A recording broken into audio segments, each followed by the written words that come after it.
Chapter 1. On the Upper Deck. Sic iter ad astra. One morning in December, the steamer Tabo was laboriously ascending the tortuous course of the Pasig, carrying a large crowd of passengers toward the province of La Laguna. She was a heavily built steamer, almost round like the Tabu, from which she derived her name, quite dirty, in spite of her pretensions, to whiteness majestic and grave from her leisurely motion altogether.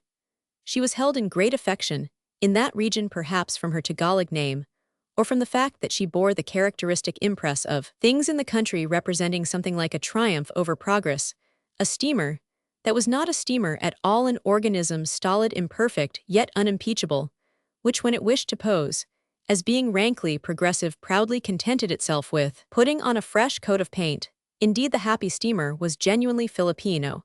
If a person were only reasonably considerate, she might even have been taken for the ship of state constructed, as she had been under the inspection of reverendos and illustrissimos.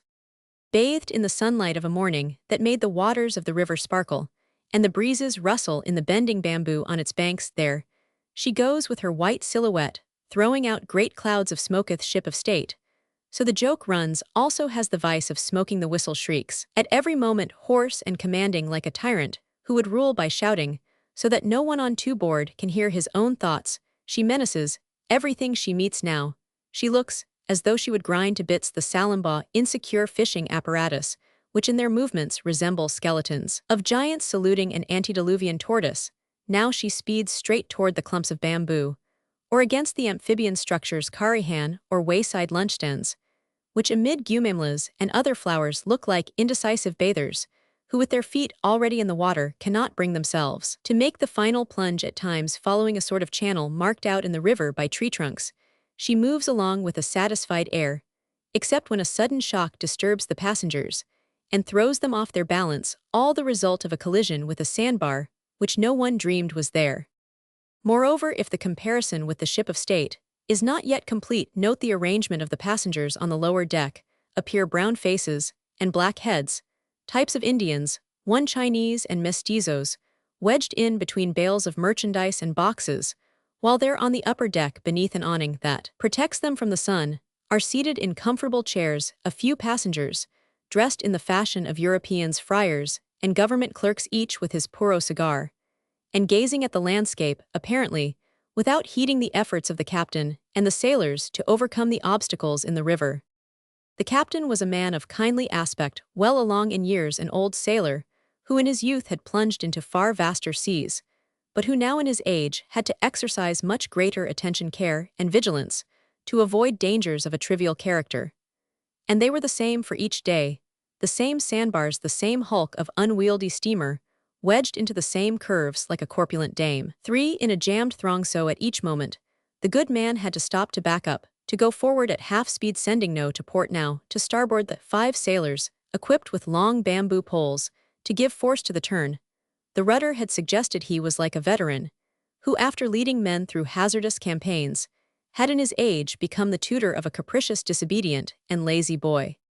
Dona Victorina, the only lady seated in the European group, could say whether the Tabo was not lazy, disobedient, and capricious. Dona Victorina, who nervous as ever was hurling invectives against the cascos, bancas, rafts of coconuts, the Indians paddling about, and even the washerwomen and bathers who fretted her with their mirth and chatter. Yes, the Tabo would move along very well if there were no Indians in the river, no Indians in the country. Yes, if there were not a single Indian in the world, regardless of the fact that the helmsmen were Indians, the sailors Indians, the engineers Indians, 99% of the passengers, and she herself also an Indian if the rouge were scratched off, and her pretentious gown removed that morning. Dona Victorina was more irritated than usual, because the members of the group took very little notice of her reason, for which was not lacking, for just consider there could be found 3 friars convinced that the world would move backwards the very day they should take a single step to the right, an indefatigable Don Custodio, who was sleeping peacefully satisfied with his projects, a prolific writer like Ben Zabe, anagram of Ibanez, who believed that the people of Manila thought because he, Ben Zabe, was a thinker, a canon like Padre Irene, who added luster to the clergy with his rubicund face, carefully shaven, from which towered a beautiful Jewish nose, and his silken cassock of neat cut and small buttons, and a wealthy jeweler like Simoun, who was reputed to be the adviser and inspirer of all the acts of His Excellency, the Captain General for, just consider the presence there of these pillars sine quibus non of the country, seated there in agreeable discourse, showing little sympathy for a renegade Filipina, who dyed her hair red. Now, wasn't this enough to exhaust the patience of a female Joba sobriquet, Dona Victorina, always applied to herself, when put out with anyone? The ill humor of the senora increased every time the captain shouted port starboard to the sailors, who then hastily seized their poles and thrust them against the banks, thus with the strength of their legs and shoulders preventing the steamer from shoving its hull ashore at that particular point. Seen under these circumstances, the ship of state might be said to have been converted from a tortoise into a crab every time any danger threatened. "But Captain, why don't your stupid steersman go in that direction?" asked the lady with great indignation. "Because it's very shallow in the other, senora," answered the captain deliberately, slowly winking one eye, a little habit, which he had cultivated as if to say to his words on their way out, "slowly, slowly." "Half-speed botheration, half-speed," protested Dona Victorina disdainfully. "Why not full?" "Because we should then be traveling over those rice fields, senora," replied the imperturbable captain, pursing his lips to indicate the cultivated fields and indulging in two circumspect winks. This Dona Victorina was well known in the country for her caprices and extravagances. She was often seen in society, where she was tolerated, whenever she appeared in the company of her niece, Paulita Gomez, a very beautiful and wealthy orphan to whom she was a kind of guardian at a rather advanced age. She had married a poor wretch named Don Tiburcio d'Espadana, and at the time we now see her carried upon herself 15 years of wedded life, false frizzes, and a half-European costumefer. Her whole ambition had been to Europeanize herself, with the result that from the elopement day of her wedding, she had gradually, thanks to her criminal attempts, succeeded in so transforming herself that at the present time quatrefages and virchow together could not have told where to classify her among the known races. Her husband, who had borne all her impositions with the resignation of a fakir through so many years of married life, at last, on one luckless day, had had his bad half-hour, and administered to her a superb whack with his crutch. The surprise of Madame Job at such an inconsistency of character made her insensible to the immediate effects, and only after she had recovered from her astonishment, and her husband had fled, did she take notice of the pain. Then, remaining in bed for several days, to the great delight of Paulita, who was very fond of joking and laughing at her aunt, as, for her husband, horrified at the impiety of what appeared to him to be a terrific parricide, he took to flight, pursued by the matrimonial furies, two curs, and a parrot. With all the speed his lameness permitted, climbed into the first carriage he encountered, jumped into the first banca he saw on the river, and a Philippine Ulysses began to wander from town to town, from province to province, from island to island, pursued and persecuted by his bespectacled Calypso, who bored everyone that had the misfortune to travel in her company. She had received a report of his being in the province of La Laguna, concealed in one of the towns, so thither she was bound to seduce him back with her dyed frizzes. Her fellow travelers had taken measures of defense by keeping up among themselves a lively conversation on any topic whatsoever at that moment. The windings and turnings of the river led them to talk about straightening the channel, and as a matter of course about the port works. Ben Zabe, the journalist with the countenance of a friar, was disputing with a young friar who in turn had the countenance of an artilleryman. Both were shouting, gesticulating, waving their arms, spreading out their hands, stamping their feet, talking of levels, fish corrals, the San Mateo River, two of cascos of Indians, and so on, to the great satisfaction of their listeners, and the undisguised disgust of an elderly Franciscan, remarkably thin and withered, and a handsome Dominican, about whose lips flitted constantly a scornful smile. The thin Franciscan, understanding the Dominican's smile, decided to intervene and stop the argument. He was undoubtedly respected, for with a wave of his hand, he cut short the speech of both at the moment when the friar artilleryman was talking about experience, and the journalist friar about scientists. "Scientists, Ben Zabdo, you know what they are?" asked the Franciscan in a hollow voice, scarcely stirring in his seat, and making only a faint gesture with his skinny hand. "Here you have in the province a bridge constructed by a brother of ours, which was not completed, because the scientists, relying on their theories, condemned it as weak and scarcely safe. Yet look, it is the bridge that has withstood all the floods and earthquakes." "That's it, Punnels, that very thing. That was exactly what I was going to say," exclaimed the friar artilleryman, thumping his fists down on the arms of his bamboo chair. That's it, that bridge and the scientists, that was just what I was going to mention, Padre Salvapunals.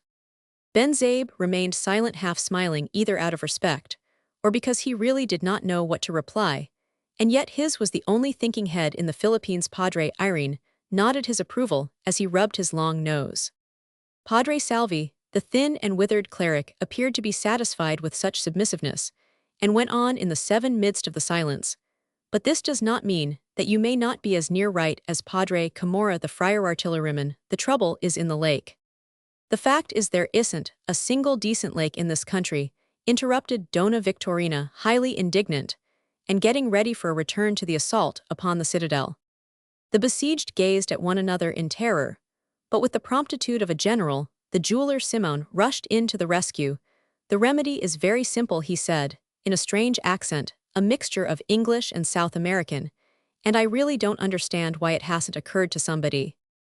All turned to give him careful attention. Even the Dominican, the jeweler, was a tall, meager, nervous man, very dark dressed in the English fashion, and wearing a pith helmet. Remarkable about him was his long white hair contrasted with a sparse black beard, indicating a mestizo origin. To avoid the glare of the sun, he wore constantly a pair of enormous blue goggles, which completely hid his eyes and a portion of his cheeks, thus giving him the aspect of a blind or weak-sighted person. He was standing with his legs apart, as if to maintain his balance, with his hands thrust into the pockets of his coat. The remedy is very simple, he repeated, and wouldn't cost a cuarta. The attention now redoubled, for it was whispered in Manila that this man controlled the Captain General, and all saw the remedy in process of execution. Even Don Custodio himself turned to listen. Dig a canal straight from the source to the mouth of the river, passing through Manila, that is, make a new river channel, and fill up the old Pasig, that would save land, shorten communication, and prevent the formation of sandbars. The project left all his hearers astounded, accustomed as they were to palliative measures. 8. It's a Yankee plan, observed Ben-Zaib, to ingratiate himself with Simoun, who had spent a long time in North America. All considered the plan wonderful, and so indicated by the movements of their heads. Only Don Custodio, the liberal Don Custodio, owing to his independent position and his high offices, thought it his duty to attack a project that did not emanate from himself. That was a usurpation. He coughed, stroked the ends of his mustache, and with a voice as important as though he were at a formal session of the Ayuntamiento, said, "Excuse me, Senor Simoun, my respected friend. If I should say that I am not of your opinion, it would cost a great deal of money, and might perhaps destroy some towns." "Then destroy them," rejoined Simoun coldly. "And the money to pay the laborers?" "Don't pay them, use the prisoners and convicts." "But there aren't enough, Senor Simoun." "Then if there aren't enough, let all the villagers, the old men, the youths, the boys work, instead of the 15 days of obligatory service. Let them work 3, 4, 5 months for the state, with the additional obligation that each one provide his own food and tools." The startled Don Custodio turned his head to see if there was any Indian within earshot, but fortunately, those nearby were rustics, and the two helmsmen seemed to be very much occupied with the windings of the river. "But Senor Simoun." "Don't fool yourself," Don Custodio continued Simoun dryly, "only in this way are great enterprises carried out with small means. Thus were constructed the pyramids Lake Moeris, and the Colosseum in Rome. Entire provinces came in from the desert, bringing their tubers to feed on old men. Youths and boys labored in transporting stones, hewing them, and carrying them on their shoulders under the direction of the official lash, and afterwards the survivors returned to their homes or perished 9 in the sands of the desert. Then came other provinces, then others, succeeding one another in the work during years. Thus the task was finished, and now we admire them. We travel, we go to Egypt, and to home we extol the pharaohs, and the Antonines. Don't fool yourself, the dead remain dead, and might only is considered right by posterity." "But Senor Simoun, such measures might provoke uprisings," objected Don Custodio, rather uneasy over the turn the affair had taken. "Uprisings, ha ha, did the Egyptian people ever rebel, I wonder? Did the Jewish prisoners rebel against the pious Titus man? I thought you were better informed in history." Clearly Simoun was either very presumptuous or disregarded conventionalities to say to Don Custodio's face that he did not know history. It was enough to make anyone lose his temper. So it seemed, for Don Custodio forgot himself and retorted, but the fact is that you're not among Egyptians or Jews. And these people have rebelled more than once, added the Dominican, somewhat timidly, in the times when they were forced to transport heavy timbers for the construction of ships, if it hadn't been for the clerics. Those times are far away, answered Simoun, with a laugh even drier than usual. These islands will never again rebel, no matter how much work and taxes they have. Haven't you lauded to me Padre Salvi? He added, turning to the Franciscan, the house and hospital at Los Banos, where His Excellency is at present. Padre Salvi gave a nod and looked up, evading the question. Well, didn't you tell me that both buildings were constructed by forcing the people to work on them under the whip of a lay-brother? Perhaps that wonderful bridge was built in the same way. Now tell me, did these people rebel?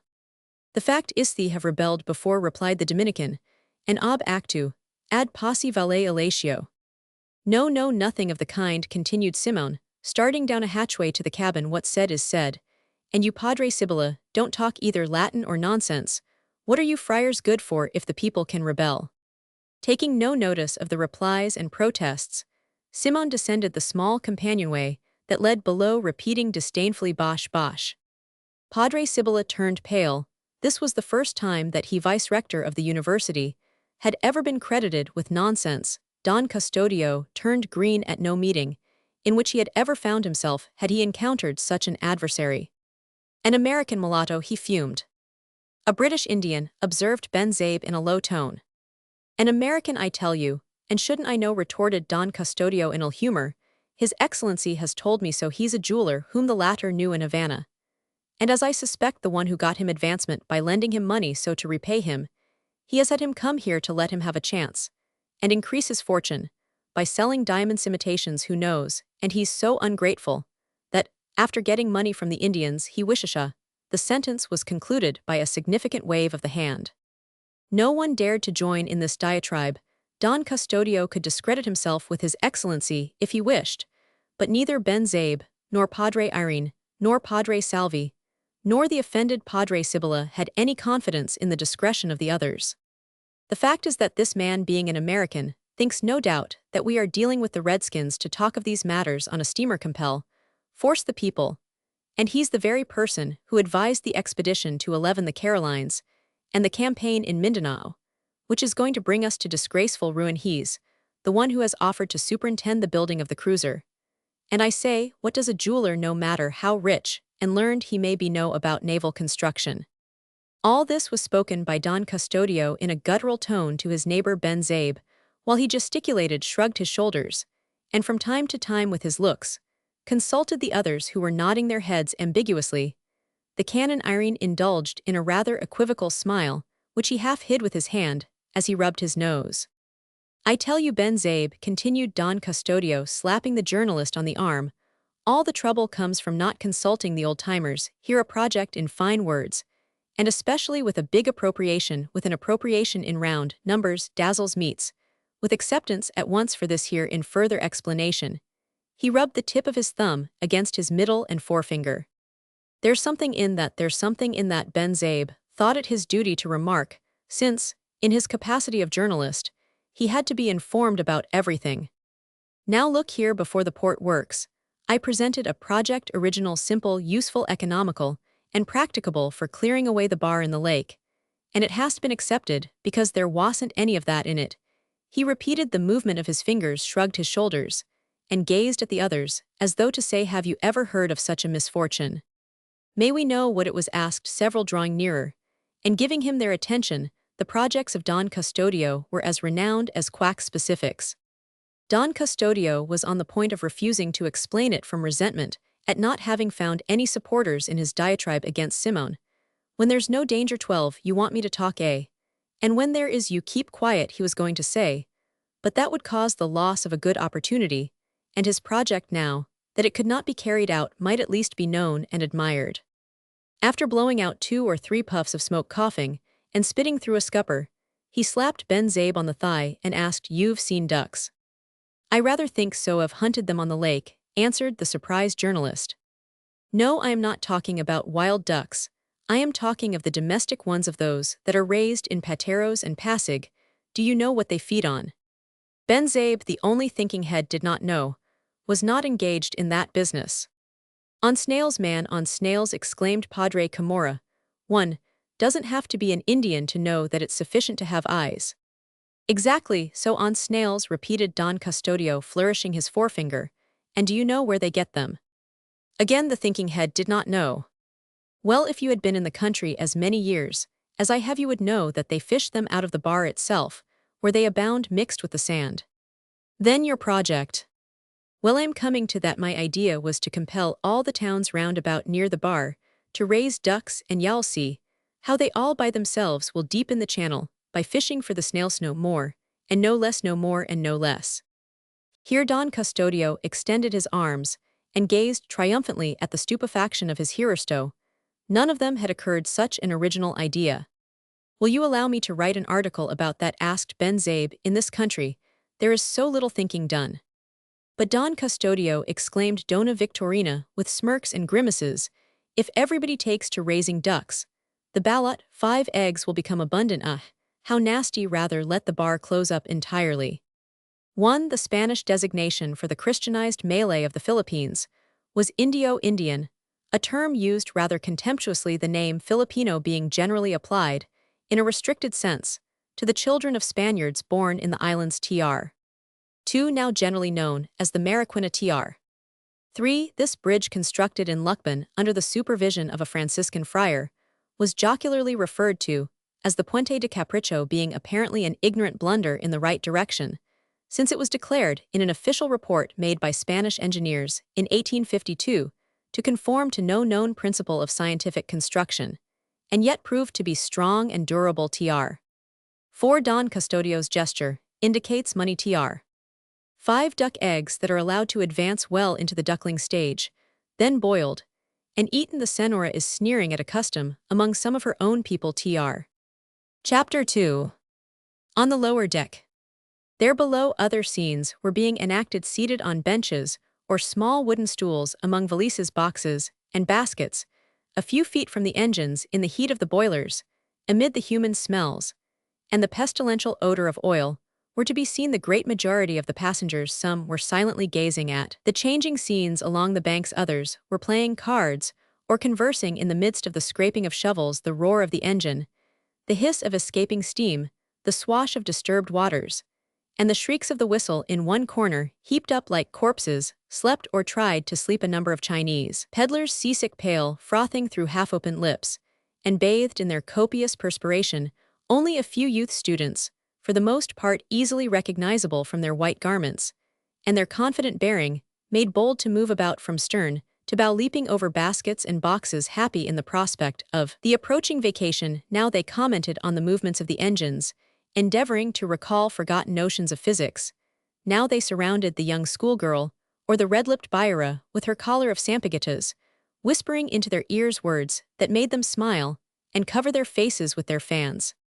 Nevertheless, 2 of them, instead of engaging in these fleeting gallantries, stood in the bow talking with a man advanced in years, but still vigorous and erect. Both these youths seemed to be well known and respected, to judge from the deference shown them by their fellow passengers. The elder, who was dressed in complete black, was the medical 15 student Basilio, famous for his successful cures and extraordinary treatments, while the other, taller and more robust, although much younger, was Isagani, one of the poets, or at least rhymesters, who that year came from the Ateneo. 1, a curious character, ordinarily quite taciturn and uncommunicative. The man talking with them was the rich Capitan Basilio, who was returning from a business trip to Manila. Capitan Tiago is getting along about the same as usual. Yes, sir, said the student Basilio, shaking his head. He won't submit to any treatment at the advice of a certain person. He is sending me to San Diego under the pretext of looking after his property, but in reality so that he may be left to smoke his opium with complete liberty. When the student said a certain person, he really meant Padre Irene, a great friend and advisor of Capitan Tiago in his last days. Opium is one of the plagues of modern times, replied the Capitan, with the disdain and indignation of a Roman senator. The ancients knew about it, but never abused it, while the addiction to classical studies lasted. Mark, this well, young man, opium was used solely as a medicine, and besides, tell me who smoke it the most? Chinamen who don't understand a word of Latin. If Capitan Tiago had only devoted himself to Cicero here, the most classical disgust painted itself on his careful-shaven Epicurean face. Isagani regarded him with attention. That gentleman was suffering from nostalgia for antiquity. But to get back to this Academy of Castilian, Capitan Basilio continued, I assure you, gentlemen, that you won't materialize it. Yes, sir, from day to day. We're expecting the permit, replied Isagani. Padre Irene, whom you may have noticed above, and to whom we've presented a team of bays, has promised it to us. He's on his way now to confer with the General 16. That doesn't matter. Padre Sibylla is opposed to it. Let him oppose it, that's why he's here on the steamer, in order tote los bonos before the general. And the student Basilio filled out his meaning by going through the pantomime of striking his fists together. That's understood, observed Capitan Basilio, smiling, but even though you get the permit, where'll you get the funds? We have them, sir. Each student has contributed a real. But what about the professors? We have them, half Filipinos and half peninsulars too. In the house, Macareg, the wealthy Macareg, has offered one of his. Capitan Basilio had to give in. These young men had everything arranged. For the rest, he said with a shrug of his shoulders, it's not altogether bad, it's not a bad idea. And now that you can't know Latin, at least you may know Castilian. Here you have another instance, namesake of how we are going backwards in our times. We learned Latin because our books were in Latin. Now you study Latin a little, but have no Latin books. On the other hand, your books are in Castilian, and that language is not tauditas parentum pejor avis chilit nos nequers, as Horace said. With this quotation, he moved away majestically like a Roman emperor. The youths smiled at each other. These men of the past, remarked Isagani, find obstacles for everything, propose a thing to them, and instead of seeing its advantages, they only fix their attention on the difficulties. They want everything to come smooth and round as a billiard ball. He's right at home with your uncle, observed Basilio. They talk of past times, but listen, speaking of uncles, what does yours say about Paulita? Isagani blushed. He preached me a sermon about the choosing of a wife. I answered him that there wasn't in Manila another like her, beautiful, well-bred, and orphan. Very wealthy, elegant, charming, with no defect other than a ridiculous aunt, added Basilio, at which both smiled. In regard to the aunt, do you know that she has charged me to look for her husband, Dona Victorina, and you've promised in order to keep your sweetheart? Naturally, but the fact is that her husband is actually hidden in my uncle's house. Both burst into a laugh at this, while Isagani continued, that's why my uncle, being a conscientious man, won't go on the upper deck, fearful that Dona Victorina will ask him about Don Tiburcio. Just imagine, when Dona Victorina learned that I was a steerage passenger, she gazed at me with a disdain that. At that moment, Simoun came down, and catching sight of the two young men, greeted Basilio in a patronizing tone. Hello, Don Basilio, you're off for the vacation. Is the gentleman a townsman of yours? Basilio introduced Isagani with the remark that he was not a townsman, but that their homes were not very far apart. Isagani lived on the seashore of the opposite coast. Simoun examined him with such marked attention that he was annoyed, turned squarely around, and faced the jeweler with a provoking stare. Well, what is the province like? The latter asked, turning again to Baz. Why aren't you familiar with it? How the devil am I to know it when I've never set foot in it? I've been told that it's very poor and doesn't buy jewels. We don't buy jewels because we don't need them, rejoined Isagani, dryly, piqued in his provincial pride. A smile played over Simoun's pallid lips. Don't be offended, young man, he replied. I had no bad intentions, but as I've been assured that nearly all the money is in the hands of the native priests, I said to myself, the friars are dying for curacies, and the Franciscans are satisfied with the poorest, so when they give them up to the native priests, the truth must be that the king's profile is unknown there. But enough of that, come and have a beer with me, and well, drink to the prosperity of your province. The youths thanked him but declined the offer. You do wrong, Simoun said to them, visibly taken aback. Beer is a good thing, and I heard Padre Camorra say this morning that the lack of energy noticeable in this country is due to the great amount of water the inhabitants drink. Isagani was almost as tall as the jeweler, and at this he drew himself up. Then tell Padre Camorra, Basilio hastened to say, while he nudged Isagani slyly, tell him that if he would drink water instead of wine or beer, perhaps we might all be the gainers, and he would not give rise to so much talk. And tell him also, added Isagani, paying no attention to his friend's nudges that water is very mild, and can be drunk, but that it drowns out the wine and beer, and puts out the fire that heated it becomes steam, and that ruffled it is the ocean that at once destroyed mankind, and made the earth tremble to its foundations. 3. Simoun raised his head, although his looks could not be read through the blue goggles on the rest of his face. Surprise might be seen. Rather a good answer, he said, but I fear that he might get facetious, and ask me when the 19 water will be converted into steam, and when into an ocean. Padre Camorra is rather incredulous, and is a great wag. When the fire heats it, when the rivulets that are now scattered through the steep valleys, forced by fatality, rush together, in the abyss that men are digging, replied Isagani. No, Senor Simoun, interposed Basilio, changing to a jesting tone. Rather keep in mind the verses of my friend, Isagani himself. Fire you say, and water we. Then as you wish, so let it be. But let us live in peace and right. Nor shall the fire e'er see us fight. So joined by wisdom's glowing flame, that without anger, hate, or blame, we form the steam, the fifth element. Progress and light, life and movement. Utopia, utopia, responded Simoun dryly. The engine is about to meet. In the meantime, I'll drink my beer. So without any word of excuse, he left the two friends. But what's the matter with you today that you're so quarrelsome? Asked Basilio. Nothing, I don't know why, but that man fills me with horror, fear, almost. I was nudging you with my elbow. Don't you know that he's called the Brown Cardinal? The Brown Cardinal. Or Black Eminence, as you wish. I don't understand. Richelieu had a Capuchin advisor, who was called the Grey Eminence. Well, that's what this man is to the general. Really? That's what I've heard from a certain person who always speaks ill of him behind his back, and flatters him to his face. Does he also visit Capitan Tiago? From the first day after his arrival, and I am sure that a certain person looks upon him as a rival in the inheritance. I believe that he's going to see the general about the question of instruction in Castilian. At that moment, Isagani was called away by a servant to his uncle. On one of the benches at the stern, huddled in among the other passengers, sat a native priest gazing at the landscapes that were successively unfolded to his view.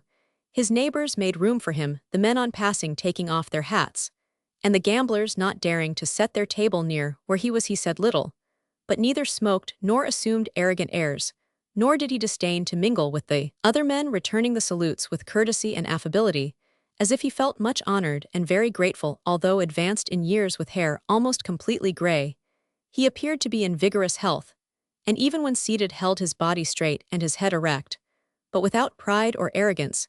He differed from the ordinary native priests, few enough indeed, who at that period served merely as coadjutors or administered some curacies temporarily in a certain self-possession and gravity, like one who was conscious of his personal dignity and the sacredness of his office. A superficial examination of his appearance, if not his white hair, revealed at once that he belonged to another epoch, another generation, when the better young men were not afraid to risk their dignity by becoming priests, when the native clergy looked any friar at all in the face, and when their class, not yet degraded and vilified, called for free men, and not slaves, superior intelligences, and not servile wills. In his sad and serious features was to be read the serenity of a soul fortified by study and meditation, perhaps tried out by deep moral suffering. This priest was Padre Florentino Isagani's uncle, and his story is easily told. Scion of a wealthy and influential family of Manila, of agreeable appearance and cheerful disposition, suited to shine in the world, he had never felt any call to the sacerdotal 21 profession, but by reason of some promises or vows his mother, after not a few struggles and violent disputes, compelled him to enter the seminary. She was a great friend of the archbishop, had a will of iron, and was as inexorable as is every devout woman who believes that she is interpreting the will of God. Vainly, the young Florentine offered resistance. Vainly he begged, vainly he pleaded his love affairs, even provoking scandals. Priest he had to become at 25 years of age, and priest he became. The archbishop ordained him. His first mass was celebrated with great pomp. 3 days were given over to feasting, and his mother died happy and content, leaving him all her fortune. But in that struggle Florentine received a wound from which he never recovered. Weeks before his first mass, the woman he loved in desperation married a Nabatea, blow the rudest he had ever experienced. He lost his moral energy. Life became dull and insupportable if not. His virtue and the respect for his office, that unfortunate love affair, saved him from the depths into which the regular orders and secular clergymen both fall in the Philippines. He devoted himself to his parishioners as a duty, and by inclination to the natural sciences.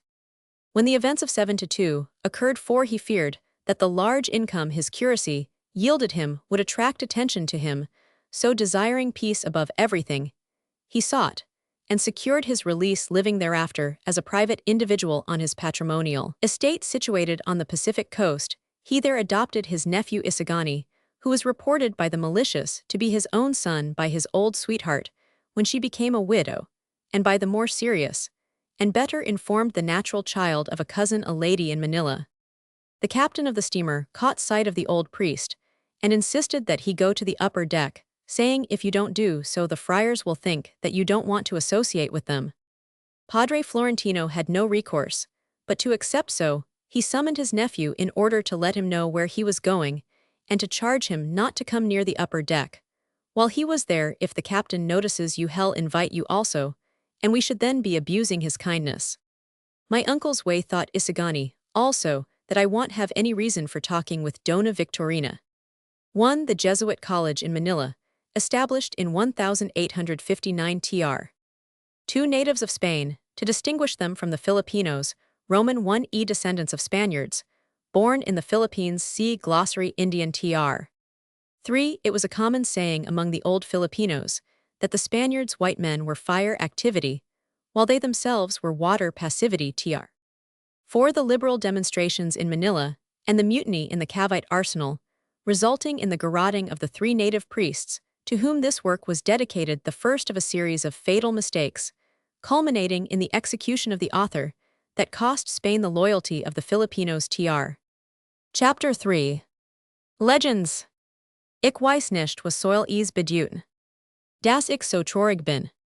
When Padre Florentino joined the group above, the bad humor, provoked by the previous discussion, had entirely disappeared. Perhaps their spirits had been raised by the attractive houses of the town of Pasig, or the glasses of sherry they had drunk in preparation for the coming meal, or the prospect of a good breakfast. Whatever the cause, the fact was that they were all laughing and joking, even including the lean Franciscan, although he made little noise, and his smiles looked like death grins. Evil times, said Padre Sibylla with a laugh.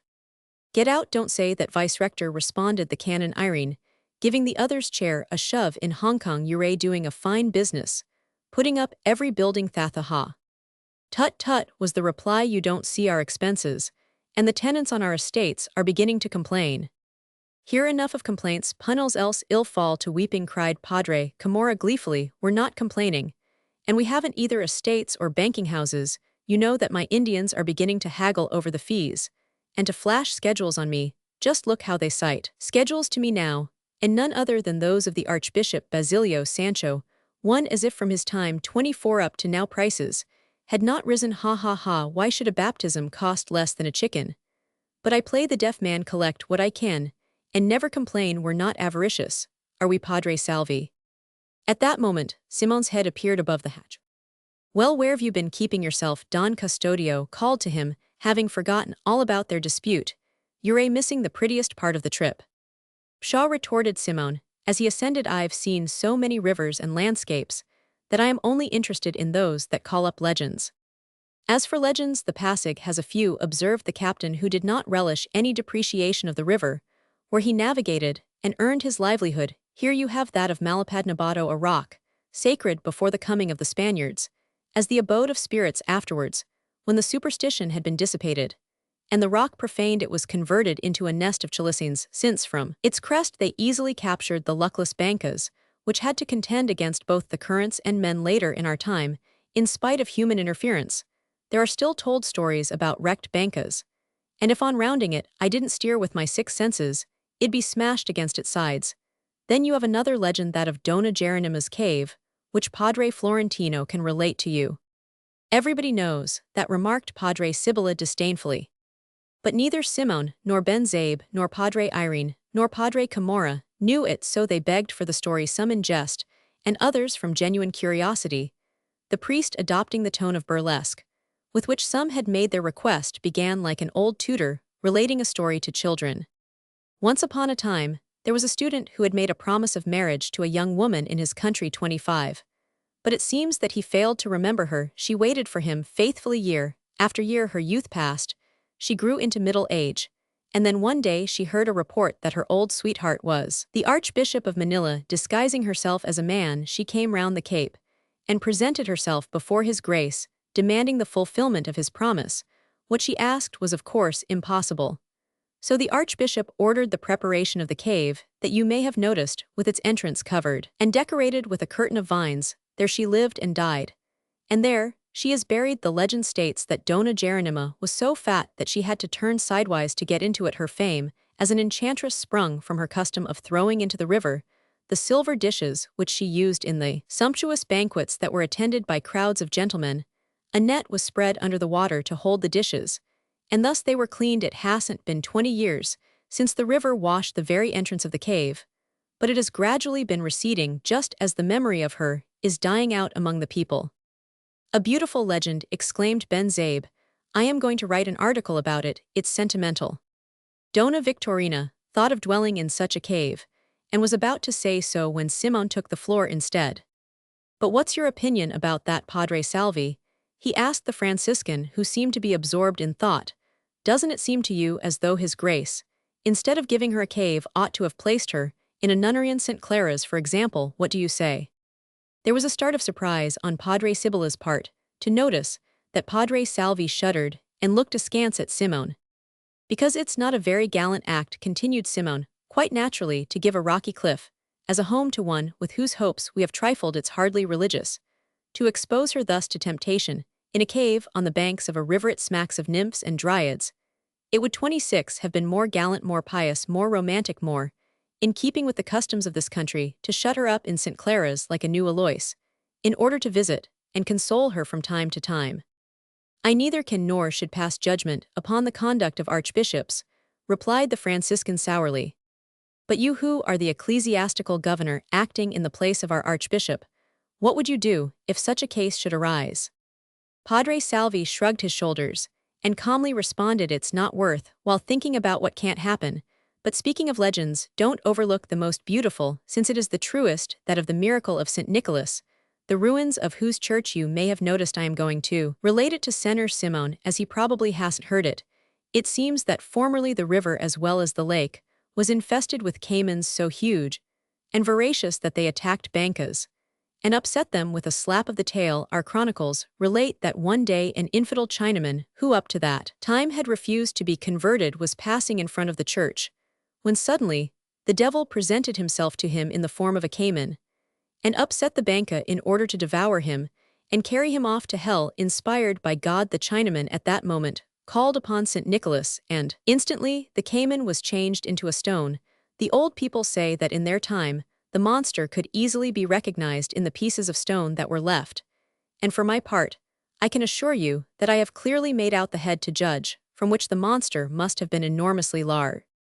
Marvelous, a marvelous legend, exclaimed Ben Zabe.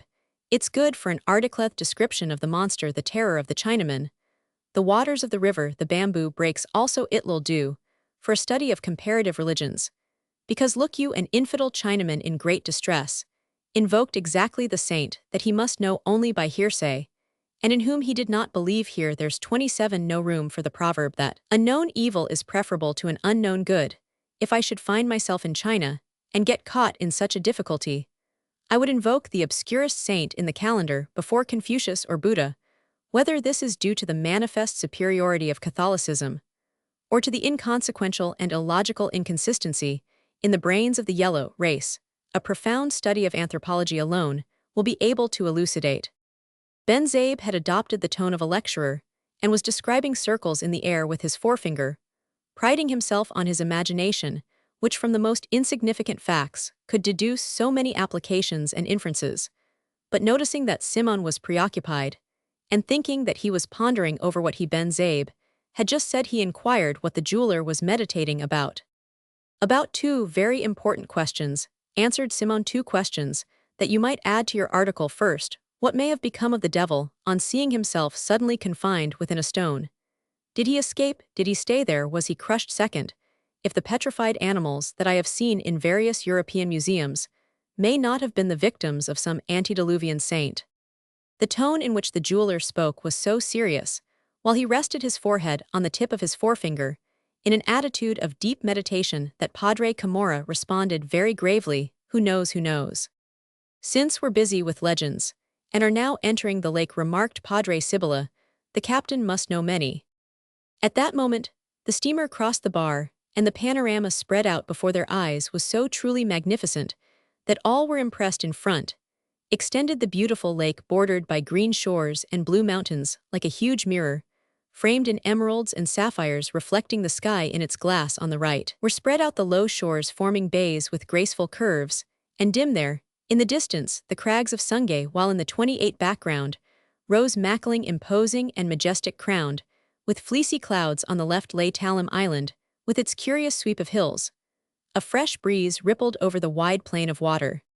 "By the way, Captain," said Ben Zabe, turning around, "do you know in what part of the lake a certain Guevara Navarra or Ibarra was killed?" The group looked toward the captain, with the exception of Simoun, who had turned away his head, as though to look for something on the shore. "Ah yes," exclaimed Dona Victorina, "where, Captain, did he leave any tracks in the water?" The good captain winked several times in indication that he was annoyed, but reading the request in the eyes of all, took a few steps toward the bow and scanned the shore. "Look over there," he said in a scarcely audible voice, after making sure that no strangers were near. According to the officer who conducted the pursuit, Ibarra, upon finding himself surrounded, jumped out of his banca there near the Kinabutesin too, and swimming underwater covered all that distance of more than 2 miles, saluted by bullets. Every time that he raised his head to breathe. Over yonder is where they lost track of him, and a little farther on near the shore they discovered something like the color of blood. And now I think of it, it's just 13 years day for day since this happened." "So that his corpse," began Ben Zabe. "Went to join his father's," replied Padre Sibylla. "Wasn't he also another filibuster, Padre Salvi?" "That's what might be called cheap funerals, Padre Camorra," remarked Ben Zabe. "I've always said that those who want pay for expensive funerals are filibusters," rejoined the person addressed with a merry laugh. "But what's the matter with you, Senor Simoun?" inquired Ben Zabe, seeing that the jeweler was motionless and thoughtful. "Are you seasick, an old traveler like you, on such a drop of water as this?" "I want to tell you," broke in the captain, who had come to hold all those places in great affection, "that you can't call this a drop of water. It's larger than any lake in Switzerland. And all those in Spain, put together. I've seen old sailors who got seasick here. One Archbishop of Manila, from 1767 to 1787 tr. 2. Between this island, Talum, and Halahala Point, extends a strait a mile wide and a league long, which the Indians call Kinabutesin, a name that in their language means place that was cleft open, from which it is inferred that in other times the island was joined to the mainland and was separated from it by some severe earthquake, thus leaving this strait. Of this there is an old tradition among the Indians. Fray Martinez de Zuniga's Estadismo, 1803. Chapter 4. Cabesang Tales. Those who have read the first part of this story will perhaps remember an old woodcutter who lived in the depths of the forest. Tandang Silo is still alive, and though his hair has turned completely white, he yet preserves his good health. He no longer hunts or cuts firewood, for his fortunes have improved, and he works only at making brooms. His son Tails, abbreviation of Telesforo, had worked at first on shares on the lands of a capitalist, but later, having become the owner of 2 carabaos and several hundred pesos, determined to work on his own account, aided by his father, his wife, and his 3 children. So they cut down and cleared away some thick woods which were situated on the borders of the town, and which they believed belonged to no one. During the labors of cleaning and cultivating the new land, the whole family fell ill with malaria, and the mother died along with the eldest daughter, Lucia, in the flower of her age. This, which was the natural consequence of breaking up new soil infested with various kinds of bacteria, they attributed to the anger of the woodland spirit, so they were resigned, and went on with their labor, believing him pacified. But when they began to harvest their first crop, a religious corporation, which owned land in the neighboring town, laid claim to the fields, alleging that they fell within their boundaries. And to prove it, they at once started to set up 31 their marks. However, the administrator of the religious order left to them for humanity's sake the usufruct of the land, on condition that they pay a small sum annualia, mere bagatelle 20 or 30 pesos taels, as peaceful a man as could be found, was as much opposed to lawsuits as anyone, and more submissive to the friars than most people, so in order not to smash a palliac against a kawali, as he said, for to him the friars were iron pots, and he a clay jar, he had the weakness to yield to their claim, remembering that he did not know Spanish, and had no money to pay lawyers. Besides, Tandang Silo said to him, "Patience, you would spend more in 1 year of litigation than in 10 years of paying what the white padres demand, and perhaps they'll pay you back in masses. Pretend that those 30 pesos had been lost in gambling, or had fallen into the water and been swallowed by a caiman." The harvest was abundant, and sold well, so Tails planned to build a wooden house in the barrio of Sagpeng of the town of Tiani, which adjoined San Diego. Another year passed, bringing another good crop, and for this reason the friars raised the rent to 50 pesos, which Tails paid in order not to quarrel, and because he expected to sell his sugar at a good price. Patience, pretend that the caiman has grown some old silo, consoled him. That year he at last saw his dream realized, to live in the barrio of Sagpeng in a wooden house. The father and grandfather then thought of providing some education for the 2 children, especially the daughter Juliana, or Julie, as they called her, for she gave promise of being accomplished and beautiful. A boy, who was a friend of the family Basilio, was studying in Manila, and he was of as lowly origin as they. But this dream seemed destined not to be realized. The first care the community took, when they saw the family prospering, was to appoint as cabeza de barangay its most 32 industrious member, which left only Tano the son, who was only 14 years old. The father was therefore called Cabesang Tails, and had to order a sack coat, buy a felt hat, and prepare to spend his money in order to avoid any quarrel with the curate or the government. He settled from his own pocket the shortages in the tax lists, paying for those who had died or moved away, and he lost considerable time in making the collections, and on his trips to the capital. Patience, pretend that the caiman's relatives have joined him, advised Tandang Silo, smiling placidly. Next year Yao'll put on a long skirt and go to Manila to study like the young ladies of the town. Cabesang Tails told his daughter every time he heard her talking of Basilio's progress. But that next year did not come, and in its stead there was another increase in the rent. Cabesang Tails became serious and scratched his head. The clay jar was giving up all its rice to the iron pot. When the rent had risen to 200 pesos, Tails was not content with scratching his head, and sighing he murmured and protested. The friar administrator then told him that if he could not pay, someone else would be assigned to cultivate that land. Many who desired it had offered themselves. He thought at first that the friar was joking, but the friar was talking seriously, and indicated a servant of his to take possession of the land. Poor Tails turned pale. He felt a buzzing in his ears. He saw in the red mist that rose before his eyes his wife and daughter, pallid, emaciated, dying victims of the intermittent fevers. Then he saw the thick forest converted into productive fields. He saw the stream of sweat watering its furrows.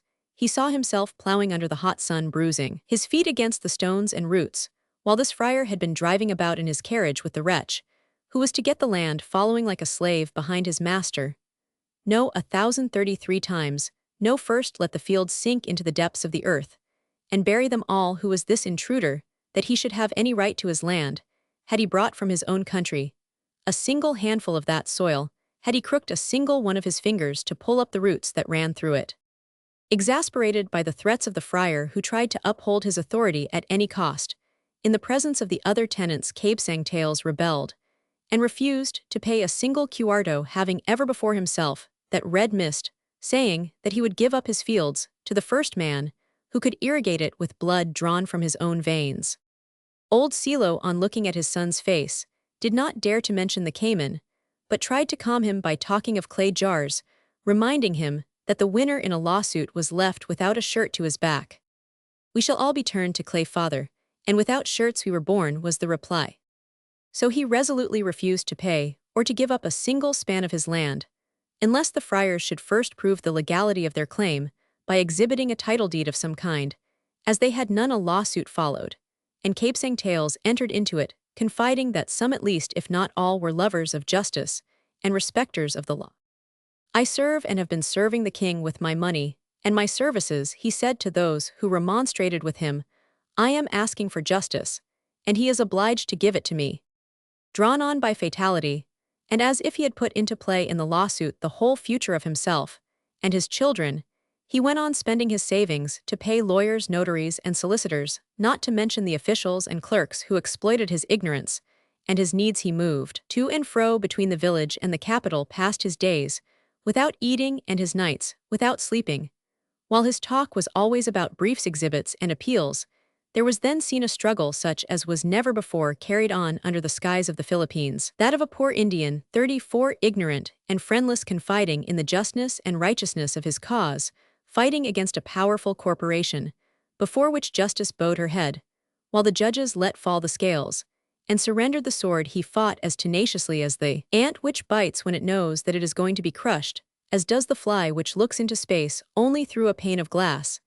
Yet the clay jar defying the iron pot, and smashing itself into 1,000 pieces, bad in it, something impressivate, had the sublimeness of desperation. On the days when his journeys left him free, he patrolled his fields armed with a shotgun, saying that the Chilisans were hovering around, and he had need of defending himself in order not to fall into their hands, and thus lose his lawsuit. As if to improve his marksmanship, he shot at birds and fruits, even the butterflies, with such accurate aim that the friar administrator did not dare to go to Sagpang without an escort of civil guards, while the friar's hireling, who gazed from afar at the threatening figure of tails wandering over the fields like a sentinel upon the walls, was terror-stricken, and refused to take the property away from him. But the local judges and those at the capital, warned by the experience of one of their number who had been summarily dismissed, dared not give him the decision, fearing their own dismissal. Yet they were not really bad men, those judges. They were upright and conscientious, good citizens, excellent fathers, dutiful sons, and they were able to appreciate poor Tails' situation better than Tails himself could. Many of them were versed in the scientific and historical basis of property. They knew that the friars by their own statutes could not own property, but they also knew that to come from far across the sea, with an appointment secured with great difficulty, to undertake the duties of the position with the best intentions, and now to lose it, because an Indian fancied that justice had to be done on earth, as in heaven. That surely was an idea. They had their 35 families and greater needs, surely, than that Indian one had a mother to provide for. And what duty is more sacred than that of caring for a mother? Another had sisters all of marriageable age, that other there had many little children who expected their daily bread, and who, like fledglings in a nest, would surely die of hunger the day he was out of a job. Even the very least of them had their faraway wife who would be in distress if the monthly remittance failed. All these moral and conscientious judges tried everything in their power in the way of counsel, advising Capesang Tails to pay the rent demanded. But Tails, like all simple souls, once he had seen what was just, went straight toward it. He demanded proofs, documents, papers, title deeds. But the friars had none of these, resting their case on his concessions in the past. Capesang Tails' constant reply was, "If every day I give alms to a beggar to escape annoyance, who will oblige me to continue my gifts, if he abuses my generosity?" From this stand, no one could draw him, nor were there any threats that could intimidate him. In vain Governor M. made a trip expressly to talk to him and frighten him. His reply to it all was, "You may do what you like, Mr. Governor. I am ignorant and powerless. But I've cultivated those fields. My wife and daughter died while helping me clear them, and I won't give them up to anyone but him who can do more with them than I've done. Let him first irrigate them with his blood, and bury in them his wife and daughter." The upshot of this obstinacy was that the honorable judges gave the decision to the friars, and everybody laughed at him, saying that lawsuits are not won by justice. But Capesang Tails appealed, loaded his shotgun, and patrolled his fields with deliberation. During this period, his life seemed to be a wild dream. His son Tano, a youth as tall as his father, and as good as his sister, was conscripted, but he let the boy go rather than purchase a substitute. "I have to pay the lawyers," he told his weeping daughter. "If I win the case, I'll find a way to get him back, and if I lose it, I won't have any need for sons." So the son went away, and nothing more was heard of him, except that his hair had been cropped, and that he slept under a cart. 6 months later, it was rumored that he had been seen embarking for the Carolines. Another report was that he had been seen in the uniform of the civil guard. "Tano in the civil guard, susmeriosip," exclaimed several, clasping their hands. "Tano, who was so good and so honest, requinternam." The grandfather went many days without speaking to the father. Julie fell sick. But Cabesang Tales did not shed a single tear, although for 2 days, he never left the house as if he feared the looks of reproach from the whole village, or that he would be called the executioner of his son. But on the 3rd day, he again sallied forth with his shotgun. Murderous intentions were attributed to him, and there were well-meaning persons who whispered about that he had been heard to threaten that he would bury the friar administrator in the furrows of his fields, whereat the friar was frightened at him in earnest. As a result of this, there came a decree from the Captain General, forbidding the use of firearms, and ordering that they be taken up. Cabesang Tales had to hand over his shotgun, but he continued his rounds, armed with a long bolo. "What are you going to do with that bolo, when the Chilisians have firearms?" old Silo asked him. "I must watch my crops," was the answer. "Every stalk of cane growing, there is one of my wife's bones." The bolo was taken up on the pretext that it was too long. He then took his father's old axe, and with it on his shoulder, continued his sullen rounds. Every time he left the house, Tandang Silo and Julie trembled for his life. The latter would get up from her loom, go to the window, pray, make vows to the saints, and 37 recite novenas. The grandfather was at times unable to finish the handle of a broom, and talked of returning to the forest. Life in that house was unbearable. At last their fears were realized, as the fields were some distance from the village. Cabesang Tales, in spite of his axe, fell into the hands of Chilisians, who had revolvers and rifles. They told him that since he had money to pay judges and lawyers, he must have some also for the outcasts, and the hunted. They therefore demanded a ransom of 500 pesos through the medium of a rustic, with the warning that if anything happened to their messenger, the captive would pay for it with his life. 2 days of grace were allowed. This news threw the poor family into the wildest terror, which was augmented when they learned that the civil guard was going out in pursuit of the bandits. In case of an encounter, the first victim would be the captivethes. They all knew the old man was paralyzed, while the pale and frightened daughter tried often to talk, but could not. Still another thought, more terrible, an idea more cruel, roused them from their stupor. The rustic sent by the Chilisians said that the band would probably have to move on, and if they were slow in sending the ransom, the 2 days would elapse and Cabesang Tales would have his throat cut. This drove those 2 beings to madness, weak and powerless. As they were Tandang Silo got up, sat down, went outside, came back again, knowing not where to go, where to seek aid. Julie appealed to her images, counted and recounted her money, but her 200 pesos did not increase or multiply. Soon, she dressed herself, gathered together all her jewels, and asked the advice of her grandfather if she should go to see the gobernador Silo, the judge, the notary, the lieutenant of the civil guard. The old man said yes to everything, or when she said no, he too said no. At length came the neighbors, their relatives and friends, some poorer than others in their simplicity, magnifying 38 the fears. The most active of all was Sister Bali, a great penguinra who had been to Manila to practice religious exercises in the nunnery of the sodality. Julie was willing to sell all her jewels, except a locket set with diamonds and emeralds, which Basilio had given her. For this locket had a history. A nun, the daughter of Capitan Tiago, had given it to a leper, who in return for professional treatment had made a present of it to Basilio, so she could not sell it without first consulting him. Quickly the shellcombs and earrings were sold, as well as Julie's rosary, to their richest neighbor, and thus 50 pesos were added, but 250 were still lacking. The locket might be pawned, but Julie shook her head. A neighbor suggested that the house be sold, and Tandang Silo approved the idea, satisfied to return to the forest and cut firewood as of old, but Sister Bali observed that this could not be done, because the owner was not present. "The judge's wife once sold me her tappy for a peso, but her husband said that the sale did not hold because it hadn't received his approval. He took back the tappy, and she has returned the peso, yet, but I don't pay her when she wins at Penguingui. In that way, I've collected 12 cuartos, and for that alone, I'm going to play with her. I can't bear to have people fail to pay what they owe me. Another neighbor was going to ask Sister Bali, why then did not she settle a little account with her, but the quick penguinra suspected this, and added at once, "Do you know, Julie, what you can do? Borrow 250 pesos on the house payable when the lawsuit is won." This seemed to be the best proposition, so they decided to act upon it. That same day Sister Bali offered to accompany her, and together they visited the houses of all the rich folks in Tiani, but no one would accept the proposal. The case, they said, was already lost, and to show favors to an enemy of the friars, was to expose themselves to their 39 vengeance at last. A pious woman took pity on the girl, and lent the money on condition that Julie should remain with her as a servant. Until the debt was paid, Julie would not have so very much to do, so pray accompany her to mass and fast for her now. And then the girl accepted with tears in her eyes, received the money, and promised to enter her service on the following day, Christmas.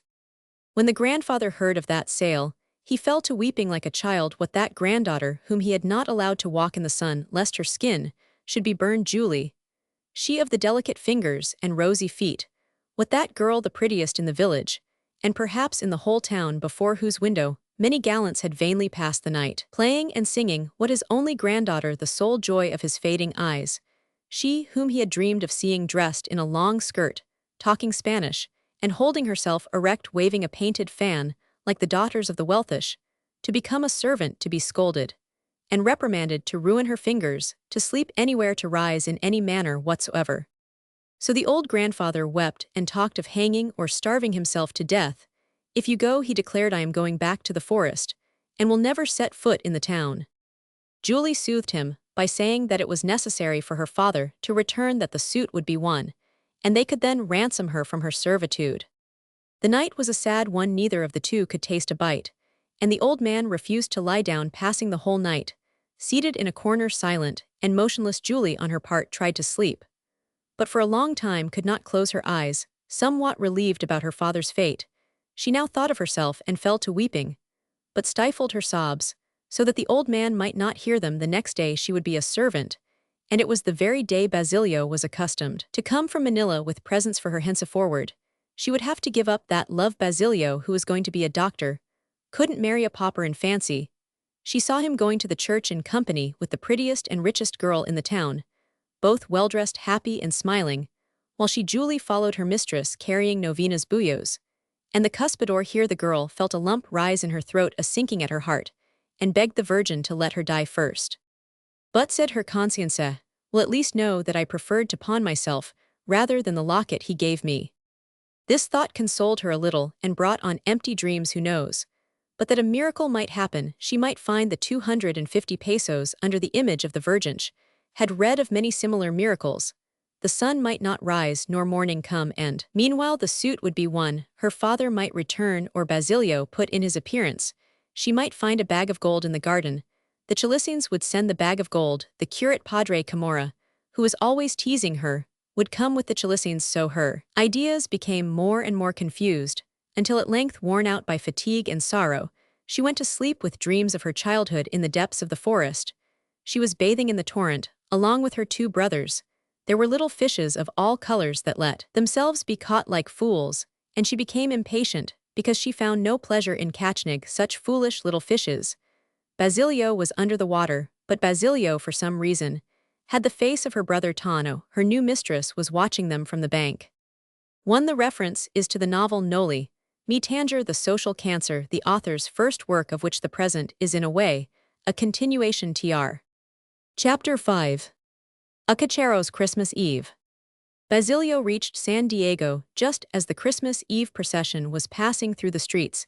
He had been delayed on the road for several hours, because the cachero, having forgotten his cedula, was held up by the civil guard, had his memory jogged by a few blows from a riflebutt, and afterwards was taken before the commandant. Now, the caramata was again detained to let the procession pass, while the abused cachero took off his hat reverently and recited a paternoster to the first image that came along, which seemed to be that of a great saint. It was the figure of an old man with an exceptionally long beard, seated at the edge of a grave under a tree filled with all kinds of stuffed birds. A callan, with a clay jar, a mortar, and a calicut for mashing buyo were his only utensils, as if to indicate that he lived on the border of the tomb, and was doing his cooking there. This was the Methuselah of the religious iconography of the Philippines. His colleague, and perhaps contemporary, is called in Europe Santa Claus, and is still more smiling and agreeable. In the time of the saints, thought the cachero, surely there were no civil guards, because one can't live long on blows from riflebutts. Behind the great old man came the 3 Magian kings on ponies that were capering about, especially that of the Negro Melchior, which seemed to be about to trample its companions. No, there couldn't have been any civil guards, decided the cochero, secretly envying those fortunate times, because if there had been that Negro, who is cutting up 42 such capers, beside those two Spaniards Gaspar and Balthazar would have gone to jail. Then observing that the Negro wore a crown, and was a king like the other two, the Spaniards his thoughts naturally turned to the king of the Indians, and he sighed. Do you know, sir, he asked Basilio respectfully, if his right foot is loose yet. Basilio had him repeat the question, whose right foot? The king's, whispered the cochero mysteriously. What kings? Our king's the king of the Indians. Basilio smiled and shrugged his shoulders, while the cochero again sighed. The Indians in the country places preserve the legend that their king, imprisoned and chained in the cave of San Mateo, will come some day to free them every 100th year. He breaks one of his chains, so that he now has his hands and his left foot Lucianly. The right foot remains bound. This king causes the earthquakes when he struggles or stirs himself, and he is so strong that in shaking hands with him, it is necessary to extend to him a bone, which he crushes in his grasp for some unexplainable reason. The Indians call him King Bernardo, perhaps, by confusing him with Bernardo del Carpio. When he gets his right foot loose, muttered the cochero, stifling another sigh, I'll give him my horses, and offer him my services even to death for hell. Free us from the civil guard. With a melancholy gaze, he watched the three kings move on. The boys came behind in two files, sad and serious, as though they were there under compulsion. They lighted their way, some with torches, others with tapers, and others with paper lanterns on bamboo poles, while they recited the rosary at the top of their voices, as though quarreling with somebody. Afterwards came St. Joseph on a modest float with a look of sadness and resignation on his face, carrying his stalk of lilies, as he moved along between two civil guards, as though he were a prisoner. This enabled the cochero to understand the expression on the saint's face, but whether the sight of the guards troubled him, or he had no great respect for a saint who would travel in such company, he did not recite a single requiem. Behind St. Joseph came the girls bearing lights, their heads covered with handkerchiefs knotted under their chins, also reciting the rosary. But with less wrath than the boys in their midst, were to be seen several lads dragging along little rabbits made of Japanese paper, lighted by red candles, with their short paper tails. Erect, the lads brought those toys into the procession to enliven the birth of the Messiah. The little animals, fat and round as eggs, seemed to be so pleased that at times they would take a leap, lose their balance, fall, and catch fire. The owner would then hasten to extinguish such burning enthusiasm, puffing and blowing, until he finally beat out the fire, and then, seeing his toy destroyed, would fall to weeping. The cochero observed with sadness that the race of little paper animals disappeared each year as if they had been attacked by the pest, like the living animals. He, the abused Simoun, remembered his two magnificent horses, which at the advice of the curate, he had caused to be blessed to save them from plague, spending therefore 10 pesos. For neither the government nor the curates have found any better remedy for the episodic, and they had died after all. Yet he consoled himself by remembering also that after the shower of holy water, the Latin phrases of the padre, and the ceremonies, the horses had become so vain and self-important that 44 they would not even allow him, Simoun, a good Christian, to put them in harness, and he had not dared to whip them, because a tertiary sister had said that they were sanctified. The procession was closed by the Virgin dressed as the divine shepherd, with a pilgrim's hat of wide brim and long plumes, to indicate the journey to Jerusalem. That the birth might be made more explicable, the curate had ordered her figure to be stuffed with rags and cotton under her skirt, so that no one could be in any doubt as to her condition.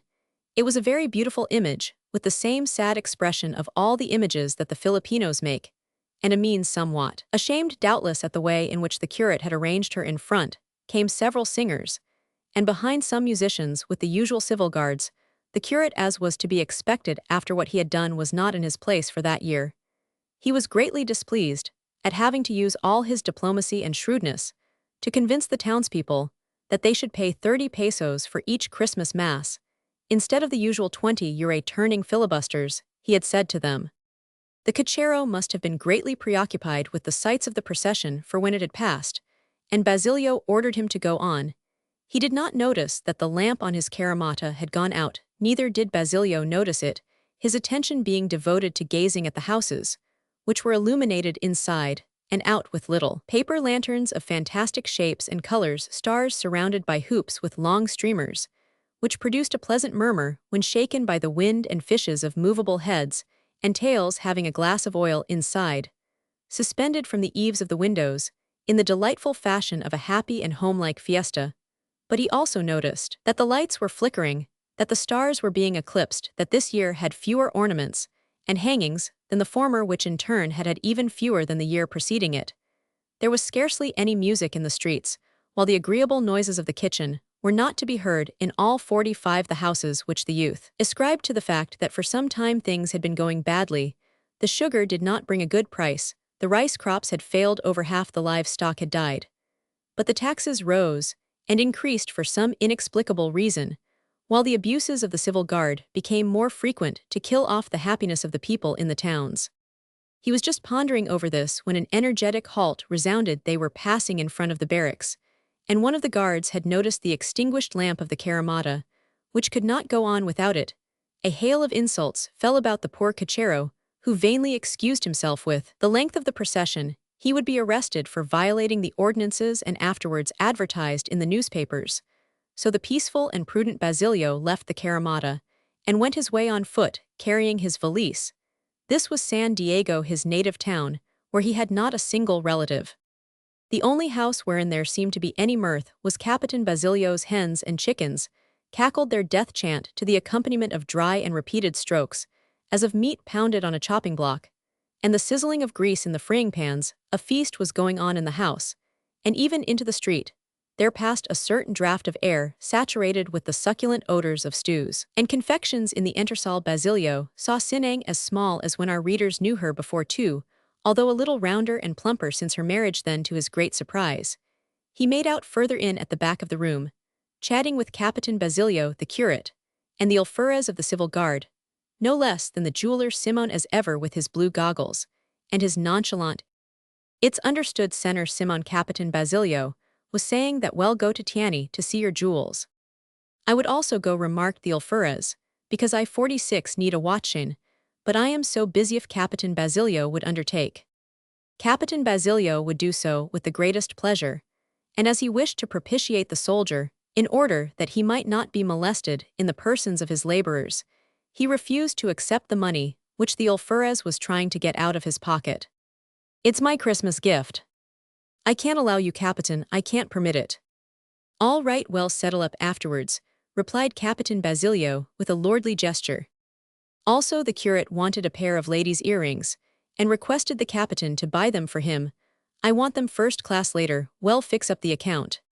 "Don't worry about that, Padre," said the good man, who wished to be at peace with the church. Also, an unfavorable report on the curate's part could do him great damage, and cause him double the expense for those earrings, were a forced present. Simoun, in the meantime, was praising his jewels. "That fellow is fierce," mused the student. "He does business everywhere, and if I can believe a certain person, he buys from some gentlemen for a half of their value the same jewels that he himself has sold for presents. Everybody in this country prospers but us." He made his way to his house, or rather Capitan Tiago's, now occupied by a trustworthy man who had held him in great esteem since the day when he had seen him perform a surgical operation with the same coolness that he would cut up a chicken. This man was now waiting to give him the news. 2 of the laborers were prisoners, 1 was to be deported, and a number of carabaos had died. "The same old story," exclaimed Basilio in a bad humor. "You always receive me with the same complaints." The youth was not overbearing, but as he was at times scolded by Capitan Tiago, he liked in his turn to chide those under his orders. "The old man cast about for something new. One of our tenants has died, the old fellow who took care of the woods, and the curate refused to bury him as a pauper, saying that his master is a rich man." "What did he die of?" "Of old age." "Get out, to die of old age. It must at least have been some disease." Basilio, in his zeal for making autopsies, wanted diseases. "Haven't you anything new to tell me? You take away my appetite, relating the same old things. Do you know anything of Sagpang?" The old man then told him about the kidnapping of Kabsang Tales. Basilio became thoughtful and said nothing more. His appetite had completely left him. This legend is still current among the Tagalogs. It circulates in various forms, the commonest being that the king was so confined for defying the lightning, and it takes no great stretch of the imagination to fancy in this idea a reference to the firearms used by the Spanish conquerors. Quite recently, January 1909, when the nearly extinct volcano of Banahaw shook itself and scattered a few tons of mud over the surrounding landscape, the people thereabout recalled this old legend, saying that it was their King Bernardo making another effort to get that right foot loose tr.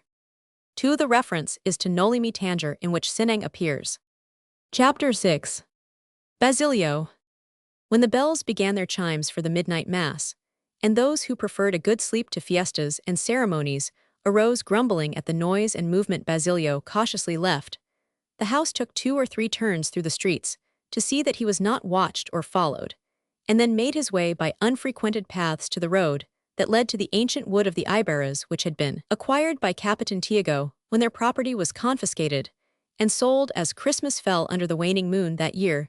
The place was wrapped in darkness, the chimes had ceased, and only the tolling sounded through the darkness of the night, amid the murmur of the breeze-stirred branches, and the measured roar of the waves on the neighboring lake, like the deep respiration of nature sunk in profound sleep. Awed by the time and place, the youth moved along with his head down as if endeavoring to see through the darkness, but from time to time, he raised it to gaze at the stars through the open spaces between the treetops, and went forward parting the bushes, or tearing away the lianas that obstructed his path. At times, he retraced his steps, his foot would get caught among the plants, he stumbled over a projecting root, or a fallen log. At the end of a half-hour, he reached a small brook, on the opposite side of which arose a hillock, a black and shapeless mass, that in the darkness took on the proportions of a mountain. Basilio crossed the brook on the stones that showed black against the shining surface of the water, ascended the hill, and made his way to a small space, enclosed by old and 49 crumbling walls. He approached the balit tree that rose in the center, huge, mysterious, venerable, formed of roots that extended up and down among the confusedly interlaced trunks. Pausing before a heap of stones, he took off his hat and seemed to be praying. There his mother was buried, and every time he came to the town, his first visit was to that neglected and unknown grave. Since he must visit Cabesangtail's family the next day, he had taken advantage of the night to perform this duty. Seated on a stone, he seemed to fall into deep thought. His past rose before him like a long black film, rosy at first, then shadowy with spots of blood, then black-gray, and then light, ever lighter. The end could not be seen, hidden as it was by a cloud through which shone lights and the hues of dawn. 13 years before, to the day, almost to the hour, his mother had died there in the deepest distress on a glorious night, when the moon shone brightly, and the Christians of the world were engaged in rejoicing. Wounded and limping, he had reached there in pursuit of Hirsch, mad and terrified, fleeing from her son, as from a ghost. There she had died, and there had come a stranger who had commanded him to build a funeral pyre. He had obeyed mechanically, and when he returned, he found a second stranger by the side of the other's corpse. What a night, and what a morning those were! The stranger helped him raise the pyre, whereon they burned the corpse of the first, dug the grave in which they buried his mother, and then, after giving him some pieces of money, told him to leave the place. It was the first time that he had seen that man, tall, with bloodshot eyes, pale lips, and a sharp nose. Entirely alone in the world, without parents or brothers and sisters, he left the town, whose authorities inspired in him such great fear, and went to Manila to work in some rich house and study at the same time. As many do, his journey was an odyssey of sleeplessness and startling surprises, in which hunger counted for little, for he ate the 50 fruits in the woods, whither he retreated whenever he made out from afar the uniform of the civil guard, a sight that recalled the origin of all his misfortunes. Once in Manila, ragged and sick, he went from door to door offering his services, a boy from the provinces who knew not a single word of Spanish, and sickly besides, discouraged, hungry, and miserable, he wandered about the streets, attracting attention by the wretchedness of his clothing. How often was he tempted to throw himself under the feet of the horses that flashed by, drawing carriages shining with silver and varnish, thus to end his misery at once. Fortunately, he saw Capitan Tiago accompanied by Aunt Isabel. He had known them since the days in San Diego, and in joy believed that in them he saw almost fellow townsfolk. He followed the carriage until he lost sight of it, and then made inquiries for the house, as it was the very day that Maria Clara entered the nunnery, and Capitan Tiago was accordingly depressed. He was admitted as a servant without pay, but instead with leave to study, if he so wished, in San Juan de Letran. Dirty, poorly dressed, with only a pair of clogs for footwear at the end of several months' stay in Manila, he entered the first year of Latin. On seeing his clothes, his classmates drew away from him, And the professor, a handsome Dominican, never asked him a question, but frowned every time he looked at him in the 8 months that the class continued the only words that passed. Between them were his name read from the roll, and the daily sum with which the student responded with what bitterness he left the class each day. And guessing the reason for the treatment accorded him, what tears sprang into his eyes, and what complaints were stifled in his heart, how he had wept and sobbed over the grave of his mother, relating to her his hidden sorrows, humiliations and affronts, when at the approach of Christmas Capitan Tiago had taken him back to San Diego, yet he memorized the lessons without 51 omitting a comma, although he understood scarcely any part of them. But at length, he became resigned, noticing that among the 300 or 400 in his class, only about 40 merited the honor of being questioned because they attracted the professor's attention by their appearance, some prank comicality or other cause. The greater part of the students congratulated themselves that they thus escaped the work of thinking and understanding the subject. One goes to college not to learn and study, but to gain credit for the course. So if the book can be memorized, what more can be asked? Year is thus gained too. Basilio passed the examinations by answering the solitary question, asked him like a machine without stopping or breathing, and in the amusement of the examiners, won the passing certificate. His 9 companions were examined in batches of 10, in order to save time, did not have such good luck, but were condemned to repeat the year of brutalization. In the second year, the gamecock that he tended won a 52 large sum, and he received from Capitan Tiago a big tip, which he immediately invested in the purchase of shoes, and a felt hat, with these and the clothes given him by his employer, which he made over to fit his person. His appearance became more decent, but did not get beyond that. In such a large class, a great deal was needed to attract the professor's attention, and the student who in the first year did not make himself known by some special quality, or did not capture the good will of the professors, could, with difficulty, make himself known in the rest of his school days. But Basilio kept on, for perseverance was his chief trait. His fortune seemed to change somewhat when he entered the third year. His professor happened to be a very jolly fellow, fond of jokes, and of making the students laugh, complacent enough, in that he almost always had his favorites recite the lessons. In fact, he was satisfied with anything at this time. Basilio now wore shoes, and a clean and well-ironed camisa, as his professor noticed that he laughed very little at the jokes, and that his large eyes seemed to be asking something like an eternal question. He took him for a fool, and one day decided to make him conspicuous by calling on him for the lesson. Basilio recited it from beginning to end without hesitating over a single letter. So the professor called him a parrot, and told a story to make the class laugh. Then, to increase the hilarity and justify the epithet, he asked several questions, at the same time winking to his favorites, as if to say to them, "Y'all see how we're going to amuse ourselves." Basilio now understood Spanish, and answered the questions with the plain intention of making no one laugh. This disgusted everybody. The expected absurdity did not materialize. No one could laugh, and the good friar never pardoned him for having defrauded the hopes of the class, and disappointed his own prophecies. But who would expect anything worth while to come from a head so badly combed, and placed on an Indian poorly shod, classified until recently among the arboreal animals, as in other 53 centers of learning, where the teachers are honestly desirous that the students should learn such discoveries, usually delight the instructors. So in a college managed by men convinced that for the most part knowledge is an evil, at least for the students, the episode of Basilio produced a bad impression, and he was not questioned again during the year. Why should he be, when he made no one laugh?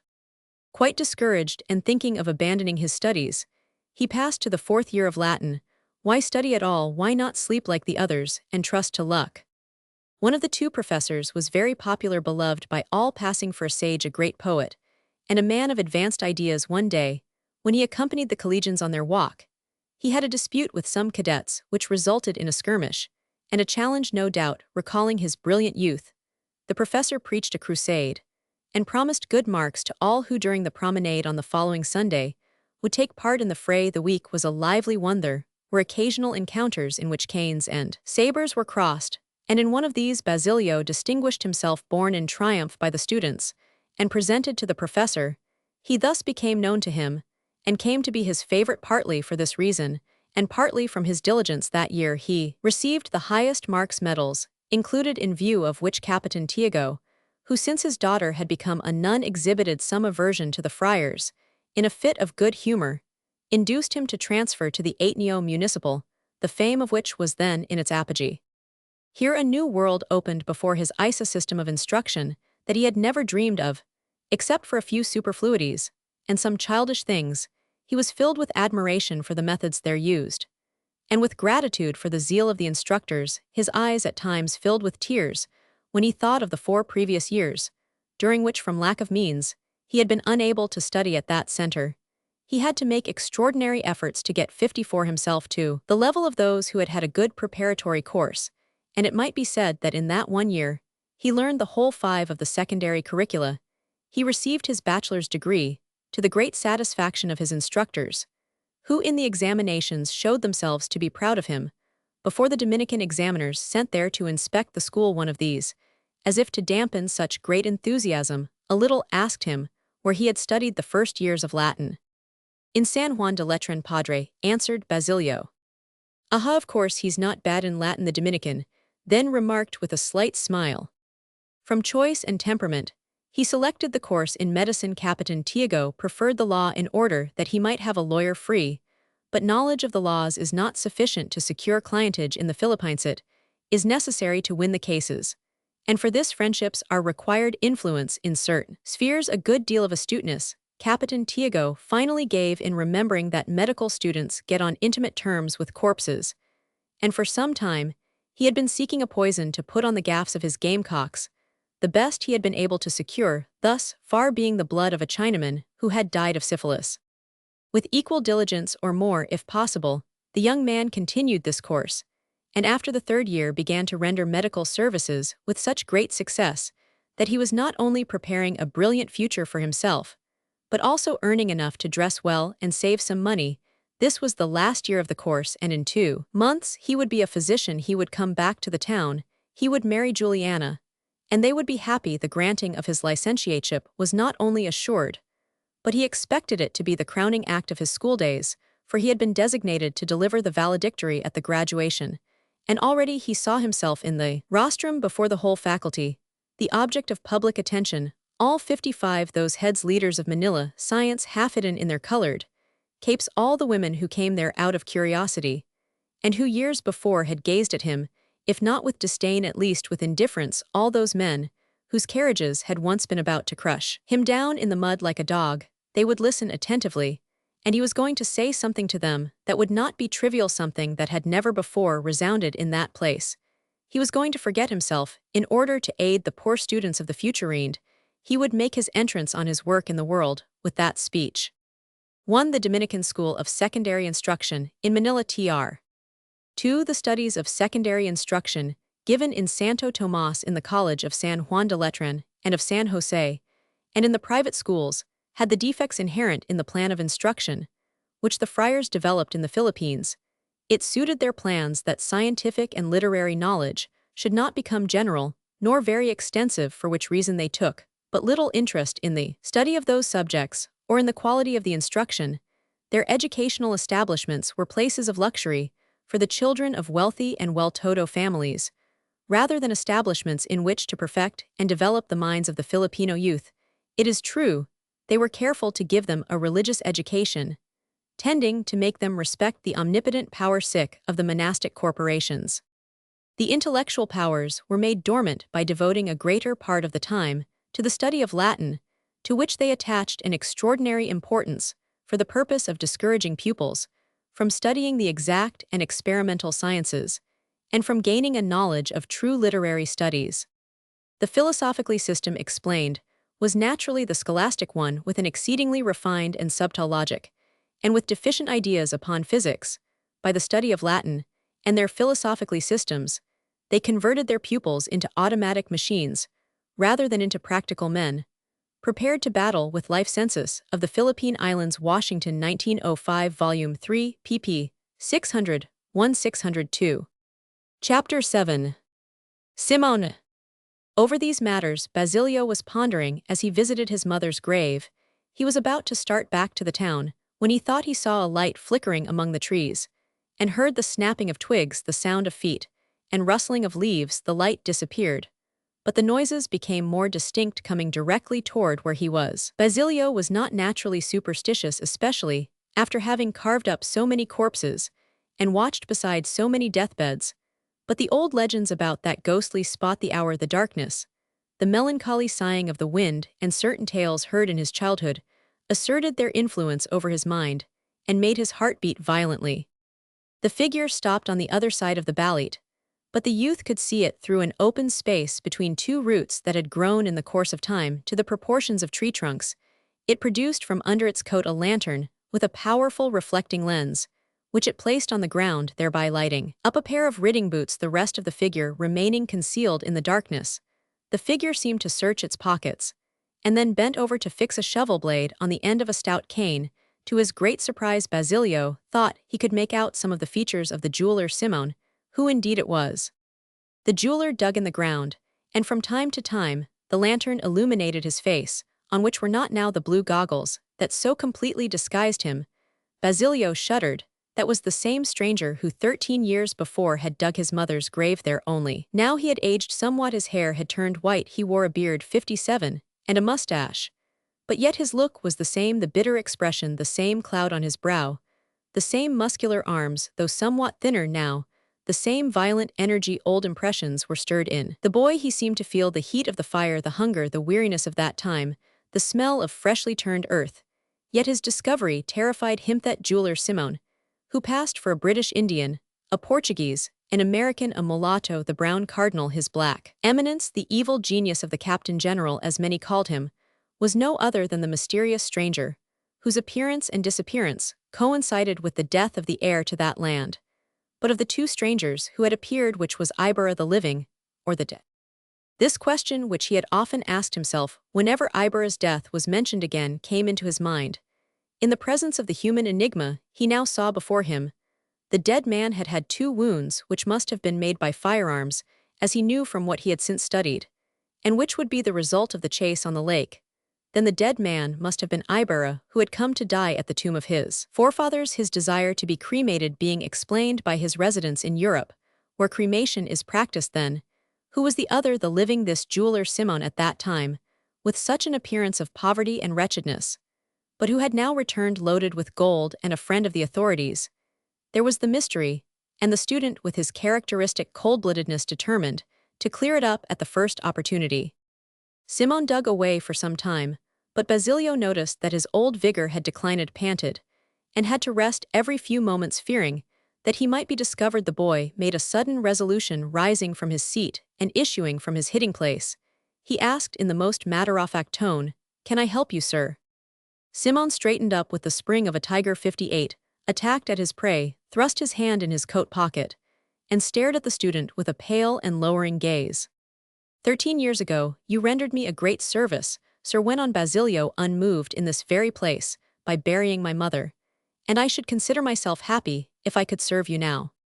Without taking his eyes off the youth, Simoun drew a revolver from his pocket, and the click of a hammer being cocked was heard. "For whom do you take me?" he asked, retreating a few paces. "For a person who is sacred to me," replied Basilio with some emotion, for he thought his last moment had come. "For a person whom all except me believe to be dead, and whose misfortunes I have always lamented." An impressive silence followed these words, a silence that to the youth seemed to suggest eternity, but Simoun, after some hesitation, approached him, and placing a hand on his shoulder, said, in a moving tone, "Basilio, you possess a secret that can ruin me, and now you have just surprised me in another which puts me completely in your hands, the divulging of which would upset all my plans. For my own security, and for the good of the cause in which I labor, I ought to seal your lips forever. For what is the life of one man compared to the end I seek? The occasion is fitting. No one knows that I have come here. I am armed. You are defenseless. Your death would be attributed to the outlaws, if not to more supernatural causes. Yet ill. Let you live, and trust that I shall not regret it. You have toiled, you have struggled with energetic perseverance, and like myself, you have your scores to settle with society. Your brother was murdered, your mother driven to insanity, and society has prosecuted neither the assassin nor the executioner. You and I are the dregs of justice, and instead of destroying, we ought to aid each other." Simoun paused with a repressed sigh, and then slowly resumed, while his gaze wandered about. "Yes, I am he who came here 13 years ago, sick and wretched, to pay 59, the last tribute to a great and noble soul that was willing to die for me, the victim of a vicious system. I have wandered over the world working night and day to amass a fortune, and carry out my plan. Now I have returned to destroy that system, to precipitate its downfall, to hurl it into the abyss toward which it is senselessly rushing. Even though I may have to shed oceans of tears and blood, it has condemned itself. It stands condemned, and I don't want to die before I have seen it in fragments at the foot of the precipice." Simoun extended both his arms toward the earth, as if with that gesture he would like to hold there the broken remains. His voice took on a sinister, even lugubrious tone, which made the student shudder. "Called by the vices of the rulers, I have returned to these islands, and under the cloak of a merchant, have visited the towns. My gold has opened a way for me, and wheresoever I have beheld greed in the most execrable forms, sometimes hypocritical, sometimes shameless, sometimes cruel, fatten on the dead organism like a vulture on a corpse, I have asked myself, was there not festering in its vitals the corruption, the ptomaine, the poison of the tombs? To kill the foul bird, the corpse was letting itself be consumed, the vulture was gorging itself with meat, and because it was not possible for me to give it life, so that it might turn against its destroyer, and because the corruption developed slowly, I have stimulated greed, I have abetted it, the cases of injustice, and the abuses multiplied themselves. I have instigated crime and acts of cruelty, so that the people might become accustomed to the idea of death. I have stirred up trouble, so that to escape from it, some remedy might be found. I have placed obstacles in the way of trade, so that the country, impoverished and reduced to misery, might no longer be afraid of anything. I have excited desires to plunder the treasury, and as this has not been enough to bring about a popular uprising, I have wounded the people in their most sensitive fiber. I have made the vulture itself insult the very corpse that it feeds upon, and hasten the corruption. Now when I was about to get the supreme rottenness, the supreme filth, the mixture of such foul products brewing poison, when the greed was beginning to irritate in its folly, hastening to seize whatever came to hand like an old woman caught in a conflagration, here you come with your cries of hispanism, with chance of confidence in the government, in what cannot come to pass. Here you have a body palpitating with heat and life, young, pure, vigorous, throbbing with blood, with enthusiasm, suddenly come forth to offer itself again as fresh food. Ah, youth is ever inexperienced and dreamy, always running after the butterflies and flowers you have united, so that by your efforts you may bind your fatherland to Spain with garlands of roses, when in reality you are forging upon it chains harder than the diamond. You ask for equal rights, the Hispanization of your customs, and you don't see that what you are begging for is suicide, the destruction of your nationality, the annihilation of your fatherland, the consecration of tyranny.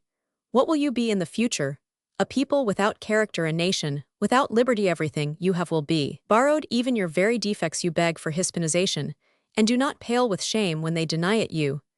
And even if they should grant it to you, what then? What have you gained? At best a country of pronunciamentos, a land of civil wars, a republic of the greedy and the malcontents, like some of the republics of South America. To what are you tending now with your instruction in Castilian? A pretension that would be ridiculous, were it not for its deplorable consequences. You wish to add one more language to the 40-odd that are spoken in the islands, so that you may understand one another less and less. On the contrary, replied Basilio, if the knowledge of Castilian may bind us to the government in exchange, it may also unite the islands among themselves. A gross error, rejoined Simoun. You are letting yourselves be deceived by big words, and never go to the bottom of things to examine the results in their final analysis. Spanish will never be the general language of the country. The people will never talk it, because the conceptions of their brains and the feelings of their hearts cannot be expressed in that language. Each people has its own tongue, as it has its own way of thinking. What are you going to do with Castilian? The few of you who will speak it kill off your own originality, subordinate your thoughts to other brains, and instead of freeing yourselves, make yourselves slaves. Indeed, 9/10 of those of you who pretend to be enlightened are renegades to your country. He among you who talks that language neglects his own in such a way that he neither writes nor understands it. And how many have I not seen who pretended not to know a single word of it? But fortunately, you have an imbecile government, while Russia enslaves Poland by forcing the Russian language upon it.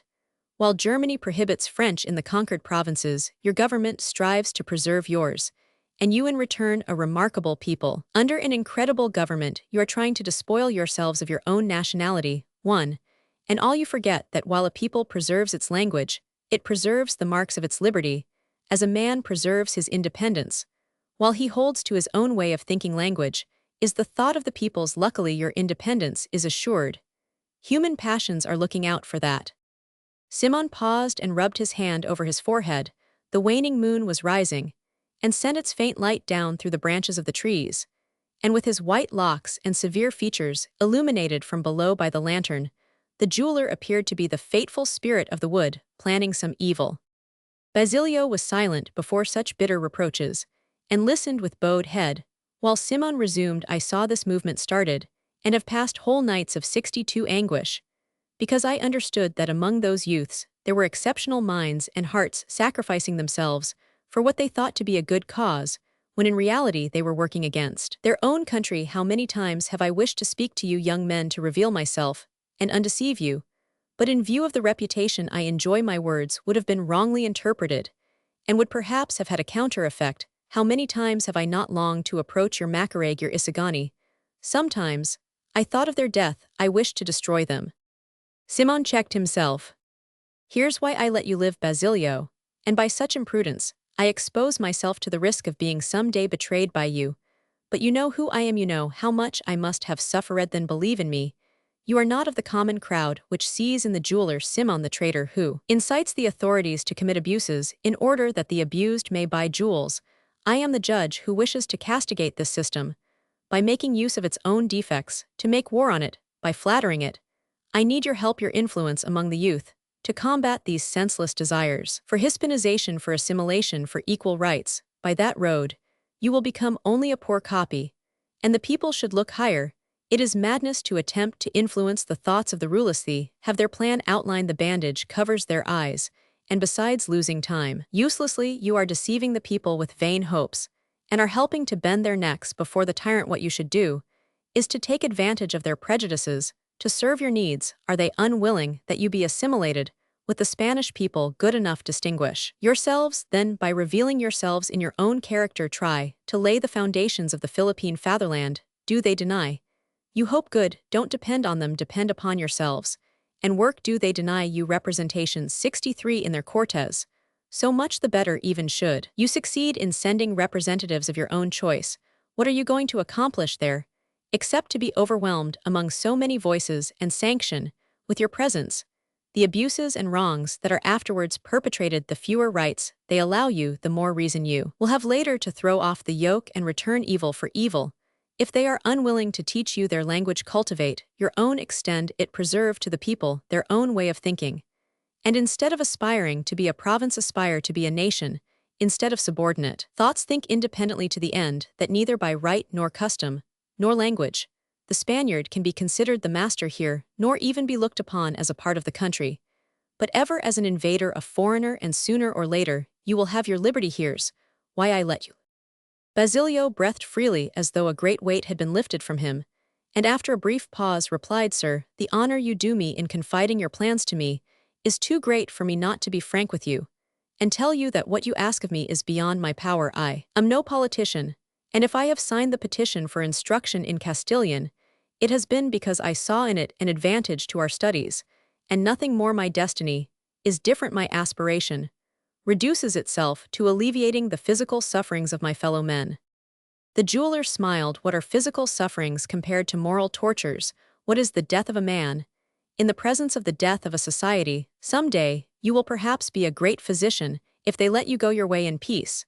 But greater yet will be he who can inject a new idea into this anemic people. You, what are you doing for the land that gave you existence, that supports your life, that affords you knowledge? Don't you realize that that is a useless life, which is not consecrated to a great idea?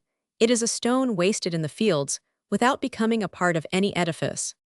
No, no, sir, replied Basilio modestly. I am not folding my arms. I am working like all the rest to raise up from the ruins of the past a people whose units will be bound together, that each one may feel in himself the conscience and the life of the whole. But however enthusiastic our generation, maybe we understand that in this great social fabric, there must be a division of labor. I have chosen my task, and will devote myself to science. Science is not the end of man, declared Simoun. The most civilized nations are tending toward it. Yes, but only as a means of seeking their welfare. Science is more eternal, it's more human, it's more universal. exclaimed the youth in a transport of enthusiasm. Within a few centuries, when humanity has become redeemed and enlightened, when there are no races, when all peoples are free, when there are neither tyrants, nor slaves, colonies, nor mother countries, when justice rules and man is a citizen of the world, the pursuit of science alone will remain. The word patriotism will be equivalent to fanaticism, and he who prides himself on patriotic ideas will doubtless be isolated as a dangerous disease, as a menace to the social order. Simoun smiled sadly. Yes, yes, he said with a shake of his head. Yet to reach that condition it is necessary that there be no tyrannical and no enslaved peoples. It is necessary that man go about freely, that he know how to respect the rights of others in their own individuality. And for this, there is yet much blood to be shed. The struggle forces itself forward to overcome the ancient fanaticism that bound consciences. It was necessary that many should perish in the holocausts, so that the social conscience in horror declared the individual conscience free. It is also necessary that all answer the question, which with each day the fatherland asks them, with its fettered hands extended: patriotism can only be a crime in a tyrannical people, because then it is rapine under a beautiful name. But however 65 perfect humanity may become, patriotism will always be a virtue among oppressed peoples, because it will at all times mean love of justice, of liberty, of personal dignity, nothing of chimerical dreams, of effeminate idols. The greatness of a man is not in living before his time, a thing almost impossible, but in understanding its desires, in responding to its needs, and in guiding it on its forward way. The geniuses that are commonly believed to have existed before their time only appear so because those who judge them see from a great distance, or take, as representative of the age, the line of stragglers. Simoun fell silent, seeing that he could awake no enthusiasm in that unresponsive mind. He turned to another subject, and asked with a change of tone, "And what are you doing for the memory of your mother and your brother? Is it enough that you come here every year to weep like a woman over a grave?" And he smiled sarcastically. The shot hit the mark. Basilio changed color and advanced a step. "What do you want me to do?" he asked angrily. "Without means, without social position, how may I bring their murderers to justice? I would merely be another victim, shattered like a piece of glass, hurled against a rock. Ah, you do ill to recall this to me, since it is wantonly reopening a wound. But what if I should offer you my aid?" Basilio shook his head and remained pensive. "All the tardy vindications of justice, all the revenge in the world, will not restore a single hair of my mother's head, or recall a smile to my brother's lips. Let them rest in peace. What should I gain now by avenging them? Prevent others from suffering what you have suffered, that in the future there be no brothers murdered or mothers driven to madness." Resignation is not always a virtue. It is a crime when it encourages tyrants. There are no despots where there are no slaves. Man is in his own nature so wicked that he always abuses complaisance. I thought as 66 you do, and you know what my fate was. Those who caused your misfortunes are watching you day and night. They suspect that you are only biding your time. They take your eagerness to learn, your love of study, your very complacence for burning desires for revenge. The day they can get rid of you, they will do with you as they did with me, and they will not let you grow to manhood because they fear and hate you. Hate me, still hate me, after the wrong they have done me?" asked the youth in surprise.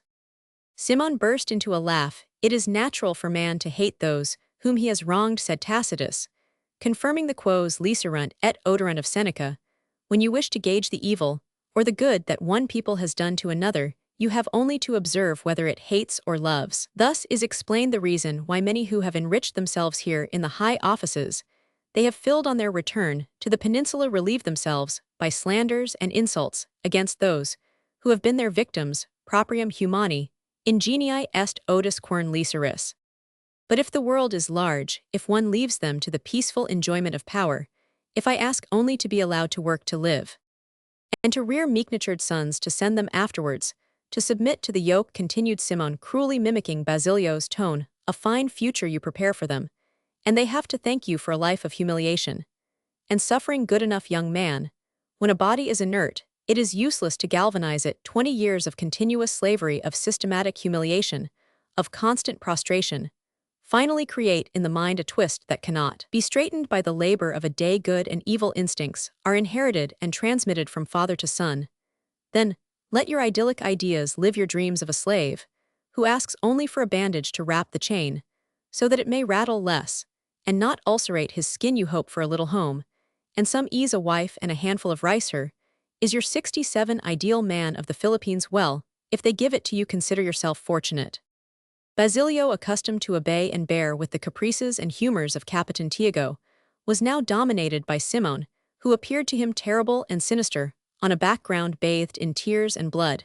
He tried to explain himself by saying that he did not consider himself fit to mix in politics, that he had no political opinions, because he had never studied the question, but that he was always ready to lend his services the day they might be needed, that for the moment, he saw only one need: the enlightenment of the people.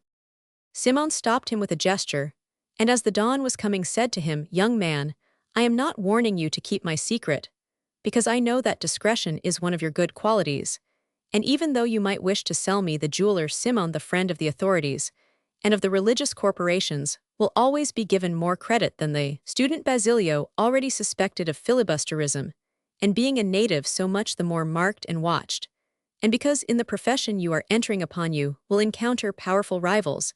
After all, even though you have not corresponded to my hopes, the day on which you change your mind, look me up at my house in the Escolta, and I'll be glad to help you." Basilio thanked him briefly and went away. "Have I really made a mistake?" mused Simoun, when he found himself alone. "Is it that he doubts me, and meditates his plan of revenge so secretly that he fears to tell it even in the solitude of the night?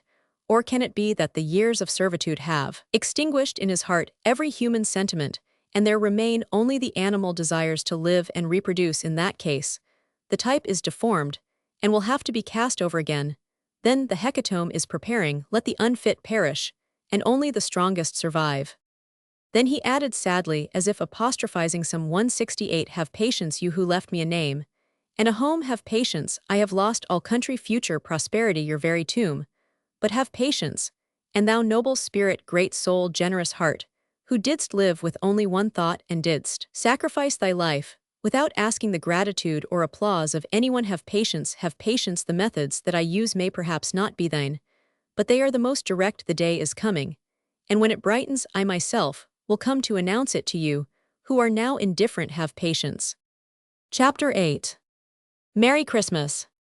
When Julie opened her sorrowing eyes, she saw that the house was still dark, but the cocks were crowing. Her first thought was that perhaps the Virgin had performed the miracle, and the sun was not going to rise in spite of the invocations of the cocks. She rose, crossed herself, recited her morning prayers with great devotion, and with as little noise as possible went out on the battleland. There was no miracle. The sun was rising and promised a magnificent morning. The breeze was delightfully cool, the stars were paling in the east, and the cocks were crowing as if to see who could crow best and loudest. That had been too much to ask. It were much easier to request the Virgin to send the 250 pesos. What would it cost the Mother of the Lord to give them? But underneath the image, she found only the letter of her father, asking for the ransom of 500 pesos. There was nothing to do but go. So, seeing that her grandfather was not stirring, she thought him asleep, and began to prepare breakfast. Strange. She was calm, she even had a desire to laugh. What had she had last night to afflict her? So she was not going very far. She could come every second day to visit the house. Her grandfather could see her. And as for Basilio, he had known for some time the bad turn her father's affairs had taken, since he had often said to her, "When I am a physician, and we are married, your father won't need his fields." What a fool I was to cry so much, she said to herself. As she packed her tampapy, her fingers struck against the locket, and she pressed it to her lips. But immediately 70 wiped them from fear of contagion, for that locket set with diamonds and emeralds had come from a leper. Ah, then if she should catch that disease, she could not get married.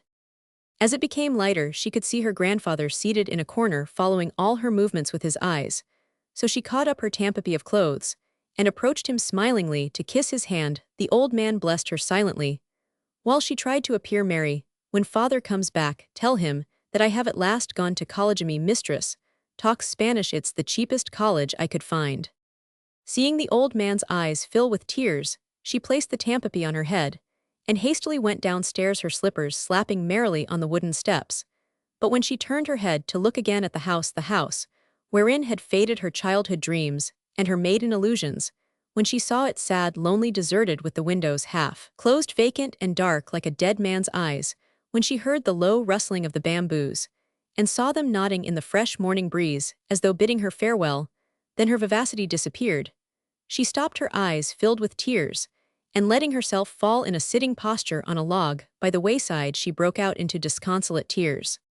Julie had been gone several hours, and the sun was quite high overhead when Tandang Silo gazed from the window at the people in their festival garments, going to the town to attend the high mass, nearly all led by the hand or carried in their arms a little boy or girl decked out as if for a fiesta.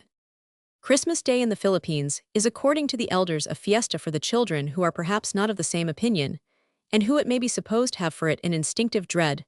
They are roused early, washed, dressed, and decked out with everything new, dear, and precious, that they possess: silk shoes, big hats, woolen or velvet suits, without overlooking 4 or 571 scapularies, which contain texts from St. John, and thus burdened they are carried to the high mass, where for almost an hour they are subjected to the heat and the human smells from so many crowding, perspiring people. And if they are not made to recite the rosary, they must remain quiet, bored, or asleep at each movement or antic that may soil their clothing. They are pinched and scolded. So the fact is that they do not laugh or feel happy, while in their round eyes can be read a protest against so much embroidery, and a longing for the old shirt of weekdays. Afterwards they are dragged from house to house to kiss their relatives' hands.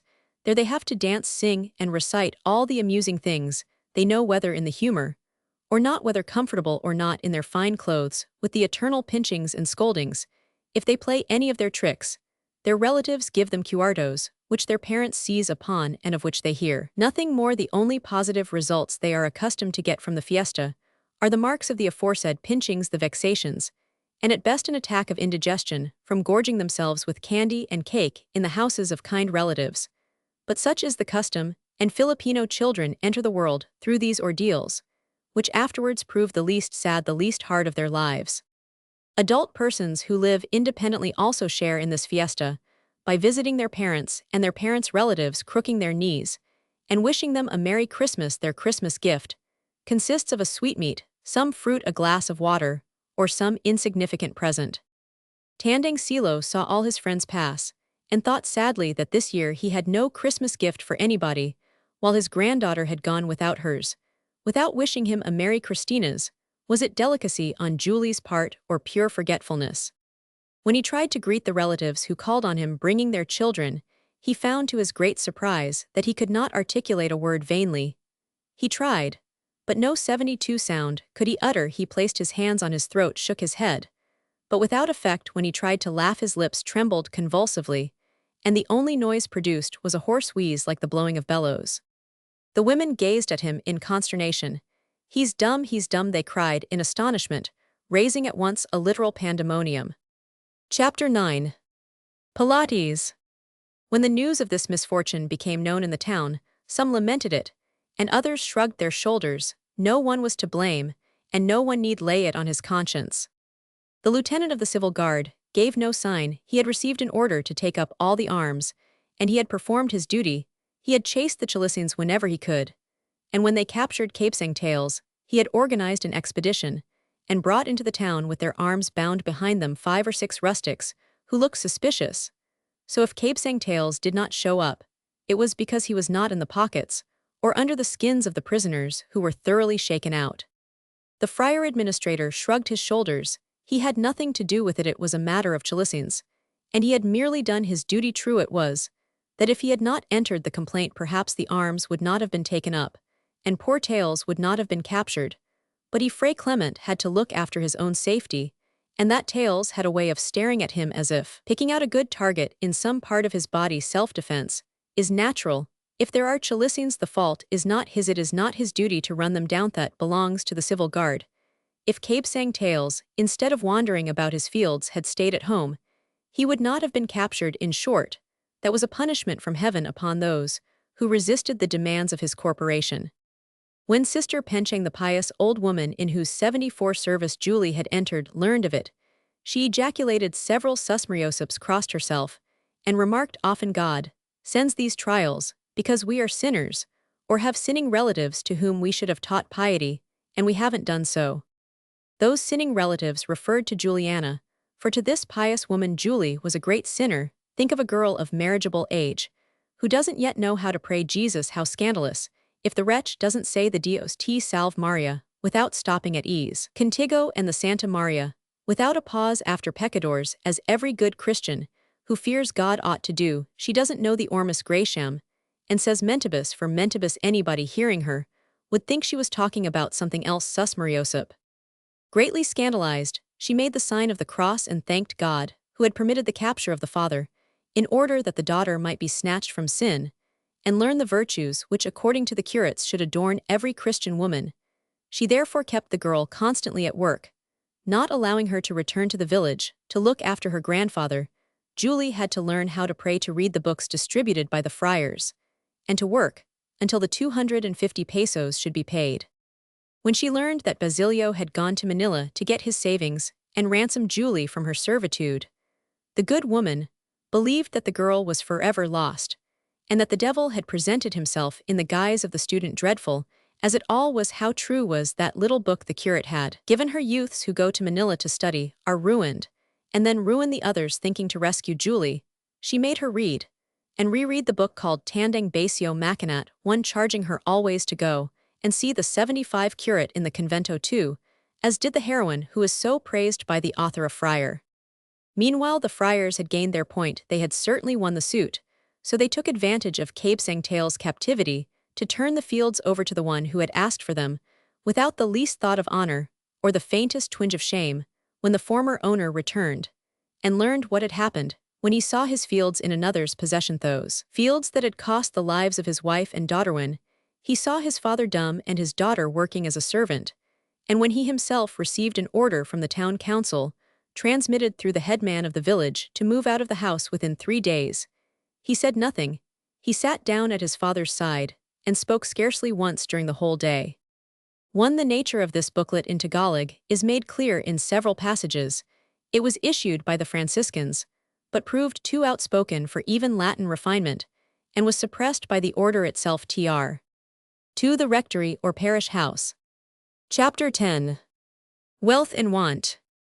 On the following day, to the great surprise of the village, the jeweler Simoun, followed by 2 servants, each carrying a canvas-covered chest, requested the hospitality of Cabesangtails, who even in the midst of his wretchedness, did not forget the good Filipino customs. Rather, he was troubled to think that he had no way of properly entertaining the stranger, but Simoun brought everything with him, servants and provisions, and merely wished to spend the day and night in the house, because it was the largest in the village, and was situated between San Diego and Tiani towns, where he hoped to find many customers. Simoun secured information about the condition of the roads, and asked Cabesangtails if his revolver was a sufficient protection against the Chilisines. "They have rifles that shoot a long way," was the rather absent-minded reply.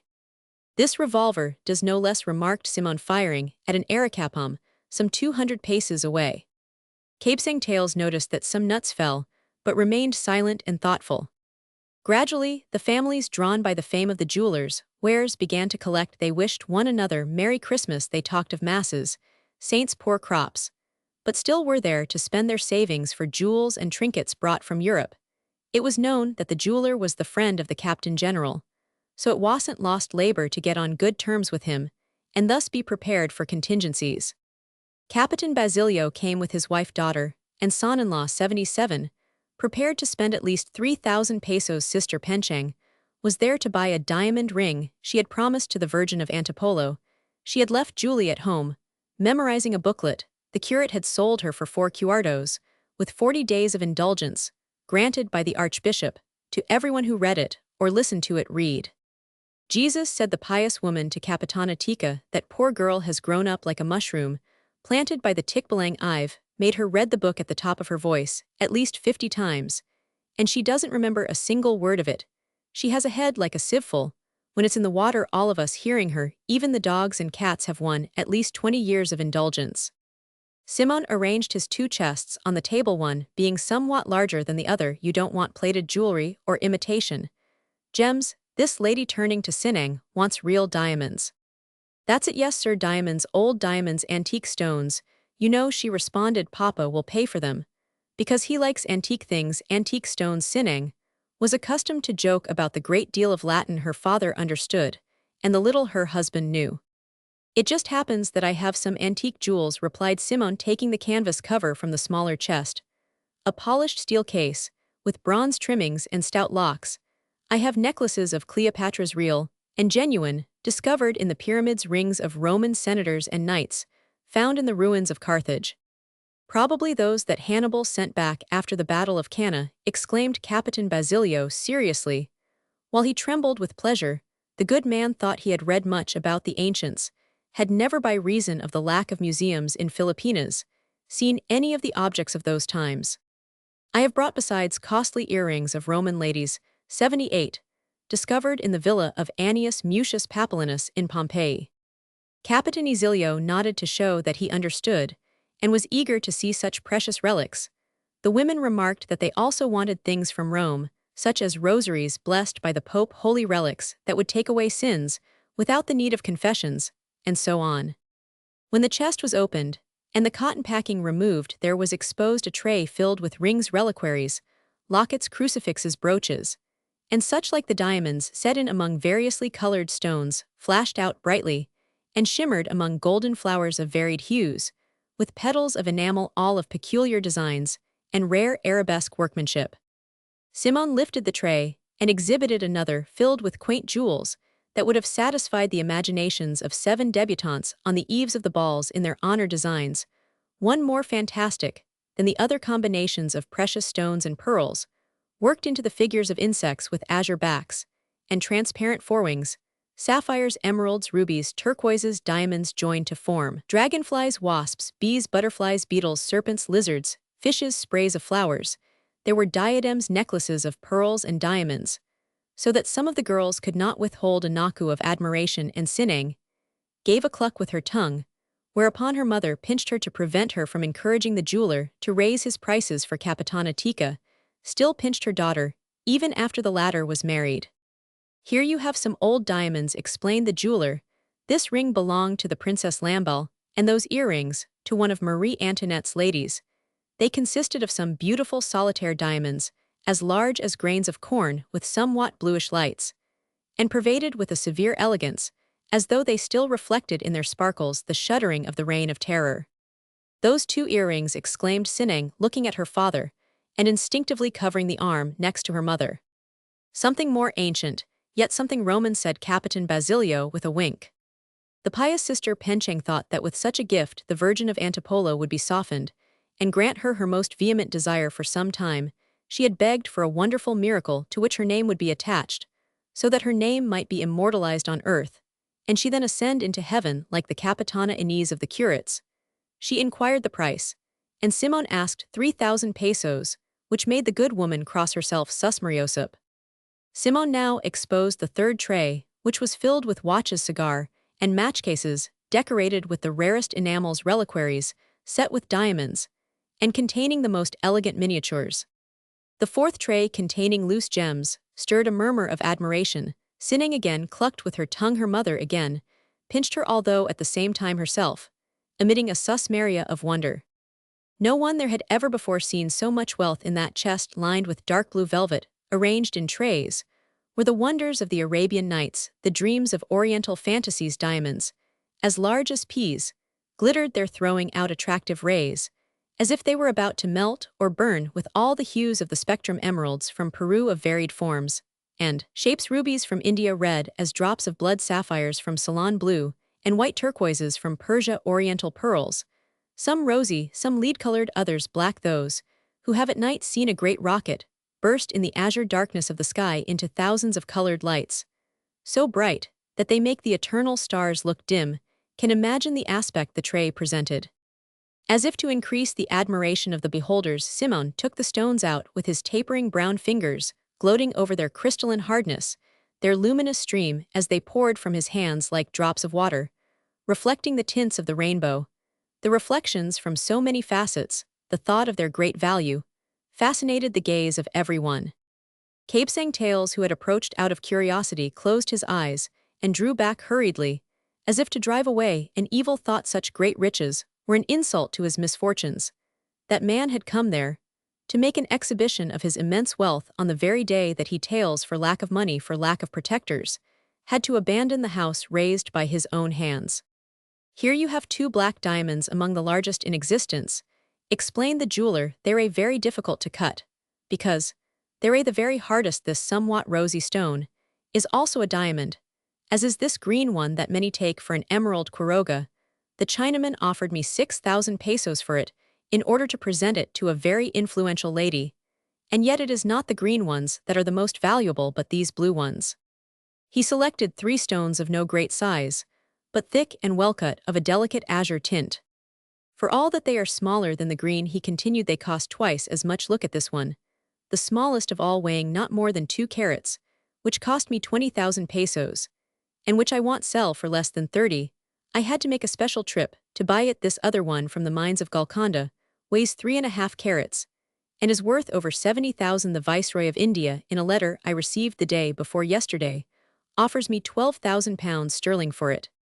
Before such great wealth, all under the power of that man, who talked so unaffectedly, the spectators felt a kind of awe mingled with dread. Simoun clucked several times, and her mother did not pinch her, perhaps because she too was overcome, or perhaps because she reflected that an 81 jeweler like Simoun was not going to try to gain 5 pesos more or less, as a result of an exclamation, more or less indiscreet. All gazed at the gems, but no one showed any desire to handle them.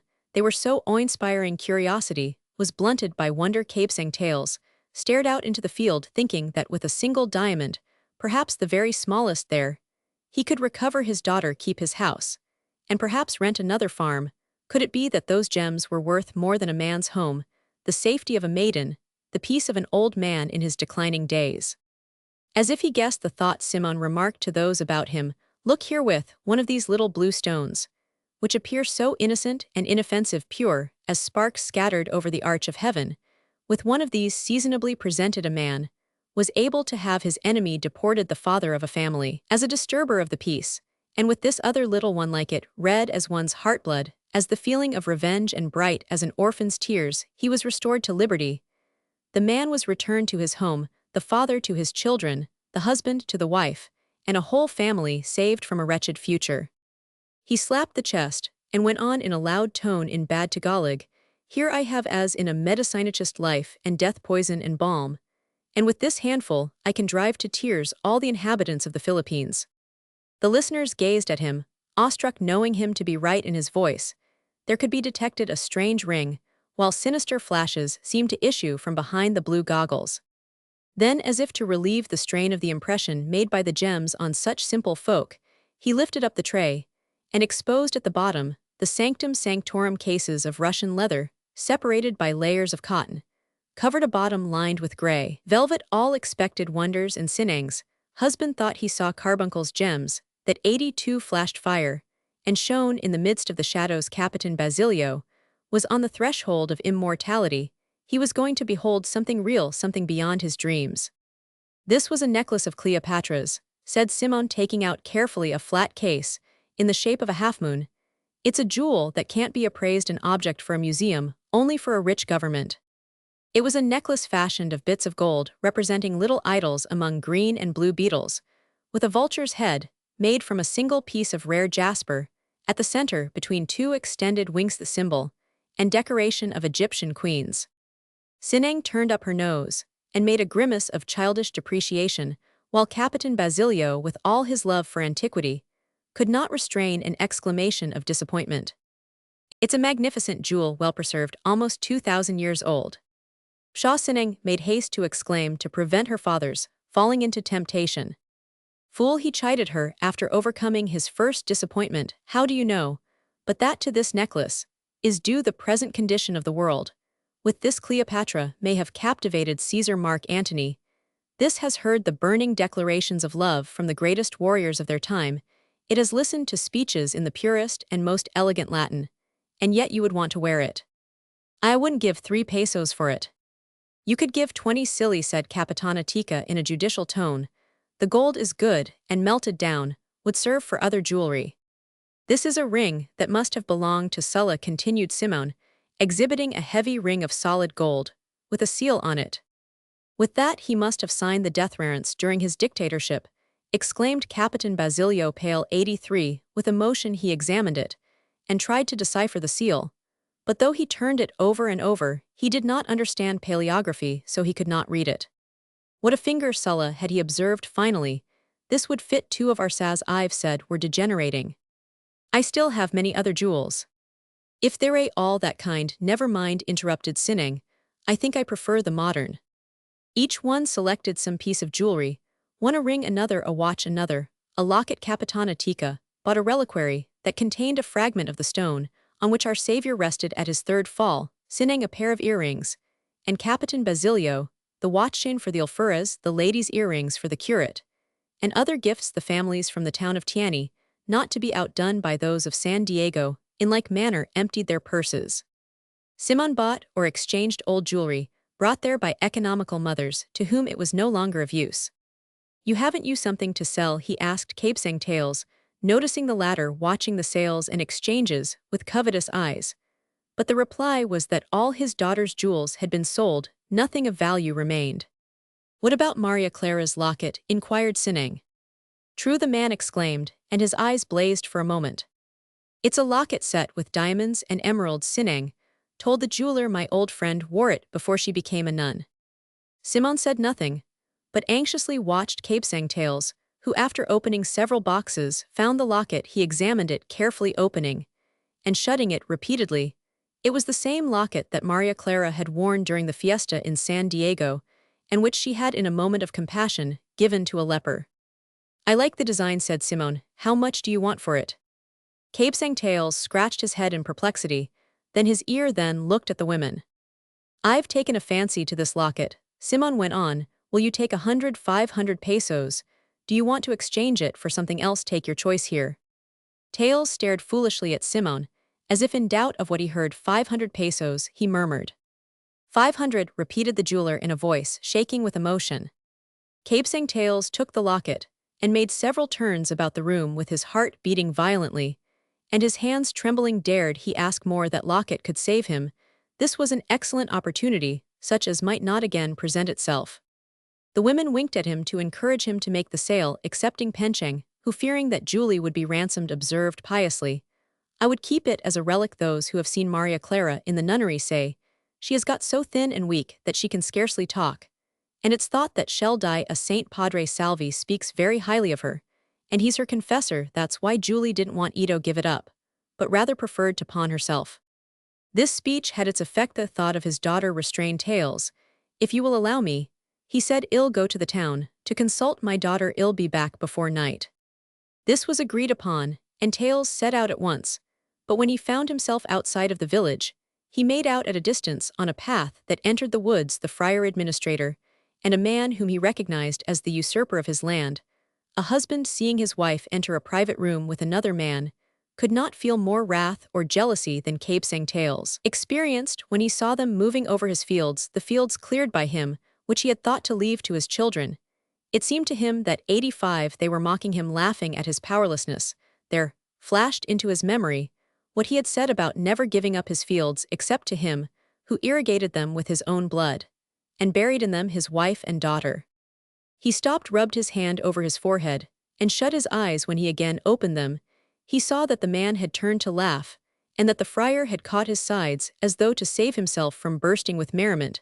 Then he saw them point toward his house and laugh again.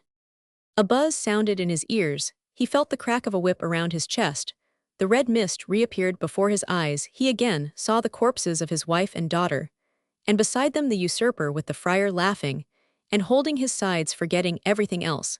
He turned aside into the path they had taken, the one leading to his fields. Simoun waited in vain for Capesang Tales to return that night, but the next morning when he arose, he noticed that the leather holster of his revolver was empty. Opening it, he found inside a scrap of paper, wrapped around the locket set with emeralds and diamonds, with these few lines written on it in Tagalog. Pardon, sir, that in my own house I relieve you of what belongs to you, but necessity drives me to it. In exchange for your revolver, I leave the locket you desired. So much I need the weapon, for I am going out to join the Chilisins.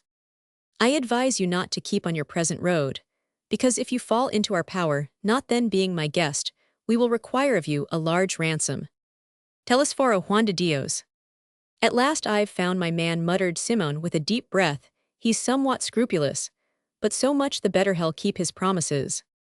He then ordered a servant to go by boat over the lake to Los Banos with the larger chest, and await him there. He would go on overland taking the smaller chest, the 186, containing his famous jewels. The arrival of 4 civil guards completed his good humor. They came to arrest Capesang Tales, and not finding him took Tandang Silo away instead. 3 murders had been committed during the night. The friar administrator and the new tenant of Capesang Tales land had been found dead with their heads split open, and their mouths full of earth on the border of the fields. In the town, the wife of the usurper was found dead at dawn, her mouth also filled with earth, and her throat cut with a fragment of paper beside her, on which was the name Tales written in blood, as though traced by a finger. Calm yourselves, peaceful inhabitants of Calamba. None of you are named Tales, none of you have committed any crime. You are called Luis Habana Matias Belarmino, Nicasio Igasani Cayetano de Jesus Mateo, Elegard Lindro Lopez Antonino, Lopez Silvestre Ubaldo, Manuel Hidalgo Pachino Mercado, your name. Whole village of Calamba, you cleared your fields on them, you have spent the labor of your whole lives, your savings, your vigils and privations, and you have been despoiled of them, driven from your homes, with the rest forbidden to show you hospitality. Not content with outraging justice, they too have trampled upon the sacred traditions of your country. You have served Spain and the king, and when in their name you have asked for justice, you were banished without trial, torn from your wives' arms, and your children's caresses. Any one of you has suffered more than Capesang Tales, and yet none, not one of you has received justice, neither pity nor humanity has been shown. You have been persecuted beyond 87 the tomb, as was Mariano Herbosa. 3 weep or laugh there, in those lonely isles, where you wander vaguely uncertain of the future Spain. The generous Spain is watching over you, and sooner or later you will have justice. 1 Friends of the author who suffered in Whaler's expedition, mentioned below. Tr.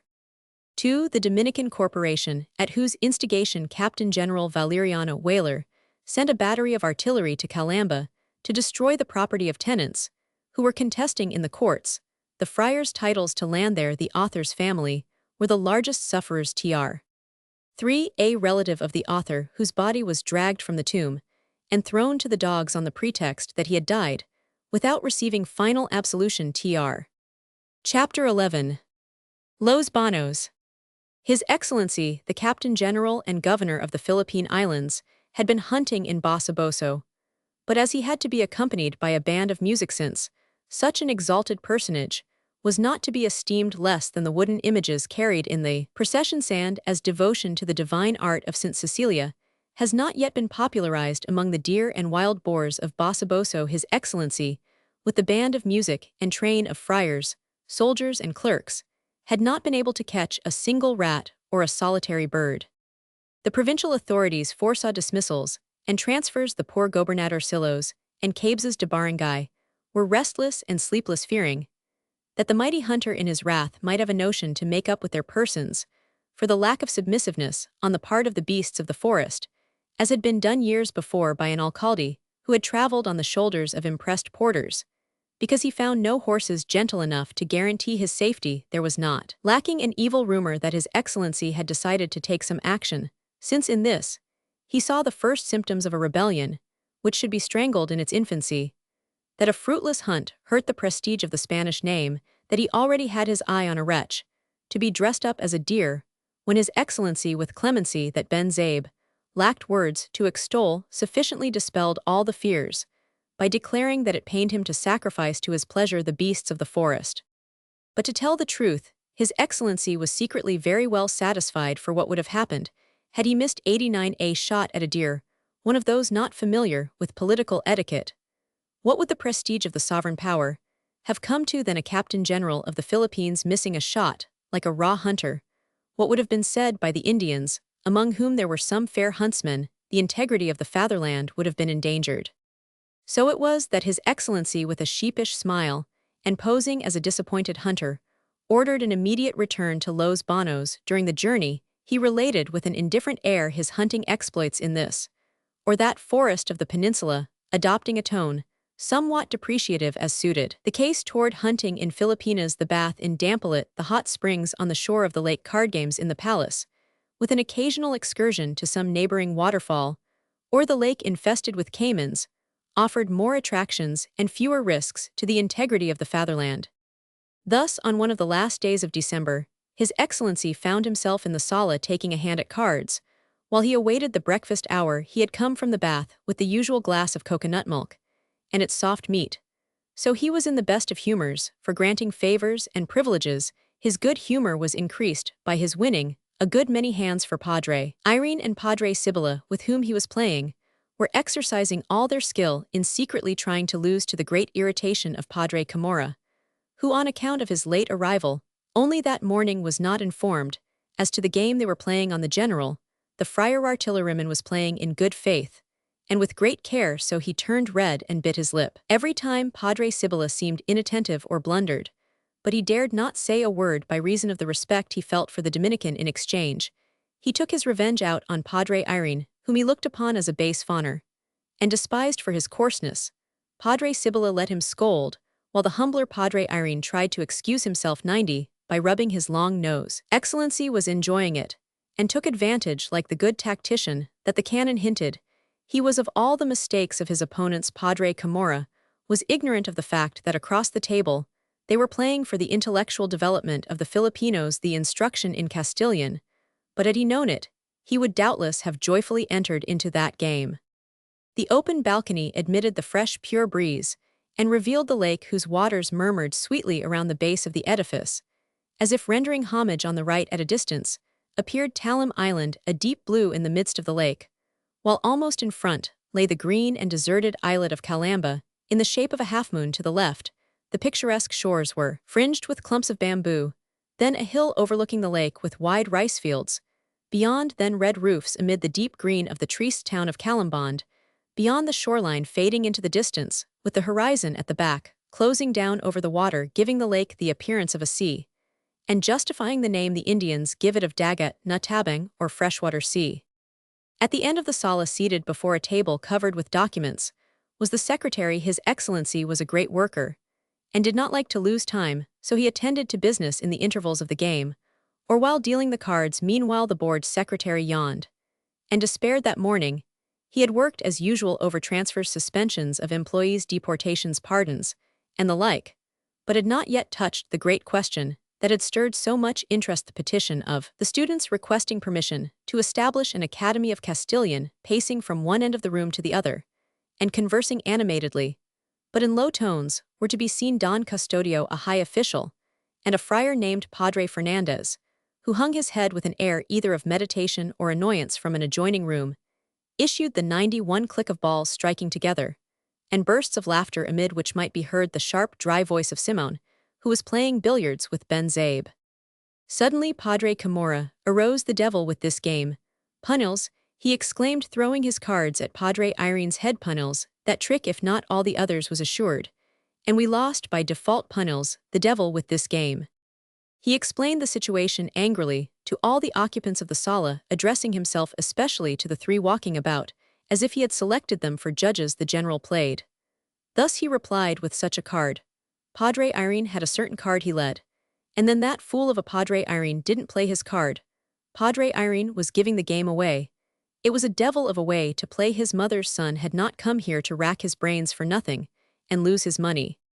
Then he added, turning very red, if the booby thinks my money grows on every bush, on top of the fact that my Indians are beginning to haggle over payments. Fuming, and disregarding the excuses of Padre Irene, who tried to explain, while he rubbed the tip of his beak, in order to conceal his sly smile, he went into the billiard room. Padre Fernandez, would you like to take a hand? Asked Fray Sibylla. I am a very poor player, replied the friar with a grimace. Then get Simoun, said the general. Simoun, mister, want you try a hand? What is your disposition concerning the arms for sporting purposes? Asked the secretary, taking advantage of the pause. Simoun thrust his head through the door. Don't you want to take Padre Camorra's place? Senor Sinbad, inquired Padre Irene. You can bet diamonds instead of chips. I don't care if I do, replied Simoun, advancing, while he brushed the chalk from his hands. What will you bet? What should we bet? Returned Padre Sibylla. The general can bet what he likes, but we priests, clerics. Bah, interrupted Simoun, ironically, you and Padre Irene can pay with deeds of charity, prayers, and virtues. You know that the virtues a person may possess, gravely argued Padre Sibylla, are not like the diamonds that may pass from hand to hand to be sold and resold. They are inherent in the being, They are essential attributes of the subject. I'll be satisfied, then, if you pay me with promises, replied Simoun, jestingly. You Padre Sibylla, instead of paying me 5 something or other in money, will say, for example, for 5 days, I renounce poverty, humility, and obedience. You Padre Irene, I renounce chastity, liberality. And so on. Those are small matters, and I am putting up my diamonds. What a peculiar man this Simoun is. What notions he has, exclaimed Padre Irene with a smile. And he continued, Simoun, slapping His Excellency familiarly on the shoulder, he will pay me with an order for 5 days in prison or 5 months, or an order of deportation, made out in blank, or let us say a summary execution by the civil guard, while my man is being conducted from one town to another. This was a strange proposition, so the 3 who had been pacing about gathered around. But Senor Simoun, asked the high official, what good will you get out of winning promises of virtues, or lives, and deportations, and summary executions? A great deal. I am tired of hearing virtues talked about, and would like to have the whole of them, all there are in the world, tied up in a sack, in order to throw them into the sea, even though I had to use my diamonds for sinkers. What an idea, exclaimed Padre Irene with another smile. And the deportations and executions, what of them? Well, to clean the country, and destroy every evil seed. Get out. You're still sore at the Chilisines, but you were lucky that they didn't demand a larger ransom, or keep all your jewels. Man, don't be ungrateful. Simoun proceeded to relate how he had been intercepted by a band of Chilisines, who, after entertaining him for a day, had let him go on his way without exacting other ransom than his 2 fine revolvers, and the 2 boxes of cartridges he carried with him. He added that the Chilisines had charged him with many kind regards for His Excellency, the Captain General. As a result of this, and as Simoun reported that the Chilisines were well provided with shotguns, rifles, and revolvers, and against such persons, one man alone, no matter how well armed, could not defend himself. His Excellency, to prevent the Chilisines from getting weapons in the future, was about to dictate a new decree forbidding the introduction of sporting arms. On the contrary, protested Simoun, for me, the Chilisines are the most respectable men in the country. They're the only ones who earn their living honestly. Suppose I had fallen into the handswell of you yourselves, for example, would you have let me escape without taking half of my jewels at least? Don Custodio was on the point of protesting that Simoun was really a rude American mulatto, taking advantage of his friendship with the Captain General to insult Padre Irene, although it may be true also that Padre Irene would hardly have set him free for so little. The evil is not, went on Simoun, in that there are Chilisines in the mountains and uninhabited parts. The evil lies in the Chilisines in the towns and cities. Like yourself, put in the canon with a smile. Yes, like myself, like all of us. Let's be frank, for no Indian is listening to us here, continued the jeweler. The evil is that we're not all openly declared Chilisines when that happens, and we all take to the woods on that day. The country will be saved on that day, will rise a new social order which will take care of itself, and His Excellency will be able to play his game in peace, without the necessity of having his attention diverted by his secretary. The person mentioned at that moment yawned, extending his folded arms above his head, and stretching his crossed legs under the table as far as possible. Upon noticing which all laughed, His Excellency wished to change the course of the conversation, so throwing down the cards he had been shuffling, he said half seriously, come enough of jokes and cards, let's get to work in earnest, since we still have a half-hour before breakfast. Are there many matters to be got through with? All now gave their attention. That was the day for joining battle over the question of instruction in Castilian, for which purpose Padre Sibylla and Padre Irene had been there several days. It was known that the former, as vice-rector, was opposed to the project, and that the latter supported it, and his activity was in turn supported by the Countess. What is there, asked His Excellency impatiently. The petition about sporting arms, replied the secretary with a stifled yawn. Forbidden. Pardon, General, said the high official gravely. Your Excellency will permit me to invite your attention to the fact that the use of sporting arms is permitted in all the countries of the world. The general shrugged his shoulders and remarked dryly, we are not imitating any nation in the world. Between His Excellency and the high official there was always a difference of opinion, so it was sufficient that 95 the latter offer any suggestion whatsoever to have the former remain stubborn. The high official tried another tack. Sporting arms can harm only rats and chickens, they'll say. But are we chickens? Interrupted the general again, shrugging his shoulders. I've demonstrated that I am not. But there's another thing, observed the secretary. 4 months ago, when the possession of arms was prohibited, the foreign importers were assured that sporting arms would be admitted. His Excellency knitted his brows. That can be arranged, suggested No. Very simply, sporting arms nearly all have a caliber of 6 millimeters, at least those now in the market. Authorize only the sale of those that haven't these 6 millimeters. All approved this idea of Simoun's, except the high official, who muttered into Padre Fernandez's ear that this was not dignified, nor was it the way to govern. The schoolmaster of Tiani preceded the secretary, shuffling some papers about, asks for a better location for. What better location can he want than the storehouse that he has all to himself? Interrupted Padre Camorra, who had returned having forgotten about the card game. He says that it's roofless, replied the secretary, and that having purchased out of his own pocket some maps and pictures, he doesn't want to expose them to the weather. But I haven't anything to do with that, muttered His Excellency.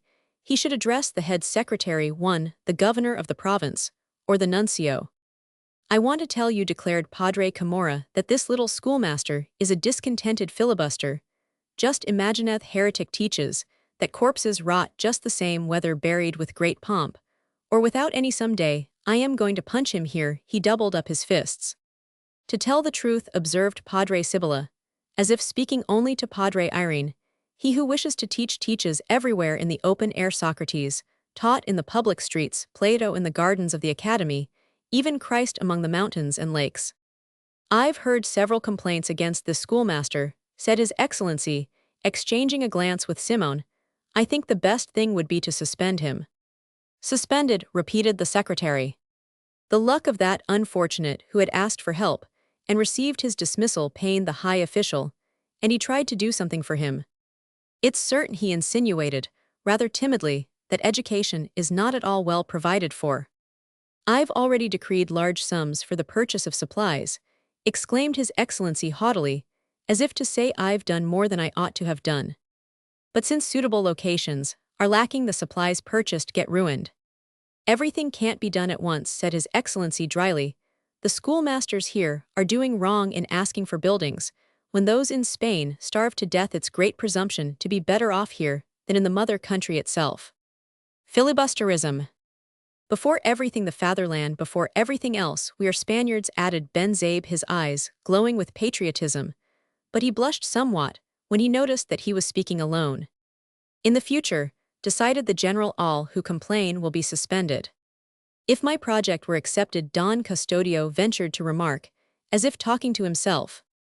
For the construction of schoolhouses.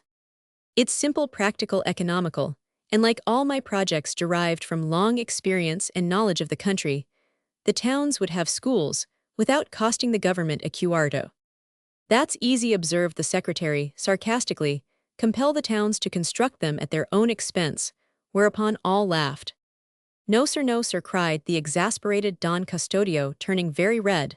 The buildings are already constructed, and only wait to be utilized, hygienic, unsurpassable, spacious. The friars looked at one another. Uneasily, would Don Custodio propose that the churches and conventos be converted into schoolhouses? Let's hear it, said the general with a frown. Well, General, it's very simple, replied Don Custodio, drawing himself up, and assuming his hollow voice of ceremony. The schools are open only on weekdays, and the cockpits on holidays. Then convert these into schoolhouses at least during the week. Man. What a lovely idea. What's the matter with you, Don Custodio?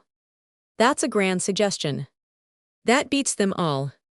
But gentlemen, cried Don Custodio in answer to so many exclamations, let's be practical. What places are more suitable than the cockpits? They're a large, well-constructed, and under a curse for the use to which they are put during the weekdays. From a moral standpoint, my project would be acceptable by serving as a kind of expiation and weekly purification of the temple of chance, as we might say. But the fact remains that sometimes there are cockfights, 98 during the week, objected Padre Camorra, and it wouldn't be right when the contractors of the cockpits pay the government too. Well, on those days close the school. Man, man, exclaimed the scandalized Captain General, such an outrage shall never be perpetrated.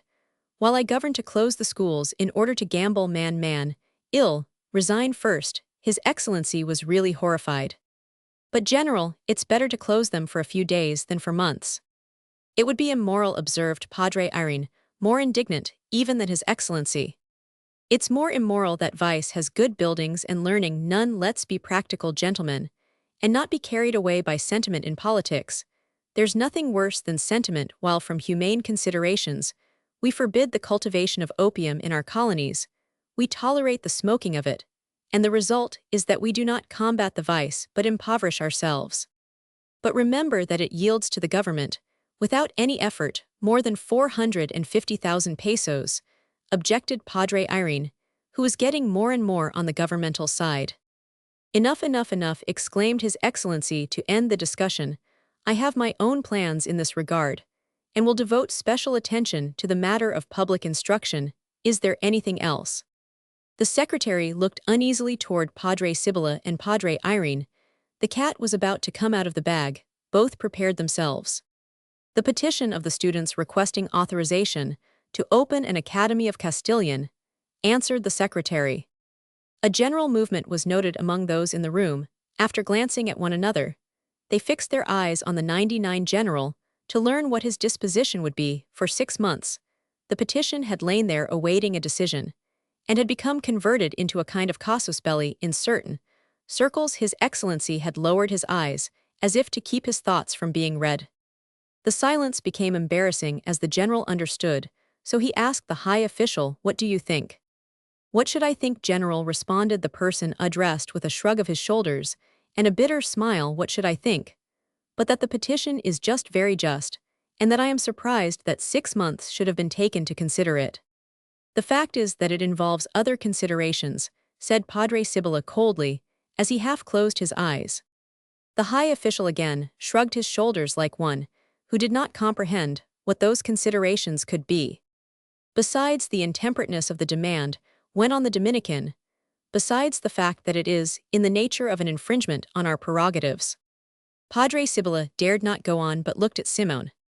"The petition has a somewhat suspicious character," corroborated that individual, exchanging a look with the Dominican, who winked several times. Padre Irene noticed these things and realized that his cause was almost lost. Simoun was against him. "It's a peaceful rebellion, a revolution on stamped paper," added Padre Sibylla. "Revolution, rebellion?" inquired the high official, staring from one to the other, as if he did not understand what they could mean. "It's headed by some young men charged with being too radical and too much interested in reforms, not to use stronger terms," remarked the secretary with a look at the Dominican. "Among them is a cert Isagani, a poorly balanced head-nephew of a native priest." "He's a pupil of mine," put in Padre Fernandez, "and I am much pleased with him." "Punnels, I like your taste," exclaimed Padre Camorra on the steamer. "We nearly had a fight. He's so insolent that, when I gave him a shove aside, he returned it." "There's also one Macaragui, or Macarag." Padre Irene joined in, a very pleasant and agreeable young man. Then he murmured into the general's ear, "He's the one I've talked to you about. He's very rich. The Countess recommends him strongly." A medical student, one Basilio." "Of that Basilio ill say nothing," observed Padre Irene, raising his hands and opening them, as if to say, "Dominus vobiscum, he's too deep for me. I've never succeeded in fathoming what he wants, or what he is thinking about. It's a pity that Padre Salvi isn't present to tell us something about his antecedents. I believe that I've heard that, when a boy, he got into trouble with the civil guard. His father was killed, in I don't remember what disturbance." Simoun smiled faintly, silently showing his sharp white teeth. "Aha, aha," said His Excellency, nodding. "That's the kind. We have make a note of that name." "But General," objected the high official, seeing that the matter was taking a bad turn, "up to now nothing positive is known against these young men. Their position is a very just one, and we have no right to deny it on the ground of mere conjectures. My opinion is that the government, by exhibiting confidence in the people, and in its own stability, should grant what is asked. Then it could freely revoke the permission when it saw that its kindness was being abused. Reasons and pretexts would not be wanting. We can watch them. Why cause disaffection among some young men who later on may feel resentment when what they ask is commanded by royal decrees. Padre Irene Don Custodio and Padre Fernandez nodded in agreement. But the Indians must not understand Castilian, cried Padre Camorra. They mustn't learn it, for then they'll enter into arguments with us. And the Indians must not argue, but obey and pay. They mustn't try to interpret the meaning of the laws. And the books they're so tricky and pedagogish. Just as soon as they learn Castilian, they become enemies of God and of Spain. Just read the Tandang Basio, Macanat, that's a book. It tells truths like this. And he held up his clenched fists. Padre Sibylla rubbed his hand over his tonsure, in sign of impatience. One word he began in the most conciliatory tone, though fuming with irritation here. We're not dealing with the instruction in Castilian alone here. There is an underhand fight between the students and the University of Santo Tomas. If the students win this, our prestige will be trampled in the dirt. They will say that they've beaten us, and will exult accordingly. Then good be to moral strength, good be to everything the first dike broken down. Who will restrain this youth? With our fall we do no more than signal your own after us the government. Punnels, that's not so, exclaimed Padre Camorra. Well, see first, who has the biggest fists. At this point, Padre Fernandez, who thus far in the discussion had merely contented himself with smiling, began to talk. All gave him their attention, for they knew him to be a thoughtful man. Don't take it ill of me, Padre Sibylla, if I differ from your view of the affair, but it's my peculiar fate to be almost always in opposition to my brethren. I say, then, that we ought not to be so pessimistic. The instruction in Castilian can be allowed without any risk whatever, and in order that it may not appear to be a defeat of the university, we Dominicans ought to put forth our efforts, and 102, be the first to rejoice over it. That should be our policy. To what end are we to be engaged in an everlasting struggle with the people, when after all we are the few and they are the many when we need them?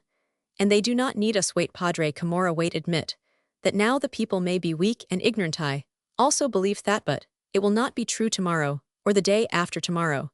And the next day they will be the stronger. They will know what is good for them, and we cannot keep it from them, just as it is not possible to keep from children the knowledge of many things when they reach a certain age. I say, then, why should we not take advantage of this condition of ignorance, to change our policy completely, to place it upon a basis solid and enduring, and the basis of justice, for example, instead of on the basis of ignorance? There's nothing like being just, that I've always said to my brethren, but they won't believe me. The Indian idolizes justice like every race in its youth. He asks for punishment when he has done wrong, just as he is exasperated when he has not deserved it. Is theirs a just desire? Then grant it. Let's give them all the schools they want, until they are tired of them. Youth is lazy, and what urges them to activity is our opposition. Our bond of prestige, Padre Sibylla, is about worn out. So let's prepare another, the bond of gratitude, for example. Let's not be fools. Let's do as the crafty Jesuits. Padre Fernandez, anything could be tolerated by Padre Sibylla, except to propose the Jesuits to him as a model. Pale and trembling, he broke out into bitter recrimination. A Franciscan first, anything before a Jesuit. He was beside himself. Oh, padres. A general discussion broke out regardless of the Captain General. All talked at once. They yelled, they misunderstood, and contradicted one another. Ben Zabe and Padre Camorra shook their fists in each other's faces, one talking 103 of simpletons, and the other of inkslingers.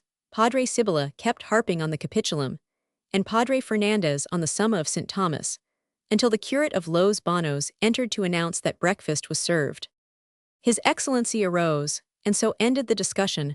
Well, gentlemen, he said, we've worked like niggers, and yet we're on a vacation. Someone has said that grave matters should be considered at dessert. I am entirely of that opinion. We might get indigestion, remarked the secretary, alluding to the heat of the discussion. Then well, lay it aside until tomorrow.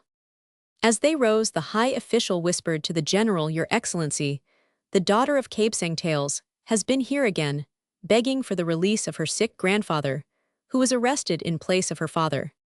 His Excellency looked at him with an expression of impatience, and rubbed his hand across his broad forehead. Carambas, can't one be left to eat his breakfast in peace?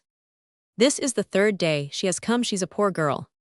Oh, the devil, exclaimed Padre Camorra. I've just thought of it.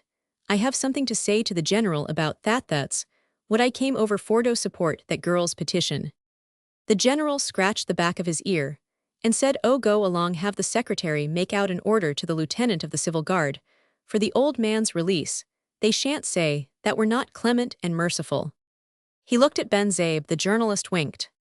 Under the Spanish regime, the government paid no attention to education, the schools being under the control of the religious orders, and the friar-curates of the town's tr. 2. The cockpits are farmed out annually by the local governments, the terms contract and contractor having now been softened into license and licensee tr. Chapter 12. Placido Penitent.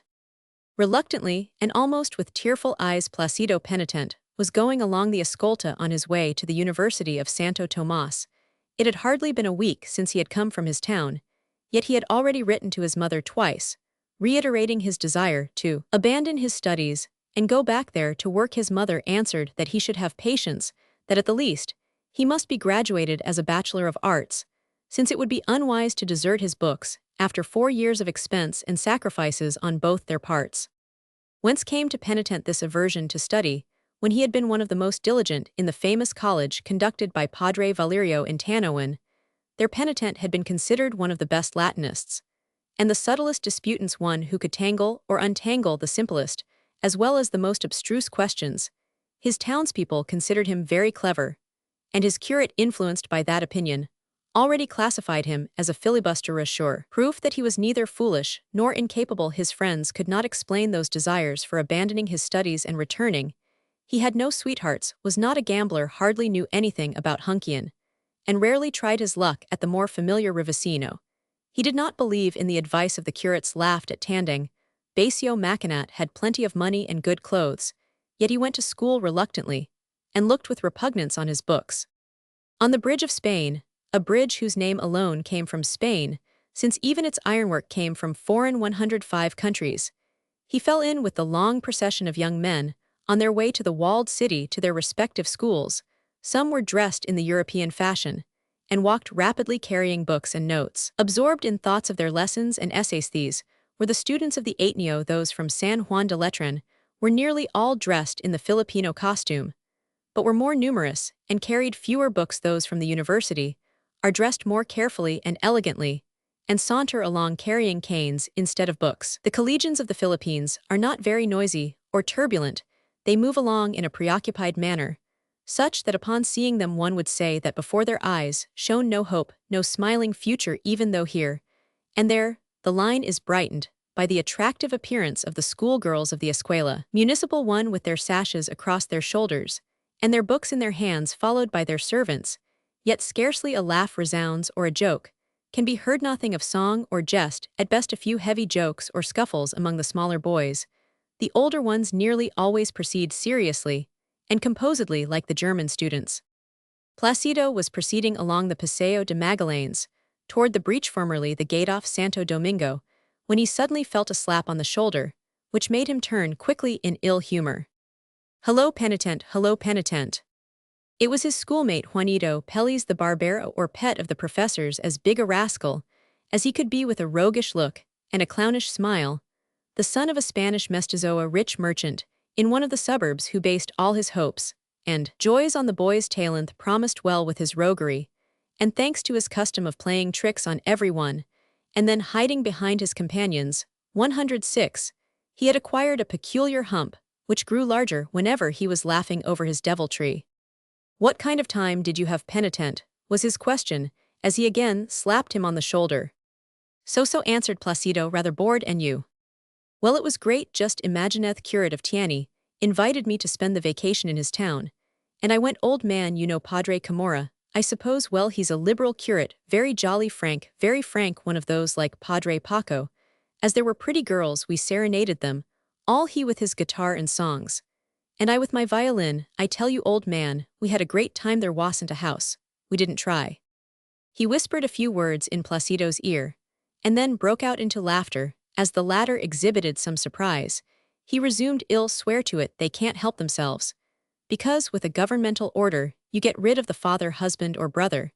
And then Merry Christmas. However, we did run up against a little fool, the sweetheart, I believe, of Basilio. You know, look what a fool this Basilio is to have a sweetheart who doesn't know a word of Spanish, who hasn't any money, and who has been a servant. She's as shy as she can be. But pretty Padre Camorra one night started to club 2 fellows who were serenading her, and I don't know how it was he didn't kill them, yet with all that she was just as shy as ever, but it'll result for her, as it does with all the women, all of them. Juanito Peles laughed with a full mouth, as though he thought this a glorious thing, while Placido stared at him in disgust. Listen, what did the professor explain yesterday? Asked Juanito, changing the conversation. Yesterday there was no class. Oh ho, and the day before yesterday. Man, it was Thursday. Right, what an ass I am, don't you know, Placido 107, that I am getting to be a regular ass. What about Wednesday? Wednesday, wait, Wednesday, it was a little wet. Fine, what about Tuesday, old man? Tuesday was the professor's name day, and we went to entertain him with an orchestra, present him flowers and some gifts. Ah, carambas, exclaimed Juanito, that I should have forgotten about it. What an ass I am. Listen, did he ask for me? Penitent shrugged his shoulders. I don't know, but they gave him a list of his entertainers. Carambas, listen, Monday, what happened? As it was the first school day, he called the roll and assigned the lesson about mirrors. Look from here to here by memory, word for word. We jump all this section. We take that he was pointing out with his finger, in the physics, the portions that were to be learned, when suddenly the book flew through the air, as a result of the slap Juanito gave it from below. Thunder, let the lessons go, let's have a dia pichido. The students in Manila call dia pichido a school day that falls between two holidays, and is consequently suppressed, as though forced out by their wish. Do you know that you really are an ass? Exclaimed Placido, picking up his book and papers. Let's have a dia pichido, repeated Juanito. Placido was unwilling since, for only two, the authorities were hardly going to suspend a class of more than 150. He recalled the struggles and privations his mother was suffering in order to keep him in Manila, while she went without even the necessities of life. They were just passing through the breach of Santo Domingo, and Juanito, gazing across the little plaza too, in 108 front of the old customs building, exclaimed, now, I think of it, I am appointed to take up the collection. What collection? For the monument. What monument? Get out, for Padre Balthazar, you know. And who was Padre Balthazar? Fool, a Dominican, of course. That's why the padres call on the students, come on now, loosen up with 3 or 4 pesos, so that they may see we are sports. Don't let them say afterwards that in order to erect a statue, they had to dig down into their own pockets. Do, Placido, it's not money thrown away. He accompanied these words with a significant wink. Placido recalled the case of a student who had passed through the entire course by presenting canaribirds, so he subscribed 3 pesos. Look now, I'll write your name plainly, so that the professor will read it. You see, Placido, penitent, 3 pesos. I'll listen. In a couple of weeks comes the name day of the professor of natural history. You know that he's a good fellow, never marks absences, or asks about the lesson. Man, we must show our appreciation. That's right. Then don't you think that we ought to give him a celebration?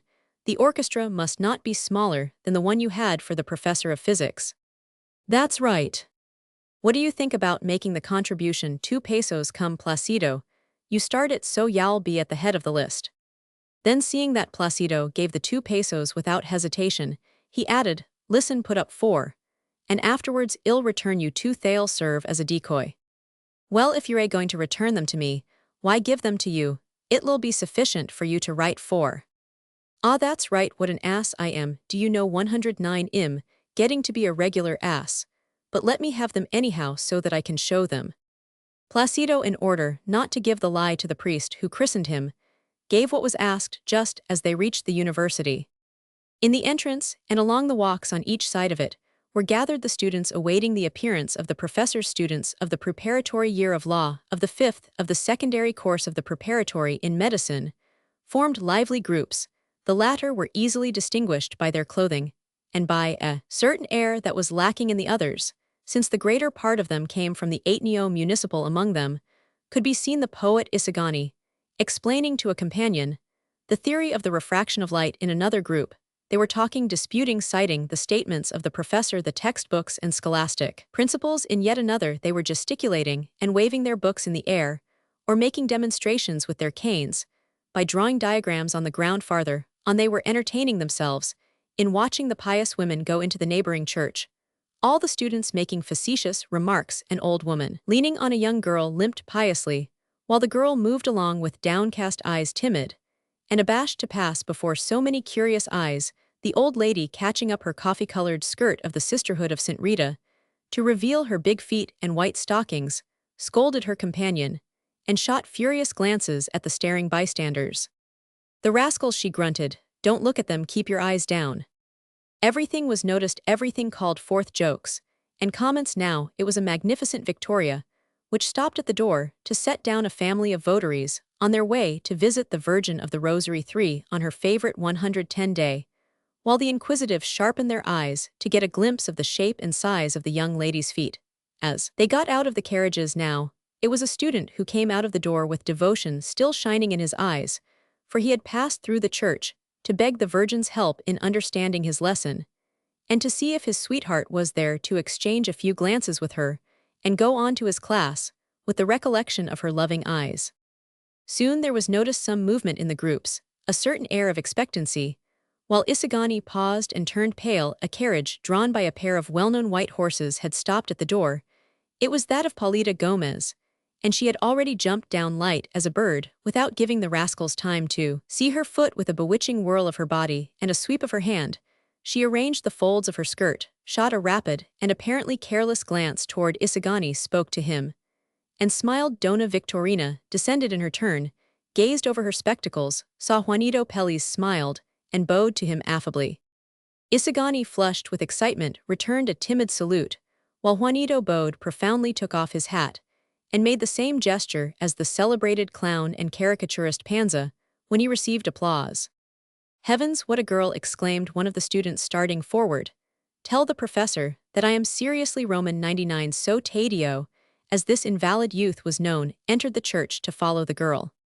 Taddeo went to the university every day to ask if the classes would be held, and each time seemed to be more and more astonished that they would. He had a fixed idea of a latent and eternal holiday, and expected it to come any day. So each morning, after vainly proposing that they play truant, he would go away, alleging important business, an appointment, or illness, just at the very moment when his companions were going to their classes.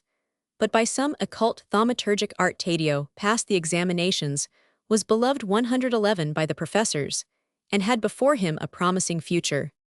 Meanwhile the groups began to move inside, for the professor of physics and chemistry had put in his appearance. The students appeared to be cheated in their hopes, and went toward the interior of the building. With exclamations of discontent, Placido went along with the crowd. "Penitent, penitent," called a student with a certain mysterious air. "Sign this." "What is it?" "Never mind, sign it." It seemed to Placido that someone was twitching his ears. He recalled the story of a Cabeza de barangay in his town, who, for having signed a document that he did not understand, was kept a prisoner for months and months, and came near to deportation. An uncle of Placido's, in order to fix the lesson in his memory, had given him a severe earpulling, so that always whenever he heard signatures spoken of, his ears reproduced the sensation. "Excuse me, but I can't sign anything without first understanding what it's about." "What a fool you are! If 2 celestial carbineers have signed it, what have you to fear?" The name of Celestial Carbineers inspired confidence, being, as it was a sacred company, created to aid God in the warfare against the evil spirit, and to prevent the smuggling of heretical contraband into the markets of the New Zone. Placido was about to sign to make an end of it, because he was in a hurry already. His classmates were reciting the O Tama, but again his ears twitched, so he said, "After the class, I want to read it first. It's very long, don't you see? It concerns the presentation of a counter-petition, or rather a protest, don't 112, you understand, Macareg, and some others have asked that an Academy of Castilian be opened, which is a piece of genuine foolishness." All right, after a while, they're already beginning," answered Placido, trying to get away. "But your professor may not call the—" Yes, but he calls it sometimes later on. Besides, I don't want to put myself in opposition to Macareg." "But it's not putting yourself in opposition, it's only—" Placido heard no more, for he was already far away, hurrying to his class. He heard the different voice Sadsum Idsum the roll was being called. Hastening his steps, he got to the door, just as the letter Q was reached. "Tinamon and G5, he muttered, biting his lips. He hesitated about entering, for the mark was already down against him, and was not to be erased. One did not go to the class to learn, But in order not to get this absence mark for the class was reduced to reciting the lesson from memory reading the book, and at the most answering a few abstract profound captious enigmatic questions true, the usual preachment, was never lacking the same as ever about humility submission and respect to the clerics, and he Placido was humble submissive and respectful so he was about to turn away, when he remembered that the examinations were approaching, and his professor had not yet asked him a question nor appeared to notice him thus, would be a good opportunity to attract his attention and become known to be known, was to gain a year, for if it cost nothing to suspend one who was not known, it required a hard heart not to be touched by the sight of a youth, who by his daily presence was a reproach over a year of his life wasted. So Placido went in not on tiptoe as was his custom, but noisily on his heels, and only too well did he succeed in his intent. The professor stared at him, knitted his brows, and shook his head, as though to say, "Ah, little impudence, y'all pay for that." 1. The Municipal School for Girls was founded by the Municipality of Manila in 1864.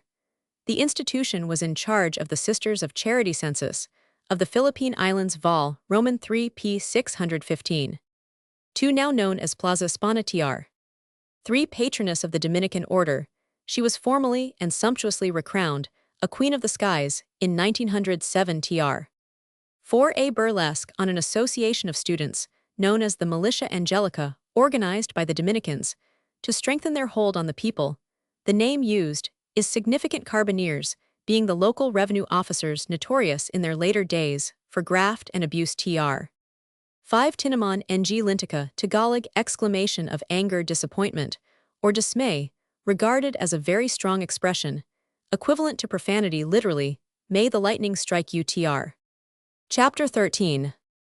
The class in physics. The classroom was a spacious rectangular hall with large grated windows that admitted an abundance of light and air. Along the two sides extended 3 wide tiers of stone, covered with wood, filled with students arranged in alphabetical order. At the end, opposite the entrance under a print of St. Thomas Aquinas, rose the professor's chair on an elevated platform with a little stairway on each side. With the exception of a beautiful blackboard in a narrow frame, scarcely ever used, since there was still written on it the viva that had appeared on the opening day, no furniture either useful or useless, was to be seen. The walls, painted white and covered with glazed tiles to prevent scratches, were entirely bare, having neither a drawing nor a picture, nor even an outline of any physical apparatus. The students had no need of any. No one missed the practical instruction in an extremely experimental science for years and years. It has been so taught, and the country has not been upset, but continues just as ever now. And then some little instrument descended from heaven and was exhibited to the class from a distance like the monstrance to the prostrate worshippers look, but touch not. From time to time, when some complacent professor appeared one day in the year, was set aside for visiting the mysterious laboratory and gazing from without at the puzzling apparatus arranged in glass cases. No one could complain, for on that day there were to be seen quantities of brass and glassware, tubes, discs, wheels, bells, and the liketh. Exhibition did not get beyond that, and the country was not upset. Besides, the students were convinced that those instruments had not been purchased for them. The friars would be fools. The laboratory was intended to be shown to the visitors and the high officials who came from the peninsula, so that upon seeing it, they would nod their heads with satisfaction, while their guide would smile as if to say, you thought you were going to find some backward monks. Well, we're right up with the times. We have a laboratory. The visitors and high officials, after being handsomely entertained, would then write in their travels or memoirs, the Royal and Pontifical University of Santo Tomas of Manila, in charge of the enlightened Dominican Order, possesses a magnificent physical laboratory for the instruction of youth. Some 250 students annually study this subject, but whether from apathy, indolence, the limited capacity of the Indian, or some other ethnological or incomprehensible reason, up to now, there has not developed a Lavoisier, a Sekai, or a Tyndall, not even in miniature, in the Malay-Filipino race. Yet to be exact, we will say that in this laboratory are held the classes of 30 or 40 advanced students under the direction of an instructor who performs his duties well enough. But as the greater part of these students come from the Ateneo of the Jesuits, where science is taught practically in the laboratory itself, its utility does not come to be so great as it would be if it could be utilized by the 250 who pay their matriculation fees, buy their books, memorize them, and waste a year to know nothing afterwards. As a result, with the exception of some rare usher or janitor, who has had charge of the museum for years, no one has ever been known to get any advantage from the lessons memorized with so great effort. But let us return to the class. The professor was a young Dominican who had filled several chairs in San Juan de Letran with zeal and good repute. He had the reputation of being a great logician as well as a profound 116 philosopher, and was one of the most promising in his clique. His elders treated him with consideration, while the younger men envied him, for there were also cliques among them.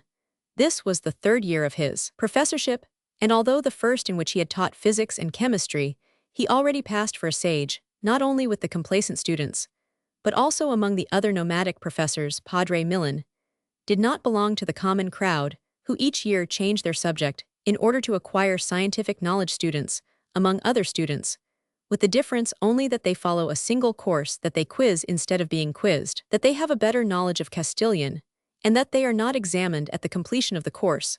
Padre Millan went deeply into science, knew the physics of Aristotle, and Padre Amat read carefully his Ramos, and sometimes glanced at Ganot. With all that, he would often shake his head with an air of doubt, as he smiled and murmured transit in regard to chemistry.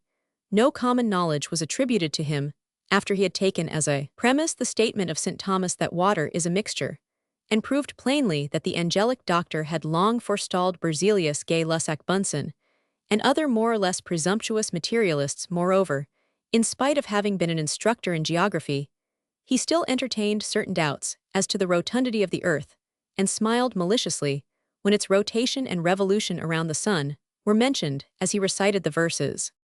El mentir de las estrellas es un comodo mentir one.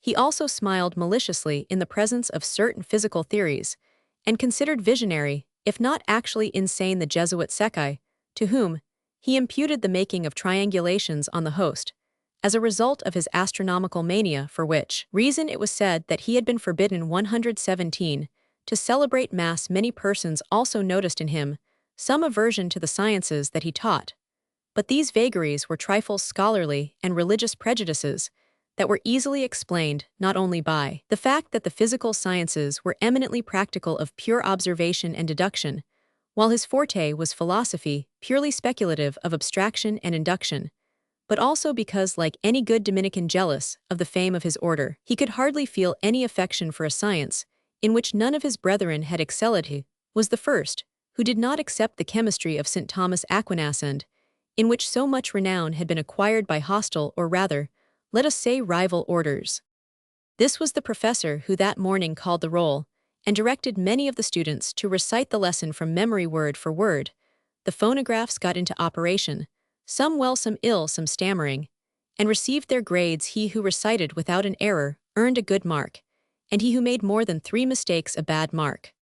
A fat boy with a sleepy face and hair as stiff and hard as the bristles of a brush yawned, until he seemed to be about to dislocate his jaws, and stretched himself with his arms extended, as though he were in his bed. The professor saw this, and wished to startle him. "Hey there, sleepyhead, what's this lazy too? So it's sure you two don't know the lesson, ha?"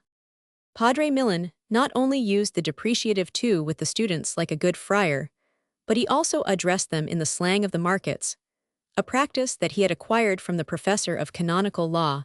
Whether that reverend gentleman wished to humble the students, or the sacred decrees of the councils, is a question not yet settled, in spite of the great attention that has been given to it.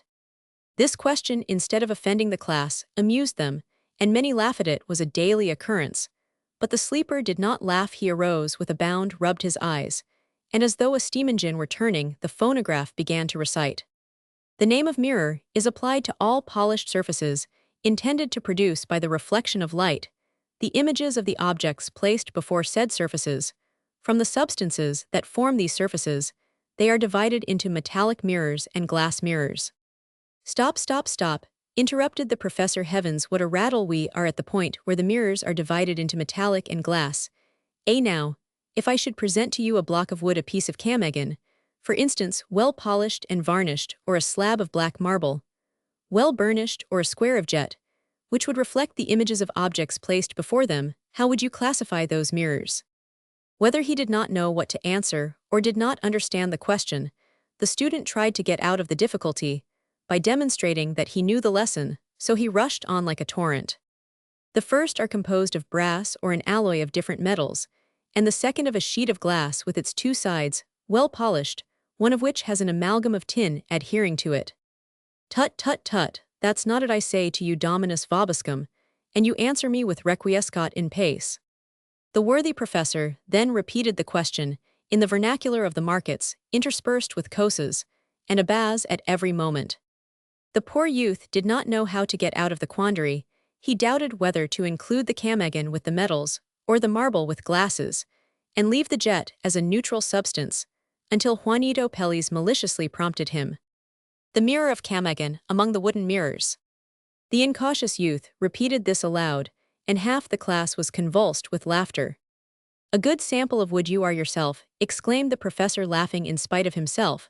Let's see from what you would define a mirror from a surface per se in quantum est superficies, or from a substance that forms the surface, or from the substance upon which the surface rests the raw material modified by the attribute surface. Since it is clear that surface being an accidental property of bodies, it cannot exist without substance. Let's see know what do you say. I nothing the wretched boy was about to reply, for he did not understand what it was all about, confused, as he was by so many surfaces, and so many accidents that smote cruelly on his ears. But a sense of shame restrained him, filled with anguish and breaking into a cold perspiration. He began to repeat between his teeth, the name of mirror is applied to all polished surfaces. Ergo per te, the mirror is the surface, angled the professor. Well then, clear up this difficulty. If the surface is the mirror, it must be of no consequence to the essence of the mirror. What may be found behind this surface? Since what is behind it does not affect the essence that is before it, id est, the surface qui super facem est, quia vocatur superficies facies, e qui supra viter. Do you admit that, or do you not admit it? The poor youth's hair stood up straighter than ever as though acted upon by some magnetic force. Do you admit it, or do you not admit it?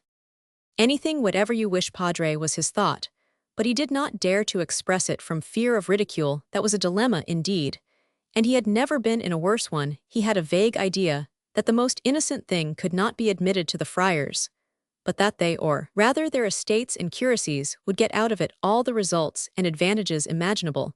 So his good angel prompted him to deny everything, with all the energy 120 of his soul and refractoriness of his hair. And he was about to shout a proud nego for the reason that he who denies everything does not compromise himself in anything, as a certain lawyer had once told him, but the evil habit of disregarding the dictates of one's own conscience, of having little faith in legal folk, and of seeking aid from others, where one is sufficient unto himself, was his undoing. His companions, especially Juanito Pellis, were making signs to him to admit it. So he let himself be carried away by his evil destiny, and exclaimed, Concedo, padre, in a voice as faltering as though he were saying in manus tuas, commendo spiritum meum. Concedo antecedentem, echoed the professor, smiling maliciously. Ergo, I can scratch the mercury off a looking-glass, put in its place a piece of bibinca, and we shall still have a mirror. Now what shall we have?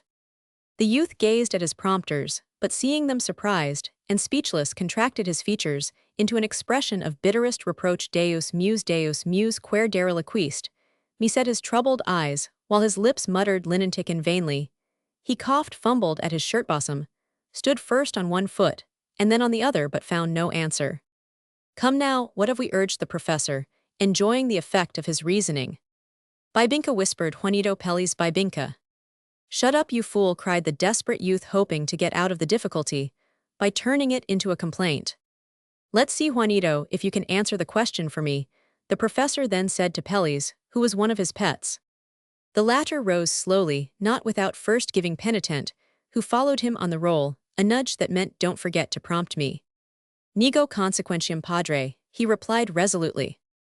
Aha, then, probo consequentium per te, the polished surface constitutes the essence of the mirror. Nego suppositum, interrupted Juanito, as he felt Placido pulling at his coat.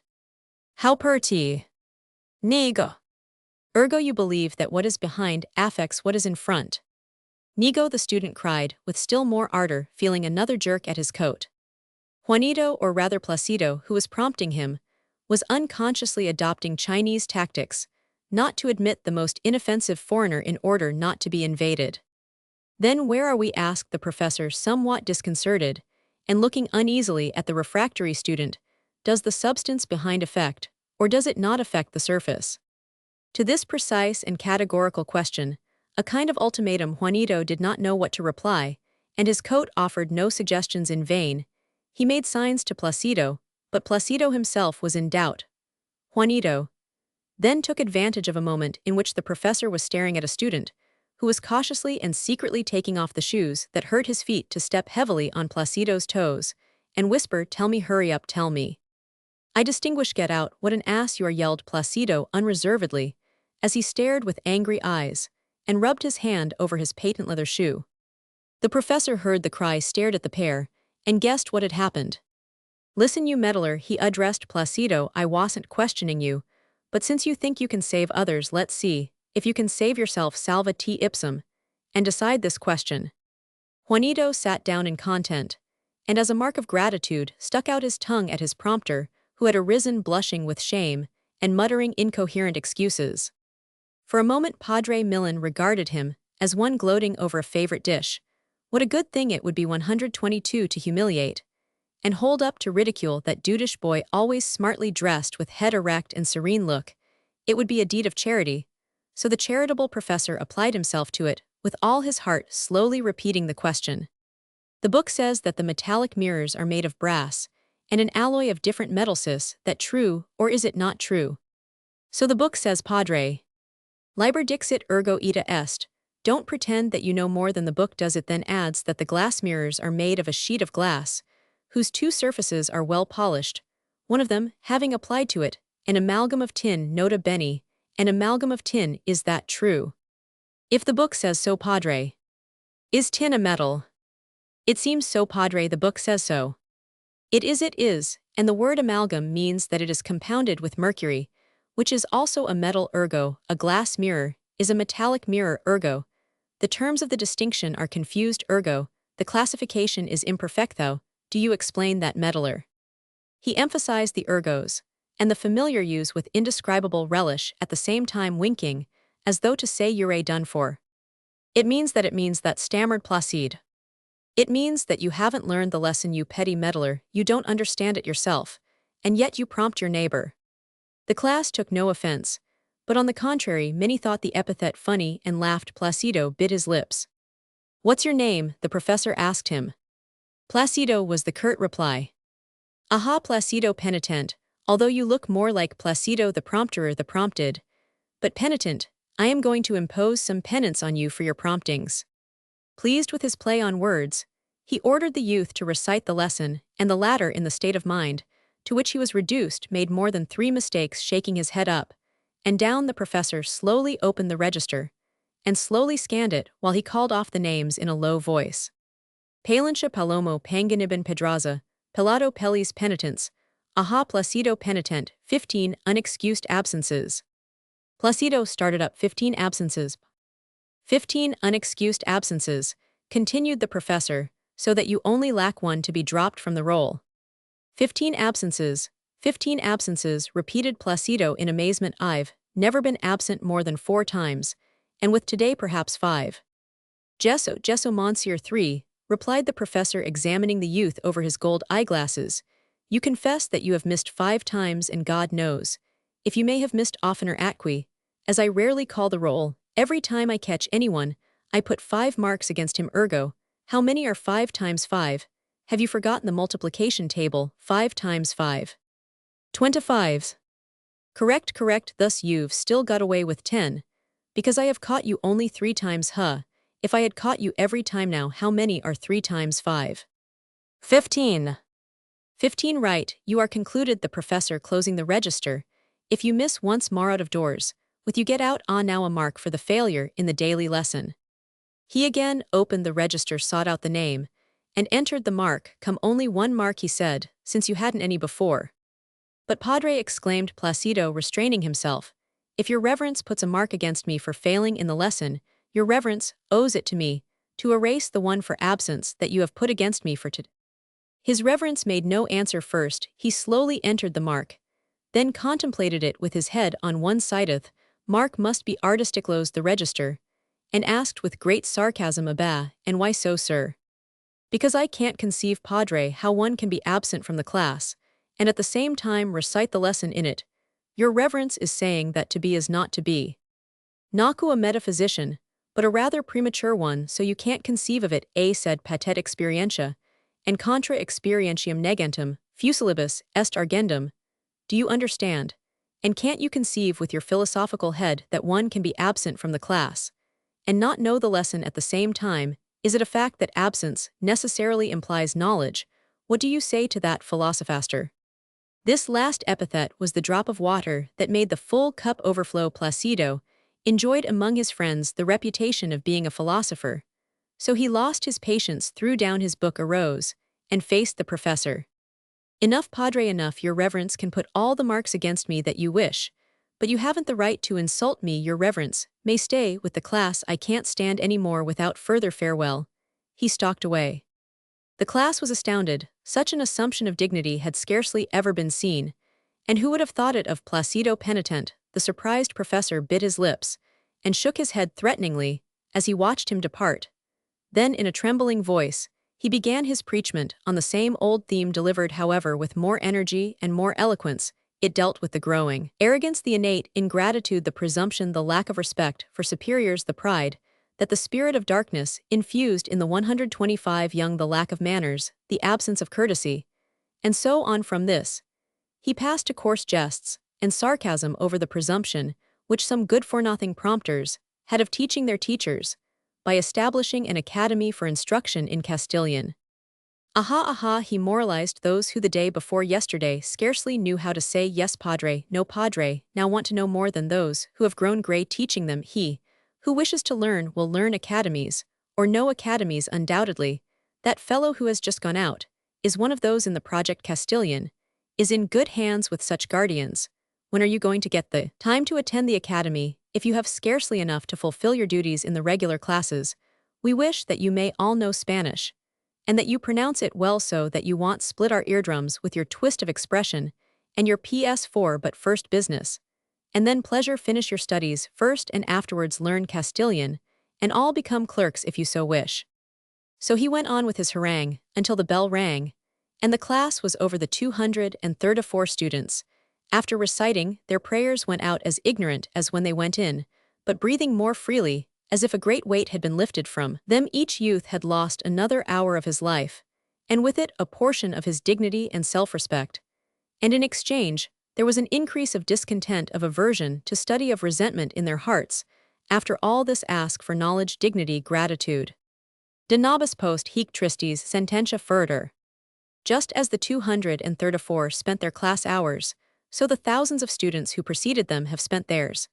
And if matters do not mend, so will those yet to come spend theirs and be brutalized, while wounded dignity and youthful enthusiasm will be converted into 126 hatred and sloth-like. The waves that become polluted along one part of the shore and roll on one after another, each in succession, depositing a larger sediment of filth. But yet he who from eternity watches the consequences of a deed develop, like a thread, through the loom of the centuries, he who weighs the value of a second, and has ordained for his creatures as an elemental law progress and development, he, if he is just, will demand a strict accounting from those who must render it, of the millions of intelligences darkened and blinded, of human dignity trampled upon in millions of his creatures, and of the incalculable time lost and effort wasted. And if the teachings of the gospel are based on truth, so also will these have to answer the millions and millions who do not know how to preserve the light of their intelligences and their dignity of mind, as the master demanded an accounting from the cowardly servant for the talent that he let be taken from him. One to lie about the stars is a safe kind of lying. Tr. 2. Throughout this chapter, the professor uses the familiar to in addressing the students, thus giving his remarks a contemptuous tone. Tr. 3. The professor speaks these words in vulgar dialect. 4. To confuse the letters P and F in speaking Spanish was a common error among uneducated Filipinos. Tr. Chapter 14. In the house of the students.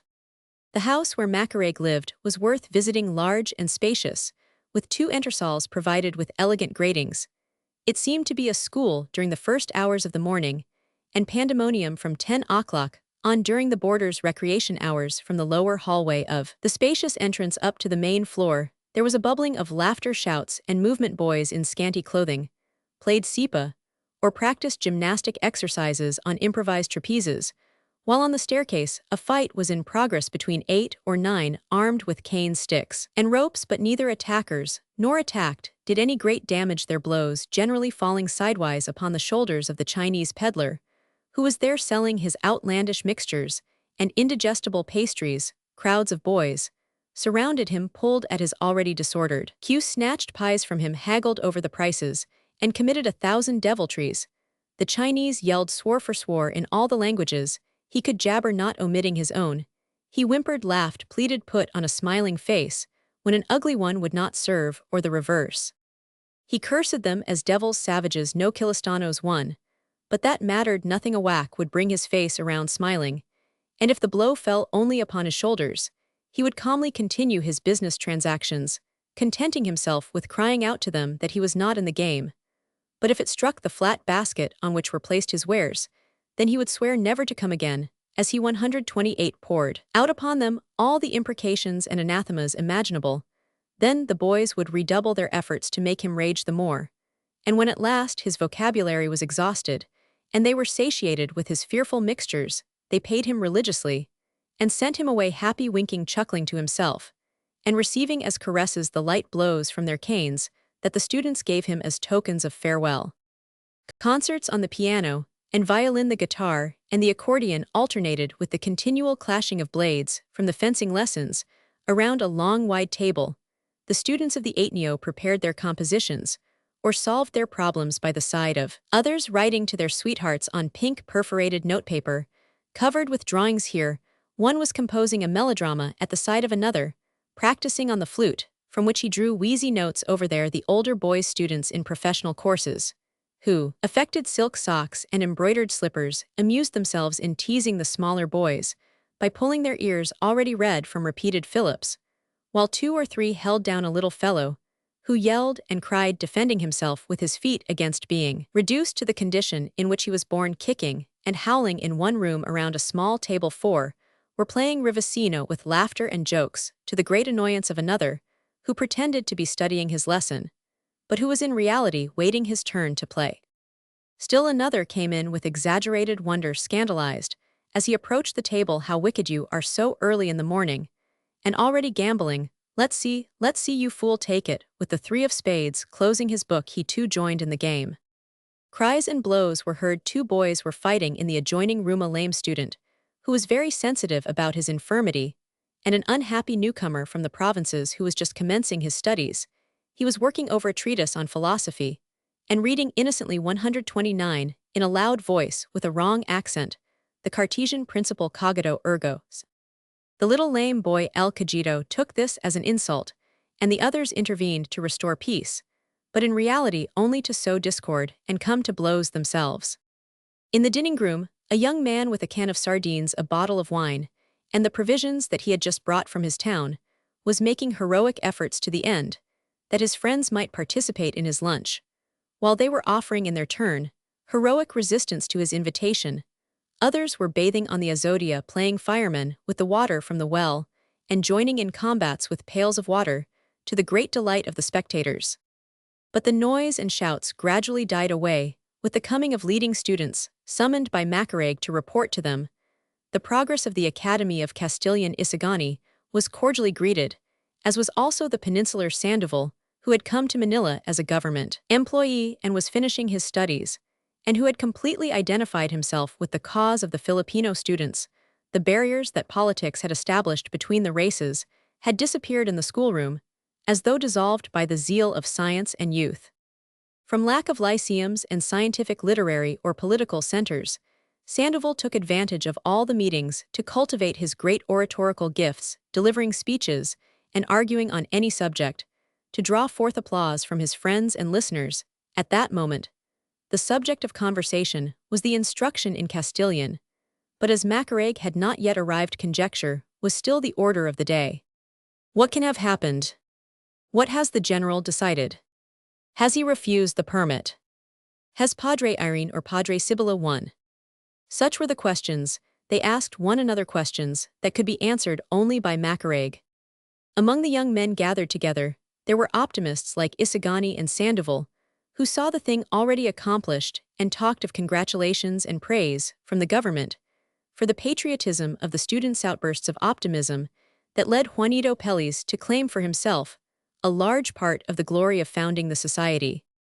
All this was answered by the pessimist Pexin, a chubby youth with a wide clownish grin who spoke of outside influences, whether the bishop A, the padre B, or the provincial Roman 100, had been consulted, or not, whether or not they had advised that the whole association should be put in jail, a suggestion that made Juanito Pelis so uneasy that he stammered out, "Carambas, don't you drag me into." Sandoval, as a peninsular and a liberal, became furious at this. But pshaw, he exclaimed, that is holding a bad opinion of His Excellency. I know that he's quite a friar lover. But in such a matter as this, he won't let the friars interfere. Will you tell me, Pexin, on what you base your belief that the general has no judgment of his own?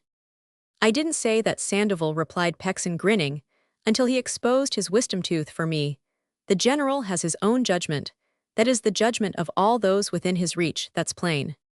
You're dodging, cite me a fact, cried Sandoval. Let's get away from hollow arguments, from empty phrases, and get on the solid ground of facts. Thighs, with an elegant gesture, facts. Gentlemen, facts, the rest is prejudice. I won't call it filibusterism. Pexin smiled like one of the blessed as he retorted, there comes the filibusterism. But can't we enter into a discussion without resorting to accusations? Sandoval protested, in a little extemporaneous speech, again demanding facts.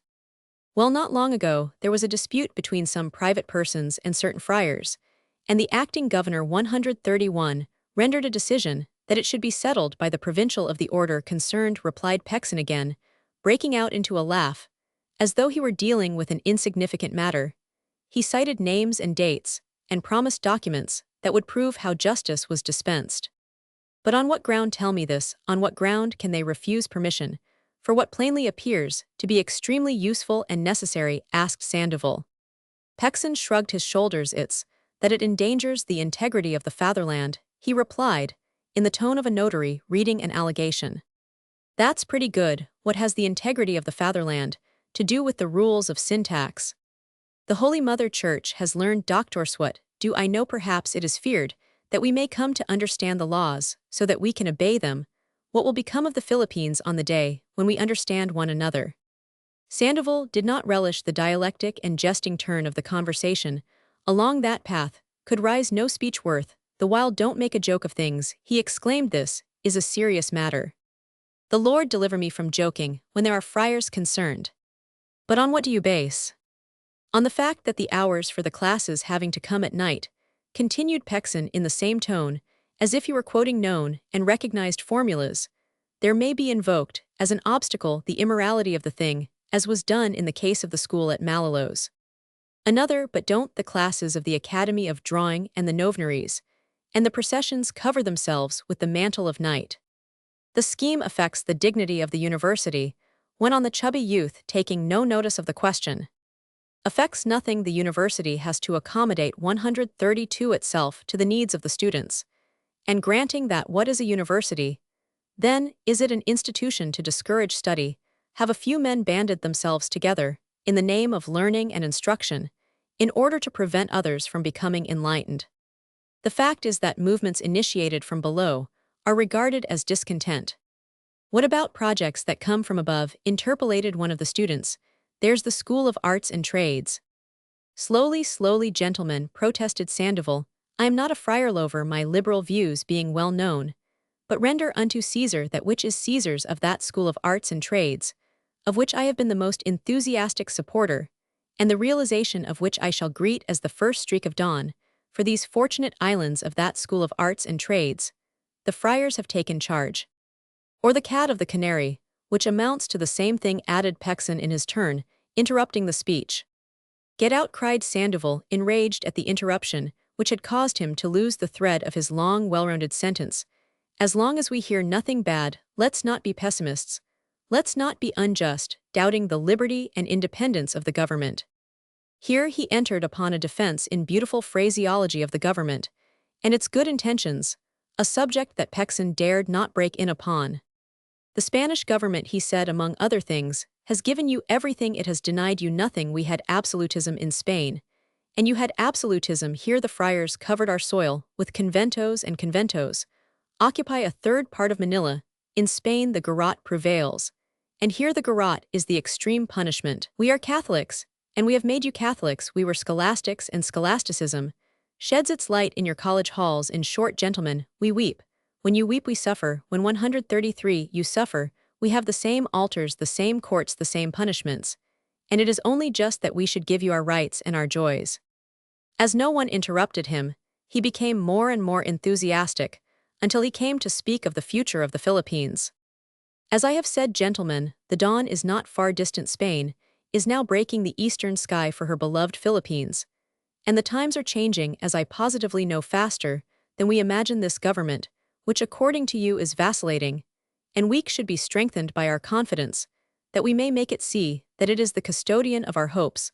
Let us remind it by our conduct, should it ever forget itself, which I do not believe can happen, that we have faith in its good intentions, and that it should be guided by no other standard than justice and the welfare of all the governed. No, gentlemen, he went on in a tone more and more declamatory, we must not admit at all in this matter the possibility of a consultation with other more or less hostile entities, as such a supposition would imply our resignation to the fact. Your conduct up to the present has been frank, loyal, without vacillation, above suspicion.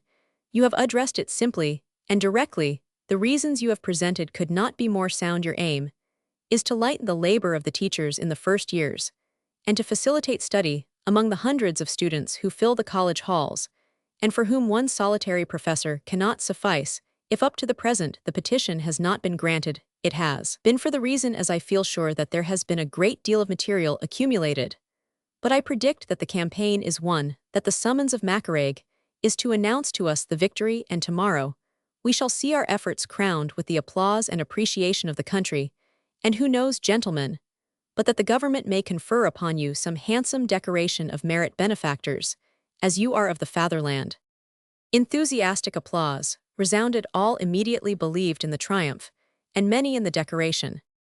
Let it be remembered, gentlemen, observed Juanito, that I was one of the first to propose it. The pessimist Pexin was not so enthusiastic. Just so we don't get that decoration on our ankles, he remarked. But fortunately for Pellies, this comment was not heard in the midst of the applause. When they had quieted down a little, Pexin replied, good, good, very good. But one supposition, if in spite of all that the general consults and consults and consults and afterwards refuses the permit. This question fell like a dash of cold water. All turned to Sandoval, who was taken aback. Then he stammered.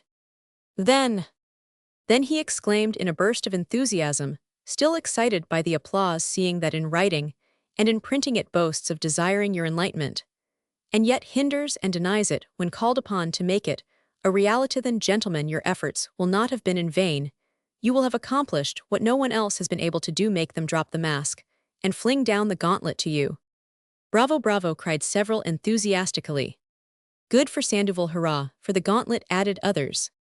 Let them fling down the gauntlet to us, repeated Pexin disdainfully, but afterwards. Sandoval seemed to be cut short in his triumph, but with the vivacity peculiar to his race and his oratorical temperament, he had an immediate reply. Afterwards he asked if none of the Filipinos dare to accept the challenge, then I, Sandoval, in the name of Spain, will take up the gauntlet, because such a policy would give the lie to the good intentions that she has always cherished toward her provinces, and because 135, he who is thus faithless to the trust reposed in him, and abuses his unlimited authority, deserves neither the protection of the fatherland, nor the support of any Spanish citizen. The enthusiasm of his hearers broke all bounds. Isagani embraced him, the others following his example. They talked of the fatherland, of union, of fraternity, of fidelity. The Filipinos declared that if there were only Sandovals in Spain, all would be Sandovals in the Philippines. His eyes glistened, and it might well be believed that if at that moment any kind of gauntlet had been flung at him, he would have leaped upon any kind of horse to ride to death for the Philippines. The cold water alone, replied. Good, that's very good, Sandoval. I could also say the same if I were a peninsular, but not being one, if I should say one half of what you have yourself would take me for a filibuster. Sandoval began a speech in protest, but was interrupted. "Rejoice, friends, rejoice, victory," cried a youth who entered at that moment, and began to embrace everybody. "Rejoice, friends, long live the Castilian tongue." An outburst of applause greeted this announcement. They fell to embracing one another, and their eyes filled with tears. Pexin alone preserved his skeptical smile. The bearer of such good news was Macareg, the young man at the head of the movement. This student occupied in that house by himself 2 rooms luxuriously furnished, and had his servant and a cochero to look after his carriage and horses. He was of robust carriage, of refined manners, fastidiously dressed, and very rich. Although studying law only that he might have an academic degree, he enjoyed a reputation for diligence, and as a logician in the scholastic way, had no cause to envy the most frenzied quibblers of the university faculty. Nevertheless, he was not very far behind in regard to modern ideas, and progress for his fortune enabled him to have all the books and magazines that 136A watchful censor was unable to keep out. With these qualifications, and his reputation for courage, his fortunate associations in his earlier years, and his refined and delicate courtesy, it was not strange that he should exercise such great influence over his associates, and that he should have been chosen to carry out such a difficult undertaking as that of the instruction in Castilian. After the first outburst of enthusiasm, which in youth always takes hold in such exaggerated forms, since youth finds everything beautiful, they wanted to be informed how the affair had been managed. "I saw Padre Irene this morning," said Macareg with a certain air of mystery. "Hurrah for Padre Irene," cried an enthusiastic student. "Padre Irene," continued Macareg, "has told me about everything that took place at Los Banos. It seems that they disputed for at least a week, he supporting and defending our case against all of them, against Padre Sibilla, Padre Fernandez, Padre Salvi, the general, the jeweler Simoun." The jeweler Simoun interrupted one of his listeners. "What has that Jew to do with the affairs of our country? We enrich him by buying." "Keep quiet," admonished another, impatiently anxious to learn how Padre Irene had been able to overcome such formidable opponents. There were even high officials who were opposed to our project. The head secretary, the civil governor Quiroga the Chinaman. Quiroga the Chinaman, the pimp of the— "Shut up!" At last resumed Macareg, they were going to pigeonhole the petition and let it sleep for months and months, when Padre Irene remembered the Superior Commission of Primary Instruction, and proposed, since the matter concerned the teaching of the Castilian tongue, that 137, the petition be referred to that body for a report upon it. "But that commission hast been in operation for a long time," observed Pexin. "That's exactly what they replied to Padre Irene, and he answered that this was a good opportunity to revive it, and availing himself of the presence of Don Custodio, one of its members, he proposed on the spot that a committee should be appointed. Don Custodio's activity being known and recognized, he was named as arbiter, and the petition is now in his hands. He promised that he would settle it this month." "Hurrah for Don Custodio!" "But suppose Don Custodio should report unfavorably upon it?" inquired the pessimist Pexin. Upon this they had not reckoned, being intoxicated with the thought that the matter would not be pigeonholed, so they all turned to Macareg to learn how it could be arranged.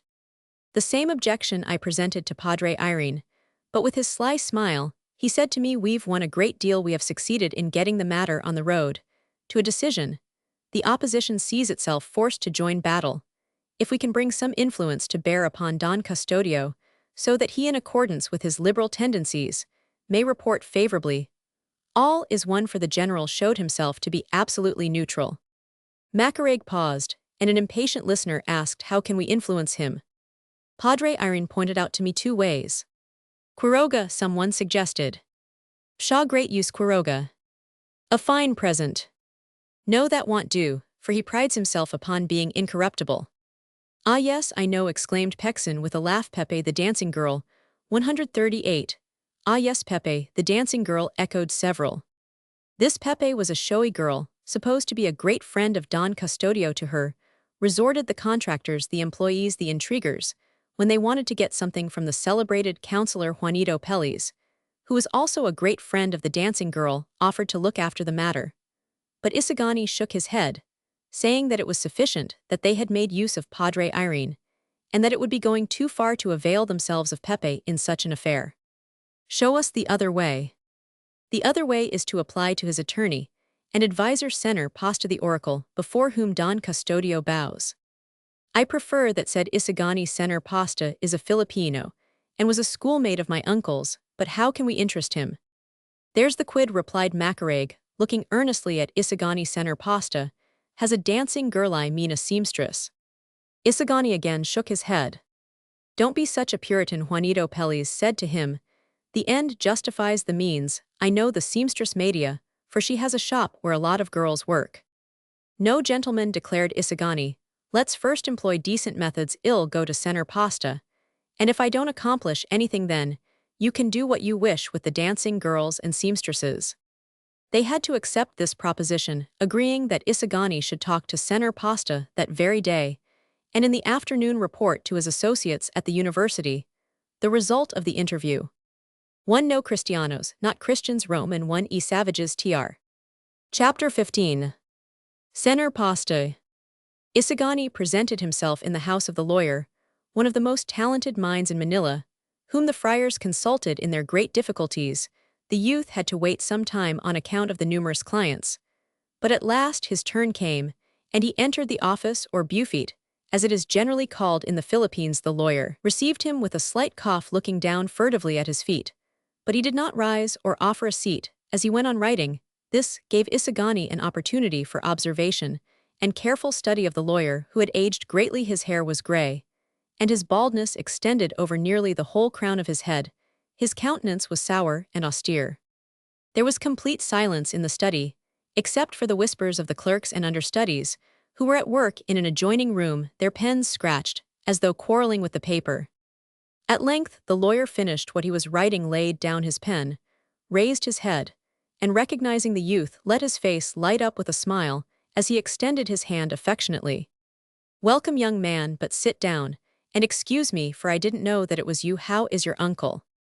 Isagani took courage, believing that his case would get on well. He related briefly what had been done the while studying the effect of his words. Sener Pasta listened impassively at first, and although he was informed of the efforts of the students, pretended ignorance, as if to show that he had nothing to do with such childish matters. But when he began to suspect what was wanted of him, and 140 heard mention of the vice-rector, friars, the captain-general, a project, and so on, his face slowly darkened, and he finally exclaimed, "This is the land of projects, but go on, go on."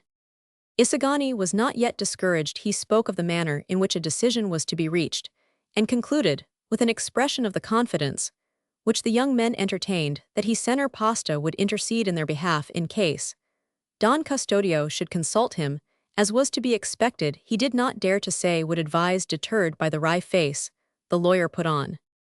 But Sener Pasta had already formed his resolution, and it was not to mix at all in the affair, either as consultor or consulted.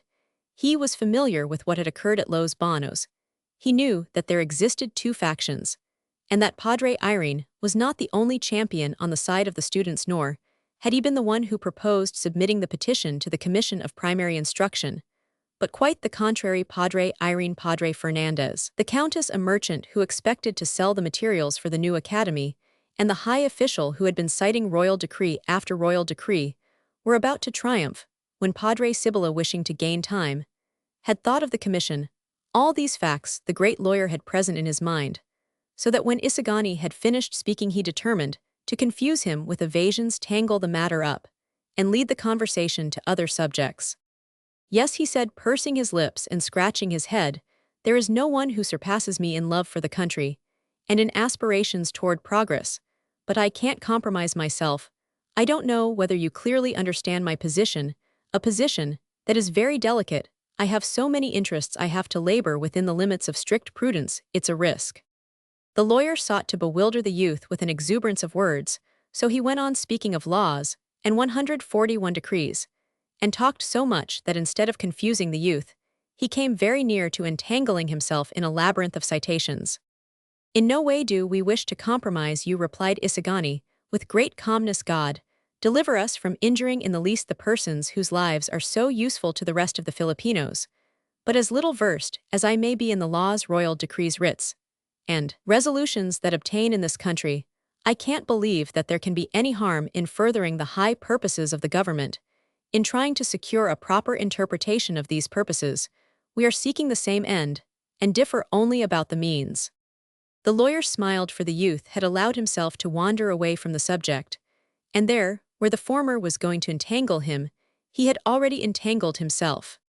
That's exactly the quid, as is vulgarly said. It's clear that it is laudable to aid the government, when one aids it submissively following out its desires, and the true spirit of the laws in agreement with the just beliefs of the governing powers, and when not in contradiction to the fundamental and general way of thinking of the persons to whom is entrusted the common welfare of the individuals that form a social organism. Therefore it is criminal, it is punishable, because it is offensive to the high principle of authority to attempt any action contrary to its initiative, even supposing it to be better than the governmental proposition, because such action would injure its prestige, which is the elementary basis upon which all colonial edifices rest. Confident that this broadside had at least stunned Isagani, the old lawyer fell back in his armchair, outwardly very serious, but laughing to himself. Isagani, however, ventured to reply, I should think that governments, the more they are threatened, would be all the more careful to seek bases that are impregnable. The basis of prestige for colonial governments is the weakest 142 of all, since it does not depend upon themselves, but upon the consent of the governed, while the latter are willing to recognize it. The basis of justice, or reason, would seem to be the most durable. The lawyer raised his head. How was thisted that youth dare to reply and argue with him, senor pasta? Was he not yet bewildered with his big words? Young man, you must put those considerations aside, for they are dangerous, he declared with a wave of his hand. What I advise is that you let the government attend to its own business.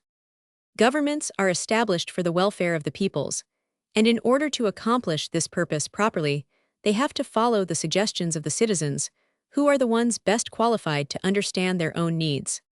Those who constitute the government are also citizens, and among the most enlightened. But being men, they are fallible, and ought not to disregard the opinions of others. They must be trusted, they have to attend to everything. There is a Spanish proverb, which says no tares no milk. In other words, to him who does not ask, nothing is given. Quite the reverse, replied the lawyer with a sarcastic smile. With the government, exactly the reverse occurs. But he suddenly checked himself as if he had said too much, and wished to correct his imprudence. The government has given us things that we have not asked for, and that we could not ask for, because to ask presupposes that it is in some way incompetent, and consequently is not performing its functions. To suggest to it a course of action, to try to guide it when not really antagonizing it, is to presuppose that it is capable of erring, and as I have already said to you, such suppositions are menaces to the existence of colonial governments. The common crowd overlooks this, and the young men who set to work thoughtlessly 143 do not know, do not comprehend, do not try to comprehend the counter-effect of asking the menace to order there is in that idea. Pardon me, interrupted Isagani, offended by the arguments the jurist was using with him, but when by legal methods people ask a government for something, it is because they think it good, and disposed to grant a blessing, and such action, instead of irritating, it should flatter it. To the mother one appeals, never to the stepmother. The government, in my humble opinion, is not an omniscient being that can see and anticipate everything, and even if it could, it ought not to feel offended, for here you have the church itself doing nothing but asking and begging of God, who sees and knows everything, and you yourself ask and demand many things in the courts of this same government, yet neither God nor the courts have yet taken offense. Everyone realizes that the government, being the human institution, that it needs the support of all the people, it needs to be made to see and feel the reality of things. You yourself are not convinced of the truth of your objection. You yourself know that it is a tyrannical and despotic government, which, in order to make a display of force and independence, denies everything through fear or distrust, and that the tyrannized and enslaved peoples are the only ones whose duty it is never to ask for anything. A people that hates its government ought to ask for nothing, but that it abdicate its power. The old lawyer grimaced and shook his head from side to side in sign of discontent, while he rubbed his hand over his bald pate, and said in a tone of condescending pity, those are bad doctrines, bad theories. How plain it is that you are young and inexperienced in life. Look what is happening with the inexperienced young men who in Madrid are asking for so many reforms they are accused of filibusterism. Many of them don't dare return here. And yet what are they asking for? Things wholly ancient and recognized as quite harmless. But their 144 are matters that can't be explained, they're so delicate. Let's see, I confess to you that there are other reasons besides those expressed that might lead a sensible government to deny systematically the wishes of the people, but it may happen that we find ourselves under rulers so fatuous and ridiculous, but there are always other reasons, even though what is asked be quite just. Different governments encounter different conditions. The old man hesitated, stared fixedly at Isagani, and then with a sudden resolution made a sign with his hand, as though he would dispel some idea. I can guess what you mean, said Isagani, smiling sadly. You mean that a colonial government, for the very reason that it is imperfectly constituted, and that it is based on premises. No, not that. No, quickly interrupted the old lawyer, as he sought for something among his papers. No, I mean, but where are my spectacles? There they are, replied Isagani. The old man put them on, and pretended to look over some papers, but seeing that the youth was waiting, he mumbled, I wanted to tell you something I wanted to say, but it has slipped from my mind. You interrupted me in your eagerness, but it was an insignificant matter. If you only knew what a whirl my head is in, I have so much to do. Isagani understood that he was being dismissed, so he said, rising, you will do well to leave the matter in the hands of the government, which will settle it as it sees fit. You say that the vice-rector is opposed to the teaching of Castilian, perhaps.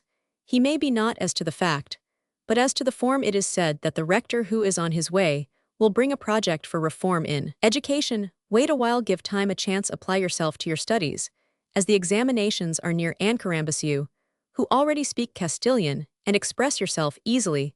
What 145 are you bothering yourself about? What interest have you in seeing it specially taught? Surely Padre Florentino thinks, as I do, give him my regards. My uncle, replied Isagani, has always admonished me to think of others as much as of myself. I didn't come for myself. I came in the name of those who are in worse condition. What the devil let them do, as you have done, let them singe their eyebrows studying and come to be bald like myself, stuffing whole paragraphs into their memories. I believe that if you talk Spanish, it is because you have studied it, or not of Manila, or of Spanish parents. Then let them learn it as you have and do. As I have done, I've been a servant to all the friars. I've prepared their chocolate, and while with my right hand I stirred it, with the left I held a grammar I learned. And thank God have never needed other teachers, or academies, or permits from the government. Believe me, he who wishes to learn learns and becomes wise. But how many among those who wish to learn come to be what you are? 1 in 10,000 and more. Pish, why any more? Retorted the old man, shrugging his shoulders. There are too many lawyers now. Many of them become mere clerks, doctors. They insult and abuse one another, and even kill each other in competition for a patient. Laborers, sir, laborers are what we need for agriculture. Isagani realized that he was losing time, but still could not forbear replying, undoubtedly, there are many doctors and lawyers, but I won't say there are too many, since we have towns that lack them entirely. And if they do abound in quantity, perhaps they are deficient in quality, since the young men can't be prevented from studying, and no other professions are open to us. Why let them waste their time and effort? And if the instruction, deficient as it is, does not keep many from becoming lawyers and doctors, if we must finally have them, why not have good 146 ones? After all, even if the sole wish is to make the country a country of farmers and laborers, and condemn in it all intellectual activity, I don't see any evil in enlightening those same farmers and laborers, in giving them at least an education that will aid them in perfecting themselves, and in perfecting their work, in placing them in a condition to understand many things of which they are at present ignorant. Ba ba ba, exclaimed the lawyer, drawing circles in the air with his hand, to dispel the ideas suggested. To be a good farmer, no great amount of rhetoric is needed. Dreams, illusions, fancies. Will you take a piece of advice? He arose and placed his hand affectionately on the youth's shoulder, as he continued, I am going to give you one, and a very good one, because I see that you are intelligent, and the advice will not be wasted. You're going to study medicine. Well, confine yourself to learning how to put on plasters and apply leeches, and don't ever try to improve or impair the condition of your kind. When you become a licentiate, marry a rich and devout girl. Try to make cures and charge well. Shun everything that has any relation to the general state of the country. attend mass confession and communion when the rest do, and you will see afterwards how you will thank me, and I shall see it, if I am still alive. Always remember that charity begins at home, for man ought not to seek on earth more than the greatest amount of happiness for himself. As Bentham says, if you involve yourself in quixotisms, you will have no career, nor will you get married, nor will you ever amount to anything. All will abandon you. Your own countrymen will be the first to laugh at your simplicity. Believe me, you will remember me, and see that I am right when you have gray hairs like myself, gray hairs such as these. Here the old lawyer stroked his scanty white hair, as he smiled sadly and shook his head. When I have gray hairs like those, sir, replied Isagani 147, with equal sadness, and turn my gaze back over my past, and see that I have worked only for myself, without having done what I plainly could, and should have done for the country that has given me everything, for the citizens that have helped me to live, then, sir, every gray hair will be a thorn, and instead of rejoicing they will shame me. So saying, he took his leave with a profound bow. The lawyer remained motionless in his place with an amazed look on his face. He listened to the footfalls that gradually died away, then resumed his seat. Poor boy, he murmured, similar thoughts also crossed my mind. Once what more could anyone desire than to be able to say, I have done this for the good of the fatherland, I have consecrated my life to the welfare of others. A crown of laurel steeped in aloes dry leaves that cover thorns and worms, that is not life. That does not get us our daily bread, nor does it bring us honors. The laurel would hardly serve for a salad, nor produce ease, nor aid us in winning lawsuits. But quite the reverse, every country has its code of ethics, as it has its climate, and its diseases different from the climate and the diseases of other countries. After a pause, he added, poor boy, if all should think and act as he does, I don't say, but that poor boy, poor Florentine. Chapter 16. The Tribulations of a Chinese. In the evening of that same Saturday, Quiroga, the Chinese who aspired to the creation of a consulate for his nation, gave a dinner in the rooms over his bazaar located in the Escolta. His feast was well attended.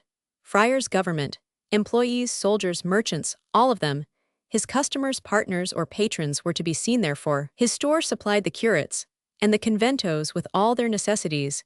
He accepted the chits of all the employees, and he had servants who were discreet, prompt, and complacent. The friars themselves did not disdain to pass whole hours in his store, sometimes in view of the public, sometimes in the chambers with agreeable company. That night, then, the sala presented a curious aspect, being filled with friars and clerks, seated on Vienna chairs, stools of black wood, and marble benches of Cantonese origin, before little square tables, playing cards, or conversing among themselves under the brilliant glare of the gilt chandeliers, or the subdued light of the Chinese lanterns, which were brilliantly decorated with long silken tassels on the walls.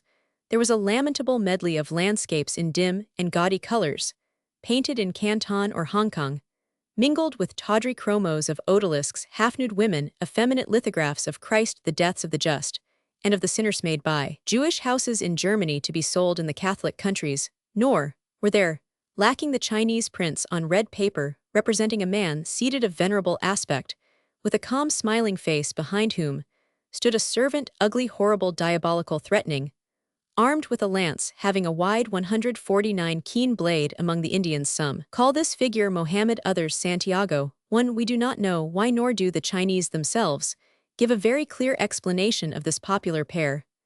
The pop of champagne corks, the rattle of glasses, laughter, cigar smoke, and that odor peculiar to a Chinese habitation, a mixture of punk, opium, and dried fruits, completed the collection.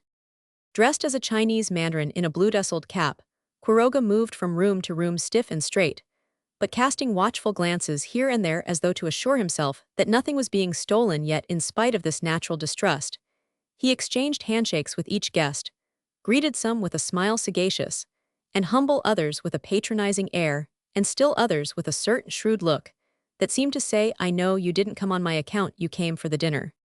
And Quiroga was right, that fat gentleman who is now praising him and speaking of the advisability of a Chinese consulate in Manila, intimating that to manage it there could be no one but Quiroga, is the Senor Gonzalez, who hides behind the pseudonym Pitilly when he attacks Chinese immigration through the columns of the newspapers. That other, an elderly man who closely examines the lamps, pictures, and other furnishings with grimaces and ejaculations of disdain, is Don Timoteo Pelli's, Juanito's father, a merchant, who inveighs against the Chinese competition that is ruining his business, the one over there. That thin brown individual with a sharp look and a pale smile is the celebrated originator of the dispute over Mexican pesos, which so troubled one of Quiroga's protégés that government clerk is regarded in Manila as very clever, that one farther on he of the frowning look and unkempt mustache is a government official who passes for a most meritorious fellow because he has the courage to speak ill of the business in lottery tickets carried on between Quiroga 150 and an exalted dame in Manila society. The fact is that 2/3 of the tickets go to China, and the few that are left in Manila are sold at a premium of a half-real. The honorable gentleman entertains the conviction that someday he will draw the first prize, and is in a rage at finding himself confronted with such tricks. The dinner meanwhile was drawing to an end from the dining-room, floated into the solace snatches of toasts, interruptions, bursts and ripples of laughter. The name of Quiroga was often heard mingled with the words consul equality. Justice the Amphitryon himself did not eat European dishes, so he contented himself with drinking a glass of wine with his guests, from time to time promising to dine with those who were not seated at the first table. Simoun, who was present having already dined, was in the sala talking with some merchants who were complaining of business conditions. Everything was going wrong, trade was paralyzed, the European exchanges were exorbitantly high, they sought information from the jeweler, or insinuated to him a few ideas with the hope that these would be communicated to the Captain General. To all the remedies suggested, Simoun responded with a sarcastic and unfeeling exclamation about nonsense, until one of them in exasperation asked him for his opinion. My opinion, he retorted, study how other nations prosper, and then do as they do. And why do they prosper, Señor Simoun? Simoun replied with a shrug of his shoulders. The port works which weigh so heavily upon commerce, and the port not yet completed, sighed Don Timoteo, Pelle's a Penelope's web, as my son says, that is spun and unspun the taxes. You complaining, exclaimed another, just as the general has decreed the destruction of houses of light materials too, and you, with a shipment of galvanized iron. Yes, rejoined Don Timoteo, but look what that decree cost me. Then the destruction will not be carried out for a month, not until Lent begins, and other shipments may arrive. I would have wished them destroyed right away, but besides, what are the owners of those houses going to buy from me if they are all poor, all equally beggars? You can always buy up their shacks for a trifle, and afterwards have the decree revoked, and sell them back at double the price. That's business. Simoun smiled his frigid smile, seeing Quiroga approach. He left the querulous merchants to greet the future consul, who on catching sight of him lost his satisfied expression, and assigned a countenance like those of the merchants, while he bent almost double. Quiroga respected the jeweler greatly, not only because he knew him to be very wealthy, but also on account of his rumored influence with the Captain General. It was reported that Simoun favored Quiroga's ambitions, that he was an advocate for the consulate, and a certain newspaper hostile to the Chinese had alluded to him in many paraphrases, veiled allusions, and suspension points in the celebrated controversy with another sheet that was favorable to the queued folk. Some prudent persons added with winks and half-uttered words that His Black Eminence was advising the general to avail himself of the Chinese in order to humble the tenacious pride of the natives, to hold the people in subjection. He was reported to have said, there's nothing like humiliating them and humbling them in their own eyes. To this end an opportunity had soon presented itself. The guilds of mestizos and natives were continually watching one another, venting their bellicose spirits and their activities in jealousy and distrust. At mass one day, the gobernadorcillo of the natives was seated on a bench to the right, and being extremely thin happened to cross one of his legs over the other, thus adopting a nonchalant 152 attitude in order to expose his thighs more and display his pretty shoes. The gobernadorcillo of the Guild of Mestizos, who was seated on the opposite bench as he had bunions and could not cross his legs on account of his obesity, spread his legs wide apart to expose a plain waistcoat, adorned with a beautiful gold chain set with diamonds. The two cliques comprehended these maneuvers, and joined battle on the following Sunday. All the mestizos, even the thinnest, had large paunches, and spread their legs wide apart as though on horseback, while the natives placed one leg over the other, even the fattest, there being one Cabza de Barangay, who turned a somersault. Seeing these movements, the Chinese all adopted their own peculiar attitude, that of sitting as they do in their shops with one leg drawn back and upward the other swinging loose. There resulted protests and petitions. The police rushed to arms ready to start a civil war. The curates rejoiced the Spaniards were amused and made money out of everybody, until the general settled the quarrel by ordering that everyone should sit as the Chinese did. Since they were the heaviest contributors, even though they were not the best Catholics, the difficulty for the mestizos and natives, then, was that their trousers were too tight to permit of their imitating the Chinese. But to make the intention of humiliating them, the more evident the measure was carried out with great pomp and ceremony, the church being surrounded by a troop of cavalry. While all those within were sweating, the matter was carried to the Cortes, but it was repeated that the Chinese, as the ones who paid, should have their way in the religious ceremonies, even though they apostatized and laughed at Christianity immediately after the natives. And the mestizos had to be content learning, thus not to waste time over such fatuity. Quiroga, with his smooth tongue and humble smile, was lavishly and flatteringly attentive to Simoun. His voice was caressing, and his bows numerous, but the jeweler cut his blandishments short by asking brusquely, "Did the bracelets suit her?" At this question, all Quiroga's liveliness vanished like a dream. His caressing voice became plaintive. He bowed lower, gave the Chinese salutation of raising his clasped hands to the height of his face, and groaned, "Ah, Senor Simoun, I am lost, I am ruined for." How Quiroga lost and ruined, when you have so many bottles of champagne and so many guests? Quiroga closed his eyes and made a grimace. Yes, the affair of that afternoon, that affair of the bracelets, had ruined him. Simoun smiled, for when a Chinese merchant complains, it is because all is going well. And when he makes a show that things are booming, it is quite certain that he is planning an assignment or flight to his own country. "You didn't know that I am lost, I am ruined, ah, Senor Simoun.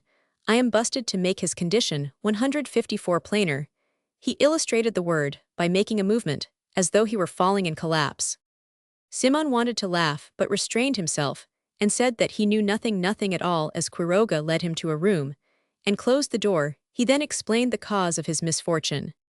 3 diamond bracelets that he had secured from Simoun on pretense of showing them to his wife were not for her, a poor native shut up in her room like a Chinese woman, but for a beautiful and charming lady, the friend of a powerful man whose influence was needed by him in a certain deal in which he could clear some 6,000 pesos. As he did not understand feminine tastes and wished to be gallant, the Chinese had asked for the 3 finest bracelets.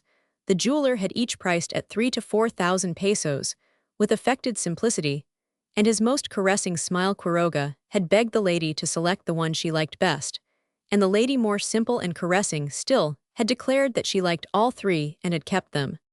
Simoun burst out into laughter. "Ah, sir, I am lost, I am ruined," cried the Chinese, slapping himself lightly with his delicate hands, but the jeweler continued his laughter.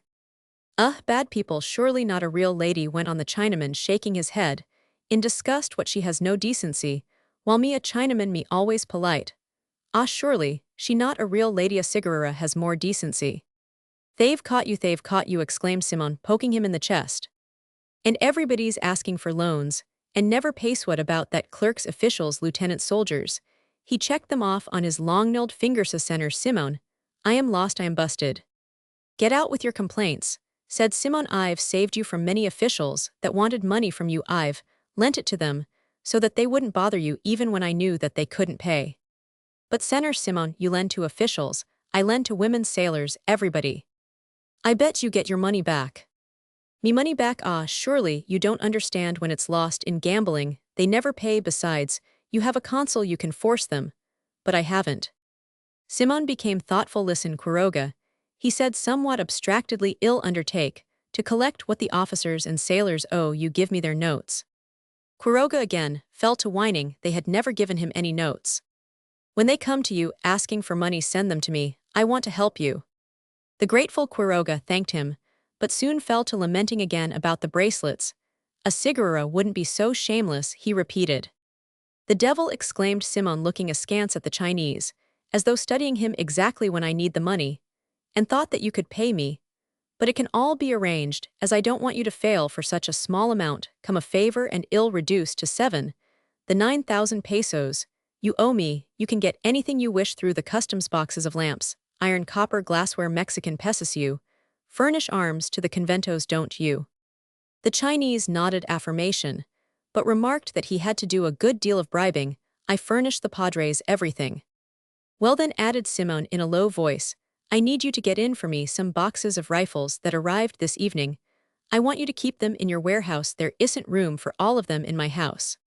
Quiroga began to show symptoms of fright. Don't get scared, you don't run any risk. These rifles are to be concealed a few at a time in various dwellings. Then a search will be instituted, and many people will be 156 sent to prison. You and I can make a haul getting them set free, understand me? Quiroga wavered, for he was afraid of firearms in his desk. He had an empty revolver that he never touched without turning his head away and closing his eyes. If you can't do it, I'll have to apply to someone else, but then I'll need the 9,000 pesos to cross their palms and shut their eyes. All right, Quiroga finally agreed, but many people will be arrested. There'll be a search. When Quiroga and Simoun returned to the sala, they found there in animated conversation those who had finished their dinner, for the champagne had loosened their tongues and stirred their brains. They were talking rather freely. In a group where there were a number of government clerks, some ladies, and Don Custodio, the topic was a commission sent to India to make certain investigations about footwear for the soldiers. Who compose it? Asked an elderly lady. A colonel, 2 other officers, and His Excellency's nephew. 4, rejoined a clerk. What a commission? Suppose they disagree, are they competent? That's what I asked, replied a clerk. It said that one civilian ought to go, one who has no military prejudice, a shoemaker, for instance. That's right, added an importer of shoes, but it wouldn't do to send an Indian or a Chinaman, and the only peninsular shoemaker demanded such large fees. But why do they have to make any investigations about footwear? Inquired the elderly lady. It isn't for the peninsular artillerymen. The Indian soldiers can go barefoot as they do in their towns. Exactly so, and the treasury would save more, corroborated another lady, a widow who was not satisfied with her pension. But you must remember, remarked another in the group, a friend of the officers on the commission, that while it's true they go barefoot in the towns, it's not the same as moving about under orders in the service. They can't choose the hour, nor the road, nor rest when they wish. Remember, madam, that with the noonday sun overhead, and the earth below baking like an oven, they have to march over sandy stretches, where there are stones, the sun above, and fire below, bullets in front. It's only a question of getting used to it. Like the donkey that got used to not eating in our present campaign, the greater part of our losses have been due to wounds on the soles of the feet. Remember the donkey, madam, remember the donkey. But my dear sir, retorted the lady, look how much money is wasted on shoe leather. There's enough to pension many widows and orphans in order to maintain our prestige. Don't smile, for I am not talking about myself. And I have my pension, even though a very small one, insignificant considering the services my husband rendered, but I am talking of others who are dragging out miserable lives. It's not right that after so much persuasion to come, and so many hardships in crossing the sea, they should end here by dying of hunger. What you say about the soldiers may be true, but the fact is that I've been in the country more than 3 years, and I haven't seen any soldier limping. In that I agree with the lady, said her neighbor. Why issue them shoes when they were born without them? And why shirts? And why trousers? Just calculate what we should economize on soldiers clothed only in their skins, concluded he who was defending the army. In another group, the conversation was more heated. Ben Zabe was talking and declaiming, while Padre Camorra, as usual, was constantly interrupting him. The friar journalist, in spite of his respect for the cowled gentry, was always at loggerheads with Padre Camorra, whom he regarded as a silly heifer, thus giving himself the appearance of being independent, and refuting the accusations of those who called him Fray Ibanez. Padre Camorra liked his adversary, as the latter was the only person who would take seriously what he styled his arguments. They were discussing magnetism, spiritualism, magic, and the like. Their words flew through the air, like the knives and balls of jugglers tossed back and forth, from one to the other.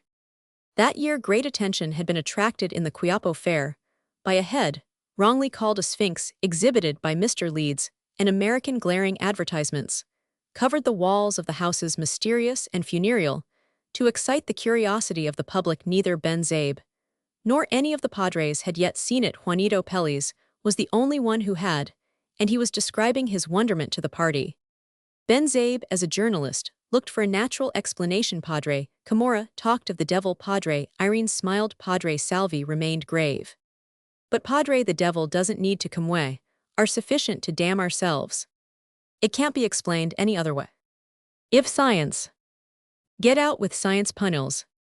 But listen to me and ill convince you it's all a question of optics. I haven't yet seen the head, nor do I know how it looks. But this gentleman indicating Juanito Pelis tells us that it does not look like the talking heads that are usually exhibited. So be it. But the principle is the same. It's all a question of optics. Wait, a mirror is placed, thus another mirror behind it. 159. The image is reflected. I say it is purely a problem in physics. Taking down from the walls several mirrors, he arranged them, turned them round and round, but not getting the desired result, concluded, as I say, it's nothing more or less than a question of optics. But what do you want mirrors for if Juanito tells us that the head is inside a box, placed on the table? I see in it spiritualism, because the spiritualists always make use of tables, and I think that Padre Salvi, as the ecclesiastical governor, ought to prohibit the exhibition. Padre Salvi remained silent, saying neither yes nor no. In order to learn if there are devils or mirrors inside it, suggested Simoun, the best thing would be for you to go and see the famous Sphinx. The proposal was a good one, so it was accepted, although Padre Salvi and Don Custodio showed some repugnance. They had a fare to rub shoulders with the public to see sphinxes and talking heads. What would the natives say? These might take them for mere men, endowed with the same passions and weaknesses as others. But Ben Zabe, with his journalistic ingenuity, promised to request Mr. Leeds not to admit the public while they were inside. They would be honoring him sufficiently by the visit not to admit of his refusal. And besides, he would not charge any admission fee to give a show of probability to this. He concluded, because remember, if I should expose the trick of the mirrors to the public, it would ruin the poor American's business. Ben Zabe was a conscientious individual. About a dozen set out, among them our acquaintances, Padres Salvi Camorra and Irene Don Custodio, Ben Zabe, and Juanito Pelis. Their carriages set them down at the entrance to the Quiapo Plaza. 1. The patron saint of Spain, St. James Tr. 2. Houses of bamboo and nipa, such as form the homes of the masses of the natives. Tr. 3. In this paragraph, Rizal alludes to an incident that had very serious results. There was annually celebrated in Binondo a certain religious festival, principally at the expense of the Chinese mestizos. The latter finally petitioned that their gobernadorcillo be given the presidency, 153 of it, and this was granted thanks to the fact that the parish priest, the Dominican Fray José Hevia Campamanes, held to the opinion that the presidency belonged to those who paid the most. The Tagalogs protested, alleging their better right to it, as the genuine sons of the country, not to mention the historical precedent. But the friar, who was looking after his own interests, did not yield. General Terrero, governor, 18,851,888, at the advice of his liberal councillors, finally had the parish priest removed, and for the time being decided the affair in favor of the Tagalogs. The matter reached the colonial office Ministerio de Ultramar, and the minister was not even content merely to settle it in the way the friars desired, but made amends to Padre Hevia by appointing him a Bishop W. E. Ratana, who was a journalist in Manila at the time, in a note to this chapter.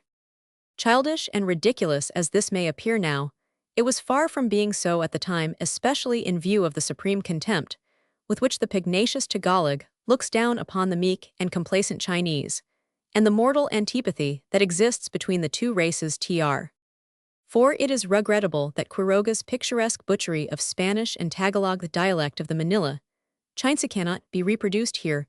Only the thought can be given there is the same difficulty with rs, ds, and ls that the Chinese show in English. Tr.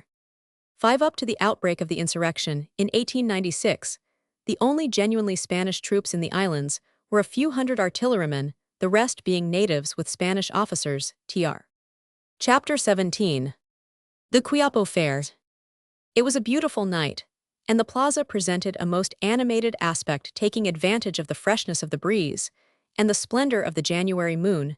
The people filled the fair to see be seen, and amused themselves. The music of the cosmoramas and the lights of the lanterns gave life and merriment to every one. Long rows of booths brilliant with tinsel and gauds, exposed to view clusters of balls, masks, strung by the eyes, tin toys, trains, carts mechanical horses, carriages steam engines, with diminutive boilers Lilliputian tableware of porcelain pine nativities, dolls both foreign and domestic the former red, and, smiling the latter sad and pensive like little ladies, beside gigantic children the beating of drums, the roar of tin, horns the wheezy music of the accordions, and the hand organs all mingled in a carnival concert, amid the coming and going of the crowd, pushing stumbling over one another with their faces turned toward the booths so that the collisions were frequent, and often amusing the carriages were forced to move slowly with the tabi of the cacheros, repeated every moment met, and mingled government clerks soldiers, friars students Chinese girls with their mammas or aunts, all greeting signaling calling to one another merrily.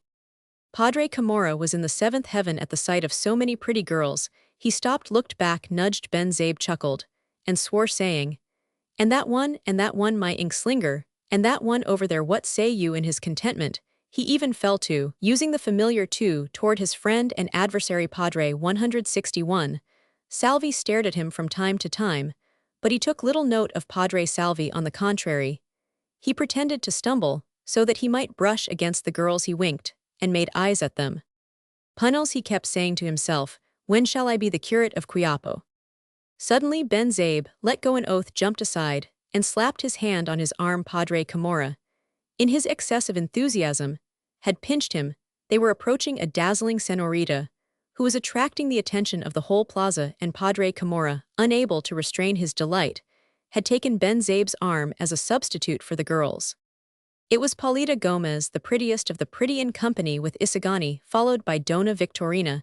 The young woman was resplendent in her beauty. All stopped and craned their necks while they ceased their conversation, and followed her with their eyes. Dona Victorina was respectfully saluted.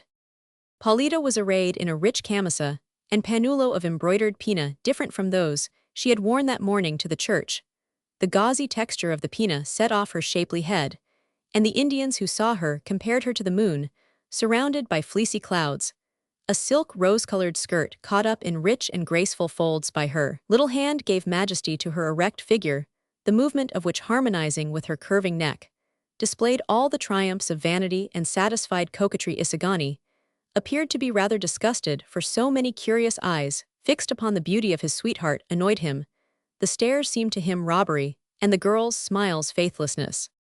Juanito saw her, and his hump increased when he spoke to her. Paulita replied negligently, while Dona Victorina called to him, for Juanito was her favorite, she preferring him to Isagani.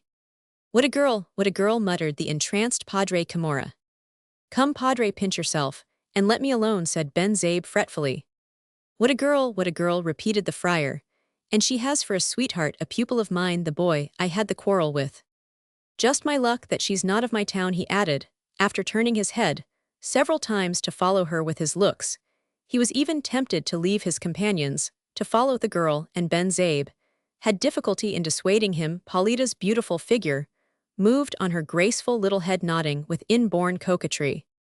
Our promenaders kept on their way, not without sighs on the part of the friar artilleryman, until they reached a booth surrounded by sightseers, who quickly made way for them. It was a shop of little wooden figures of local manufacture, representing in all shapes and sizes the costumes, races, and occupations of the country: Indians, Spaniards, Chinese, mestizos, friars, clergymen, government clerks, gobernadorcillos, students, soldiers, and so on. Whether the artists had more affection for the priests, the folds of whose habits were better suited to their aesthetic purposes, or whether the friars, holding such an important place in Philippine life, engaged the attention of the sculptor, more the fact was that, for one cause or another, images of them abounded, well-turned and finished, representing them in the sublimest moments of their lives, opposite of what is done in Europe, where they are pictured as sleeping on casks of wine, playing cards, emptying tankards, rousing themselves to gaiety, or patting the cheeks of a buxom girl. No, the friars of the Philippines were different, elegant, handsome, well-dressed, their tonsures neatly shaven, their features symmetrical, and serene, their gaze meditative, their expressions saintly, somewhat rosy-cheeked, cane in hand, and patent leather shoes on their feet, inviting adoration, and a place in a glass case, instead of the symbols of gluttony and incontinence of their brethren. In 163 Europe, those of Manila carried the book, the crucifix, and the palm of martyrdom, instead of kissing the simple country lasses those of Manila gravely extended. The hand to be kissed by children and grown men doubled over almost to kneeling instead of the full refectory, and dining hall their stage in Europe in Manila. They had the oratory, the studitable, instead of the mendicant friar, who goes from door to door with his donkey, and sack begging alms. The friars of the Philippines scattered gold from full hands among the miserable Indians. "Look, here's Padre Camorra," exclaimed Ben Zabe, upon whom the effect of the champagne still lingered. He pointed to a picture of a lean friar of thoughtful mien, who was seated at a table with his head resting on the palm of his hand, apparently writing a sermon by the light of a lamp. The contrast suggested drew laughter from the crowd. Padre Camorra, who had already forgotten about Paulita, saw what was meant, and laughing his clownish laugh, asked in turn, "Whom does this other figure resemble, Ben Zabe?" It was an old woman with one eye with disheveled hair, seated on the ground like an Indian idol ironing. Clothes, the satyr was carefully imitated, being of copper, with coals of red tinsel and smoke wreaths of dirty, twisted cotton. Ben Zabe, it wast a fool who designed that?" asked Padre Camorra with a laugh. "Well, I don't see the point," replied the journalist. "But Punnels, don't you see the title? The Philippine press, that utensil with which the old woman is ironing, is here called the press." All laughed at this. Ben Zabe himself, joining in good-naturedly. Two soldiers of the civil guard, appropriately labeled, were placed behind a man who was tightly bound, and had his face covered by his hat. It was entitled "The Country of 164 Abaca 1, and from appearances they were going to shoot him. Many of our visitors were displeased with the exhibition. They talked of rules of art, they sought proportion on, said that this figure did not have 7 heads, that the face lacked a nose, having only 3, all of which made Padre Camorra somewhat thoughtful, for he did not comprehend how a figure to be correct need have 4 noses, and 7 heads. Others said, if they were muscular, that they could not be Indians. Still others remarked that it was not sculpture, but mere carpentry. Each added his spoonful of criticism, until Padre Camorra, not to be outdone, ventured to ask for at least 30 legs for each doll, because if the others wanted noses, couldn't he require feet? So they fell to discussing whether the Indian had or had not any aptitude for sculpture, and whether it would be advisable to encourage that art, until there arose a general dispute, which was cut short by Don Custodio's declaration that the Indians had the aptitude, but that they should devote themselves exclusively to the manufacture of saints.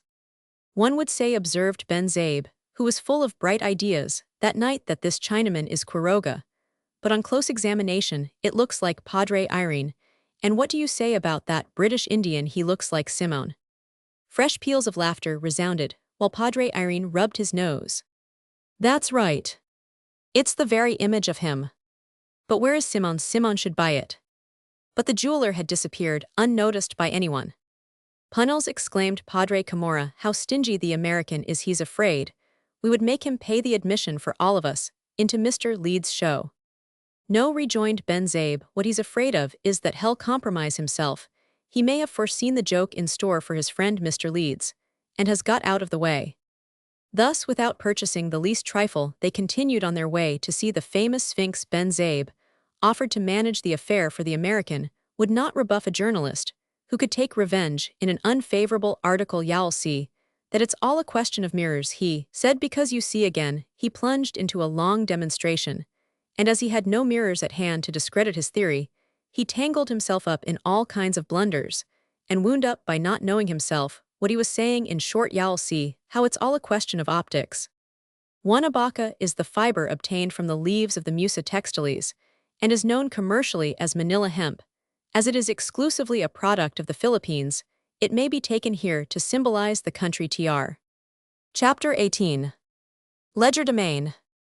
Mr. Leeds, a genuine Yankee, dressed completely in black, received his visitors with great deference. He spoke Spanish well, from having been for many years in South America, and offered no objection to their request, saying that they might examine everything both before and after the exhibition, but begged that they remain quiet while it was in progress. Ben Zabe smiled, in pleasant anticipation of the vexation he had prepared for the American. The room, hung entirely in black, was lighted by ancient lamps burning alcohol. A rail wrapped in black velvet divided it into 2 almost equal parts, one of which was filled with seats for the spectators, and the other occupied by a platform covered with a checkered carpet. In the center of this platform was placed a table over which was spread a piece of black cloth, adorned with skulls and cabalistic signs the Messiah. End scene was therefore lugubrious, and had its effect upon the merry visitors. The jokes died away, they spoke in whispers, and however much some tried to appear indifferent, their lips framed no smiles, all felt as if they had entered a house where there was a corpse. An illusion, accentuated by an odor of wax and incense. Don Custodio and Padre Salvi consulted in whispers over the expediency of prohibiting such shows. Ben Zabe, in order to cheer the dispirited group and embarrass Mr. Leeds, said to him in a familiar tone, Mister, since there are none but ourselves here, and we errant Indians who can be fooled, won't you let us see 167? The trick, we know of course that it's purely a question of optics, but as Padre Camorra won't be convinced." Here he started to jump over the rail, instead of going through the proper opening, while Padre Camorra broke out into protests, fearing that Ben Zabe might be right. "And why not, sir?" rejoined the American, "but don't break anything, will you?" The journalist was already on the platform. "You will allow me?" then he asked, and without waiting for the permission, fearing that it might not be granted, raised the cloth to look for the mirrors that he expected should be between the legs of the table. Ben Zabe uttered an exclamation, and stepped back again, placed both hands under the table, and waved them about. He encountered only empty space. The table had 3 thin iron legs, sunk into the floor. The journalist looked all about, as though seeking something. "Where are the mirrors?" asked Padre Camorra. Ben Zabe looked, and looked, felt the table with his fingers, raised the cloth again, and rubbed his hand over his forehead from time to time, as if trying to remember something. "Have you lost anything?" inquired Mr. Leeds. "The mirrors, mister. Where are the mirrors?" "I don't know where yours are. Mine are at the hotel. Do you want to look at yourself?" You're somewhat pale and excited. Many laughed in spite of their weird impressions, on seeing the jesting coolness of the American, while Ben Zabe retired quite abashed to his seat, muttering, "It can't be. Y'all see that he doesn't do it without mirrors. The table will have to be changed later." Mr. Leeds placed the cloth on the table again, and turning toward his illustrious audience asked them, "Are you satisfied? May we begin?" "Hurry up, how cold-blooded he is," said the widow. "Then, ladies and gentlemen, take your seats, and get your questions ready." Mr. Leeds disappeared through a doorway, and in a few moments returned with a black box of worm-eaten wood, covered with inscriptions in the form of birds, beasts, and human heads. "Ladies and gentlemen," he began solemnly, "once having had occasion to visit the Great Pyramid of Khufu, a pharaoh of the 4th dynasty, I chanced upon a sarcophagus of red granite, in a forgotten chamber. My joy was great, for I thought that I had found a royal mummy. But what was my disappointment, on opening the coffin, at the cost of infinite labor, to find nothing more than this box, which you may examine." He handed the box to those in the front row. Padre Camorra drew back in loathing. Padre Salvi looked at it closely, as if he enjoyed sepulchral things. Padre Irene smiled a knowing smile. Don Custodio affected gravity and disdain, while Ben Zabe hunted for his mirrors. There they must be, for it was a question of mirrors. "It smells like a corpse," observed one lady, fanning herself furiously. "It smells of 40 centuries," remarked someone with emphasis. Ben Zabe forgot about his mirrors to discover who had made this remark. It was a military official who had read the history of Napoleon. Ben Zabe felt jealous, and to utter another epigram that might annoy Padre Camorra a little, said, "It smells of the church." "This box, ladies and gentlemen," continued the American, "contained a handful of ashes and a piece of papyrus on which were written some words. Examine them yourselves. But I beg of you not to breathe heavily, because if any of the dust is lost, my sphinx will appear in a mutilated condition."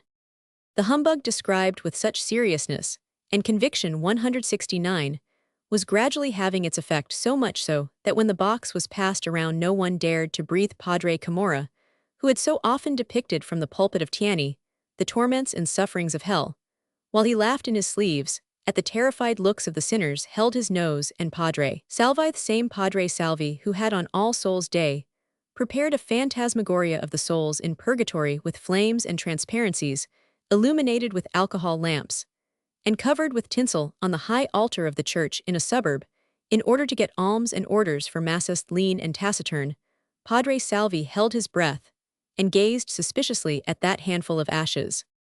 "Memento homo quia pulvis," muttered Padre Irene with a smile. "Pish," sneered Ben Zabe. Same thought had occurred to him, and the canon had taken the words out of his mouth. Not knowing what to do, resumed Mr. Leeds, closing the box carefully, I examined the papyrus and discovered two words whose meaning was unknown to me. I deciphered them and tried to pronounce them aloud. Scarcely had I uttered the first word when I felt the box slipping from my hands as if pressed down by an enormous weight, and it glided along the floor, whence I vainly endeavored to remove it. But my surprise was converted into terror when it opened, and I found within a human head that stared at me, fixedly paralyzed with fright. And uncertain what to do in the presence of such a phenomenon, I remained for a time stupefied, trembling like a person poisoned with mercury. But after a while recovered myself, and thinking that it was a vain illusion, tried to divert my attention by reading the second word. Hardly had I pronounced it when the box closed, the head disappeared, and in its place I again found the handful of ashes. Without suspecting it, I had discovered the two most potent words in nature, the words of creation and destruction, of life and of death. He paused for a few moments to note the effect of his story, then with grave and measured steps approached the table and placed the mysterious box upon it. "The cloth, mister," exclaimed the incorrigible Ben Zabe. "Why not?" rejoined Mr. Leeds, very complacently. Lifting the box with his right hand, he caught up the cloth with his left, completely exposing the table sustained by its three legs again. He placed the box upon the center, and with great gravity turned to his audience. "Here's what I want to see," said Ben Zabe to his neighbor. "You notice how he makes some excuse." Great attention was depicted on all countenances, and silence reigned. The noise and roar of the street could be distinctly heard, but all were so affected that a snatch of dialogue which reached them produced no effect. "Why can't we go in?" asked a woman's voice. There's a lot of friars and clerks in there," answered a man. "The Sphinx is for them only." "The friars are inquisitive too," said the woman's voice, drawing away. "They don't want us to know how they're being fooled. Why is the head of friars carita?"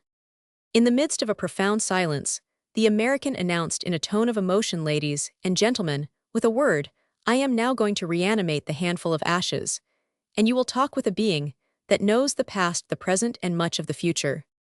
Here the prestidigitator uttered a soft cry, first mournful, then lively, a medley of sharp sounds like imprecations and hoarse notes like threats, which made Ben Zabe's hair stand on end. "Deramoff," cried the American. The curtains on the wall rustled, the lamps burned low, the table creaked, a feeble groan responded from the interior of the box, pale and uneasy. All stared at one another, while one terrified senora caught hold of Padre Salvi. The box then opened of its own accord, and presented to the eyes of the audience a head of cadaverous aspect, surrounded by long and abundant black hair.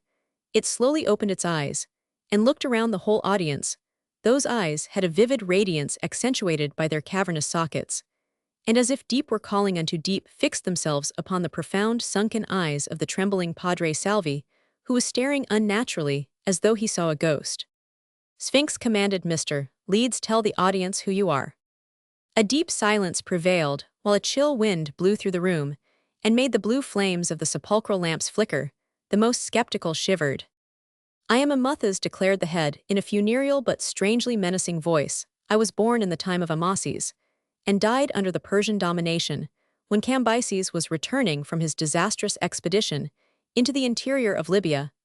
I had come to complete my education, after extensive travels through Greece, Assyria, and Persia, and had returned to my native Lod, to dwell in it until Thoth should call me before his terrible tribunal.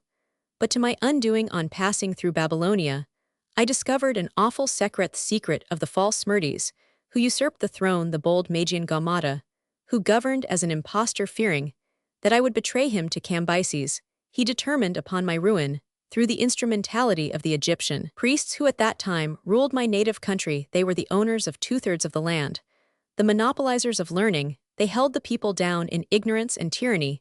They brutalized them, thus making them fit to pass without resistance from one domination to another. The invaders availed themselves of them, and knowing their usefulness protected and enriched them. The rulers not only depended on their will, but some were reduced to mere instruments of theirs. The Egyptian priests hastened to execute Gaumata's orders with greater 172 zeal from their fear of me, because they were afraid that I would reveal their impostures to the people. To accomplish their purpose, they made use of a young priest of Abydos, who passed for a saint.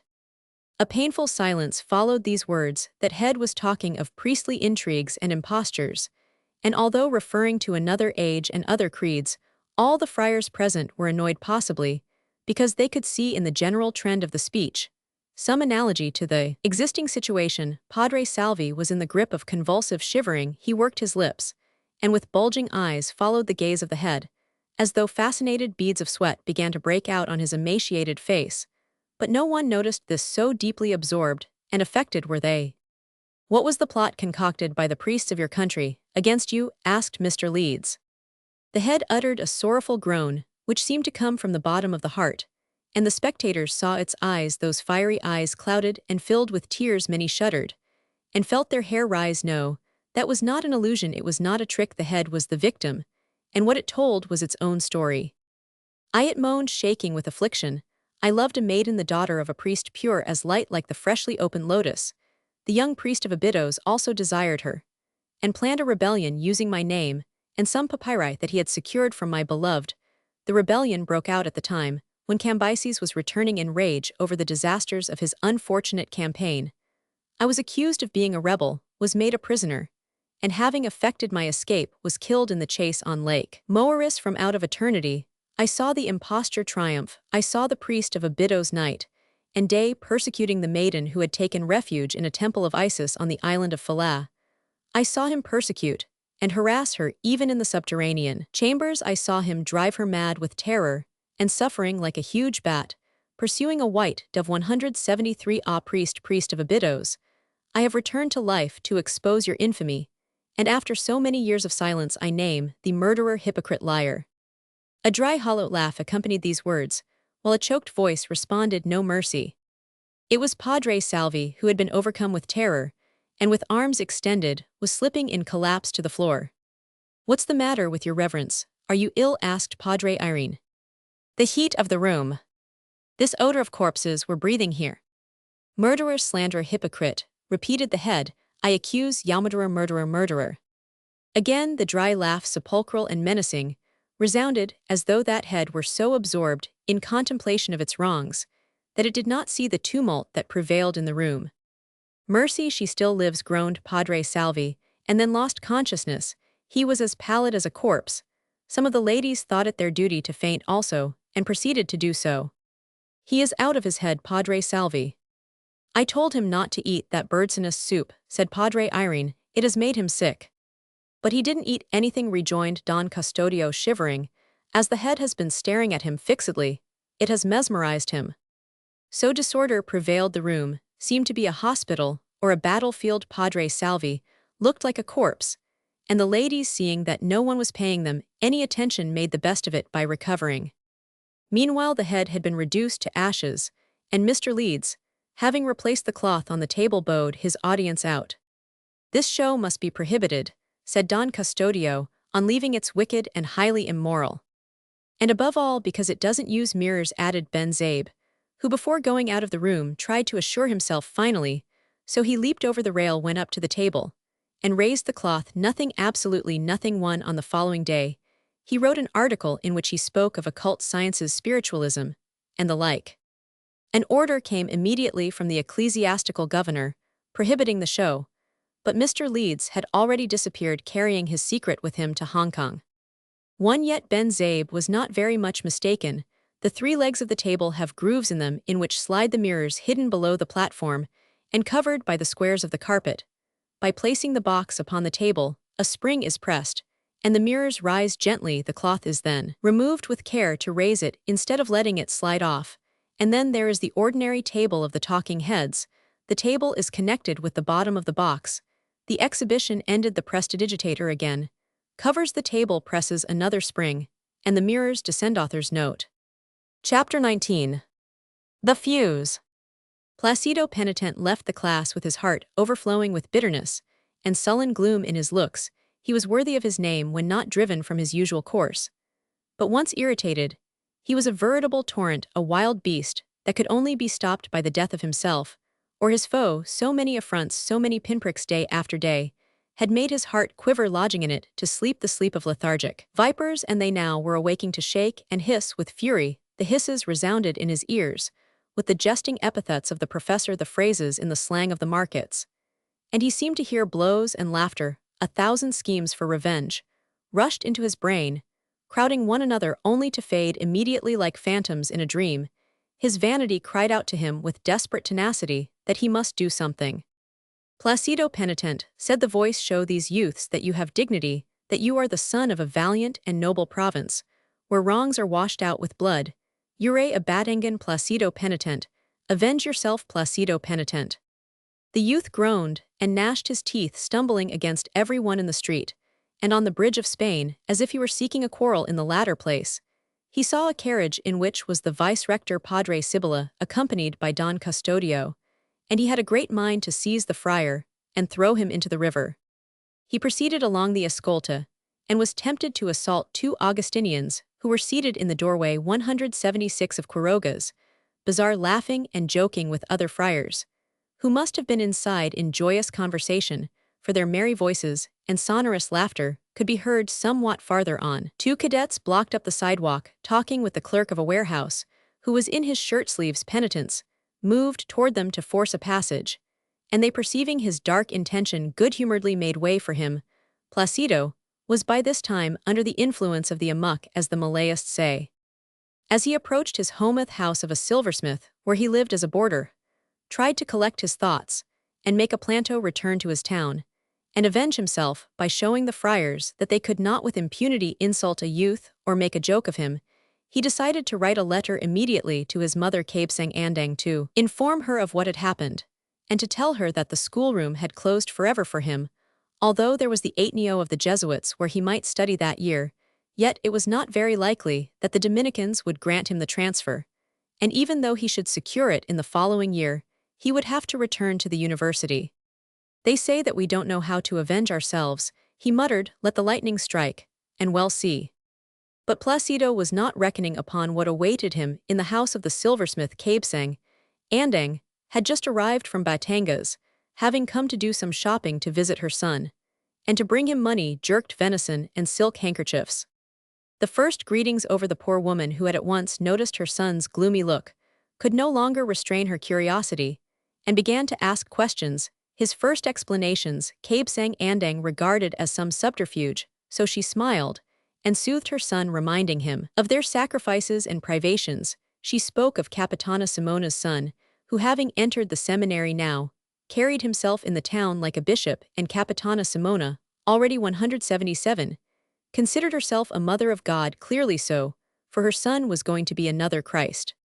If the son becomes a priest, said she, the mother won't have to pay us what she owes us, who will collect from her then. But on seeing that Placido was speaking seriously, and reading in his eyes the storm that raged within him, she realized that what he was telling her was unfortunately the strict truth. She remained silent for a while, and then broke out into lamentations. She exclaimed, I promised your father that I would care for you, educate you, and make a lawyer of you. I've deprived myself of everything, so that you might go to school, instead of joining the Penguingui, where the steak is a half peso. I've gone, only where it's a half real, enduring the bad smells, and the dirty cards. Look at my patched camisa, for instead of buying new ones, I've spent the money in masses and presents to St. Sebastian, even though I don't have great confidence in his power, because the curate recites the masses fast, and hurriedly. He's an entirely new saint, and doesn't yet know how to perform miracles, and isn't made of baticulin, but of lanite. What will your father say to me when I die and see him again? So the poor woman lamented and wept, while Placido became gloomier, and let stifled sighs escape from his breast. What would I get out of being a lawyer, was his response. What will become of you, asked his mother, clasping her hands. They'll call you a filibuster, and garrote you. I've told you that you must have patience, that you must be humble. I don't tell you that you must kiss the hands of the curates, for I know that you have a delicate sense of smell like your father, who couldn't endure European cheese. But we have to suffer to be silent, to say yes. 178. To everything. What are we going to do? The friars own everything, and if they are unwilling, no, one will become a lawyer or a doctor. Have patience, my son, have patience. But I've had a great deal, mother. I've suffered for months and months. Cabesang Andang then resumed her lamentations. She did not ask that he declare himself a partisan of the friars. She was not one. Herselfit was enough to know that for one good friar there were 10 bad who took the money from the poor and deported the rich. But one must be silent, suffer and endure. Other was no other course. She cited this man, and that one who by being patient and humble even though in the bottom of his heart, he hated his masters had risen from servant of the friars to high office, and such. Another who was rich, and could commit abuses secure of having patrons who would protect him from the law yet, who had been nothing more than a poor sacristan humble and obedient, and who had married a pretty girl, whose son had the curate for a godfather so. Kapsang Andang continued her litany of humble and patient Filipinos, as she called them, and was about to cite others, who by not being so had found themselves persecuted and exiled when Placido on some trifling pretext left the house to wander about the streets. He passed through Sibacong too, Tondo San Nicolas, and Santo Cristo, absorbed in his ill humor, without taking note of the sun or the hour. And only when he began to feel hungry, and discovered that he had no money having given it all for celebrations and contributions, did he return to the house he had expected that he would not meet his mother there, as she was in the habit, when in Manila, of going out at that hour to a neighboring house, where 179 penguingui was played. But Kapsang Andang was waiting to propose her plan. She would avail herself of the procurator of the Augustinians to restore her son to the good graces of the Dominicans. Placido stopped her with a gesture. "I'll throw myself into the sea first," he declared. "I'll become a Chalisan before I'll go back to the university." Again his mother began her preachment about patience and humility, so he went away again, without having eaten anything, directing his steps toward the quay, where the steamers tied up. The sight of a steamer weighing anchor for Hong Kong inspired him with an ideato: go to Hong Kong to run away, get rich there, and make war on the friars. The thought of Hong Kong awoke in his mind the recollection of a story about frontal cereals and candelabra of pure silver, which the piety of the faithful had led them to present to a certain church, the friars. So the silversmith told had sent to Hong Kong to have duplicate frontal cereals and candelabra made of German silver, which they substituted for the genuine ones, these being melted down and coined into Mexican pesos. Such was the story he had heard, and though it was no more than a rumor or a story, his resentment gave it the color of truth, and reminded him of other tricks of theirs in that same style. The desire to live free and certain half-formed plans led him to decide upon Hong Kong. If the corporations sent all their money, their commerce must be flourishing, and he could enrich himself. "I want to be free to live free." Night surprised him wandering along San Fernando, but not meeting any sailor he knew, he decided to return home, as the night was beautiful with a brilliant moon, transforming the squalid city into a fantastic fairy kingdom. He went to the fair. There he wandered back and forth, passing booths, without taking any notice of the articles in them, ever with the thought of Hong Kong, of living free, of enriching himself. He was about to leave the fair, when he thought he recognized the jeweler Simoun bidding goodbye to a foreigner, both of them speaking in English to Placido, every language spoken in the Philippines by Europeans, when not Spanish, had to be English.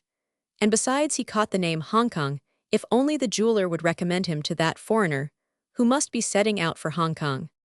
Placido paused. He was acquainted with the jeweler, as the latter had been in his town, peddling his wares, and he had accompanied him on one of his trips, when Simoun had made himself very amiable, indeed, telling him of the life in the universities of the free countries. What a difference! So he followed the jeweler. Senor Simoun, he called. The jeweler was at that moment entering his carriage. Recognizing Placido, he checked himself. "I want to ask a favor of you, to say a few words to you." Simoun made a sign of impatience which Placido, in his perturbation, did not observe. In a few words, the youth related what had happened, and made known his desire to go to Hong Kong. "Why?" asked Simoun, staring fixedly at Placido through his blue goggles. Placido did not answer, so Simoun threw back his head, smiled his cold, silent smile, and said, "All right, come with me to Cal Iris." He directed the cochero. Simoun remained silent throughout the whole drive, apparently absorbed in meditation of a very important nature. Placido kept quiet, waiting for him to speak first, and entertained himself in watching the promenaders, who were enjoying the clear moonlight, pairs of infatuated lovers followed by watchful mammas or aunts, groups of students in white clothes that the moonlight made whiter still, half-drunken soldiers in a carriage, 6 together, on their way to visit some Nipa temple dedicated to Cytherea, 181 children playing their games, and Chinese selling sugarcane. All these filled the streets, taking on in the brilliant moonlight fantastic forms and ideal outlines. In one house, an orchestra was playing waltzes, and couples might be seen dancing under the bright lamps, and chandeliers what a sordid spectacle they presented in comparison with the sight the streets afforded. Thinking of Hong Kong, he asked himself if the moonlit nights in that island were so poetical and sweetly melancholy as those of the Philippines, and a deep sadness settled down over his heart.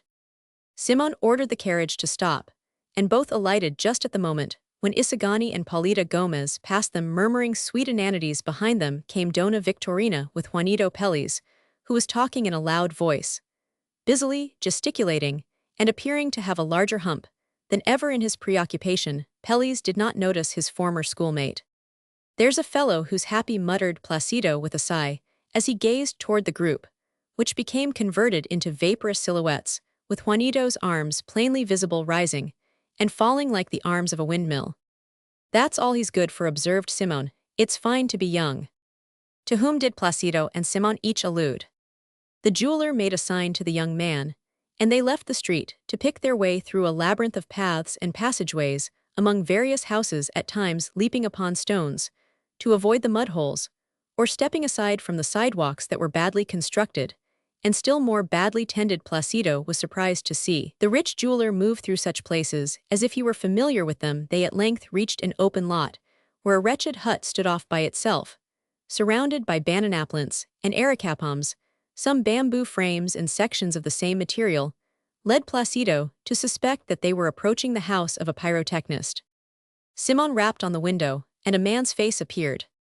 "Osir," he exclaimed, and immediately came outside.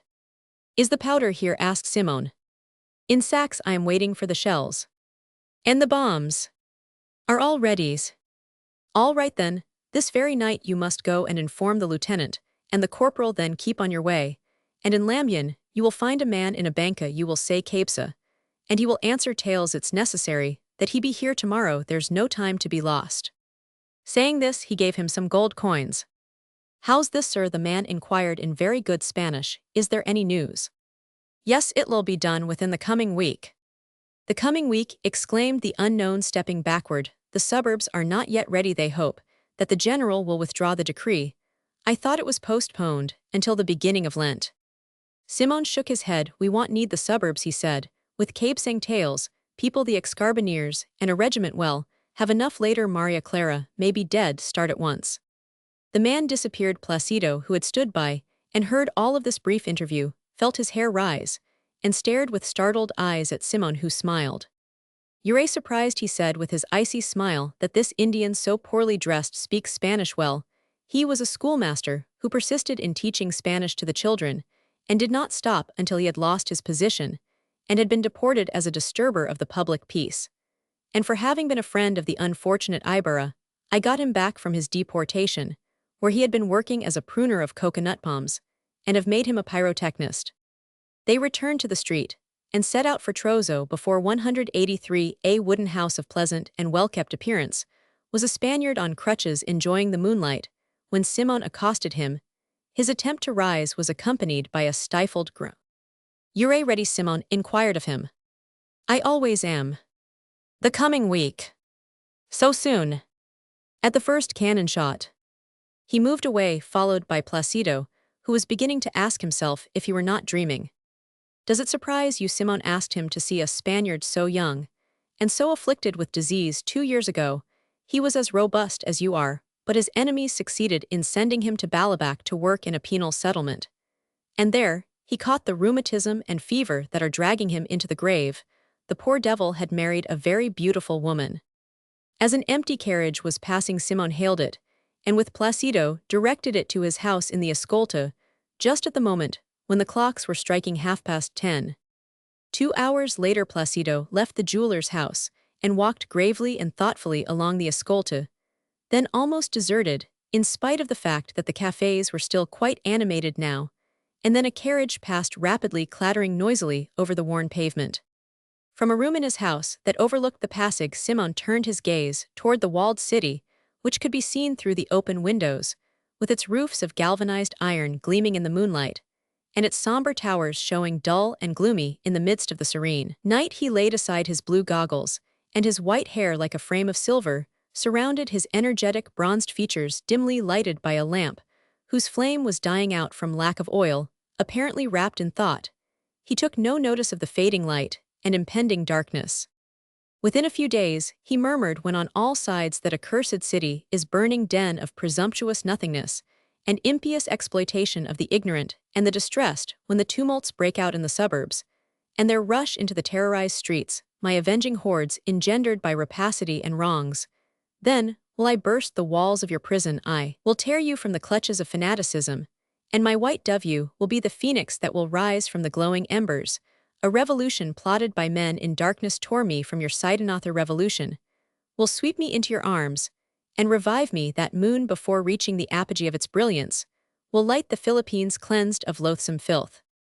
Simoun stopped suddenly, as though interrupted. A voice in his inner consciousness was asking if he, Simoun, were not also a part of the filth of that accursed city, perhaps its most poisonous ferment, like the dead, who are to rise at the sound of the last trumpet.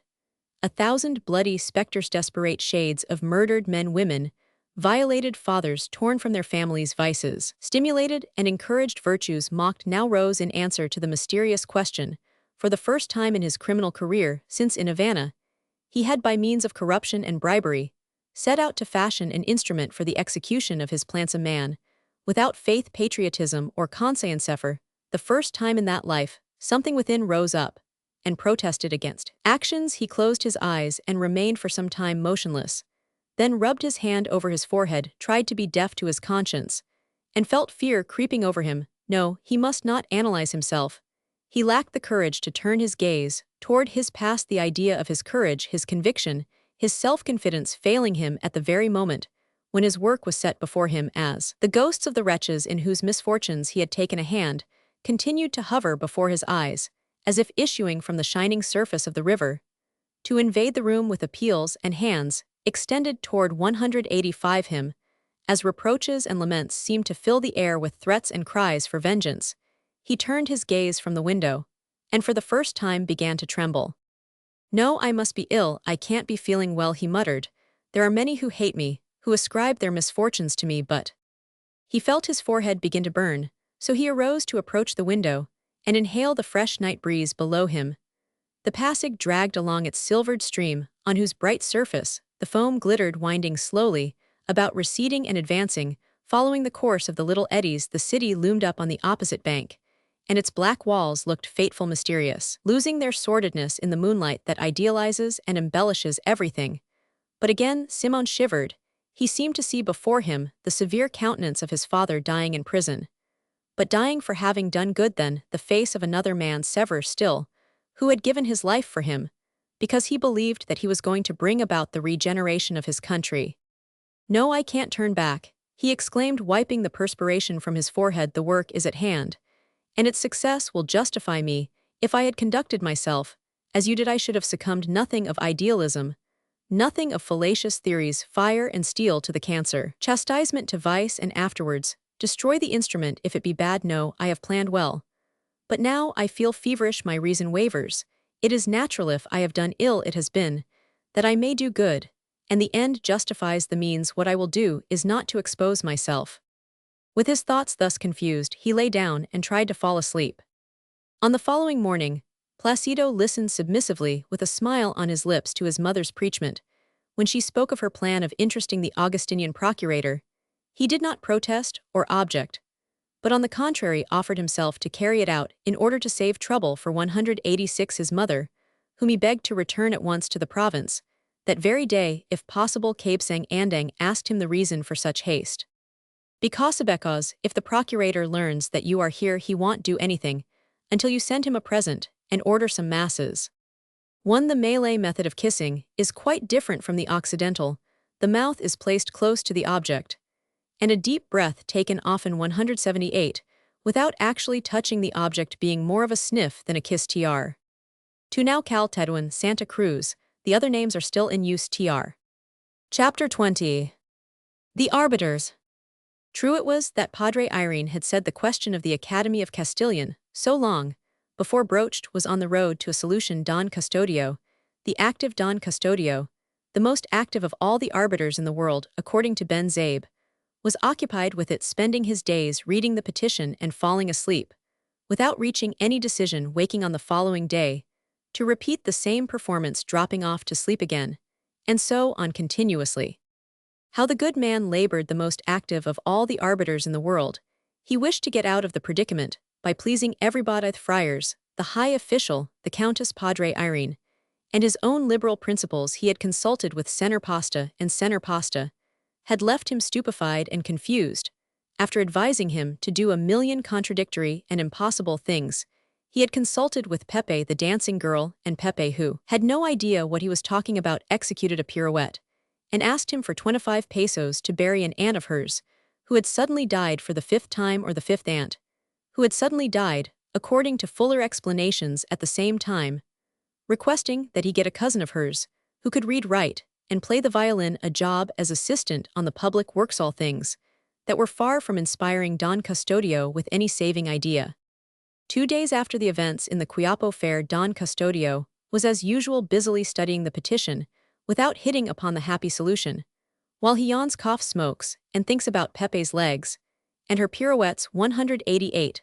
Let us give some account of this exalted personage, in order to understand Padre Sibylla's reason for proposing him as the arbiter of such a vexatious matter, and why the other clique accepted him. Don Custodio de Salazar, y Sanchez de Monterredondo, often referred to as good authority, belonged to that class of Manila society which cannot take a step without having the newspapers heap titles upon them, calling each indefatigable, distinguished, zealous, active, profound, intelligent, well-informed, influential, and so on, as if they feared that he might be confused with some idle and ignorant possessor of the same name. Besides, no harm resulted from it, and the watchful censor was not disturbed. The good authority resulted from his friendship with Ben Zabe, when the latter, in his 2 noisiest controversies, which he carried on for weeks and months, in the columns of the newspapers, about whether it was proper to wear a high hat, a derby, or a salicot, and whether the plural of characters should be characters or characters, in order to strengthen his argument, always came out with, "We have this on good authority, we learn this from good authority," later letting it be known, for in Manila everything becomes known, that this good authority was no other than Don Custodio de Salazar, y Sanchez de Monterredondo. He had come to Manila very young, with a good position that had enabled him to marry a pretty mestiza belonging to one of the wealthiest families of the city, as he had natural talent, boldness, and great self-possession, and knew how to make use of the society in which he found himself. He launched into business with his wife's money-filling contracts for the government, by reason of which he was made alderman, afterwards alcalde, member of the Economic Society, 1 counselor of the administration, president, 189 of the Directory of the Obras, Pias, 2 member of the Society of Mercy, director of the Spanish-Filipino Bank, etc., etc. Nor are these etceteras to be taken like those ordinarily placed.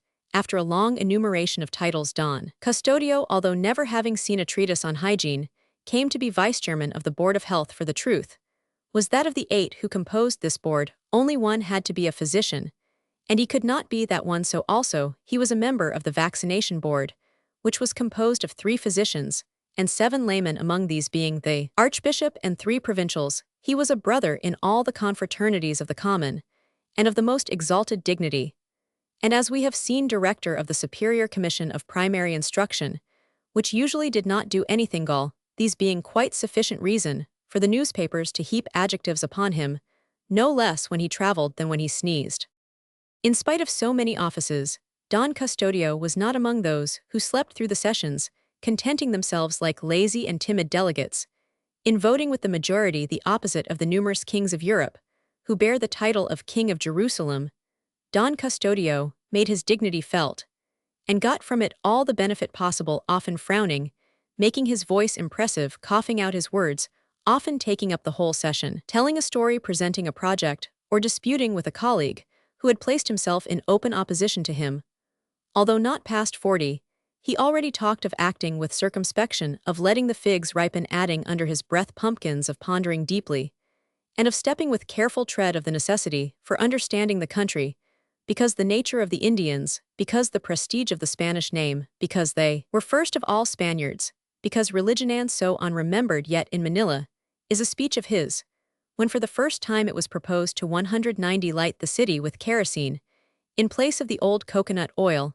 In such an innovation, far from seeing the extinction of the coconoodle industry, He merely discerned the interests of a certain alderman because Don Custodio saw a long way and opposed it with all the resonance of his buccal cavity. Considering the project too premature and predicting great social cataclysms, no less celebrated, was his opposition to a sentimental serenade that some wished to tender a certain governor on the eve of his departure. Don Custodio, who felt a little resentment over some slight or other, succeeded in insinuating the idea that the rising star was the mortal enemy of the setting one, whereat the frightened promoters of the serenade gave it up.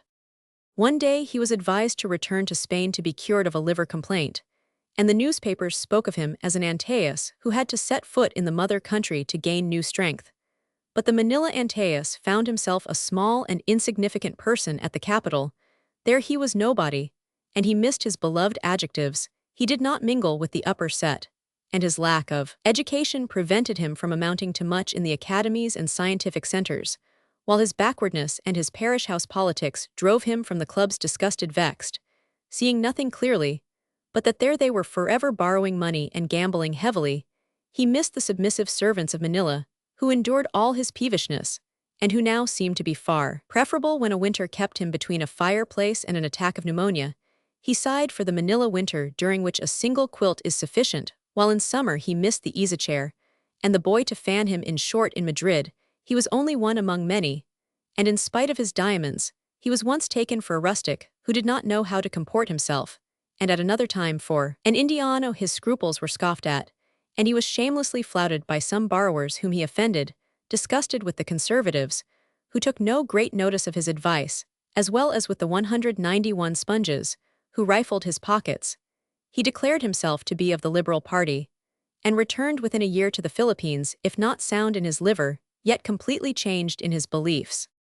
The 11 months spent at the capital among café politicians, nearly all retired half-pay officeholders, the various speeches caught here and there, this or that article of the opposition, all the political life that permeates the air from the barbershop, where amid the scissors clips the Figaro announces his program to the banquets, where in harmonious periods and telling phrases, the different shades of political opinion, the divergences and disagreements are adjusted. All these things awoke in him, the farther he got from Europe, like the life-giving sap within the sown seed, prevented from bursting out by the thick husk in such a way that, when he reached Manila, he believed that he was going to regenerate it, and actually had the holiest plans and the purest ideals.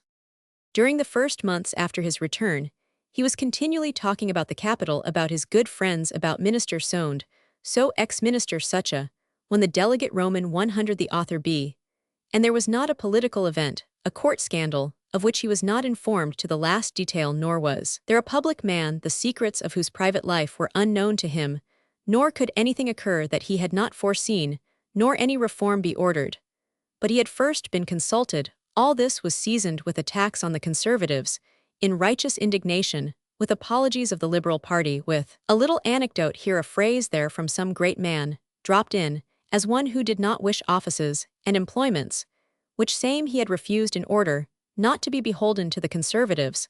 Such was his enthusiasm in these first days, that various cronies in the grocery store which he visited from time to time affiliated themselves with the Liberal party, and began to style themselves Liberals. Don Eulogio Badana, a retired sergeant of carbineers, the honest Armendia, by 192, profession, a pilot, and a rampant Carlist, Don Eusebio Picote, customs inspector, and Don Bonifacio, tack and shoe and harness maker. But nevertheless, from lack of encouragement and of opposition, his enthusiasm gradually waned. He did not read the newspapers that came from Spain, because they arrived in packages the sight of which made him yawn. The ideas that he had caught having been all expended, he needed reinforcement, and his orators were not there. And although in the casinos of Manila there was enough gambling, and money was borrowed, as in Madrid, no speech that would nourish his political ideas was permitted in them. But Don Custodio was not lazy. He did more than wish, worked, foreseeing that he was going to leave his bones in the Philippines. He began to consider that country his proper sphere, and to devote his efforts to its welfare, thinking to liberalize it. He commenced to draw up a series of reforms or projects, which were ingenious to say the least. It was he who, having heard in Madrid mention of the wooden street pavements of Paris, not yet adopted in Spain, proposed the introduction of them in Manila, by covering the streets with boards nailed down, as they are on the sides of houses, It was he who, deploring the accidents to two-wheeled vehicles, planned to avoid them by putting on at least 3 wheels.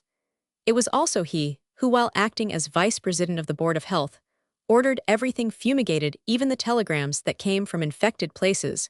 It was also he who, in compassion for the convicts that worked in the sun, and with a desire of saving to the government the cost of their equipment, suggested that they be clothed in a simple breechclout and set to work not by day, but at night. He stormed that his projects should encounter objectors, but consoled himself with the reflection that the man who is worth enemies has them, and revenged himself by attacking, and 193, tearing to pieces any project good or bad presented by others. As he prided himself on being a liberal, upon being asked what he thought of the Indians, he would answer like one conferring a great favor that they were fitted for manual labor, and the imitative arts, meaning thereby music, painting, and sculpture, adding his postscript that to know them one must have resided many, many years in the country. Yet, when he heard of any one of them excelling in something that was not manual labor, or in imitative art in chemistry, medicine, or philosophy, for example, would exclaim, "Ah, he promises fairly well, he's not a fool," and feel sure that a great deal of Spanish blood must flow in the veins of such an Indian.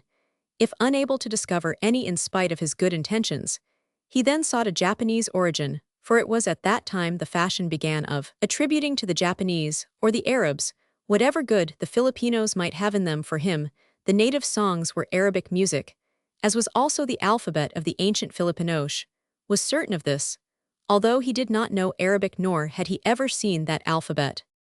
"Arabic, the purest Arabic," he said to Ben Zabe, in a tone that admitted no reply, "at best Chinese." Then he would add with a significant wink, "Nothing can be, nothing ought to be original with the Indians. You understand, I like them greatly, but they mustn't be allowed to pride themselves upon anything, for then they would take heart and turn into a lot of wretches." At other times he would say, "I love the Indians fondly, I've constituted myself their father and defender, but it's necessary to keep everything in its proper place. Some were born to command, and others to serve plainly. That is a truism which can't be uttered very loudly, but it can be put into practice, without many words. For look, the trick depends upon trifles. When you wish to reduce a people to subjection, assure it that it is in subjection the 194 first day. It will laugh the second, protest the third, doubt, and the fourth, be convinced. To keep the Filipino docile, he must have repeated to him day after day what he is, to convince him that he is incompetent. What good would it do besides to have him believe in something else that would make him wretched? Believe me, it's an act of charity to hold every creature in his place. That is order, harmony, that constitutes the science of government. In referring to his policies, Don Custodio was not satisfied with the word art, and upon pronouncing the word government, he would extend his hand downwards to the height of a man bent over on his knees. In regard to his religious ideas, he prided himself on being a Catholic, very much a Catholica. Catholic, Spain, the land of Maria Santissima. A liberal could be and ought to be a Catholic when the reactionaries were setting themselves up as gods or saints, just as a mulatto passes for a white man in Kafferland, but with all that he ate meat during Lent, except on Good Friday, never went to confession, believed neither in miracles nor the infallibility of the Pope, and when he attended Mass went to the one at 10 o'clock or to the shortest, the military Mass. Although in Madrid, he had spoken ill of the religious orders, so as not to be out of harmony with his surroundings, considering them anachronisms, and had hurled curses against the Inquisition while relating this, or that lurid or droll story wherein the habits danced, or rather friars, without habits. Yet in speaking of the Philippines, which should be ruled by special laws, he would cough, look wise, and again extend his hand downwards to that mysterious altitude. "The friars are necessary, they're a necessary evil," he would declare. But how he would rage when any Indian dared to doubt the miracles, or did not acknowledge the Pope. All the tortures of the Inquisition were insufficient to punish such temerity. When it was objected that to rule or to live at the expense 195 of ignorance has another, and somewhat ugly name, and is punished by law when the culprit is a single person, he would justify his position by referring to other colonies.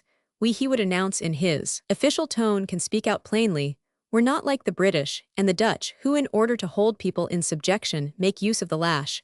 We avail ourselves of other means milder and surer. The salutary influence of the friars is superior to the British lash. This last remark made his fortune for a long time. Ben Zabe continued to use adaptations of it, and with him all Manila, the thinking part of Manila applauded it, and it even got to Madrid where it was quoted in the parliament. As from a liberal of long residence there, the friars flattered by the comparison and seeing their prestige enhanced, sent him sacks of chocolate presents, which the incorruptible Don Custodio returned so that Ben Zabe immediately compared him to Epaminondas. Nevertheless, this modern Epaminondas made use of the rattan in his choleric moments, and advised its use. At that time, the conventos, fearful that he would render a decision favorable to the petition of the students, increased their gifts, so that on the afternoon when we see him, he was more perplexed than ever. His reputation for energy was being compromised. It had been more than a fortnight since he had had the petition in his hands, and only that morning, the high official, after praising his zeal, had asked for a decision. Don Custodio had replied with mysterious gravity, giving him to understand that it was not yet completed. The high official had smiled a smile that still worried and haunted him. As we were saying, he yawned and yawned in one of these movements at the moment when he opened his eyes and closed his mouth. His attention was caught by a file of red envelopes, arranged in regular order, on a magnificent Camagon desk. On the back of each could be read in large letters, projects. For a moment, he forgot his troubles and Pepe's pirouettes to reflect upon all that those files contained, which had issued from his prolific brain in his hours of inspiration.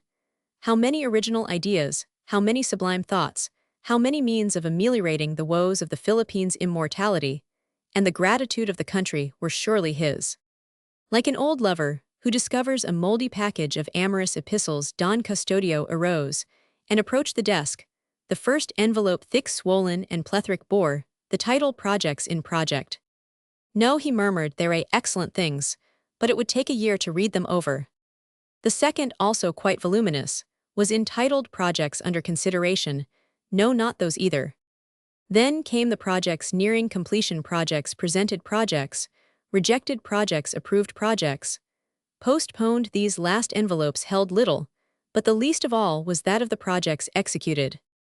Don Custodio wrinkled up his nose. What did it contain? He had completely forgotten. What was in it? A sheet of yellowish paper showed from under the flap, as though the envelope were sticking out its tongue. This he drew out and unfolded. It was the famous project for the School of Arts and Trades. What the devil, he exclaimed, if the Augustinian padres took charge of it? Suddenly he slapped his forehead and arched his eyebrows, while a look of triumph overspread his face. I have reached a decision, he cried with an oath that was not exactly eureka. My decision is made. Repeating his peculiar eureka 5 or 6 times, which struck the air like so many gleeful lashes, he sat down at his desk radiant with joy and began to write furiously. 1. The Sociedad Económica de Amigos del País, for the encouragement of agricultural and industrial development, was established by Vasco de Vargas in 1780 tr. 2. Funds managed by the government for making loans and supporting charitable enterprises tr. 3. The names are fictitious burlesques tr. Chapter 21. Manila Types. That night, there was a grand function at the Teatro de Variedades. Mr. Joy's French operetta company was giving its initial performance. Les Cloches de Cornville, to the eyes of the public, was to be exhibited. His select troupe, whose fame the newspapers had for days been proclaiming. It was reported that among the actresses was a very beautiful voice, with a figure even more beautiful, and if credit could be given to rumor, her amiability surpassed even her voice and figure. At 7:30 in the evening, there were no more tickets to be had, not even though they had been for Padre Salvi himself in his direct need, and the persons waiting to enter the general admission already formed a long queue in the ticket office. There were scuffles and fights, talk of filibusterism and races, but this did not produce any tickets, so that by 8:15 fabulous prices were being offered for them. The appearance of the building, profusely illuminated with flowers and plants, in all the doors and windows, enchanted the new arrivals to such an extent that they burst out into exclamations and applause. A large crowd surged about the entrance, gazing enviously at those going in, those who came early from fear of missing their seats. Laughter, whispering expectation greeted the later arrivals, who disconsolately joined the curious crowd, and now that they could not get in, contented themselves with watching those who Roman 999. Yet there was one person who seemed out of place, amid such great eagerness and curiosity. He was a tall, meager man who dragged one leg stiffly when he walked, dressed 198 in a wretched brown coat and dirty checkered trousers that fitted his lean bony limbs tightly, a straw sombrero artistic, in spite of being broken, covered an enormous head, and allowed his dirty gray, almost red hair to straggle out long and kinky at the end, like a poet's curls. But the most notable thing about this man was not his clothing, or his European features guiltless of beard or mustache, but his fiery red face, from which he got the nickname by which he was known, Camaroncasito. He was a curious character belonging to a prominent Spanish family, but he lived like a vagabond and a beggar, scoffing at the prestige which he flouted indifferently with his rags. He was reputed to be a kind of reporter, and in fact his gray goggle eyes, so cold and thoughtful, always showed up where anything publishable was happening. His manner of living was a mystery to all, as no one seemed to know where he ate and slept. Perhaps he had an empty hogshead somewhere. But at that moment, Camaroncasito lacked his usual hard and indifferent expression, something like mirthful pity being reflected in his looks. A funny little man accosted him merrily.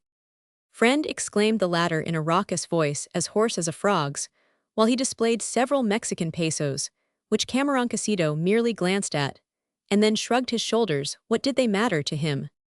The little old man was a fitting contrast to him, small, very small. He wore on his head a high hat, which presented the appearance of a huge hairy worm, and lost himself in an enormous frock coat too wide and too long for him to reappear in trousers too short, not reaching below his calves. His body seemed to be the grandfather, and his legs the grandchildren, while as for his shoes, he appeared to be floating on the land, for they were of an enormous sailor type, apparently protesting against the hairy worm 199 worn on his head, with all the energy of a convento beside a world's exposition. If Camaroncasito was red, he was brown, while the former, although of Spanish extraction, had not a single hair on his face.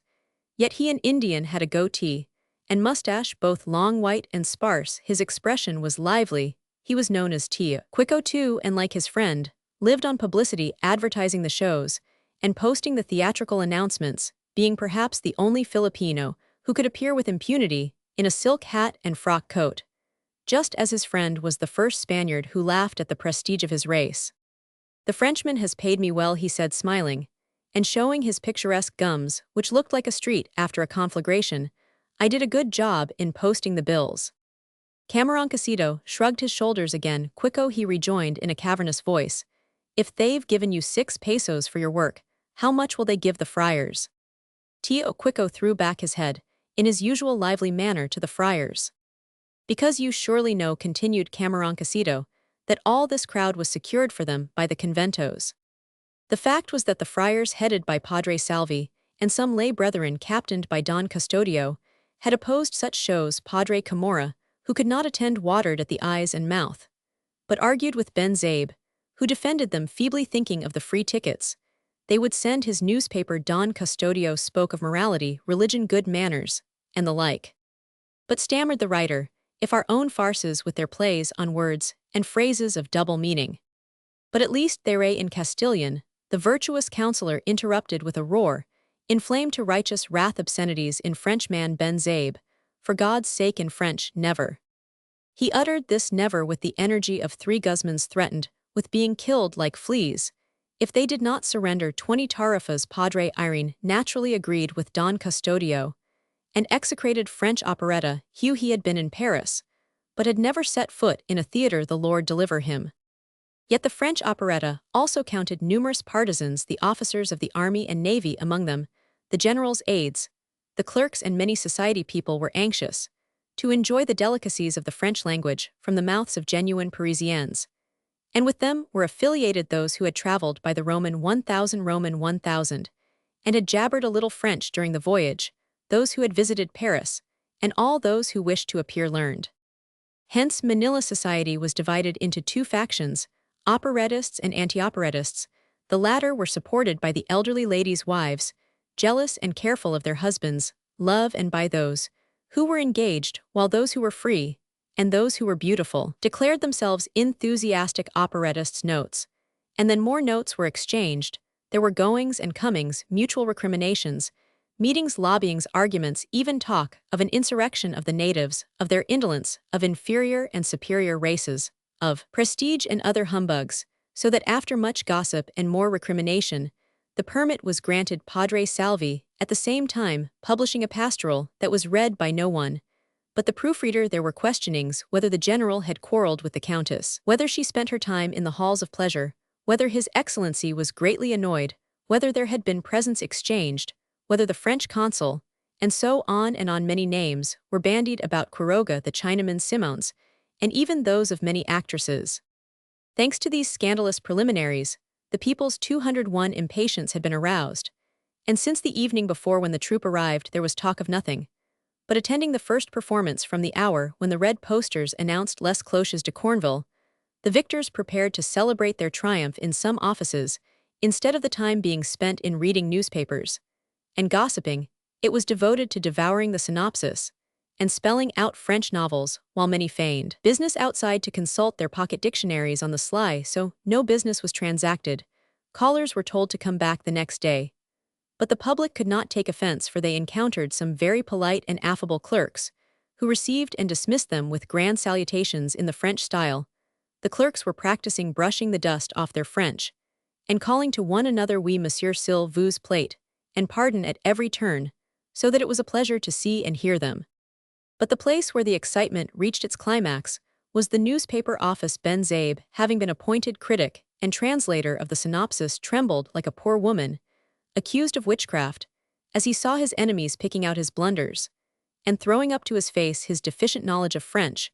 When the Italian opera was on, he had very nearly received a challenge for having mistranslated a tenor's name, while an envious rival had immediately published an article referring to him as an ignoramushim, the foremost thinking head in the Philippines.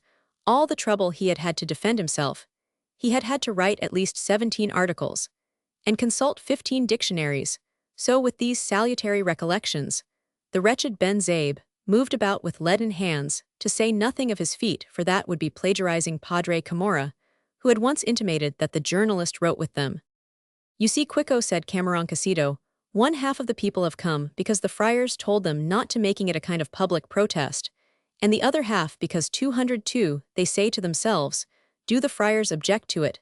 Then, it must be instructive. Believe me, Quico, your advertisements are a good thing, but the pastoral was better, even taking into consideration the fact that it was read by no one." "Friend, do you believe," asked Tio Quico uneasily, "that on account of the competition with Padre Salvi my business will in the future be prohibited?" "Maybe so, Quico, maybe so," replied the other, gazing at the sky. "Money's getting scarce." Tio Quico muttered some incoherent words. If the friars were going to turn theatrical advertisers, he would become a friar. After bidding his friend goodbye, he moved away coughing and rattling his silver coins. With his eternal indifference, Cameroncasito continued to wander about here and there with his crippled leg and sleepy looks. The arrival of unfamiliar faces caught his attention, coming as they did from different parts, and signaling to one another with a wink or a cough. It was the first time that he had ever seen these individuals on such an occasion. He who knew all the faces and features in the city, men with dark faces, humped shoulders, uneasy and uncertain movements, poorly disguised, as though they had for the first time put on sack coats, slipped about among the shadows, shunning attention, instead of getting in the front rows where they could see well. Detectives or thieves? Cameroncasito asked himself, and immediately shrugged his shoulders. But what is it to me? The lamp of a carriage that drove up lighted in passing a group of 4 or 5 of these individuals, talking with a man who appeared to be an army officer. "Detectives, it must be a new corps," he muttered with his shrug of indifference. Soon, however, he noticed that the officer, after speaking to 2 or 3 more groups, approached a carriage and seemed to be talking vigorously with some person inside. Cameroncasito took a few steps 203 forward, and without surprise thought that he recognized the jeweler Simoun, while his sharp ears caught this short dialogue. "The signal will be a gunshot." "Yes, sir." "Don't worry, it's the general who is ordering it, but be careful about saying so. If you follow my instructions, y'all get a promotion." "Yes, sir." "So be ready." The voice ceased, and a second later the carriage drove away. In spite of his indifference, Cameroncasito could not but mutter somethings afoot, hands on pockets. But feeling his own to be empty, He again shrugged his shoulders. What did it matter to him, even though the heavens should fall? So he continued his pacing about on passing near two persons engaged in conversation. He caught what one of them, who had rosaries and scapularies around his neck, was saying in Tagalog. The friars are more powerful than the general. Don't be a fool, hell, go away. And they'll stay here, so if we do well get rich. The signal is a gunshot. Hold hard, murmured Camarancasito, tightening his fingers on that side. The general on this Padre Salvi, poor country. But what is it to me? Again shrugging his shoulders, and expectorating at the same time two actions that with him were indications of supreme indifference, he continued his observations. Meanwhile the carriages were arriving in dizzy streams, stopping directly before the door, to set down the members of the select society. Although the weather was scarcely even cool, the ladies sported magnificent shawls, silk neckerchiefs, and even light cloaks among the escorts. Some who were in frock coats, with white ties, wore overcoats, while others carried them on their arms to display the rich silk linings. In a group of spectators, Taddeo, he who was always taken ill the moment the professor appeared, was accompanied by a fellow townsman of his, the novice, whom we saw suffer evil consequences from reading wrongly. The Cartesian principle, this novice was very inquisitive and addicted to tiresome questions, and Taddeo was taking advantage of his ingenuousness and inexperience to relate to him the most stupendous lies. Every Spaniard that spoke to him, whether clerkling or underling, was presented as a leading merchant, a marquis, or a count, while on the other hand, anyone who passed him by was a greenhorn, a petty official, a nobody. When pedestrians failed him, in keeping up the novice's astonishment, he resorted to the resplendent carriages that came up. Taddeo would bow politely, wave his hand in a friendly manner, and call out a familiar greeting. "Who's he?" "Ba," was the negligent reply. "The civil governor, the vice-governor, Judge Senora, all friends of mine." The novice marveled, and listened in fascination, taking care to keep on the left. Taddeo, the friend of judges and governors. Taddeo named all the persons who arrived, when he did not know them, inventing titles, biographies, and interesting sketches. "You see that tall gentleman with dark whiskers, somewhat squinted, dressed in black has Judge A, an intimate friend of the wife of Colonel B. One day, if it hadn't been for me, they would have come to blows. Hello, here comes that colonel. What if they should fight?"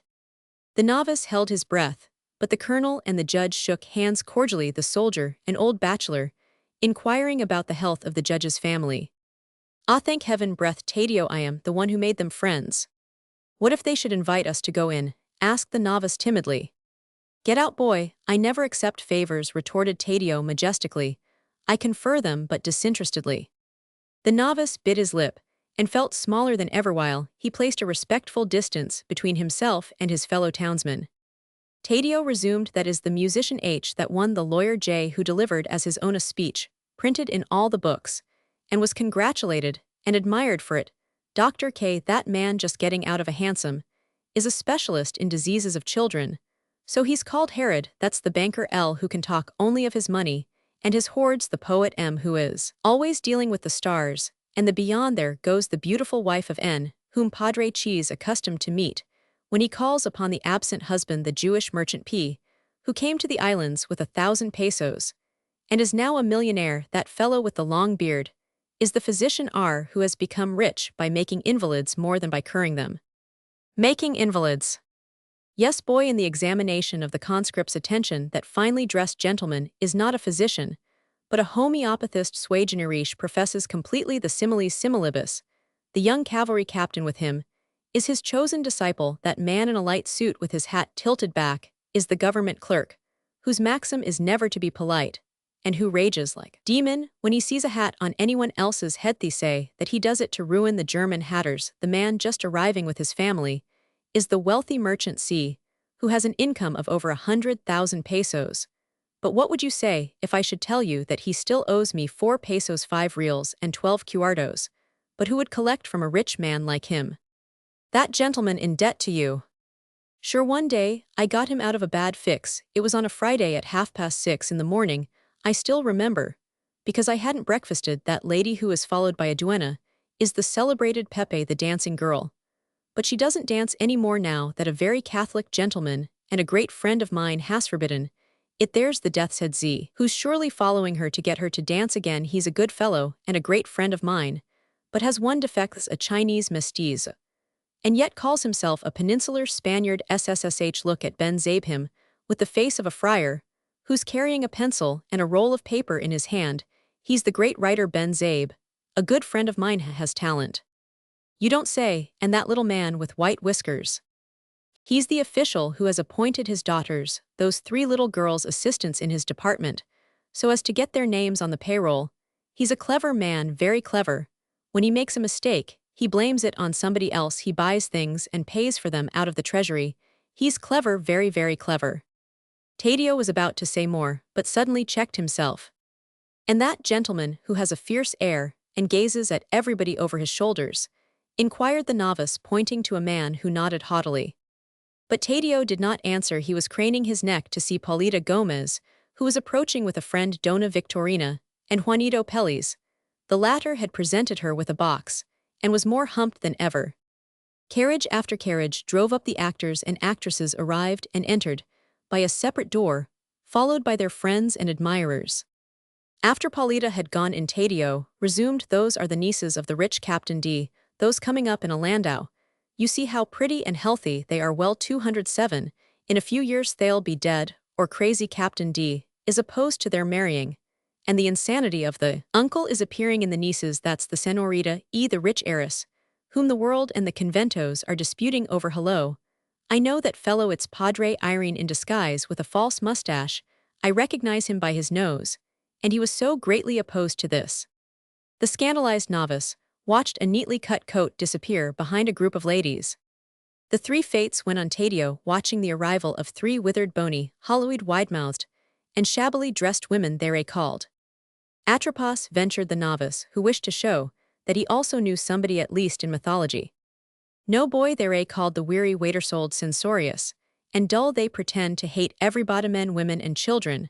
But look how the Lord always places beside the evil a remedy, only that sometimes it comes late. There behind the fates, the frights of the city, come those 3 girls, the pride of their friends, among whom I count myself. That thin young man with goggle eyes, somewhat stooped, who is wildly gesticulating because he can't get tickets, is the chemist's author of many essays and scientific treatises, some of which are notable and have captured prizes. The Spaniards say of him, there's some hope for him, some hope for him. The fellow who is soothing him with his Voltairean smile is the poet T, a young man of talent, a great friend of mine. And for the very reason that he has talent, he has thrown away his pen. That fellow who is trying to get in with the actors by the other door is the young physician U, who has effected some remarkable curacies. Also said of him that he promises. Well, he's not such a scoundrel as Peles, but he's cleverer and slyer. Still, I believe that he'd shake dice with death and win. And that brown gentleman, with a mustache like hog bristles. Ah, that's the merchant F, who forges everything, even his baptismal certificate. He wants to be a Spanish mestiz at any cost, and is making heroic efforts to forget his native language. But his daughters are very white. Yes, that's the reason rice has gone up in price, and yet they eat nothing but bread." The novice did not understand the connection between the price of rice and the whiteness of those girls, but he held his peace. "There goes the fellow that's engaged to one of them, that thin brown youth, who is following them with a lingering movement, and speaking with a protecting air to the 3 friends who are laughing at him. He's a martyr to his beliefs, to his consistency." The novice was filled with admiration and respect for the young man. "He has the look of a fool, and he is one," continued Taddeo. "He was born in San Pedro Macati, and has inflicted many privations upon himself. He scarcely ever bathes or eats pork, because according to him, the Spaniards don't do those things, and for the same reason he doesn't eat rice and dried fish, although he may be watering at the mouth and dying of hunger. Anything that comes from Europe rotten or preserved he considers divine. A month ago Basilio cured him of a severe attack of gastritis, for he had eaten a jar of mustard to prove that he's a European." At that moment the orchestra struck up a waltz. "You see that gentleman, that hypochondriac, who goes along turning his head from side to side, seeking salutes? That's the celebrated governor of Pangasinan, a good man, who loses his appetite whenever any Indian fails to salute him. He would have died if he hadn't issued the proclamation about salutes, to which he owes his celebrity. Poor fellow, it's only been 3 days since he came from the province, and look how thin he has become. Oh, here's the great man, the illustrious. Open your eyes." Who that man with knitted brows? Yes, that's Don Custodio, the liberal Don Custodio. His brows are knit, because he's meditating over some important project. If the ideas he has in his head were carried out, this would be a different world. Ah, here comes Macareg, your housemate. It was in fact Macareg with Pexon, Sandoval, and Isagani. Upon seeing them, Taddeo advanced and spoke to them. "Aren't you coming in?" Macareg asked him. "We haven't been able to get tickets." "Fortunately, we have a box," replied Macareg. "Basilio couldn't come. Both of you come in with us." Taddeo did not wait for the invitation to be repeated, but the novice, fearing that he would intrude with the timidity natural to the provincial Indian, excused himself, nor could he be persuaded to enter. 1 boiled shrimp tr. 2 Uncle Frank tr. 3 Messageries Maritimes, a French line of steamers in the Oriental trade tr. Chapter 22. The performance. The interior of the theater presented a lively aspect. It was filled from top to bottom with people standing in the corridors, and in the aisles fighting to withdraw a head from some hole where they had inserted it, or to shove an eye between a collar and an ear. The open boxes, occupied for the most part by ladies, looked like baskets of flowers, whose petals, fans shook in a light breeze, wherein hummed 1,000 bees. However, just as there are flowers of strong or delicate fragrance, flowers that kill and flowers that console, so from our baskets were exhaled like emanations, there were to be heard dialogues, conversations, remarks that bit and stung. 3 or 4 boxes, however, were still vacant in spite of the lateness of the hour. The performance had been advertised for 8:30, and it was already 8:45. But the curtain did not go up, as His Excellency had not yet arrived. The galerigods, impatient and uncomfortable in their seats, started a racket, clapping their hands and pounding the floor with their canes. Boom, boom, boom, ring up the curtain, boom, boom, boom. The artillerymen were not the least noisy emulators of Mars, as Ben Zabe called them. They were not satisfied with this music, thinking themselves perhaps at a bullfight. They made remarks at the ladies who passed before them, in words that are euphemistically called flowers in Madrid, although at times they seem more like foul weeds. Without heeding the furious looks of the husbands, they 211 bandied from one to another the sentiments and longings inspired by so many beauties. In the reserved seats, where the ladies seemed to be afraid to venture, as few were to be seen, there a murmur of voices prevailed amid suppressed laughter and clouds of tobacco smoke. They discussed the merits of the players, and talked scandal, wondering if His Excellency had quarreled with the friars, if his presence at such a show was a defiance or mere curiosity. Others gave no heed to these matters, but were engaged in attracting the attention of the ladies, throwing themselves into attitudes more or less interesting and statuesque, flashing diamond rings, especially when they thought themselves the foci of insistent opera glasses, while yet another would address a respectful salute to this or that senora or senorita, at the same time lowering his head gravely to whisper to a neighbor how ridiculous she is, and such a bore. The lady would respond with one of her most gracious smiles and an enchanting nod of her head, while murmuring to a friend, sitting near, amid lazy flourishes of her fan, "How impudent he is, he's madly in love, my dear." Meanwhile the noise increased. There remained only 2 vacant boxes, besides that of His Excellency, which was distinguished by its curtains of red velvet. The orchestra played another waltz. The audience protested, when fortunately there arose a charitable hero to distract their attention and relieve the manager, in the person of a man who had occupied a reserved seat and refused to give it up to its owner. The philosopher Don Primitivo, finding his own arguments useless, Don Primitivo had appealed to an usher. "I don't care," to the hero responded to the latter's protests, placidly puffing at his cigarette. The usher appealed to the manager. "I don't care to," was the response as he settled back in the seat. The manager went away, while the artillerymen in the gallery began to sing out encouragement to the usurper. Our hero, now that he had attracted general attention 212, thought that to yield would be to lower himself, so he held on to the seat, while he repeated his answer to a pair of guards. The manager had called in these in consideration of the rebels' rank, went in search of their corporal, while the whole house broke out into applause at the firmness of the hero, who remained seated like a Roman senator. Hisses were heard, and the inflexible gentleman turned angrily to see if they were meant for him, but the galloping of horses resounded, and the stir increased. One might have said that a revolution had broken out, or at least a riot. But no, the orchestra had suspended the waltz, and was playing the royal march. It was His Excellency the Captain General and Governor of the Islands, who was entering all eyes sought, and followed him then lost sight of him, until he finally appeared in his box after looking all about him, and making some persons happy with a lordly salute. He sat down, as though he were indeed the man for whom the chair was waiting. The artilleryman then became silent, and the orchestra tore into the prelude. Our students occupied a box, directly facing that of Pepe, the dancing girl. Her box was a present from Macareg, who had already got on good terms with her, in order to propitiate Don Custodio. Pepe had that very afternoon written a note to the illustrious arbiter asking for an answer, and appointing an interview in the theater. For this reason Don Custodio, in spite of the active opposition he had manifested toward the French operetta, had gone to the theater, which action won him some caustic remarks on the part of Don Manuel, his ancient adversary, in the sessions of the Ayuntamiento. "I've come to judge the operetta," he had replied in the tone of a cado, whose conscience was clear.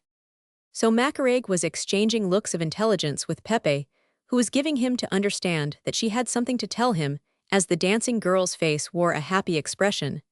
The students augured that a favorable outcome was assured. Sandoval, who had just returned 213 from making calls in other boxes, also assured them that the decision had been favorable. That very afternoon the Superior Commission had considered and approved it. Everyone was jubilant, even Pexon, having laid aside his pessimism, when he saw the smiling Pepe display a note. Sandoval and Macareg congratulated one another. Isagani, alone remaining cold and unsmiling.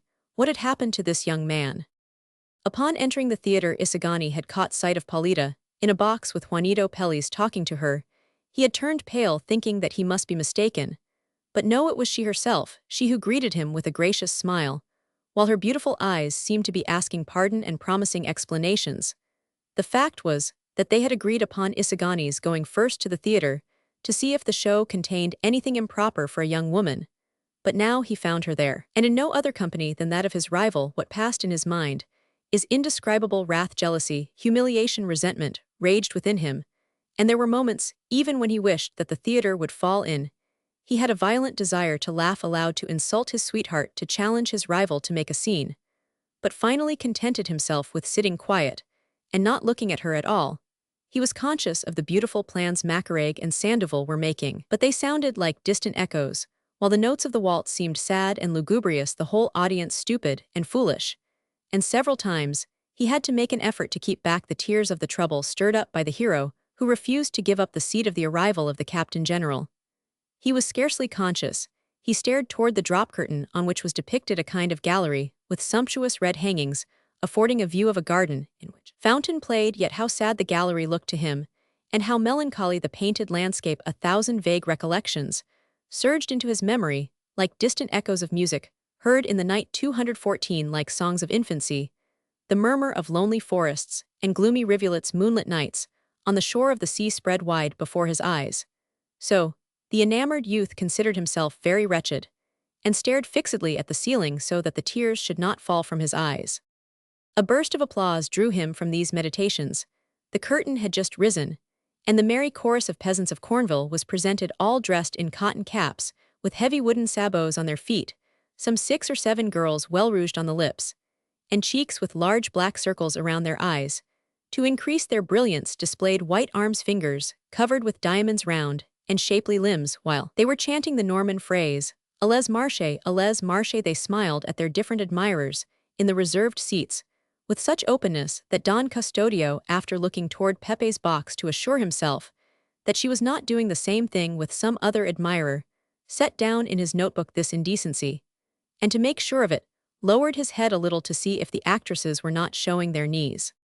"Oh, these Frenchwomen," he muttered, while his imagination lost itself in considerations somewhat more elevated, as he made comparisons and projects. "Quavlatus les cancans de la semaine," sang Gertrude, a proud damsel, who was looking roguishly askance at the Captain General. "We're going to have the cancan," exclaimed Taddeo, the winner of the first prize in the French class, who had managed to make out this word Macareg. "They're going to dance the cancan." He rubbed his hands gleefully from the moment the curtain rose. Taddeo had been heedless of the music. He was looking only for the prurient, the indecent, the immoral in actions and dress, and with his scanty French, was sharpening his ears to catch the obscenities that the austere guardians of the fatherland had foretold. Sandoval, pretending to know French, had converted himself 215 into a kind of interpreter for his friends. He knew as much about it as Taddeo. But the published synopsis helped him, and his fancy supplied the rest. Yes, he said, they're going to dance, the Cancanches going to lead it. Macareg and Pexon redoubled their attentions, smiling in anticipation, while Isagani looked away, mortified to think that Paulita should be present at such a show, and reflecting that it was his duty to challenge Juanito Peles the next day. But the young men waited in vain. Serpollet came on a charming girl in her cotton cap, provoking and challenging Hein qui parle de Serpollet. She demanded of the gossips with her arms akimbo in a combative attitude. Someone applauded, and after him, all those in the reserved seats. Without changing her girlish attitude, Serpollet gazed at the person who had started the applause, and paid him with a smile, displaying rows of little teeth that looked like a string of pearls in a case of red velvet. Taddeo followed her gaze, and saw a man in a false mustache, with an extraordinarily large nose. By the monk's cowl, he exclaimed, it's Irene. Yes, corroborated Sandoval, I saw him behind the scenes, talking with the actresses. The truth was that Padre Irene, who was a melomaniac of the first degree, and knew French well, had been sent to the theater by Padre Salvi, as a sort of religious detective, or so at least. He told the persons who recognized him as a faithful critic, who should not be satisfied with viewing the piece from a distance. He wished to examine the actresses at first hand, so he had mingled in the groups of admirers and gallants, had penetrated into the greenroom where was whispered, and talked a French required by the situation, a market French, a language that is readily comprehensible for the vendor when the buyer seems disposed to pay well. Serpollet was surrounded by two gallant officers, a sailor and a lawyer, when she caught sight of him moving about, sticking the tip of his long nose into all the nooks and corners, as though with it he were ferreting out all the mysteries of the stage. She ceased her chatter, knitted her eyebrows, then raised them, opened her lips, and with the vivacity of a Parisienne, left her admirers to hurl herself like a torpedo upon our critic. Tines tau du moan, Lapin, she cried, catching Padre Irene's arm, and shaking it merrily while the air rang with her silvery laugh. Tut tut, objected Padre Irene, endeavoring to conceal himself. Mais comment, toi ice grosse bête moi qui rise. Tais pas de tapage, lily il faut em respecter sois ice el pape. With great difficulty, Padre Irene made her listen to reason, for Lily was enchanted to meet in Manila an old friend, who reminded her of the coulisses of the Grand Opera House. So it was that Padre Irene, fulfilling at the same time his duties as a friend and a critic, had initiated the applause to encourage her, for Serpollet deserved it. Meanwhile, the young men were waiting for the Cancan. Pexon became all eyes, but there was everything except Cancan. There was presented the scene in which, but for the timely arrival of the representatives of the law, the women would have come to blows, and torn one another's hair out, incited thereto by the mischievous peasants, who, like our students, hoped to see something more than the Cancan. Sit. Disputasvus batasvus. Sit. Neus allens compter les coups. The music ceased, the men went away, the women returned a few at a time, and started a conversation among 217 themselves, of which our friends understood nothing. They were slandering some absent person. They look like the Chinamen of the Pansiteria, whispered Pexon. But the Cancan, asked Macareg.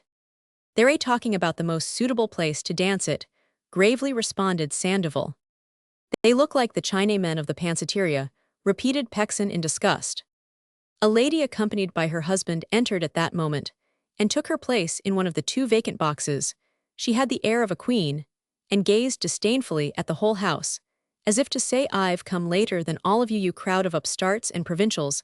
I've come later than you. There are persons who go to the theater like the contestants in a mule race, the last one in wins, and we know very sensible men who would ascend the scaffold rather than enter a theater before the first act. But the lady's triumph was of short duration. She caught sight of the other box that was still empty, and began to scold her better half, thus starting such a disturbance that many were annoyed. SSH. The blockheads, as if they understood French, remarked the lady, gazing with supreme disdain in all directions, finally fixing her attention on Juanito's box, whence she thought she had heard an impudent hiss. Juanito was in fact guilty, for he had been pretending to understand everything, holding himself up proudly, and applauding at times, as though nothing that was said escaped him. And this too, without guiding himself by the actor's pantomime, because he scarcely looked toward the stage. The rogue had intentionally remarked to Paulita that as there was so much more beautiful a woman close at hand, he did not care to strain his eyes. Looking beyond her, Paulita had blushed, covered her face with her fan, and glanced stealthily toward where Isagani, silent and morose, was abstractedly watching the show. Paulita felt nettled and jealous. Would Isagani fall in love with any of those alluring actresses? The thought put her in a bad humor, so she scarcely heard the praises that Donna Victorina was heaping upon her own favorite. Juanito was playing his part well. He shook his head at times in sign of disapproval, and then there could be heard coughs and murmurs in some parts. At other times, he smiled in approbation. And a second later applause resounded. Donna Victorina was charmed, even conceiving some vague ideas of marrying the young man the day Don Tiburcio should die. Juanito knew French, and de Espadana didn't. Then she began to flatter him, nor did he perceive the change in the drift of her talk. So occupied was he in watching a Catalan merchant, who was sitting next to the Swiss consul, having observed that they were conversing in French. Juanito was getting his inspiration from their countenances, and thus grandly giving the cue to those about him. Scene followed scene, character succeeded character, comic and ridiculous like the bailiff, and Grenishew imposing and winsome like the Marquis, and Germain. The audience laughed heartily at the slap delivered by Gaspard, and intended for the coward Grenishew, which was received by the grave bailiff, whose wig went flying through the air, producing disorder and confusion, as the curtain dropped. "Where's the can-can?" inquired Taddeo. But the curtain rose again, immediately revealing a scene in a servant market, with 3 posts on which were affixed signs bearing the announcement "Servants Cochers" and "Domestiques." Juanito, to improve the opportunity, turned to Donna Victorina, and said in a loud voice, so that Paulita might hear and be convinced of his learning, "Servants means servants, domestiques, domestics." "And in what way do the servants differ from the domestiques?" asked Paulita. Juanito was not found wanting. "Domestiques are those 219 that are domesticated." "Haven't you noticed that some of them have the air of savages? Those are the servants." "That's right," added Donna Victorina, "some have very bad manners, and yet I thought that in Europe everybody was cultivated, but as it happens in France, well, I see. SSH. But what was Juanito's predicament when the time came for the opening of the market, and the beginning of the sale, and the servants who were to be hired placed themselves beside the signs that indicated their class? The men, some 10 or 12 rough characters in livery carrying branches in their hands, took their place under the sign "Domestiques." "Those are the domestics," explained Juanito. "Really, they have the appearance of being only recently domesticated," observed Donna Victorina. "Now let's have a look at the savages." Then the dozen girls, headed by the lively and merry Serpollet, decked out in their best clothes, each wearing a big bouquet of flowers at the waist, laughing, smiling, fresh and attractive, placed themselves, to Juanito's great desperation, beside the post of the servants. "How's this?" asked Paulita guilelessly. "Are those the savages that you spoke of?" "No," replied the imperturbable Juanito. "There's a mistake. They've got their places mixed, those coming behind. Those with the whips." Juanito nodded assent, but he was rather perplexed and uneasy. "So those girls are the Cochers?" Here Juanito was attacked by such a violent fit of coughing that some of the spectators became annoyed. "Put him out, put the consumptive out," called a voice. Consumptive to be called a consumptive before Paulita, Juanito wanted to find the blackguard and make 220 him swallow that consumptive. Observing that the women were trying to hold him back, his bravado increased, and he became more conspicuously ferocious. But fortunately, it was Don Custodio who had made the diagnosis, and he, fearful of attracting attention to himself, pretended to hear nothing, apparently busy with his criticism of the play.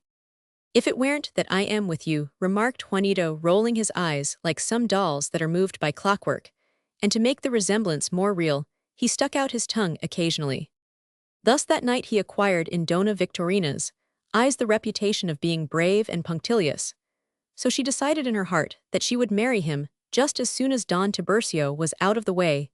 Paulita became sadder and sadder in thinking about how the girls called Cochers could occupy Isagani's attention, for the name had certain disagreeable associations that came from the slang of her convent school days.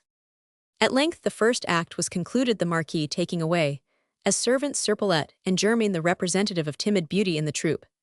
And for coachman, the stupid Grenishew. A burst of applause brought them out again holding hands, those who 5 seconds before had been tormenting one another, and were about to come to blows, bowing and smiling here and there to the gallant Manila public, and exchanging knowing looks with various spectators.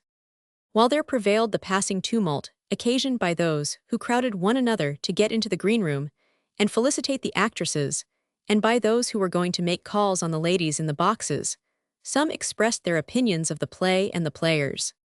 Undoubtedly Sir Paulette is the best, said one with a knowing air. I prefer Germaine, she's an ideal blonde. But she hasn't any voice. What do I care about the voice?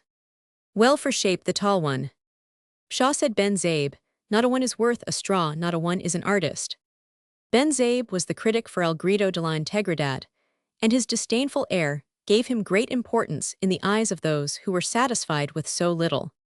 Sir Paulette hasn't any voice, nor German grace, nor is that music, nor is it art, nor is it anything, he concluded with marked contempt, to set oneself up as a great critic.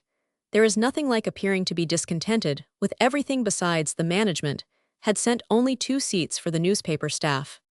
In the boxes, curiosity was aroused as to who could be the possessor of the empty one, for that person would surpass everyone in chic, since he would be the last to arrive. The rumor started somewhere that it belonged to Simoun, and was confirmed. No one had seen the jeweler in the reserved seats, the green room, or anywhere else. Yet I saw him this afternoon with Mr. Joy. Someone said he presented a necklace to one of the actresses. To which one asked some of the inquisitive ladies. To the finest of all, the one who made eyes at His Excellency. This information was received with looks of intelligence, winks, exclamations of doubt, of confirmation, and half-uttered commentaries. He's trying to play the Monte Cristo, remarked a lady, who prided herself on being literary. Or purveyor to the palace, added her escort, jealous of Simoun. In the students' box, Pexon, Sandoval, and Isagani had remained, while Taddeo had gone to engage Don Custodio in conversation about his projects, and Macareg to hold an interview with Pepe. In no way, as I have observed to you before, friend 222, Isagani, declared Sandoval with violent gestures and a sonorous voice, so that the ladies near the box, the daughters of the rich man who was in debt to Taddeo, might hear him. In no way does the French language possess the rich sonorousness or the varied and elegant cadence of the Castilian tongue. I cannot conceive, I cannot imagine, I cannot form any idea of French orators, and I doubt that they have ever had any, or can have any now, in the strict construction of the term orator. Because we must not confuse the name orator with the words babbler and charlatan, for these can exist in any country, in all the regions of the inhabited world, among the cold and curt Englishmen, as among the lively and impressionable Frenchmen. Thus he delivered a magnificent review of the nations with his poetical characterizations, and most resounding epithets. Isagani nodded assent, with his thoughts fixed on Paulita, whom he had surprised gazing at him with an expressive look, which contained a wealth of meaning. He tried to divine what those eyes were expressing, those eyes that were so eloquent and not at all deceptive. Now you who are a poet, a slave to rhyme and meter, a son of the muses, continued Sandoval, with an elegant wave of his hand, as though he were saluting on the horizon the 9 sisters, do you comprehend? Can you conceive how a language so harsh and unmusical as French can give birth to poets of such gigantic stature, as our Garcilasos, our Herreras, our Esprancetas, our Calderins? Nevertheless, objected Pexon, Victor Hugo. Victor Hugo, my friend Pexon, if Victor Hugo is a poet, it is because he owes it to Spain, because it is an established fact, it is a matter beyond all doubt, a thing admitted even by the Frenchmen themselves, so envious of Spain, that if Victor Hugo has genius, if he really is a poet, it is because his childhood was spent in Madrid. There he drank in his first impressions, there his brain was molded, there his imagination was colored, his heart modeled, and the most beautiful concepts of his mind born. 223. And after all, who is Victor Hugo? Is he to be compared at all with our modern? This peroration was cut short by the return of Macareg with a despondent air, and a bitter smile on his lips, carrying in his hand a note, which he offered silently to Sandoval, who, My dove, your letter has reached me late, for I have already handed in my decision, and it has been approved. However, as if I had guessed your wish, I have decided the matter, according to the desires of your protégés. I'll be at the theatre, and wait for you after the performance. Your ducklings. Custodining. How tender the man is, exclaimed Taddeo with emotion. Well said, Sandoval, I don't see anything wrong about this, quite the reverse. Yes, rejoined Macareg with his bitter smile, decided favorably. I've just seen Padre Irene. What does Padre Irene say? Inquired Pexon. The same as Don Custodio, and the rascal still had the audacity to congratulate me. The commission, which has taken as its own the decision of the arbiter, approves the idea, and felicitates the students on their patriotism and their thirst for knowledge. Well, only that, considering our duties in short, it says that in order that the idea may not be lost, it concludes that the direction and execution of the plan should be placed in charge of one of the religious corporations, in case the Dominicans do not wish to incorporate the academy with the university. Exclamations of disappointment greeted the announcement. Isagani rose, but said nothing. And in order that we may participate in the management of the academy, Macareg went on, we are entrusted with the collection of contributions and dues with 224, the obligation of turning them over to the treasurer, whom the corporation may designate, which treasurer will issue us receipts. Then we're tax collectors, remarked Taddeo. Sandoval, said Pexon, there's the gauntlet, take it up. That's not a gauntlet from its odor, it seems more like a sock.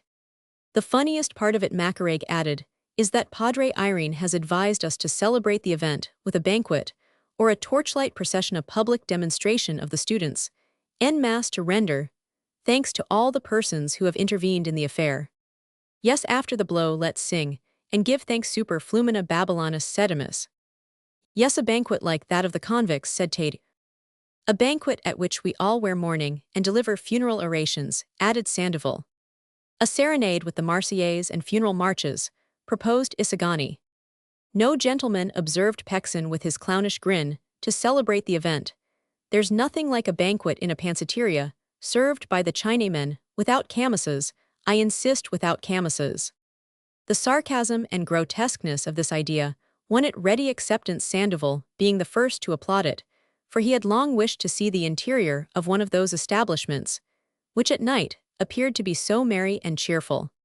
Just as the orchestra struck up for the second act, the young men arose and left the theater, to the scandal of the whole house. Chapter 23. A corpse. Simoun had not in fact gone to the theater already at 7 o'clock. In the evening, he had left his house looking worried and gloomy. His servants saw him return twice accompanied by different individuals, and at 8 o'clock Macareg encountered him pacing along Cal Hospital near the nunnery of St. Clara, just when the bells of its church were ringing a funeral knell. At 9, Cameroncasito saw him again in the neighborhood of the theater speak with a person who seemed to be a student, pay the latter's admission to the show, and again disappear among the shadows of the trees. What is it to me again, muttered Cameroncasito, what do I get out of watching over the populace? Basilio, as Macareg said, had not gone to the show. The poor student, after returning from San Diego, whither he had gone to ransom Julie, his future bride, from her servitude, had turned again to his studies, spending his time in the hospital in studying, or in nursing Capitan Tiago, whose affliction he was trying to cure. The invalid had become an intolerable character during his bad spells, when he felt depressed from lack of opium, the doses of which Basilio was trying to reduce. He would scold, mistreat, and abuse the boy who bore it resignedly, conscious that he was doing good to one to whom he owed so much, and yielded only in the last extremity. His vicious appetite satisfied, Capitan Tiago would fall into a good humor, become tender, and call him his son tearfully, recalling the youth services, how well he administered the estates, and would even talk of making 226 him his heir. Basilio would smile bitterly, and reflect that in this world complacence with vice is rewarded better than fulfillment of duty. Not a few times did he feel tempted to give free rein to the craving, and conduct his benefactor to the grave by a path of flowers and smiling illusions, rather than lengthen his life along a road of sacrifice. What a fool I am, he often said to himself, people are stupid, and then pay for it. But he would shake his head as he thought of Julie, of the wide future before him. He counted upon living without a stain on his conscience, so he continued the treatment prescribed, and bore everything patiently. Yet with all his care, the sick man, except for short periods of improvement, grew worse. Basilio had planned gradually to reduce the amount of the dose, or at least not to let him injure himself by increasing it. But on returning from the hospital or some visit, he would find his patient in the heavy slumber produced by the opium. Driveling pale as a corpse, the young man could not explain whence the drug came. The only two persons who visited the house were Simoun and Padre Irene, the former rarely, while the latter never ceased exhorting him to be severe and inexorable, with the treatment to take no notice of the invalid's ravings, for the main object was to save him. "Do your duty, young man," was Padre Irene's constant admonition, "do your duty." Then, he would deliver a sermon on this topic, with such great conviction and enthusiasm, that Basilio would begin to feel kindly toward the preacher. Besides, Padre Irene promised to get him a fine assignment, a good province, and even hinted at the possibility of having him appointed a professor. Without being carried away by illusions, Basilio pretended to believe in them, and went on obeying the dictates of his own conscience. That night, while Les Cloches de Cornville was being presented, Basilio was studying at an old table, by the light 227 of an oil lamp, whose thick glass globe partly illuminated his melancholy features. An old skull, some human bones, and a few books carefully arranged covered the table, whereon there was also a pan of water, with a sponge. The smell of opium that proceeded from the adjoining bedroom made the air heavy, and inclined him to sleep, but he overcame the desire by bathing his temples and eyes from time to time, determined not to go to sleep until he had finished the book which he had borrowed, and must return as soon as possible. It was a volume of the Medicina Legal y Toxicologia of Dr. Fraught, the only book that the professor would use, and Basilio lacked money to buy a copy, since under the pretext of its being forbidden by the censor in Manila, and the necessity for bribing many government employees to get it in the booksellers, charged a high price for it.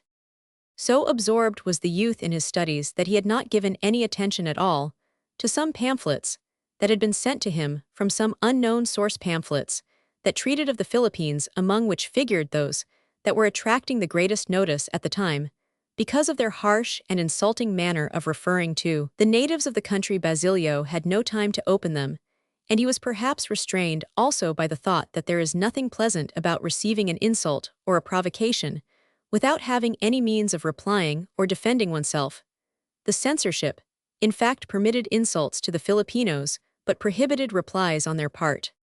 In the midst of the silence that reigned in the house, broken only by a feeble snore that issued now and then from the adjoining bedroom, Basilio heard light footfalls on the stairs, footfalls that soon crossed the hallway and approached the room where he was raising his head. He saw the door open, and to his great surprise, appeared the sinister figure of the jeweler Simoun, who since the scene in San Diego had not come to visit either himself or Capitan Tiago. "How is the sick man?" he inquired, throwing a rapid 228 glance about the room, and fixing his attention on the pamphlets, the leaves of which were still uncut. "The beating of his heart is scarcely perceptible, his pulse is very weak, his appetite entirely gone," replied Basilio in a low voice, with a sad smile. "He sweats profusely in the early morning." Noticing that Simoun kept his face turned toward the pamphlets, and fearing that he might reopen the subject of their conversation, in the wood he went on. "His system is saturated with poison, he may die any day, as though struck by lightning. The least irritation, any excitement may kill him." "Like the Philippines," observed Simoun, lugubriously. Basilio was unable to refrain from a gesture of impatience, but he was determined not to recur to the old subject, so he proceeded, as if he had heard nothing. "What weakens him the most is the nightmares, his terrors." "Like the government again," interrupted Simoun. "Several nights ago he awoke in the dark, and thought that he had gone blind. He raised a disturbance, lamenting and scolding me, saying that I had put his eyes out. When I entered his room with a light, he mistook me for Padre Irene, and called me his savior." "Like the government, exactly." "Last night," continued Basilio, paying no attention, "he got up begging for his favorite gamecock, the one that died 3 years ago, and I had to give him a chicken. Then he heaped blessings upon me and promised me many thousands." At that instant, a clock struck 10:30. Simoun shuddered and stopped the youth with a gesture. "Basilio," he said, in a low, tense voice, "listen to me carefully, for the moments are precious. I see that you haven't opened the pamphlets that I sent you. You're not interested in your country." The youth started to protest. "It's useless," went on Simoun dryly. "Within 229 hours, the revolution is going to break out at a signal from me. And tomorrow, there'll be no studies, there'll be no university, there'll be nothing but fighting and butchery. I have everything ready, and my success is assured when we triumph all those who could have helped us, and did not do so will be treated, as enemies. Basilio, I've come to offer you death or a future. Death or a future, the boy echoed, as though he did not understand. With us, or with the government, rejoined Simoun, with your country, or with your oppressors decide, for time presses. I've come to save you, because of the memories that unite us. With my country, or with the oppressors, repeated Basilio in a low tone. The youth was stupefied. He gazed at the jeweler with eyes in which terror was reflected. He felt his limbs turn cold, while 1,000 confused ideas whirled about in his mind. He saw the streets running blood, he heard the firing, he found himself among the dead and wounded, and by the peculiar force of his inclinations, fancied himself in an operator's blouse cutting off legs and extracting bullets. The will of the government is in my hands, said Simoun. I've diverted and wasted its feeble strength and resources on foolish expeditions, dazzling it with the plunder it might seize. Its heads are now in the theatre, calm and unsuspecting, thinking of a night of pleasure. But not one shall again repose upon a pillow. I have men and regiments at my disposition. Some I have led to believe that the uprising is ordered by the general, others that the friars are bringing it about. Some I have bought with promises, with employments, with money. Many, very many, are acting from revenge, because they are oppressed, and see it as a matter of killing, or being killed. Capesang tales is below. He has come with me here again. I ask you, will you come with us? Or do you prefer to expose yourself to the resentment of my followers? In critical moments. 230, to declare oneself neutral is to be exposed to the wrath of both the contending parties. Basilio rubbed his hand over his face several times, as if he were trying to wake from a nightmare. He felt that his brow was cold. Decide, repeated Simoun. And what would I have to do? Asked the youth, in a weak and broken voice. A very simple thing, replied Simoun, his face lighting up with a ray of hope. As I have to direct the movement, I cannot get away from the scene of action. I want you, while the attention of the whole city is directed elsewhere, at the head of a company, to force the doors of the nunnery of St. Clara, and take from there a person, whom only you besides myself and Capitan Tiago can recognize. You'll run no risk at all. Maria Clara, exclaimed Basilio. Yes, Maria Clara, repeated Simoun, and for the first time his voice became human and compassionate. I want to save her, to save her. I have wished to live, I have returned, I am starting the revolution, because only a revolution can open the doors of the nunneries. I sighed, Basilio, clasping his hands. You've come late, too late. Why? Inquired Simoun with a frown. Maria Clara is dead. Simoun arose with a bound and stood over the youth. She's dead, he demanded in a terrible voice. This afternoon at 6. By now she must be. It's a lie, roared Simoun, pale and beside himself. It's false. Maria Clara lives. Maria Clara must live. It's a cowardly excuse. She's not dead, and this night I'll free her, or tomorrow you die. Basilio shrugged his shoulders. Several days ago she was taken ill, and I went to the nunnery for news of her. Look, here is Padre Salvas' letter brought by Padre Irene.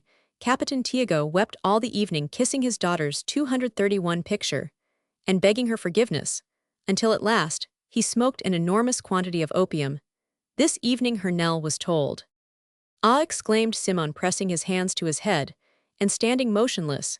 He remembered to have actually heard the knell while he was pacing about in the vicinity of the nunnery. Dead, he murmured in a voice so low that it seemed to be a ghost whispering, dead, dead, without my having seen her dead, without knowing that I lived for her dead. Feeling a terrible storm, a tempest of whirlwind and thunder, without a drop of water, sobs, without tears, cries, without words, rage in his breast, and threatened to burst out like burning lava, long repressed. He rushed precipitately from the room. Basilio heard him descend the stairs with unsteady tread, stepping heavily. He heard a stifled cry, a cry that seemed to presage death, so solemn, deep, and sad that he arose from his chair pale and trembling, but he could hear the footsteps die away, and the noisy closing of the door to the street. Poor fellow, he murmured while his eyes filled with tears, heedless now of his studies.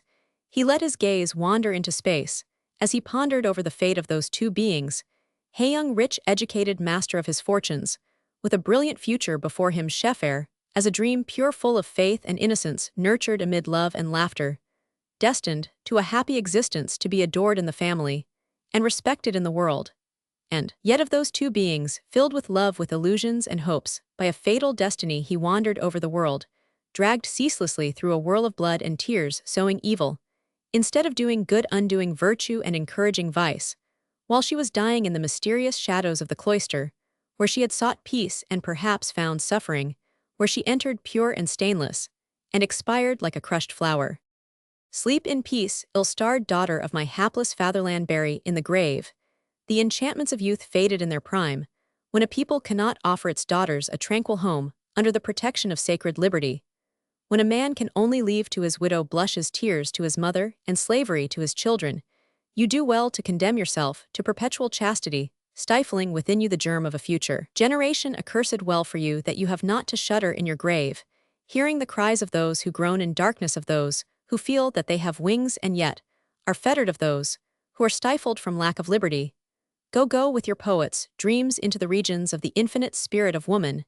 Dim shadowed, in the moonlight's beam whispered, in the bending arches of the bamboo breaks happy, she who dies lamented, she who leaves in the heart that loves her a pure picture, a sacred remembrance, unspotted by the base passions, engendered by the years. Go, we shall remember you in the clear air of our native land, under its azure sky, above the billows of the lake, set amid sapphire hills and emerald shores, in the crystal streams, shaded by the bamboos, bordered by flowers, enlivened by the beetles and butterflies with their uncertain and wavering flight, as though playing with the air, in the silence of our forests, in the singing of our rivers, in the diamond showers of our waterfalls, in the resplendent light of our moon, in the sighs of the night breeze, in all that may call up the vision of the beloved.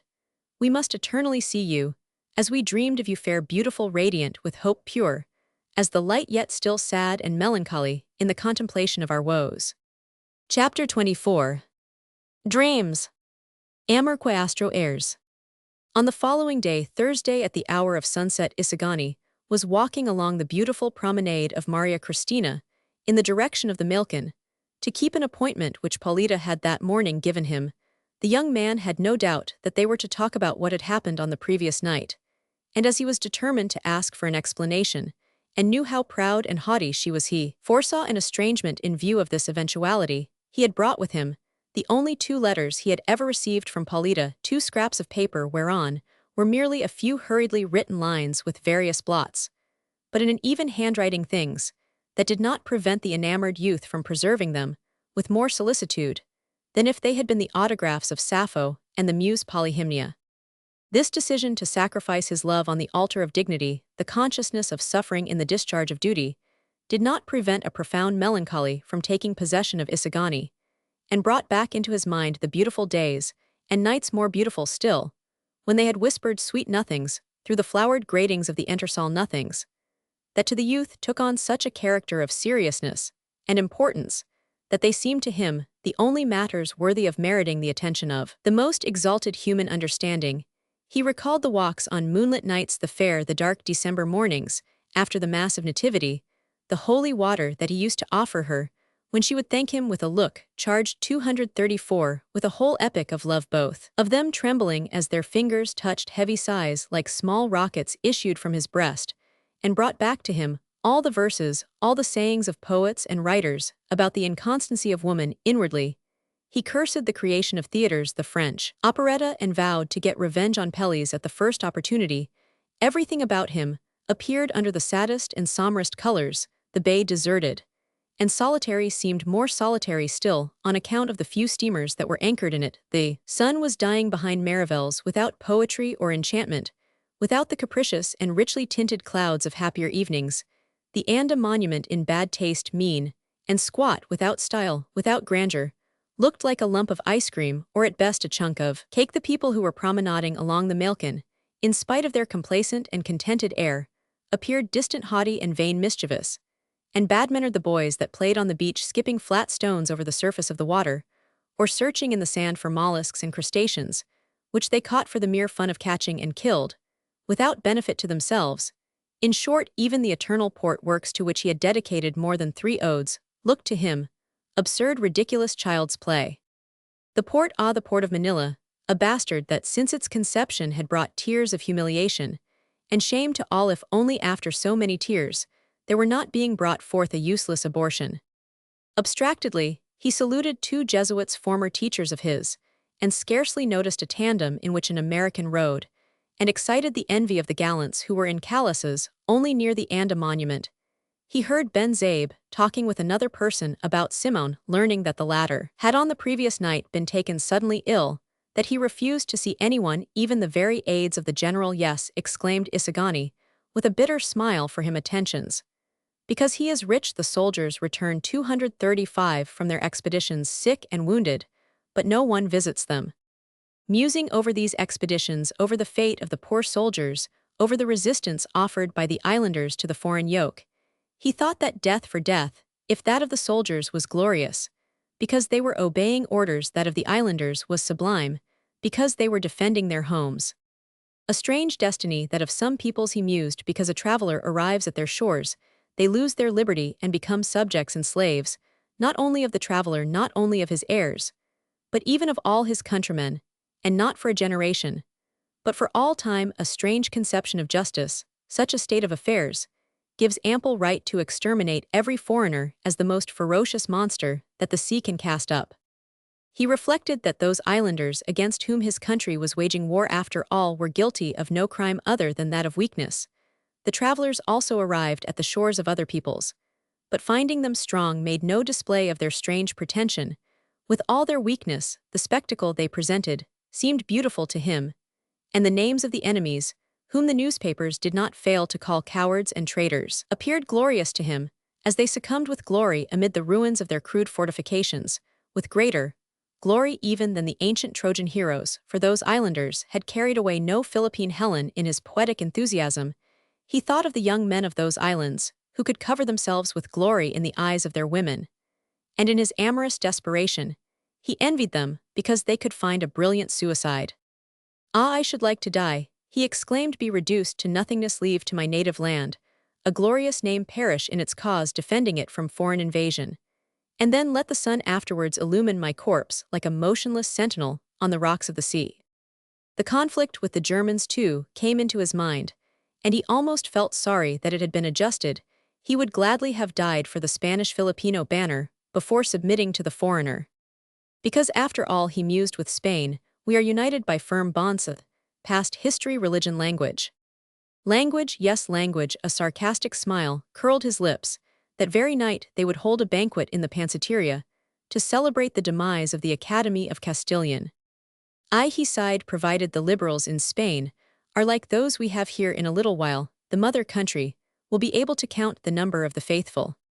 Slowly the night descended, and with it melancholy settled more heavily upon the heart of the young man, who had almost lost hope of seeing Paulita. The promenaders, one by one, left the Mailkin for the Luneta, the music from which was borne to him, in snatches of melodies, on the fresh evening breeze.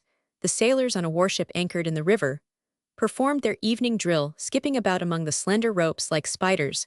The boats, one by one, lighted their lamps, thus giving signs of life, while the beach "Du el viento riza las caladas olas. Quican blando murmullo en la ribra. Si desliz veloces por si solas." As Elegiac says, exhaled in the distance, thin vapors that the moon, now at its full, gradually converted into mysterious transparent gauze. A distant sound became audible, a noise that rapidly approached. Isagani turned his head, and his heart began to beat violently. A carriage was coming, drawn by white horses, the white horses that he would know among 100,000. In the carriage rode Paulita and her friend of the night before, with Dona Victorina. Before the young man could take a step, Paulita had leaped to the ground with sylph-like agility and smiled at him. With a smile full of conciliation, he smiled in return, and it seemed to him that all the clouds, all the black thoughts that before had beset him, vanished like smoke. The sky lighted up, the breeze sang, flowers covered the grass by the roadside, but unfortunately Dona Victorina was there, and she pounced upon the young man to ask him for news of Don Tiburcio, since Isagani had undertaken to discover his hiding place by inquiry among the students he knew. "No one has been able to tell me up to now," he answered, and he was telling the truth, for Don Tiburcio was really hidden in the house of the youth's own uncle, Padre Florentine. "Let him know," declared Dona Victorina furiously, "that ill call in the civil guard, alive or dead. I want to know where he is, because one has to wait 10 years before marrying again." Isagani gazed at her in fright. Dona Victorina was thinking of remarrying. Who could the unfortunate be? "What do you think of Juanito Pelis?" she asked him suddenly. Juanito Isagani knew not what to reply. He was tempted to tell all the evil he knew of Pelis, but a feeling of delicacy triumphed in his heart, and he spoke well of his rival, for the very reason that he was such donna Victorina, entirely satisfied, and becoming enthusiastic, then 238, broke out into exaggerations of Peli's merits, and was already going to make Isagani a confidant of her new passion when Paulita's friend came running to say that the former's fan had fallen among the stones of the beach near the Milken stratagem, or accident. The fact is that this mischance gave an excuse for the friend to remain with the old woman. While Isagani might talk with Paulita moreover, it was a matter of rejoicing to Donna Victorina, since to get Juanito for herself, she was favoring Isagani's love. Paulita had her plan ready. On thanking him, she assumed the role of the offended party, showed resentment, and gave him to understand that she was surprised to meet him there, when everybody was on the luneta, even the French actresses. You made the appointment for me, how could I be elsewhere? Yet last night, you did not even notice that I was in the theater. I was watching you all the time, and you never took your eyes off those cochers. So they exchanged parts. Isagani, who had come to demand explanations, found himself compelled to give them, and considered himself very happy. When Paulita said that she forgave him in regard to her presence at the theater, he even had to thank her for that, forced by her aunt. She had decided to go in the hope of seeing him during the performance. Little she cared for Juanito Peli's. My aunt's the one who is in love with him, she said, with a merry laugh. Then they both laughed, for the marriage of Peli's with Donna Victorina made them really happy, and they saw it already an accomplished fact, until Isagani remembered that Don Tiburcio was still living, and confided the secret to his sweetheart, after exacting her promise that she would tell no one. Paulita promised, with the mental reservation of relating it to her friend. This led the conversation to Isagani's town, surrounded 239 by forests situated on the shore of the sea, which roared at the base of the high cliffs. Isagani's gaze lighted up when he spoke of that obscure spot. A flush of pride overspread his cheeks, his voice trembled, his poetic imagination glowed, his words poured forth, burning, charged with enthusiasm, as if he were talking of love to his love, and he could not but exclaim, "Oh, in the solitude of my mountains, I feel free, free as the air, as the light that shoots unbridled through space. 1,000 cities, 1,000 palaces, would I give for that spot in the Philippines, where far from men, I could feel myself to have genuine liberty there, face to face with nature, in the presence of the mysterious, and the infinite, the forest, and the sea. I think, speak, and work like a man who knows not tyrants." In the presence of such enthusiasm for his native place, an enthusiasm that she did not comprehend, for she was accustomed to hear her country spoken ill of, and sometimes joined in the chorus herself, Paulita manifested some jealousy, as usual, making herself the offended party. But Isagani very quickly pacified her. Yes, he said, I loved it above all things. Before I knew you, it was my delight to wander through the thickets, to sleep in the shade of the trees, to seat myself upon a cliff, to take in with my gaze the Pacific, which rolled its blue waves before me, bringing to me echoes of songs learned on the shores of free America. Before knowing you, that sea was for me my world, my delight, my love, my dream. When it slept in calm with the sun shining overhead, it was my delight to gaze into the abyss hundreds of feet below me, seeking monsters in the forest of madrepores and coral that were revealed through the limpid blue enormous serpents that the country folk say leave the forests to dwell in the sea, and there take on frightful forms. Evening, they say, is the time when the sirens appear, and I saw them between the waves. So great was my eagerness, that once I thought I could discern them amid the foam, busy in their divine 240 sports. I distinctly heard their songs, songs of liberty, and I out the sounds of their silvery harps. Formerly, I spent hours and hours watching the transformations in the clouds, or gazing at a solitary tree in the plain or a high rock, without knowing why, without being able to explain the vague feelings they awoke in me. My uncle used to preach long sermons to me, and fearing that I would become a hypochondriac, talked of placing me under a doctor's care. But I met you, I loved you, and during the last vacation, it seemed that something was lacking there. The forest was gloomy, sad, the river that glides through the shadows dreary, the sea deserted, the sky. Ah, if you should go there once, if your feet should press those paths, if you should stir the waters of the rivulet with your fingers, if you should gaze upon the sea, sit upon the cliff, or make the air ring with your melodious songs, my forest would be transformed into an Eden. The ripples of the brook would sing, light would burst from the dark leaves into diamonds, would be converted the dewdrops, and into pearls the foam of the sea. But Paulita had heard that to reach Isagani's home it was necessary to cross mountains where little leeches abounded, and at the mere thought of them, the little coward shivered convulsively, humored and petted She declared that she would travel only in a carriage or a railway train. Having now forgot all his pessimism, and seeing only thornless roses about him, Isagani answered within a short time, "All the islands are going to be crossed with networks of iron rails. Por donde rapidas? Y voladoras? Locomotoras? Corriendo Iran 4. As someone said then, the most beautiful spots of the islands will be accessible to all. Then but when I am an old woman. Ah, you don't know what we can do in a few years, replied the youth, you don't realize the energy and enthusiasm that are awakening in the country after the sleep of centuries. Spain heeds, us our young men in Madrid are working day and night dedicating to the fatherland, all their intelligence, all their time, all their strength, generous voices, there are mingled with our statesmen, who realize that there is no better bond than community of thought and interest justice, will be meted out to us. And everything points to a brilliant future for all it's true that we've just met with a slight rebuff we students, but victory is rolling along the whole line. It is in the consciousness of all the traitorous repulse that we have suffered, indicates the last gasp, the final convulsions of the dying tomorrow.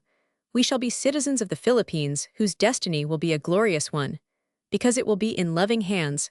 Ah yes, the future is ours. I see it rose-tinted. I see the movement that stirs the life of these regions, so long dead lethargic. I see towns arise along the railroads and factories, everywhere edifices like that of Mandaluyong. I hear the steam hiss the trains, roar the engines, rattle. I see the smoke rise there, heavy breathing. I smell the oiled sweat of monsters busy at incessant toil, this port so slow and laborious of creation, this river where commerce is in its death agony. We shall see covered with masts giving us an idea of the forest of Europe in winter. This pure air and these stones now, so clean, will be crowded with coal, with boxes and barrels, the products of human industry. But let it not matter, for we shall move about rapidly in comfortable coaches, to seek in the interior other air, other scenes on other shores, cooler temperatures on the slopes of the mountains. The warships of our navy will guard our coasts, the Spaniard and the Filipino will rival each other in zeal to repel all foreign invasion, to defend our homes, and let you bask in peace and smiles, loved and respected, free from the system of exploitation. 242. Without hatred or distrust the people will labor, because then labor will cease to be a despicable thing. It will no longer be servile, imposed upon a slave. Then the Spaniard will not embitter his character with ridiculous pretensions of despotism, but with a frank look and a stout heart, we shall extend our hands to one another. And commerce, industry, agriculture, the sciences will develop under the mantle of liberty with wise and just laws as in prosperous England. 5. Paulita smiled dubiously and shook her head. Dreams. She sighed. I've heard it said that you have many enemies. Aunt says that this country must always be enslaved.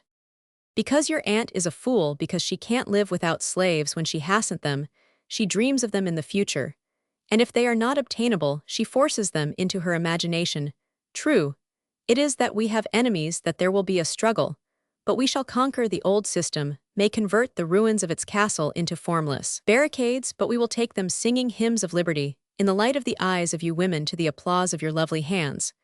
But do not be uneasy. The struggle will be a pacific one enough, that you spur us to zeal, that you awake in us noble and elevated thoughts, and encourage us. 243. To constancy, to heroism, with your affection for our reward. Paulita preserved her enigmatic smile, and seemed thoughtful, as she gazed toward the river, patting her cheek lightly with her fan. But if you accomplish nothing, she asked abstractedly. The question hurt Isagani. He fixed his eyes on his sweetheart, caught her lightly by the hand, and began. Listen, if we accomplish nothing. He paused in doubt, then resumed. You know how I love you, how I adore you. You know that I feel myself a different creature when your gaze enfolds me, when I surprise in it the flash of love. But yet if we accomplish nothing, I would dream of another look of yours, and would die happy, because the light of pride could burn in your eyes when you pointed to my corpse, and said to the world, my love died fighting for the rights of my fatherland. Come home, child, you're going to catch cold, screeched Dona Victorina at that instant, and the voice brought them back to reality. It was time to return, and they kindly invited him to enter the carriage, an invitation which the young man did not give them cause to repeat, as it was Paulita's carriage, naturally Dona Victorina, and the friend occupied the back seat, while the two lovers sat on the smaller one in front. To ride in the same carriage, to have her at his side, to breathe her perfume, to rub against the silk of her dress, To see her pensive with folded arms, lighted by the moon of the Philippines, that lends to the meanest things idealism and enchantment, were all dreams beyond Isagani's hopes, what wretches they who were returning alone on foot, and had to give way to the swift carriage in the whole course of the drive along the beach, and down the length of La Sabana across the bridge. Of Spain Isagani saw nothing but a sweet profile gracefully set off by beautiful hair, ending in an arching neck that lost itself amid the gauzy pina. A diamond winked at him from the lobe of the 244 little ear, like a star among silvery clouds. He heard faint echoes inquiring for Don Tiburcio de Espadana, the name of Juanito Peles, but they sounded to him like distant bells, the confused noises heard in a dream. It was necessary to tell him that they had reached Plaza Santa Cruz. One referring to the expeditions Masayan Espanola, Catalicado the Caroline and Pelu Islands, from 1886 to 1895, headed by the Capuchin Fathers, which brought misery and disaster upon the natives of those islands, unprofitable losses and sufferings to the Filipino soldiers, engaged in them discredit to Spain and decorations of merit to a number of Spanish officers. Tr. 2. Over the possession of the Caroline and Pelu Islands, the expeditions referred to in the previous note were largely inspired by German activity with regard to those islands, which had always been claimed by Spain, who sold her claim to them to Germany after the loss of the Philippines. Tr. 3. Where the wind wrinkles the silent waves that rapidly break of their own movement, with a gentle murmur on the shore. Tr. 4. Where rapid and winged engines will rush in flight. Tr. 5. There is something almost uncanny about the general accuracy of the prophecy in these lines, the economic part of which is now so well on the way to realization, although the writer of them would doubtless have been a very much surprised individual, had he also foreseen how it would come about. But one of his own expressions was fire and steel to the cancer, and it surely got them. On the very day that this passage was translated, and this note written, the first commercial liner was tied up at the new docks which have destroyed the Mailcan, but raised Manila to the front rank of oriental seaports, and the final revision is made at Baguio Mountain Province amid the cooler temperatures on the slopes of the mountains.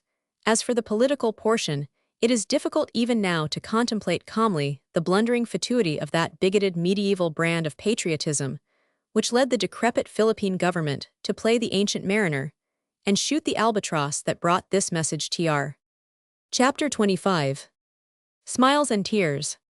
The sala of the Pansiteria Machinista de Buen Gusto, one that night presented an extraordinary aspect.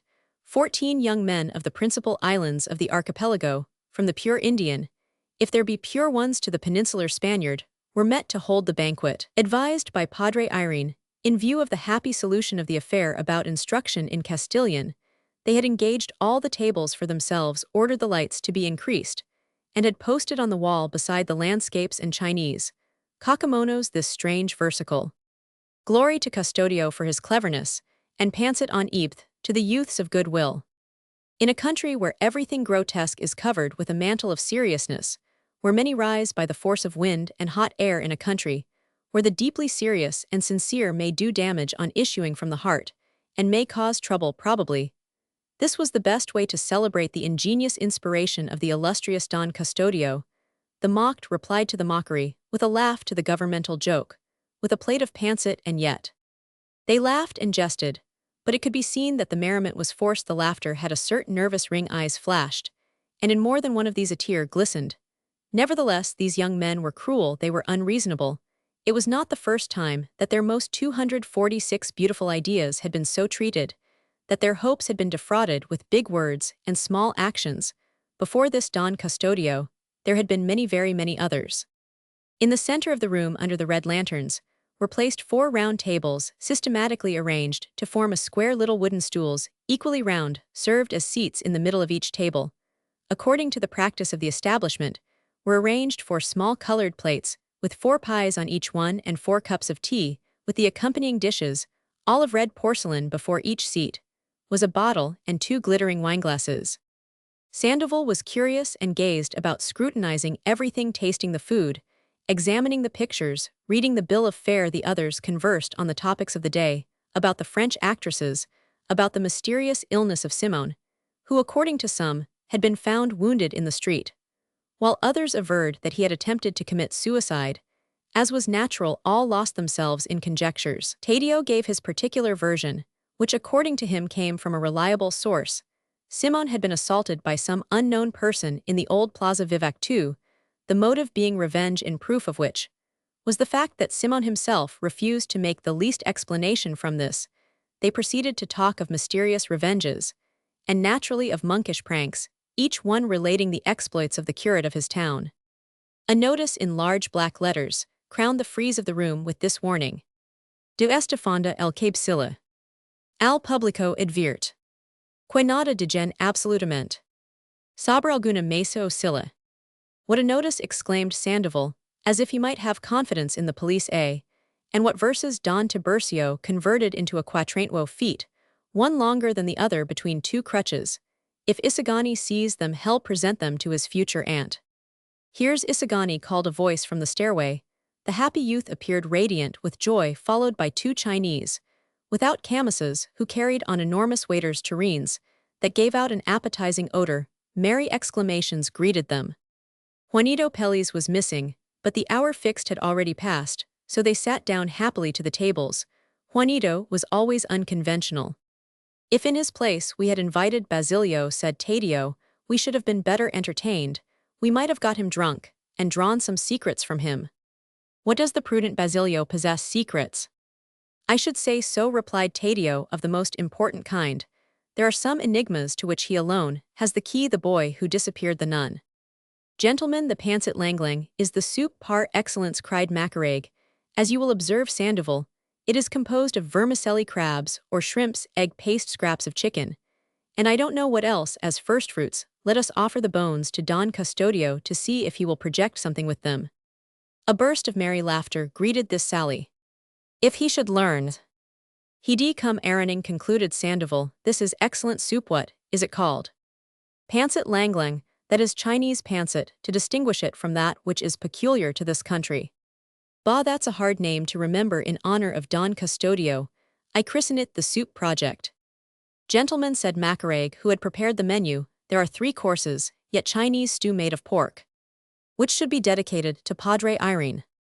Get out, Padre Irene doesn't eat pork, unless he turns his nose away, whispered a young man from Iloilo to his neighbor. Let him turn his nose away. Down with Padre Irene's nose, cried several at once. Respect, gentlemen, more respect, demanded Pexon with comic gravity. The 3rd course is a lobster pie, which should be dedicated to the friar, suggested he of the Vicias. For the lobster's sake, added Sandoval. Write and call it friar pie. The whole crowd took this up, repeating in concert, friar pie. I protest in the name of one of them, said Isagani. And I in the name of the lobsters, added Taddeo. Respect, gentlemen, more respect again, demanded Pexon with a full mouth. The 4th is stewed pancit, which is dedicated to the government and the country. All turned toward Macaraigue, who went on until recently, gentlemen, the pancit was believed to be Chinese or Japanese. But the fact is that being unknown in China or Japan, it would seem to be Filipino. Yet those who prepare it and get the benefit from it are the Chineseth, same, the very, very same that happens to the government. And to the Philippines they seem to be Chinese, but whether they are or not, the Holy Mother has her doctor Saul eat, and enjoy it, yet characterize it as disagreeable and loathsome. The same as with the country, the same as with the government, all live at its cost, all share in its feast and afterwards. There is no worse country than the Philippines, there is no government more imperfect. Let us then dedicate the pancit to the country, and to the government.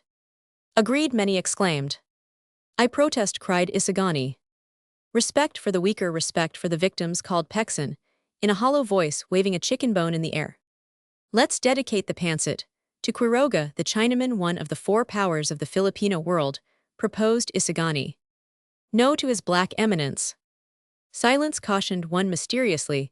There are people in the plaza watching us, and walls have ears.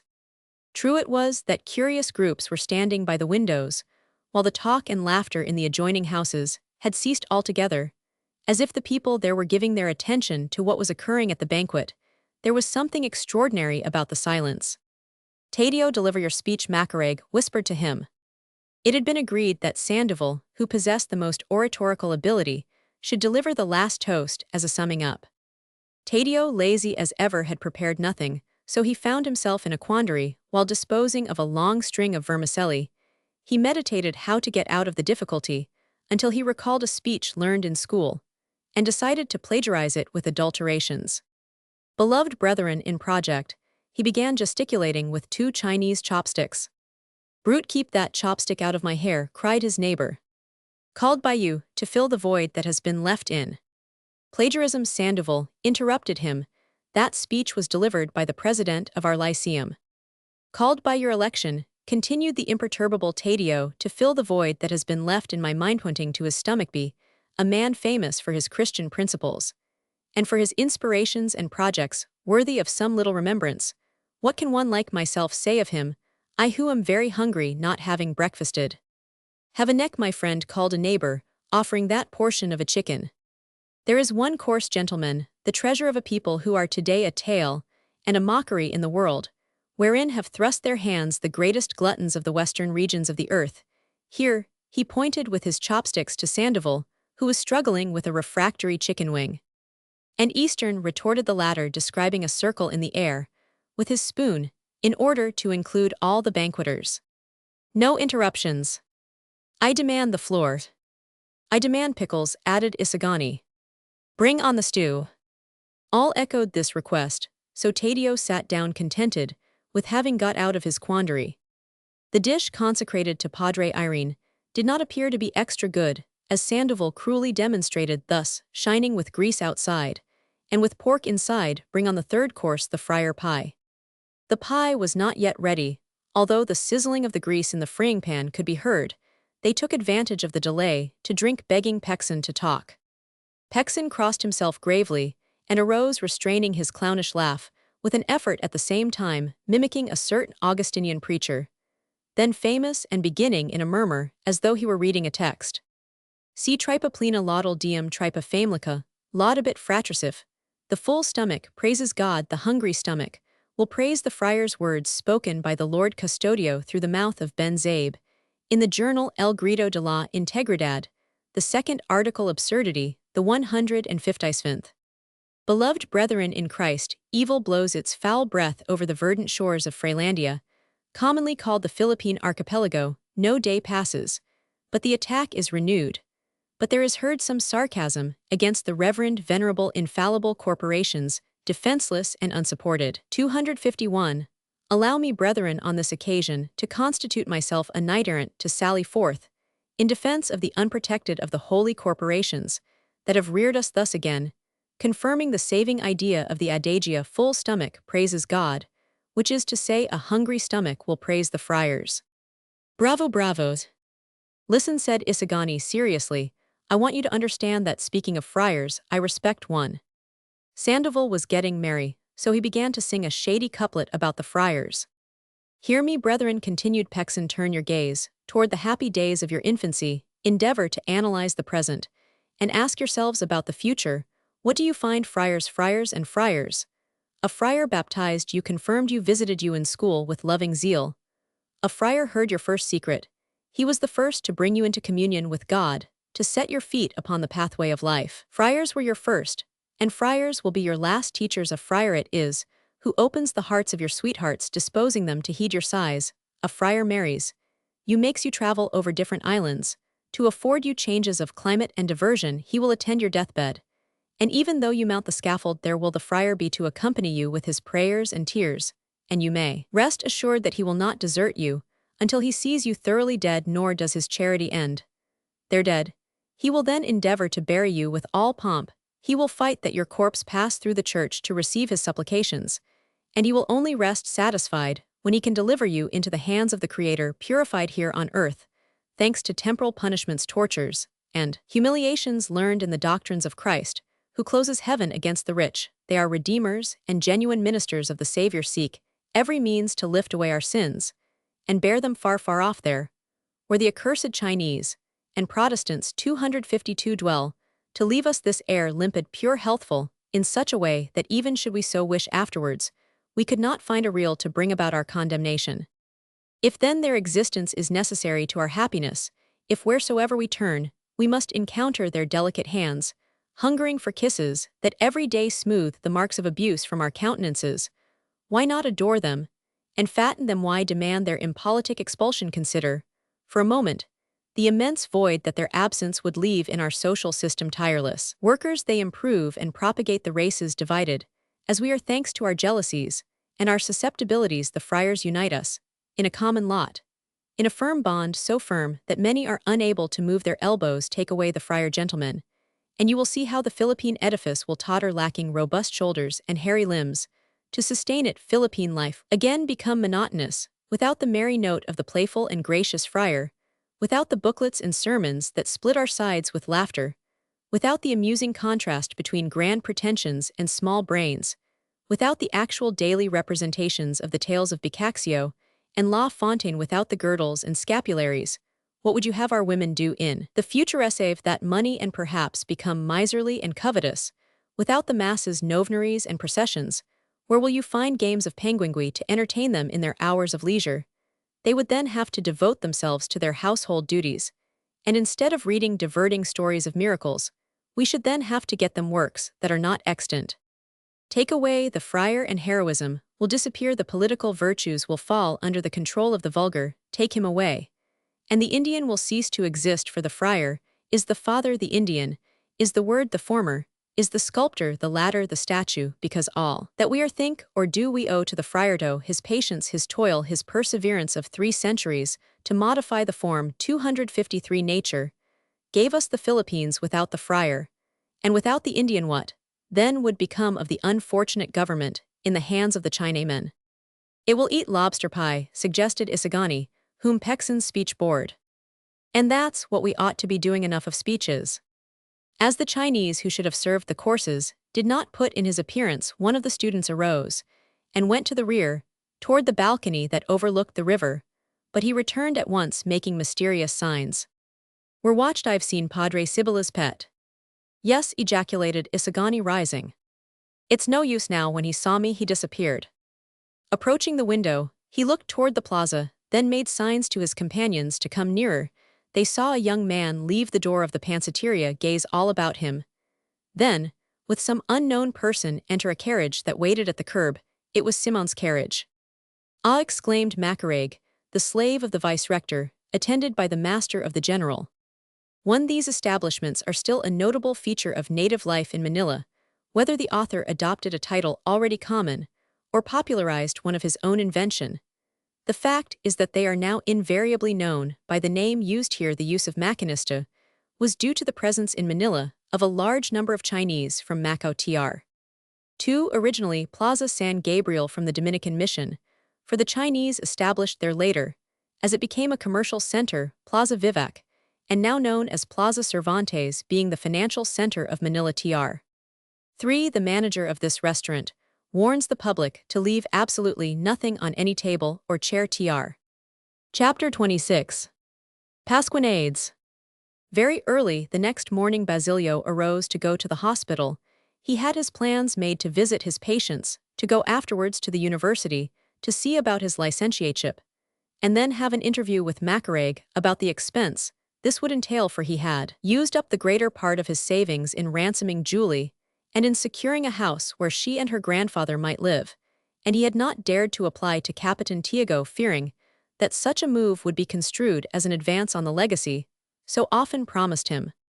Preoccupied with these thoughts, he paid no attention to the groups of students who were at such an early hour returning from the walled city, as though the classrooms had been closed, nor did he even note the abstracted air of some of them, their whispered conversations, or the mysterious signals exchanged among them. So it was that when he reached San Juan de Dios, and his friends asked him about the conspiracy, he gave a start, remembering what Simoun had planned, but which had miscarried owing to the unexplained accident to the jeweler. Terrified, he asked in a trembling voice, at the same time endeavoring to feign ignorance, "Ah yes, what conspiracy?"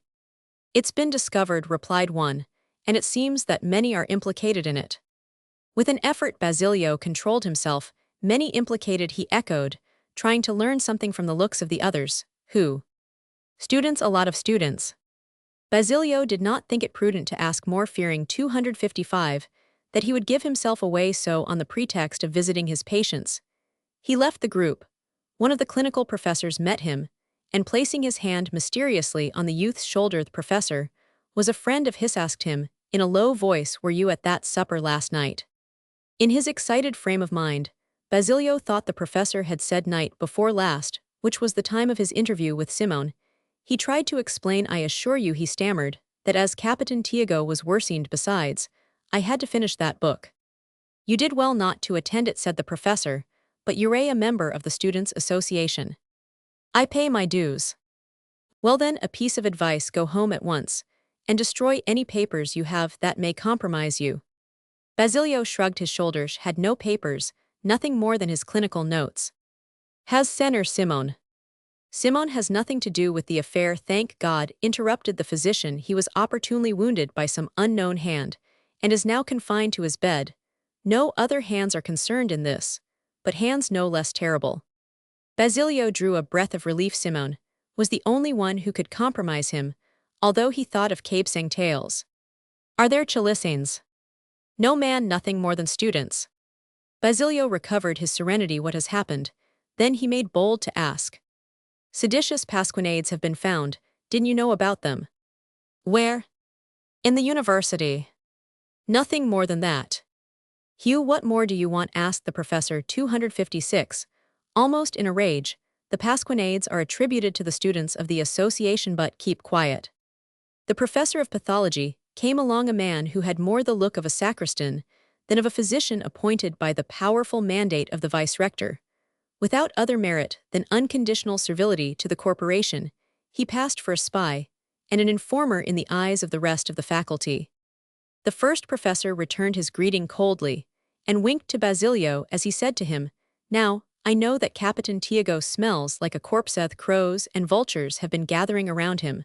So saying, he went inside. Somewhat calmed, Basilio now ventured to inquire for more details, but all that he could learn was that pasquinades had been found on the doors of the university, and that the vice-rector had ordered them to be taken down and sent to the civil government.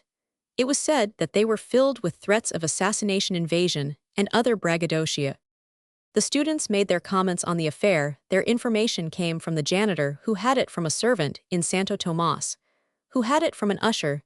They prognosticated future suspensions and imprisonments, even indicating who were to be the victims. Naturally, the members of the association.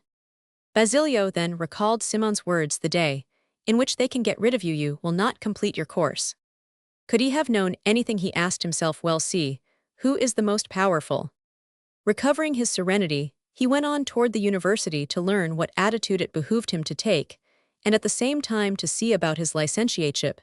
He passed along Cal Legazpi, then down through Bitirio, and upon arriving at the corner of this street, and Cal Solana, saw that something important must indeed have happened. Instead of the former lively chattering groups on the sidewalks, 257, were to be seen civil guards making the students move on, and these latter issuing from the university silent, some gloomy, some agitated, to stand off at a distance, or make their way home.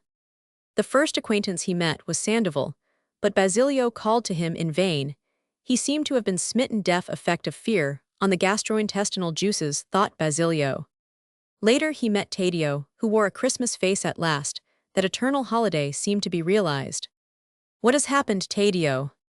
"Well, have no school at least for a week." Old man, sublime, magnificent. He rubbed his hands in glee. "But what has happened?" "They're going to arrest all of us in the association." "And are you glad of that?" "There'll be no school, there'll be no school." He moved away, almost bursting with joy. Basilio saw Juanito Pelliz approaching, pale and suspicious. This time his hump had reached its maximum, so great was his haste to get away. He had been one of the most active promoters of the association, while things were running smoothly. Pelliz, what's happened?" "Nothing, I know nothing, I didn't have anything to do with it," he responded nervously. "I was always telling you that these things were quixotisms. It's the truth, you know, I've said so to you." Basilio did not remember whether he had said so or not, but to humor him, replied, "Yes, man, but what's happened?" "It's the truth, isn't it? Look, you're a witness. I've always been opposite a witness, don't forget it." "Yes, man, but what's going on?" "Listen, you're a witness. I've never had anything to do with the members of the association, except to give them 258 advice. You're not going to deny it now. Be careful, want you?" No, no, I won't deny it, but for goodness sake, what has happened? But Juanito was already far away. He had caught a glimpse of a guard approaching and feared arrest. Basilio then went on toward the university to see if perhaps the secretary's office might be open, and if he could glean any further news. The office was closed. But there was an extraordinary commotion in the building, hurrying up and down. The stairways were friars, army officers, private persons, old lawyers, and doctors there doubtless, to offer their services to the endangered cause. At a distance, he saw his friend Isagani pale and agitated, but radiant with youthful ardor, haranguing some fellow students with his voice raised as though he cared little that he be heard by everybody. It seems preposterous, gentlemen, it seems unreal that an incident so insignificant should scatter us and send us into flight like sparrows at whom a scarecrow has been shaken. But is this the first time that students have gone to prison for the sake of liberty? Where are those who have died, those who have been shot? Would you apostatize now? But who can the fool be that wrote such pasquinades? Demanded an indignant listener. What does that matter to us? Rejoined Isagani. We don't have to find out, let them find out before we know how they are drawn up. We have no need to make any show of agreement at a time like this. There, where the danger is, there must we hasten, because honor is there if what the pasquinades say is compatible with our dignity and our feelings. Be he who he may that wrote them, he has done well, and we ought to be grateful to him, and hasten to add our signatures to his. If they are unworthy of us, our conduct and our consciences will in themselves protest and defend us from every accusation. Upon hearing such talk, Basilio, although he liked Isagani very much, turned and left. He had to go to Macareg's house to see about the loan. Near the house of the wealthy student, he observed whisperings and mysterious signals among the neighbors, but not comprehending what they meant, continued serenely on his way, and entered the doorway. 2 guards advanced and asked him what he wanted. Basilio realized that he had made a bad move, but he could not now retreat. I've come to see my friend Macareg, he replied calmly. The guards looked at each other. Wait here, one of them said to him. Wait till the corporal comes down. Basilio bit his lips, and Simoun's words again recurred to him. Had they come to arrest Macareg, was his thought. But he dared not give it utterance. He did not have to wait long, for in a few moments, Macareg came down talking pleasantly with the corporal. The two were preceded by a warrant officer. What, you two, Basilio? He asked. I came to see you. Noble conduct, exclaimed Macareg, laughing. In time of calm, you avoid us. The corporal asked Basilio his name, then scanned a list. Medical student Cal Anlog, he asked. Basilio bit his lip. You've saved us a trip, added the corporal, placing his hand on the youth's shoulder. You're under arrest. Would I also? Macareg burst out into laughter. Don't worry, friend, let's get into the carriage, while I tell you about the supper last night. With a graceful gesture as though he were in his own house, he invited the warrant officer and the corporal to enter the carriage that waited at the door. To the civil government, he ordered the cochero. Now that Basilio had again regained his composure, he 260 told Macareg the object of his visit.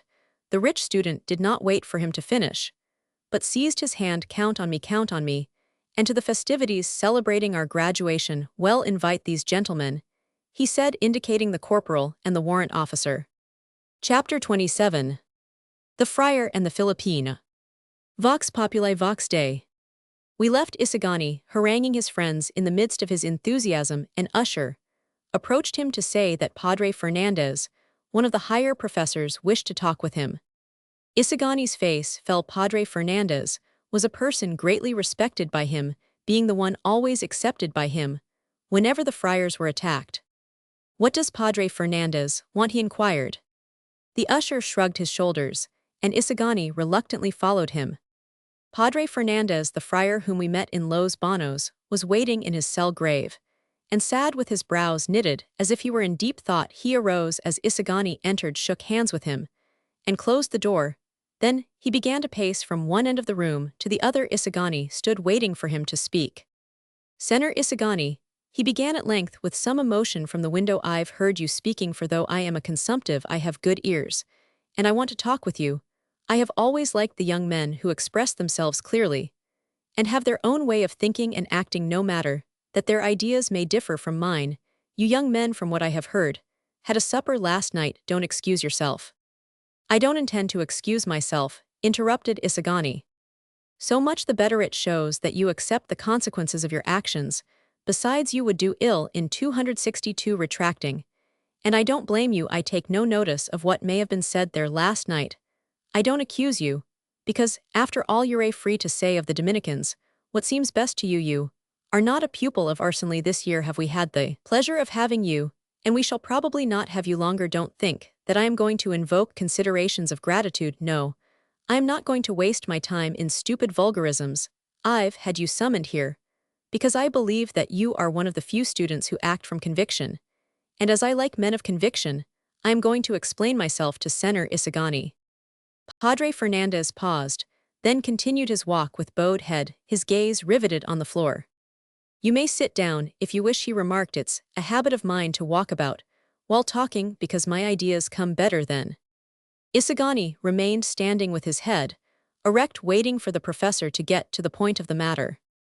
For more than 8 years, I have been a professor here, resumed Padre Fernandez, still continuing to pace back and forth, and in that time I've known and dealt with more than 2,500 students. I've taught them, I've tried to educate them, I've tried to inculcate in them principles of justice and of dignity, and yet in these days when there is so much murmuring against us, I've not seen one who has the temerity to maintain his accusations when he finds himself in the presence of a friar, not even aloud, in the presence of any numbers young men.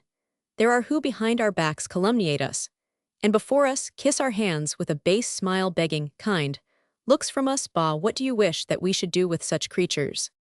The fault is not all theirs, Padre, replied Isagani. The fault lies partly with those who have taught them to be hypocrites, with those who have tyrannized over freedom of thought and freedom of speech. Here every independent 263 thought, every word that is not an echo of the will of those in power is characterized as filibusterism.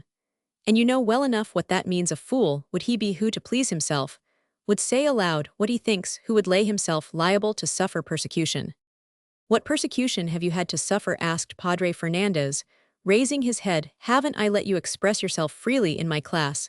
Nevertheless, you are an exception, that if what you say is true, I must correct so as to make the rule as general as possible, and thus avoid setting a bad example.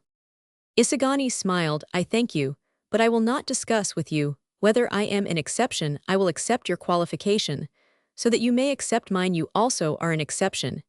And as here, we are not going to talk about exceptions, nor plead for ourselves, at least I mean I am not, I beg of my professor, to change the course of the conversation. In spite of his liberal principles, Padre Fernandez raised his head and stared in surprise at Isagani. That young man was more independent than he had thought, although he called him professor. In reality, he was dealing with him as an equal, since he allowed himself to offer suggestions like a wise diplomat. Padre Fernandez not only recognized the fact, but even took his stand upon it. Good enough, he said, but don't look upon me as your professor. I am a friar, and you are a Filipino student, nothing more nor less. Now, I ask ya, what do the Filipino students want of us? The question came as a surprise. Isagani was not prepared for it. It was a thrust made suddenly, while they were preparing their defense, as they say in fencing. Thus startled, Isagani responded with a violent stand, like a beginner defending himself. That you do your duty, he exclaimed. Fray Fernandez straightened up. That reply sounded to him like a cannon shot. That we do our duty, he 264 repeated, holding himself erect. Don't we then do our duty? What duties do you ascribe to us? Those which you voluntarily placed upon yourselves on joining the order, and those which afterwards, once in it, you have been willing to assume.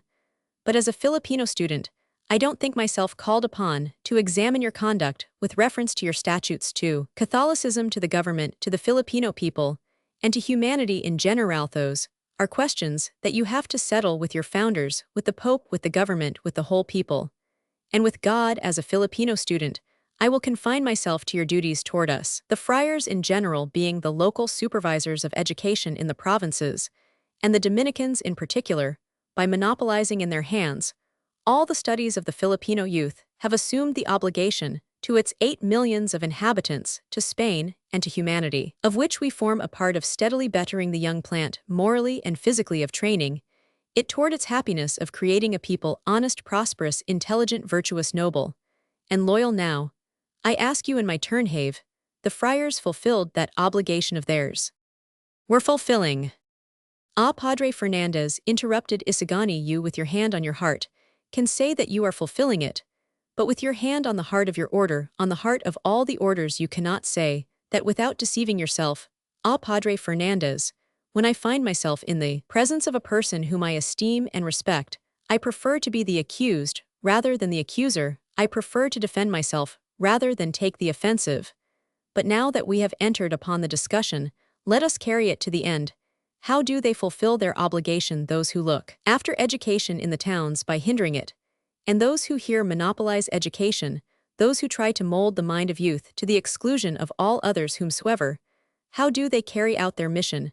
By 265 curtailing knowledge, as much as possible, by extinguishing all ardor and enthusiasm, by trampling on all dignity, the soul's only refuge, by inculcating in us worn-out ideas, rancid beliefs, false principles incompatible with a life of progress. Ah yes, when it is a question of feeding convicts, of providing for the maintenance of criminals, the government calls for bids in order to find the purveyor who offers the best means of subsistence, he who at least will not let them perish from hunger.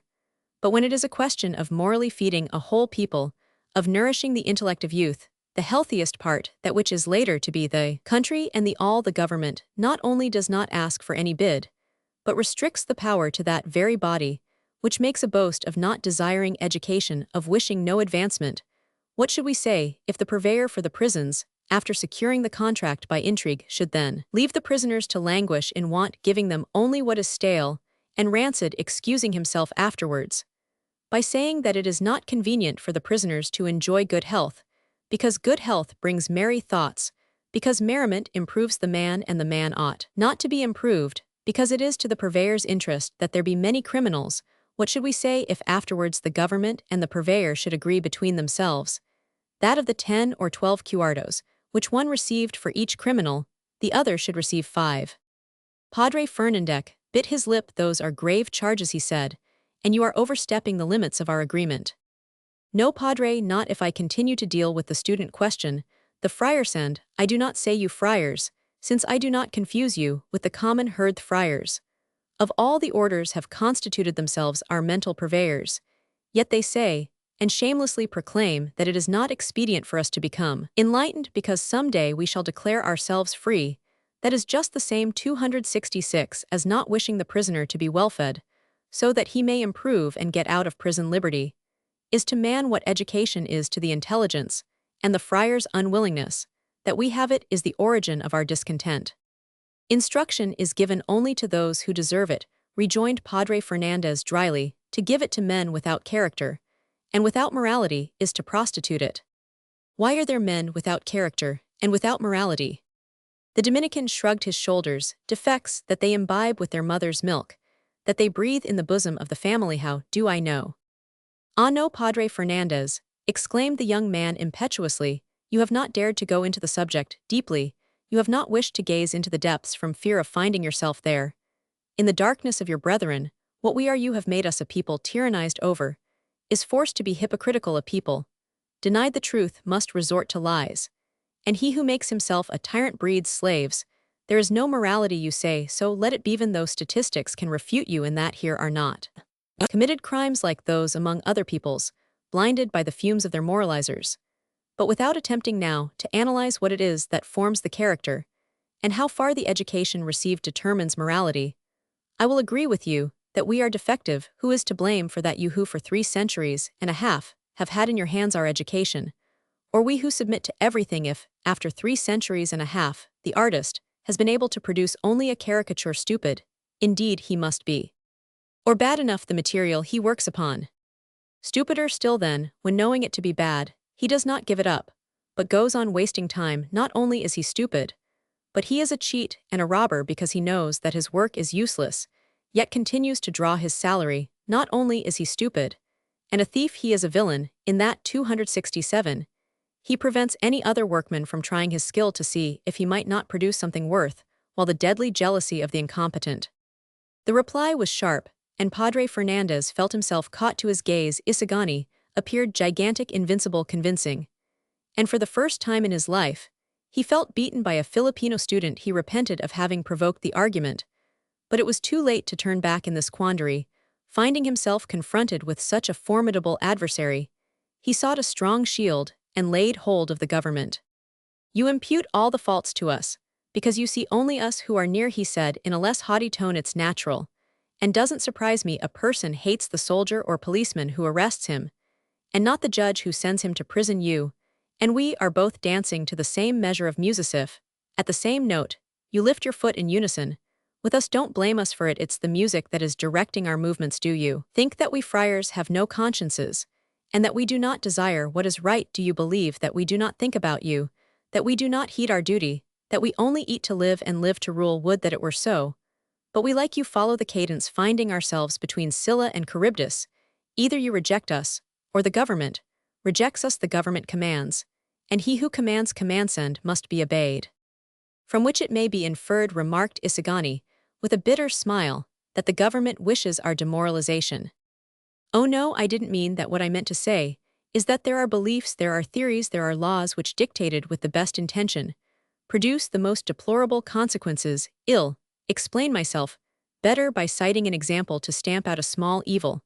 There are dictated many laws that cause greater evils still. Corruptissima in Republica plurimi legs," said Tacitus. To prevent 268 one case of fraud, there are provided 1.5 million preventive or humiliating regulations, which produce the immediate effect of awakening in the public the desire to elude and mock such regulations, to make a people criminal. There's nothing more needed than to doubt its virtue and act a law not only here, but even in Spain, and you will see how the means of evading it will be sought. And this is for the very reason that the legislators have overlooked the fact that the more an object is hidden, the more a sight of it is desired. Why are rascality and astuteness regarded as great qualities in the Spanish people, when there is no other so noble, so proud, so chivalrous as it? Because our legislators with the best intentions have doubted its nobility, wounded its pride, challenged its chivalry. Do you wish to open in Spain a road among the rocks? Then place there an imperative notice forbidding the passage, and the people, in order to protest against the order, will leave the highway to clamber over the rocks. The day on which some legislator in Spain forbids virtue and commands vice, then all will become virtuous." The Dominican paused for a brief space, then resumed, "But you may say that we are getting away from the subject so ill. Return to it. What I can say to you to convince you is that the vices from which you suffer ought to be ascribed by you neither to us nor to the government. They are due to the imperfect organization of our social system. Qui multum probet nihil probet. 1. Loses himself through excessive caution, lacking what is necessary, and having too much of what is superfluous." "If you admit those defects in your social system," replied Isagani, "why then do you undertake to regulate alien societies, instead of first devoting your attention to yourselves?" "We're getting away from the subject, young man. The theory in accomplished facts must be accepted. So let it be. I accept it, because it is an accomplished 269 fact. But I will further ask why, if your social organization is defective, do you not change it, or at least give heed to the cry of those who are injured by it?" "We're still far away. Let's talk about what the students want from the friars. From the moment when the friars hide themselves behind the government, the students have to turn to it." This statement was true, and there appeared no means of ignoring it. "I am not the government, and I can't answer for its acts. What do the students wish us to do for them within the limits by which we are confined? Not to oppose the emancipation of education, but to favor it." The Dominican shook his head. "Without stating my own opinion, that is asking us to commit suicide," he said. "On the contrary, it is asking you for room to pass in order, not to trample upon and crush you." Coughed Padre Fernandez, stopping and remaining thoughtful. "Begin by asking something that does not cost so much, something that any one of us can grant without abatement of dignity or privilege. For if we can reach an understanding, and dwell in peace, why this hatred, why this distrust? Then let's get down to details." "Yes, because if we disturb the foundation, well, bring down the whole edifice." "Then let's get down to details. Let's leave the region of abstract principles," rejoined Isagani with a smile, "and also without stating my own opinion. Youth accented these words, students would desist from their attitude and soften certain asperities if the professors would try to treat them better than they have up to the present that is in their hands." "What," demanded the Dominican, "have the students any complaint to make about my conduct?" Padre, we agreed from the start not to talk of yourself 270, or of myself, we're speaking generally. The students, besides getting no great benefit out of the years spent in the classes, often leave their remnants of their dignity, if not the whole of it. Padre Fernandez again bit his lip. No one forces them to study. Fields are uncultivated, he observed dryly. Yes, there is something that impels them to study, replied Isagani in the same tone, looking the Dominican full in the face. Besides the duty of everyone to seek his own perfection, there is the desire innate in man to cultivate his intellect, a desire the more powerful here, in that it is repressed. He who gives his gold and his life to the state has the right to require of it opportunity. Better to get that gold and better to care for his life. Yes, Padre, there is something that impels them, and that something is the government itself. It is you yourselves who pitilessly ridicule the uncultured Indian and deny him his rights on the ground that he is ignorant. You strip him and then scoff at his nakedness. Padre Fernandez did not reply, but continued to pace about feverishly, as though very much agitated. You say that the fields are not cultivated, resumed Isagani in a changed tone. After a brief pause, let's not enter upon an analysis of the reason for this, because we should get far away. But you, Padre Fernandez, you a teacher, you a learned man, do you wish a people of peons and laborers? In your opinion, is the laborer the perfect state at which man may arrive in his development? Or is it that you wish knowledge for yourself and labor for the rest? No, I want knowledge for him who deserves it, for him who knows how to use it, was the reply, when the students demonstrate that they love it. When young men of conviction appear, young men who know how to maintain their dignity and make it respected, then there will be knowledge, then there will be considerate professors. If 271, there are now professors who resort to abuse, it is because there are pupils who submit to it. When there are professors, there will be students. Begin by reforming yourselves, you who have need of change, and we will follow. Yes, said Isagani with a bitter laugh, let us begin it, because the difficulty is on our side. Well, you know what is expected of a pupil who stands before a professor. You yourself, with all your love of justice, with all your kind sentiments, have been restraining yourself by a great effort while I have been telling you bitter truths. Yourself, Padre Fernandez, what good has been secured by him among us who has tried to inculcate other ideas? What evils have not fallen upon you, because you have tried to be just and perform your duty? Senor Isagani, said the Dominican, extending his hand, although it may seem that nothing practical has resulted from this conversation, yet something has been gained. Ill talk to my brethren about what you have told me, and I hope that something can be done, only I fear that they won't believe in your existence. I fear the same, returned Isagani, shaking the Dominican's hand. I fear that my friends will not believe in your existence, as you have revealed yourself to me today. Considering the interview at an end, the young man took his leave.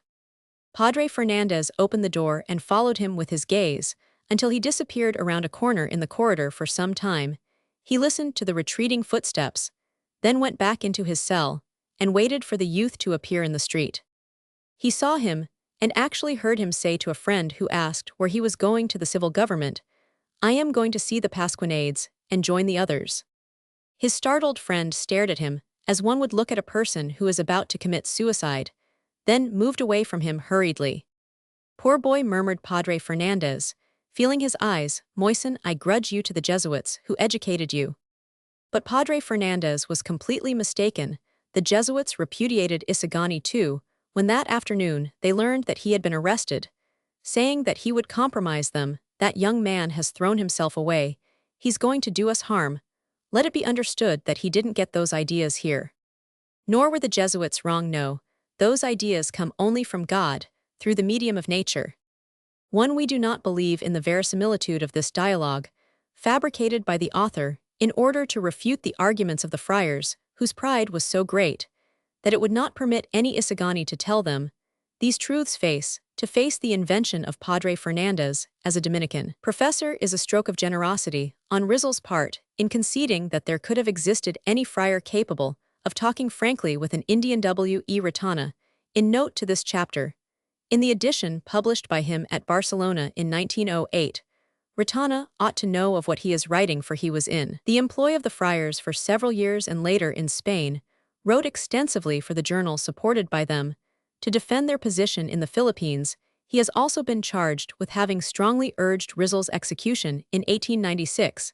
Since 1898, however, he has doubled about, or perhaps more aptly performed, a journalistic somersaulting, written a diffuse biography, and other works dealing with Rizal.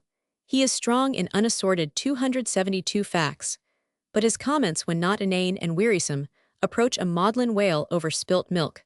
So the above is given at its face value only tr. 2 quite suggestive of, and perhaps inspired by the author's own experience tr. Chapter 28. Tadakut. With prophetic inspiration, Ben Zabe had been for some days past maintaining in his newspaper that education was disastrous, very disastrous for the Philippine Islands, and now in view of the events of that Friday of Pasquinades the writer crowed, and chanted his triumph, leaving belittled, and overwhelmed his adversary Horatius, who in the Parochnia had dared to ridicule him in the following manner. From our contemporary El Greed. Education is disastrous, very disastrous for the Philippine Islands. Admitted.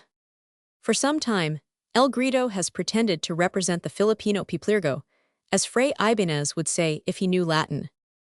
But Fray Ibanez turns Mussulman when he writes, and we know how the Mussulmans dealt with education in witness, whereof as a royal preacher, said the Alexandrian library.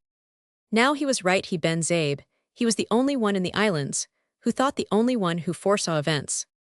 Truly, the news that seditious Pasquinades had been found on the doors of the university not only took away the appetite from many and disturbed the digestion of others, but it even rendered the phlegmatic Chinese uneasy, so that they no longer dared to sit in their shops with one leg drawn up as usual from fear of losing time, in extending it, in order to put themselves into flight at 8 o'clock in the morning, although the sun continued on its course, and His Excellency, the Captain General, did not appear at the head of his victorious cohorts. Still the 274 excitement had increased. The friars, who were accustomed to frequent Quiroga's bazaar, did not put in their appearance, and this symptom presaged terrific cataclysms if the sun had risen a square, and the saints appeared only in pantaloons. Quiroga would not have been so greatly alarmed, for he would have taken the sun for a gamingtable, and the sacred images for gamblers who had lost their chamises, but for the friars not to come precisely when some novelties had just arrived for them.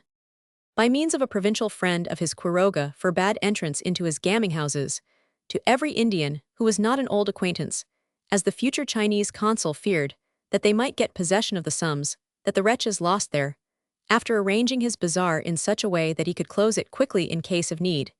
He had a policeman accompany him for the short distance that separated his house from Simoun's.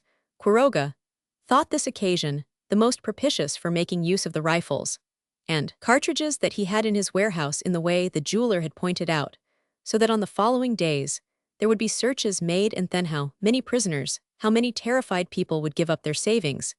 It was the game of the old carbineers in slipping contraband cigars and tobacco leaves under a house in order to pretend a search and force the unfortunate owner to bribery or fines. Only now the art had been perfected, and the tobacco monopoly abolished. Resort was had to the prohibited arms.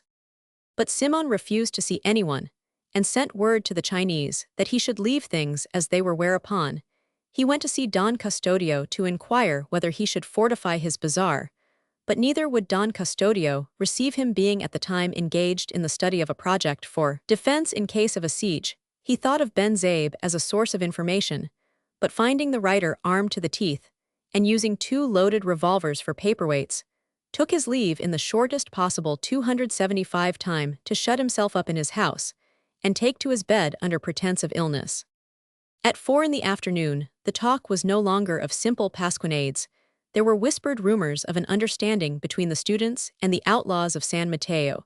It was certain that in the Pansiteria they had conspired to surprise the city. There was talk of German ships outside the bay to support the movement of a band of young men who, under the pretext of protesting and demonstrating their Hispanism, had gone to the palace to place themselves at the general's orders, but had been arrested because it was discovered that they were armed. Providence had saved His Excellency, preventing him from receiving those precocious criminals, as he was at the time in conference with the provincials, the vice-rector, and with Padre Irene Padre Salvis representative. There was considerable truth in these rumors, if we have to believe Padre Irene, who in the afternoon went to visit Capitan Tiago. According to him, certain persons, had advised His Excellency to improve the opportunity in order to inspire terror and administer a lasting lesson to the filibusters. A number-shot one had advised some 24 reformers, deported at once, in the silence of the night, would extinguish forever the flames of discontent.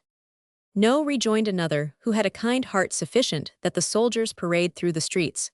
A troop of cavalry, for example, with drawn saber sufficient to drag along some cannon, that's enough. The people are timid, and will all retire into their houses. No, no, insinuated another, this is the opportunity to get rid of the enemy. It's not sufficient that they retire into their houses. They should be made to come out like evil humors, by means of plasters. If they are inclined to start riots, they should be stirred up by secret agitators. I am of the opinion that the troops should be resting on their arms, and appearing careless and indifferent, so the people may be emboldened, and then in case of any disturbance out on them action. The end justifies the means, remarked another. Our end is our holy religion, and the integrity of the fatherland proclaim a state of siege, and in case of the least disturbance, arrest all the rich and educated and clean up the country. If I hadn't got there in time to counsel moderation, added Padre Irene, speaking to Capitan Tiago, it's certain that blood would now be flowing through the streets. I thought of you, Capitan. The partisans of force couldn't do much with the general, and they missed Simoun. Ah, if Simoun had not been taken ill. With the arrest of Basilio and the search made later among his books and papers, Capitan Tiago had become much worse. Now, Padre Irene had come to augment his terror, with hair-raising tales. Ineffable fear seized upon the wretch, manifesting itself first by a light shiver, which was rapidly accentuated, until he was unable to speak. With his eyes bulging and his brow covered with sweat, he caught Padre Irene's arm and tried to rise, but could not, and then, uttering 2 groans, fell heavily back upon the pillow. His eyes were wide open, and he was slavering, but he was dead. The terrified Padre Irene fled, and as the dying man had caught hold of him in his flight, he dragged the corpse from the bed, leaving it sprawling in the middle of the room. By night the terror had reached a climax. Several incidents had occurred to make the timorous believe in the presence of secret agitators.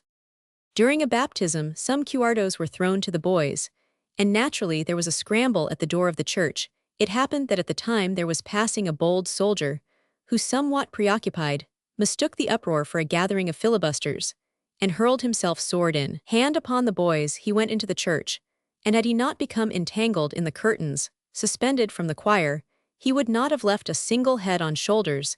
It was but the matter of a moment for the 277 timorous to witness this, and take to flight, spreading the news that the revolution had begun. The few shops that had been kept open were now hastily closed, there being Chinese, who even left bolts of cloth outside, and not a few women lost their slippers in their flight through the streets. Fortunately, there was only one person wounded, and a few bruised, among them the soldier himself, who suffered a fall fighting with the curtain, which smelt to him of filibusterism.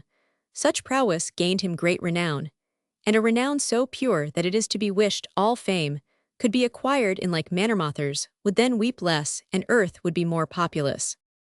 In a suburb, the inhabitants caught 2 unknown individuals burying arms under a house, whereupon a tumult arose, and the people pursued the strangers in order to kill them and turn their bodies over to the authorities.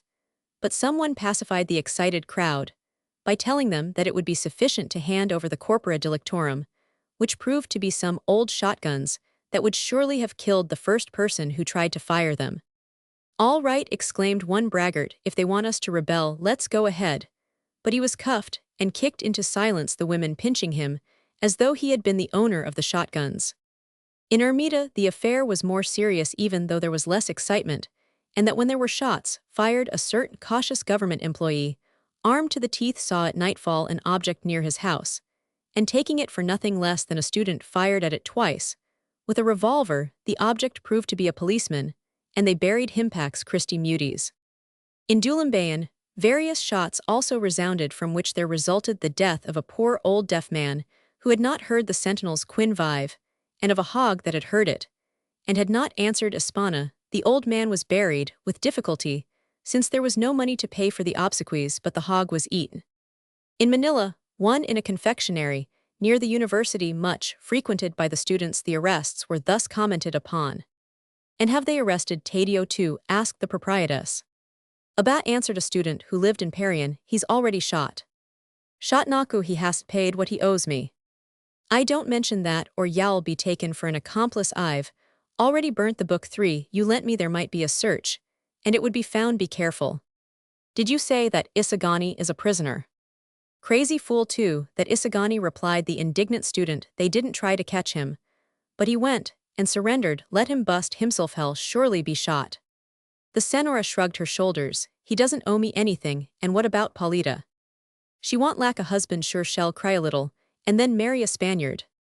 The night was one of the gloomiest in the houses. The rosary was recited, and pious women dedicated paternosters and requiems to each of the souls of their relatives and friends. By 8 o'clock, hardly a pedestrian could be seen. Only from time to time was heard the galloping of a horse against whose sides a saber clanked noisily, then the whistles of the watchmen and carriages that whirled along at full speed, as though pursued by mobs of filibusters. Yet terror did not reign everywhere. In the house of the silversmith, where Placido Penitent boarded, the events were commented upon and discussed with some freedom. I don't believe in the pasquinades, declared a workman lank and withered from operating the blowpipe. To me, it looks like Padre Salvas' doings. Ahum, coughed the silversmith, a very prudent man, who did not dare to stop the conversation from fear that he would be considered a coward. The good man had to content himself with coughing, winking to his helper, and gazing toward the street, as if to say, they may be watching us. On account of the operetta, added another workman. Aha, exclaimed one who had a foolish face, I told you so. Ahum, rejoined a clerk in a tone of compassion, the affair of the pasquinades is true, Chich, and I can give you the explanation. Then he added mysteriously, it's a trick of the Chinaman Quiroga's. Ahum again, coughed the silversmith, shifting his quid of buyo from one cheek to the other. Believe me, Chich of Quiroga, the Chinaman, I heard it in the office. Naku, it's certain, then exclaimed the simpleton, believing it at once. Quiroga, explained the clerk, has 100,000 pesos in Mexican silver out in the bay. How is he to get it? In very easily fix up the pasquinades, availing himself of the question of the students. And while everybody is excited, grease the officials' palms, and in the cases come. Just it, cried the credulous fool, striking the table with his fist. Just it, that's why Quiroga did it, that's why, but he had to relapse into silence, as he really did not know what to say about Quiroga. And we must pay the damages, asked the indignant Chich. Ahum, coughed the silversmith, hearing steps in the street.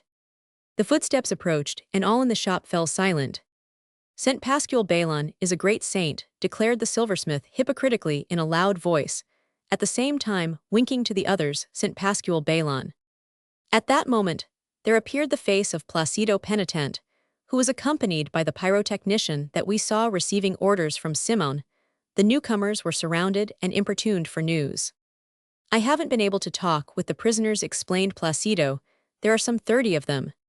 Be on your guard, cautioned the pyrotechnician, exchanging a knowing look with Placido. They say that tonight there's going to be a massacre. Aha, thunder, exclaimed Chich, looking about for a weapon. Seeing none, he caught up his blowpipe.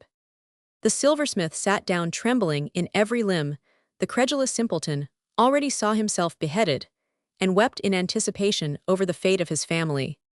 No, contradicted the clerk, there's not going to be any massacre. The advisor made a mysterious gesture. Raise, fortunately sick. Simoun. Awesome. Placido and the pyrotechnician exchanged another look.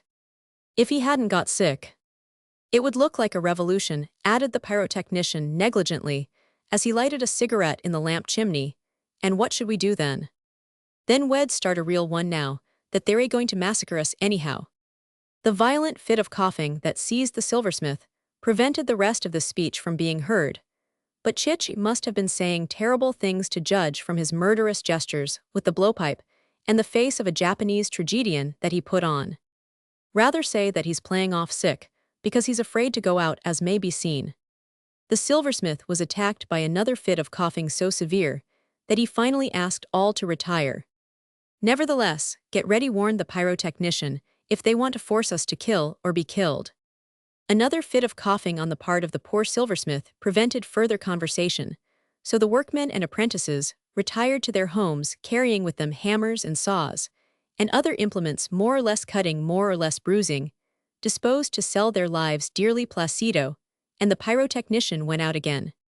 "Prudence, prudence," cautioned the silversmith in a tearful voice. "Y'all take care of my widow and orphans," begged the credulous simpleton in a still more tearful voice, for he already saw himself riddled with bullets and buried. That night the guards at the city gates were replaced with peninsular artillerymen, and on the following morning, as the sun rose, Ben Zabe, who had ventured to take a morning stroll to examine the condition of the fortifications, found on the glacis near the Luneta the corpse of a native girl half-naked, and abandoned. Ben Zabe was horrified. But after touching it with his cane, and gazing toward the gates, proceeded on his way, musing over a sentimental tale he might base upon the incident. However, no allusion to it appeared in the newspapers on the following days. Engrossed as they were with the falls and slippings caused by bananapules in the dearth of news, Ben Zabe had to comment at length on a cyclone that had destroyed in America whole towns, causing the death of more than 2,000 persons, among other beautiful things he said. The sentiment of charity more prevalent in Catholic countries than in others, and the thought of him, who influenced by that same feeling sacrificed himself for humanity, moves sick us to compassion over the misfortunes of our kind, and to render thanks that in this country so scourged by cyclones, there are not enacted scenes so desolating as that which the inhabitants of the United States Mews have witnessed. Horatius did not miss the opportunity, and also without mentioning the dead, or the murdered native girl, or the assaults, answered him in his Pyrocnia. "After such great charity, and such great humanity, Fray Ibanez, Ben Zabe brings himself to pray for the Philippines. But he is understood, because he is not Catholic, and the sentiment of charity is most prevalent, etc. 1. The walled city, the original Manila, is still known to the Spaniards, and older natives exclusively, as such, the other districts being referred to by their distinctive names. Tr. 2. Nearly all the dialogue in this chapter is in the mongrel Spanish Tagalog market language, which cannot be reproduced in English. Tr. 3. Doubtless, a reference to the author's first work Noli Me Tangere, which was tabooed by the authorities. Tr. 4. Such inanities, as these are still a feature of Manila journalism. Tr. Chapter 29. Exit Capitan Tiago. Tales vita finis ita. Capitan Tiago had a good, and that is a quite exceptional funeral. True it is that the curate of the parish had ventured the observation to Padre Irene that Capitan Tiago had died without confession, but the good priest, smiling sardonically, had rubbed the tip of his nose and answered, "Why say that to me? If we had to deny the obsequies to all who die without confession, we should forget the de profundis. These restrictions, as you well know, are enforced when the impenitent is also insolvent. But Capitan Tiagoet, on you've buried infidel Chinamen, and with a requiem mass." Capitan Tiago had named Padre Irene as his executor, and willed his property in part to St. Clara, part to the Pope, to the Archbishop, the religious corporations leaving 20 pesos for the matriculation of poor students. This last clause had been dictated at the suggestion of Padre Irene in his capacity as protector of studious youths. Capitan Tiago had annulled a legacy of 25 pesos that he had left to Basilio in view of the ungrateful conduct of the boy during the last few days, but Padre Irene had restored it, and announced that he would take it upon his own purse and conscience.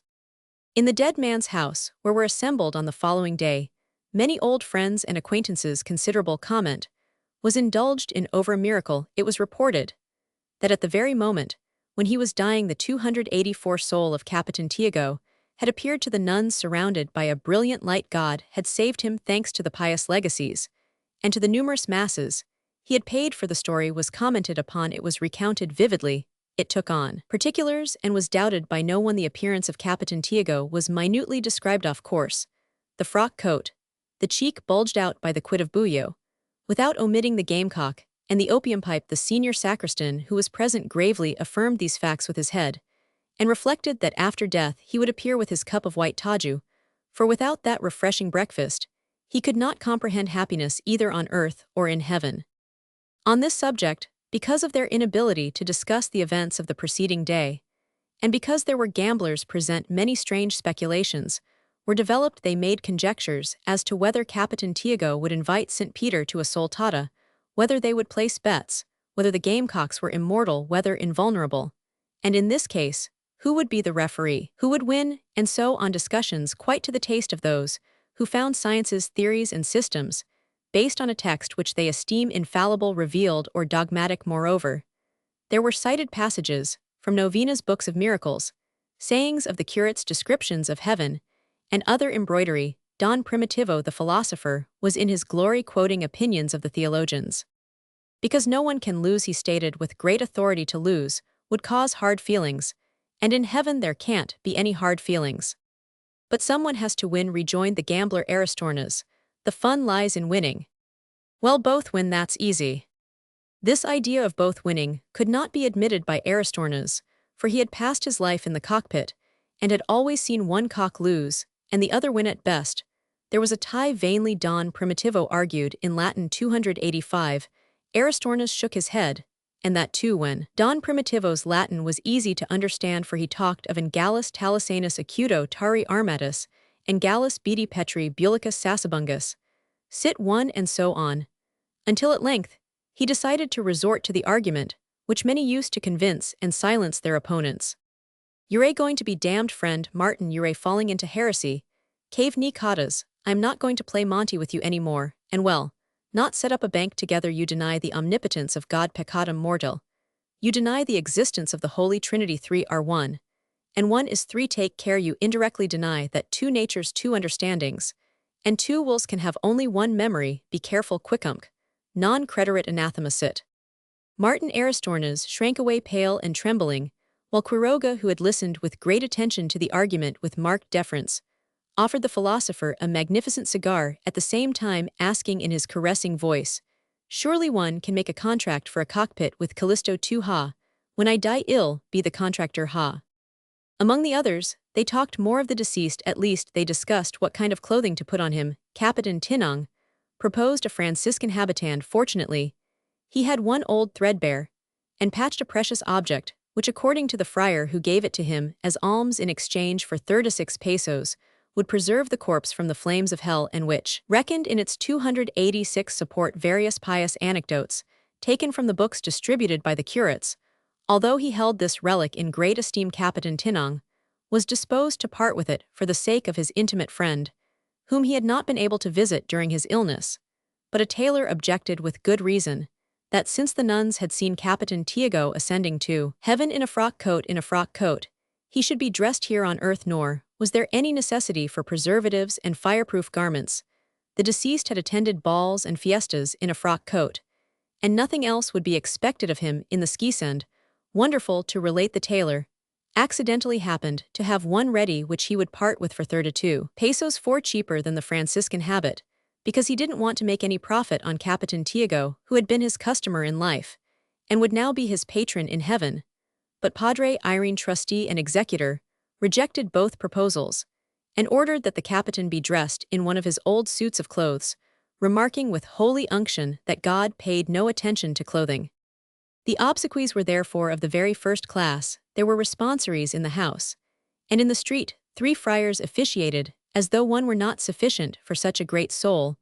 All the rites and ceremonies possible were performed, and it is reported that there were even extras as in the benefits for actors. It was indeed a delight. Loads of incense were burned. There were plenty of Latin chants. Large quantities of holy water were expended, and Padre Irene, out of regard for his old friend, sang the dies irae in a falsetto voice from the choir, while the neighbors suffered real headaches from so much knell ringing. Dona Patrocinio, the ancient rival of Capitan Tiago in religiosity, actually wanted to die on the next day, so that she might order even more sumptuous obsequies. The pious old lady could not bear the thought that he whom she had long considered vanquished forever should in dying come 287 forward again, with so much pomp. Yes, she desired to die, and it seemed that she could hear the exclamations of the people at the funeral. This indeed is what you call a funeral. This indeed is to know how to die. Dona Patrocinio. One, whether there would be a talisane cock, armed with a sharp gaff, whether the blessed Peter's fighting cock would be a bulic. Talisane and bulic are distinguishing terms in the vernacular for fighting cocks, tari, and sassabungan, the Tagalog terms for gaff and gamecock, respectively. The Tagalog terminology of the cockpit and monkish Latin certainly make a fearful and wonderful mixture. Did the author have to resort to his imagination to get samples of it? Tr. 2. This is Quiroga's pronunciation of Cristo tr. Chapter 30. Julie. The death of Capitan Tiago and Basilio's imprisonment were soon reported in the province, and to the honor of the simple inhabitants of San Diego, let it be recorded that the latter was the incident more regretted, and almost the only one discussed as was to be expected. The report took on different forms. Sad and startling details were given. What could not be understood was explained, the gaps being filled by conjectures, which soon passed for accomplished facts, and the phantoms thus created terrified their own creators. In the town of Tiani, it was reported that at the very least, the young man was going to be deported, and would very probably be murdered on the journey. The timorous and pessimistic were not satisfied with this, but even talked about executions, and courts-martial. January was a fatal month. In January the Cavite affair had occurred, and they won even though curates had been garroted, so a poor Basilio without protectors or friends. I told him so, sighed the justice of the peace, as if he had at some time given advice to Basilio. I told him so. It was to be expected, commented Sister Pencheng. He would go into the church, and when he saw that the holy water was somewhat dirty, he wouldn't cross himself with it. He talked about germs and disease, about the chastisement of God. He deserved it, and he got it as 289, though the holy water could transmit diseases, quite the contrary. She then related how she had cured herself of indigestion by moistening her stomach with holy water at the same time reciting the Sanctus Deus, and she recommended the remedy to those present when they should suffer from dysentery or an epidemic occurred, only that then they must pray in Spanish. Santo Dios. Santo Fuerte. Santo Inmortal. Libranos Señor de la Peste. Why to do mal to? It's an infallible remedy, but you must apply the holy water to the part affected, she concluded. But there were many persons who did not believe in these things, nor did they attribute Basilio's imprisonment to the chastisement of God, nor did they take any stock in insurrections and pasquinades, knowing the prudent and ultra-pacific character of the boy, but preferred to ascribe it to revenge on the part of the friars, because of his having rescued from servitude Julie, the daughter of a Chalisan, who was the mortal enemy of a certain powerful corporation, as they had quite a poor idea of the morality of that same corporation, and could recall cases of petty revenge. Their conjecture was believed to have more probability and justification. What a good thing I did when I drove her from my house, said Sister Pencheng. I don't want to have any trouble with the friars, so I urged her to find the money. The truth was, however, that she regretted Julie's liberty, for Julie prayed and fasted for her, and if she had stayed a longer time would also have done penance. Why, if the curates pray for us, and Christ died for our sins, couldn't Julie do the same for Sister Pencheng? When the news reached the hut where the poor Julie and her grandfather lived, the girl had to have it repeated to her. She stared at Sister Bali, who was telling it as though without comprehension, without ability to collect her thoughts. Her ears buzzed. She felt a sinking at the heart, and had a vague presentiment that this event would have a disastrous influence on her own future. Yet she tried to seize upon a ray of hope. She smiled, thinking that Sister Bali was joking with her, a rather strong joke to be sure, but she forgave her beforehand if she would acknowledge that it was such. But Sister Bali made a cross with one of her thumbs and a forefinger, and kissed it to prove that she was telling the truth. Then the smile faded forever from the girl's lips. She turned pale, frightfully pale. She felt her strength leave her, and for the first time in her life, she lost consciousness, falling into a swoon. When by dint of blows, pinches, dashes of watercrosses, and the application of sacred palms, the girl recovered, and remembered the situation, silent tears sprang from her eyes drop by drop, without sobs, without laments, without complaints. She thought about Basilio, who had had no other protector than Capitan Tiago, and who now, with the Capitan dead, was left completely unprotected.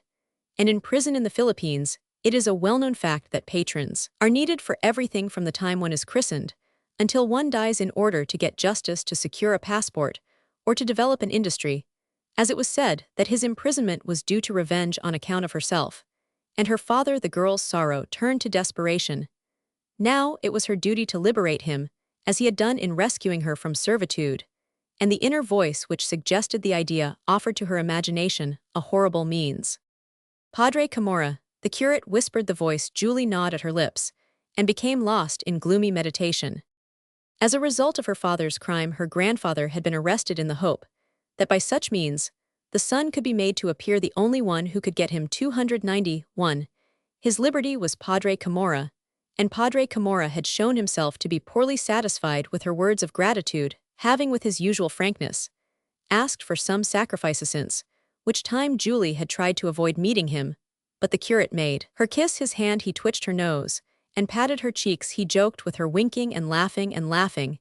He pinched her. Julie was also the cause of the beating the good curate had administered to some young men, who were going about the village, serenading the girls. Malicious ones, seeing her pass sad and dejected, would remark, so that she might hear, if she only wished it, Cabesang tales would be pardoned. Julie reached her home gloomy, and with wandering looks. She had changed greatly, having lost her merriment, and no one ever saw her smile again. She scarcely spoke, and seemed to be afraid to look at her own face. One day, she was seen in the town with a big spot of soot on her forehead, she who used to go so trim and neat. Once she asked Sister Bali if the people who committed suicide went to hell. Surely, replied that woman, and proceeded to describe the place as though she had been there. Upon Basilio's imprisonment, the simple and grateful relatives had planned to make all kinds of sacrifices to save the young man, but as they could collect among themselves no more than 30 pesos, Sister Bali, as usual, thought of a better plan. What we must do is to get some advice from the town clerk, she said to these poor people. The town clerk was what the Delphic oracle was to the ancient Greeks. By giving him a reel and a cigar, she continued, hell tell you all the laws, so that your head bursts listening to him. If you have a peso, hell save you, even though you may be at the foot of the scaffold. When my friend Simon was put in jail and flogged for not being able to give evidence about a robbery perpetrated near his house, for 2 reals and a half and a string of garlics, the town clerk got him out, and I saw Simon myself. When 292 he could scarcely walk, and he had to stay in bed at least a month. His flesh rotted as a result, and he died. Sister Bali's advice was accepted, and she herself volunteered to interview the town clerk. Julie gave her 4 reals, and added some strips of jerked venison her grandfather had got for tandang. Silo had again devoted himself to hunting. But the town clerk could do nothing. The prisoner was in Manila, and his power did not extend that far. If at least he were at the capital, then he ventured to make a show of his authority, which he knew very well did not extend beyond the boundaries of Tiani. But he had to maintain his prestige and keep the jerked venison. But I can give you a good piece of advice, and it is that you go with Julie to see the justice of the peace. But it's very necessary that Julie go. The justice of the peace was a very rough fellow, but if he should see Julie, he might conduct himself less rudely. This is wherein lay the wisdom of the advice. With great gravity, the honorable justice listened to Sister Bali, who did the talking, but not without staring from time to time at the girl who hung her head with shame. People would say that she was greatly interested in Basilio. People who did not remember her debt of gratitude, nor that his imprisonment, according to report, was on her account. After belching 3 or 4 times for his honor, had that ugly habit, he said that the only person who could save Basilio was Padre Camorra, in case he should care to do so here. He stared meaningly at the girl, and advised her to deal with the curate in person. You know what influence he has got your grandfather out of jail. A report from him is enough to deport a newborn babe, or save from death a man with the noose about his neck. Julie said nothing, but Sister Bali took this advice as though she had read it in a novena, and was ready to accompany the girl to the convento. It so happened that 293 she was just going there to get as alms a scapulary in exchange for 4 full reals. But Julie shook her head, and was unwilling to go to the convento. Sister Bali thought she could guess the reason. Padre Camorra was reputed to be very fond of the women, and was very frolicsome. So she tried to reassure her. You've nothing to fear. If I go with you, haven't you read in the booklet Tandang Basio given you by the curate that the girls should go to the convento, even without the knowledge of their elders, to relate what is going on at home? That book is printed with the permission of the archbishop. Julie became impatient, and wished to cut short such talk, so she begged the pious woman to go if she wished. But his honor observed with a belch that the supplications of a youthful face were more moving than those of an old one. The sky poured its dew over the fresh flowers in greater abundance than over the withered ones. The metaphor was fiendishly beautiful. Julie did not reply, and the two left the house in the street. The girl firmly refused to go to the convento, and they returned to their village. Sister Bali, who felt offended at this lack of confidence in herself on the way home, relieved her feelings by administering a long preachment to the girl. The truth was that the girl could not take that step without damning herself in her own eyes. Besides being cursed of men, and cursed of God, it had been intimated to her several times, whether with reason or not, that if she would make that sacrifice her father would be pardoned, and yet she had refused in spite of the cries of her conscience reminding her of her filial duty. Now must she make it for Basilio, her sweetheart, that would be to fall to the sound of mockery and laughter.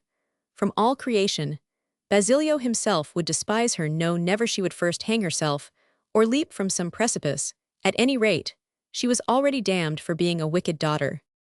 The poor girl had besides to endure all the reproaches 294 of her relatives, who, knowing nothing of what had passed between her and Padre Camavra, laughed at her fears. Would Padre Camorra fix his attention upon a country girl, when there were so many others in the town? Hero. The good women cited names of unmarried girls, rich and beautiful, who had been more or less unfortunate meanwhile if they should shoot Basilio. Julie covered her ears and stared wildly about as if seeking a voice that might plead for her, but she saw only her grandfather, who was dumb, and had his gaze fixed on his hunting spear. That night she scarcely slept at all. Dreams and nightmares, some funereal, some bloody, danced before her sight, and woke her often bathed in cold perspiration. She fancied that she heard shots. She imagined that she saw her father, that father, who had done so much for her fighting in the forests, hunted like a wild beast because she had refused to save him. The figure of her father was transformed, and she recognized Basilio dying with looks of reproach at her. The wretched girl arose, prayed, wept, called upon her mother upon death, and there was even a moment when, overcome with terror, if it had not been night time, she would have run straight to the convento, let happen what would. With the coming of day, the sad presentiments and the terrors of darkness were partly dissipated. The light inspired hopes in her, but the news of the afternoon was terrible, for there was talk of persons shot. So the next night was for the girl frightful. In her desperation, she decided to give herself up as soon as day dawned, and then kill herself afterwards, anything, rather than endure such tortures. But the dawn brought new hope, and she would not go to church or even leave the house. She was afraid she would yield. So passed several days in praying and cursing, in calling upon God, and wishing for death. The day gave her a slight respite, and she trusted in some miracle. The reports that 295 came from Manila, although they reached there magnified, said that of the prisoners some had secured their liberty thanks to patrons and influence. Someone had to be sacrificed. Who would it be? Julie shuddered, and returned home biting her fingernails. Then came the night with its terrors, which took on double proportions, and seemed to be converted into realities. Julie feared to fall asleep, for her slumbers were a continuous nightmare. Looks of reproach would flash across her eyelids just as soon as they were closed. Complaints and laments pierced her ears. She saw her father wandering about hungry, without rest or repose. She saw Basilio dying in the road, pierced by 2 bullets, just as she had seen the corpse of that neighbor who had been killed. While in the charge of the civil guard, she saw the bonds that cut into the flesh. She saw the blood pouring from the mouth. She heard Basilio calling to her, save me, you alone can save me." Then a burst of laughter would resound, and she would turn her eyes to see her father gazing at her with eyes full of reproach. Julie would wake up, sit up on her pedate, and draw her hands across her forehead, to arrange her hair. Cold sweat like the sweat of death moistened it. "Mother, mother," she sobbed. Meanwhile they who were so carelessly disposing of people's fates, he who commanded the legal murders, he who violated justice, and made use of the law to maintain himself by force, slept in peace. At last a traveler arrived from Manila, and reported that all the prisoners had been set free, all except Basilio, who had no protector. It was reported in Manila, added the traveler, that the young man would be deported to the Carolines, having been forced to sign a petition beforehand, in which he declared that he asked it voluntarily. The 296th traveler had seen the very steamer that was going to take him away. This report put an end to all the girl's hesitation. Besides, her mind was already quite weak from so many nights of watching and horrible dreams. Pale, and with unsteady eyes, she sought out Sister Bali, and in a voice that was cause for alarm, told her that she was ready, asking her to accompany her. Sister Bali thereupon rejoiced and tried to soothe her, but Julie paid no attention to her, apparently intent only upon hurrying to the convent. She had decked herself out in her finest clothes, and even pretended to be quite gay, talking a great deal, although in a rather incoherent way. So they set out. Julie went ahead, becoming impatient that her companion lagged behind, but as they neared the town, Her nervous energy began gradually to abate. She fell silent, and wavered in her resolution, lessened her pace, and soon dropped behind so that Sister Bali had to encourage her. "Well, get there late," she remonstrated. Julie now followed, pale, with downcast eyes, which she was afraid to raise. She felt that the whole world was staring at her, and pointing its finger at her. A vile name whistled in her ears, but still she disregarded it, and continued on her way. Nevertheless, when they came in sight of the convento, she stopped and began to tremble. Let's go home," she begged, holding her companion back. Sister Bali had to take her by the arm and half drag her along, reassuring her, and telling her about the books of the friars. She would not desert her, so there was nothing to fear. Padre Camorra had other things in mind. Julie was only a poor country girl. But upon arriving at the door of the convento, Julie firmly refused to go in, catching hold of the wall. No, she pleaded in terror. No, have pity. But what a fool! Sister Bali pushed her gently along. Julie, pallid, and with wild features offering resistance, the expression of her face said that she saw death before her. "All right, let's go back, if you don't want to." At length, the good woman exclaimed in irritation, as she did not believe there was any real danger. Padre Camorra, in spite of all his reputation, would dare do nothing before her. "Let them carry poor Basilio into exile. Let them shoot him on the way, saying that he tried to escape," she added. "When he's dead, then remorse will come. But as for myself, I owe him no favors, so he can't reproach me." That was the decisive stroke. In the face of that reproach, with wrath and desperation, mingled like one who rushes to suicide, Julie closed her eyes in order not to see the abyss into which she was hurling herself, and resolutely entered the convento. A sigh that sounded like the rattle of death escaped from her lips. Sister Bali followed, telling her how to act. That night, comments were mysteriously whispered about certain events which had occurred that afternoon. A girl had leaped from a window of the convento, falling upon some stones, and killing herself almost at the same time. Another woman had rushed out of the convento to run through the streets, shouting and screaming like a lunatic.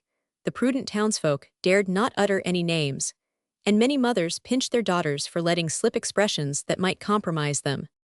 Later, very much later, at twilight, an old man came from a village and stood calling at the door of the convento, which was closed and guarded by sacristans. The old man beat the door with his fists and with his head, while he uttered cries stifled and inarticulate like those of a dumb person, until he was at length driven away by blows and shoves. Then he made his way to the gobernadorcillo's house, but was told that the gobernadorcillo was not there. 298 He was at the convento. He went to the justice of the peace, but neither was the justice of the peace at home. Had been summoned to the convento. He went to the tenientamir, but he too was at the convent. He directed his steps to the barracks, but the lieutenant of the civil guard was at the convento. The old man then returned to his village, weeping like a child.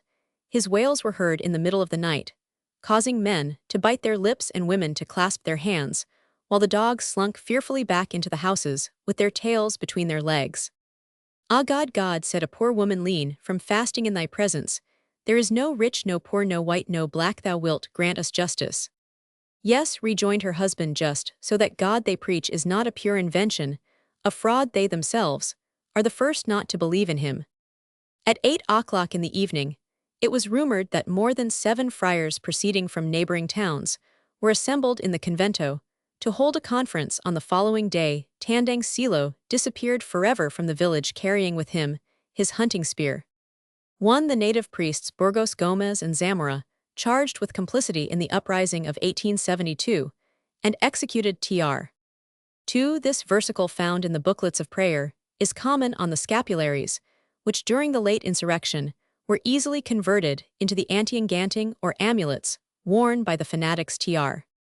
3. This practice, secretly compelling suspects to sign a request to be transferred to some other island, was by no means a figment of the author's imagination, but was extensively practiced to anticipate any legal difficulties that might arise. Tr. Chapter 31. The High Official. Elispagni et Sauverdu, Elispagni et sa grandeur. Tout sen va Victor Hugo. The newspapers of Manila were so engrossed in accounts of a notorious murder committed in Europe, in panegyrics and puffs for various preachers in the city, in the constantly increasing success of the French operetta, that they could scarcely devote space to the crimes perpetrated in the provinces by a band of Chilicians headed by a fierce and terrible leader who was called Madinglewan only when the object of the attack was a convento or a Spaniard. There then appeared long articles giving frightful details and asking for martial law energetic measures, and so on. So it was that they could take no notice of what had occurred in the town of Tiani, nor was there the slightest hint or allusion to it in private circles. Something was whispered, but so confused, so vague, and so little consistent that not even the name of the victim was known, while those who showed the greatest interest forgot it, quickly trusting that the affair had been settled in some way with the wronged family. The only one who knew anything cert was Padre Camorra, who had to leave the town to be transferred to another, or to remain for some time in the convento in Manila. "Poor Padre Camorra," exclaimed Ben Zabe. In a fit of generosity, he was so jolly, and had such a good heart. It was true that the students had recovered their liberty 300, thanks to the exertions of their relatives, who did not hesitate at expense gifts, or any sacrifice whatsoever. The first to see himself free, as was to be expected, was Macarag, and the last Isagani, because Padre Florentine did not reach Manila until a week after the events. So many acts of clemency secured for the general the title of clement and merciful, which Ben Zabe hastened to add to his long list of adjectives. The only one who did not obtain his liberty was Basilio, since he was also accused of having in his possession prohibited books.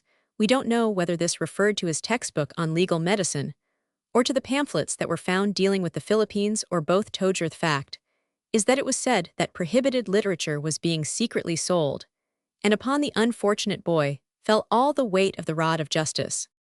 It was reported that His Excellency had been thus advised: "It's necessary that there be some one so that the prestige of authority may be sustained, and that it may not be said that we made a great fuss over nothing. Authority before everything. It's necessary that someone be made an example of. Let there be just one who, according to Padre Irene, was the servant of Capitan Tiagutheral, be no one to enter a complaint."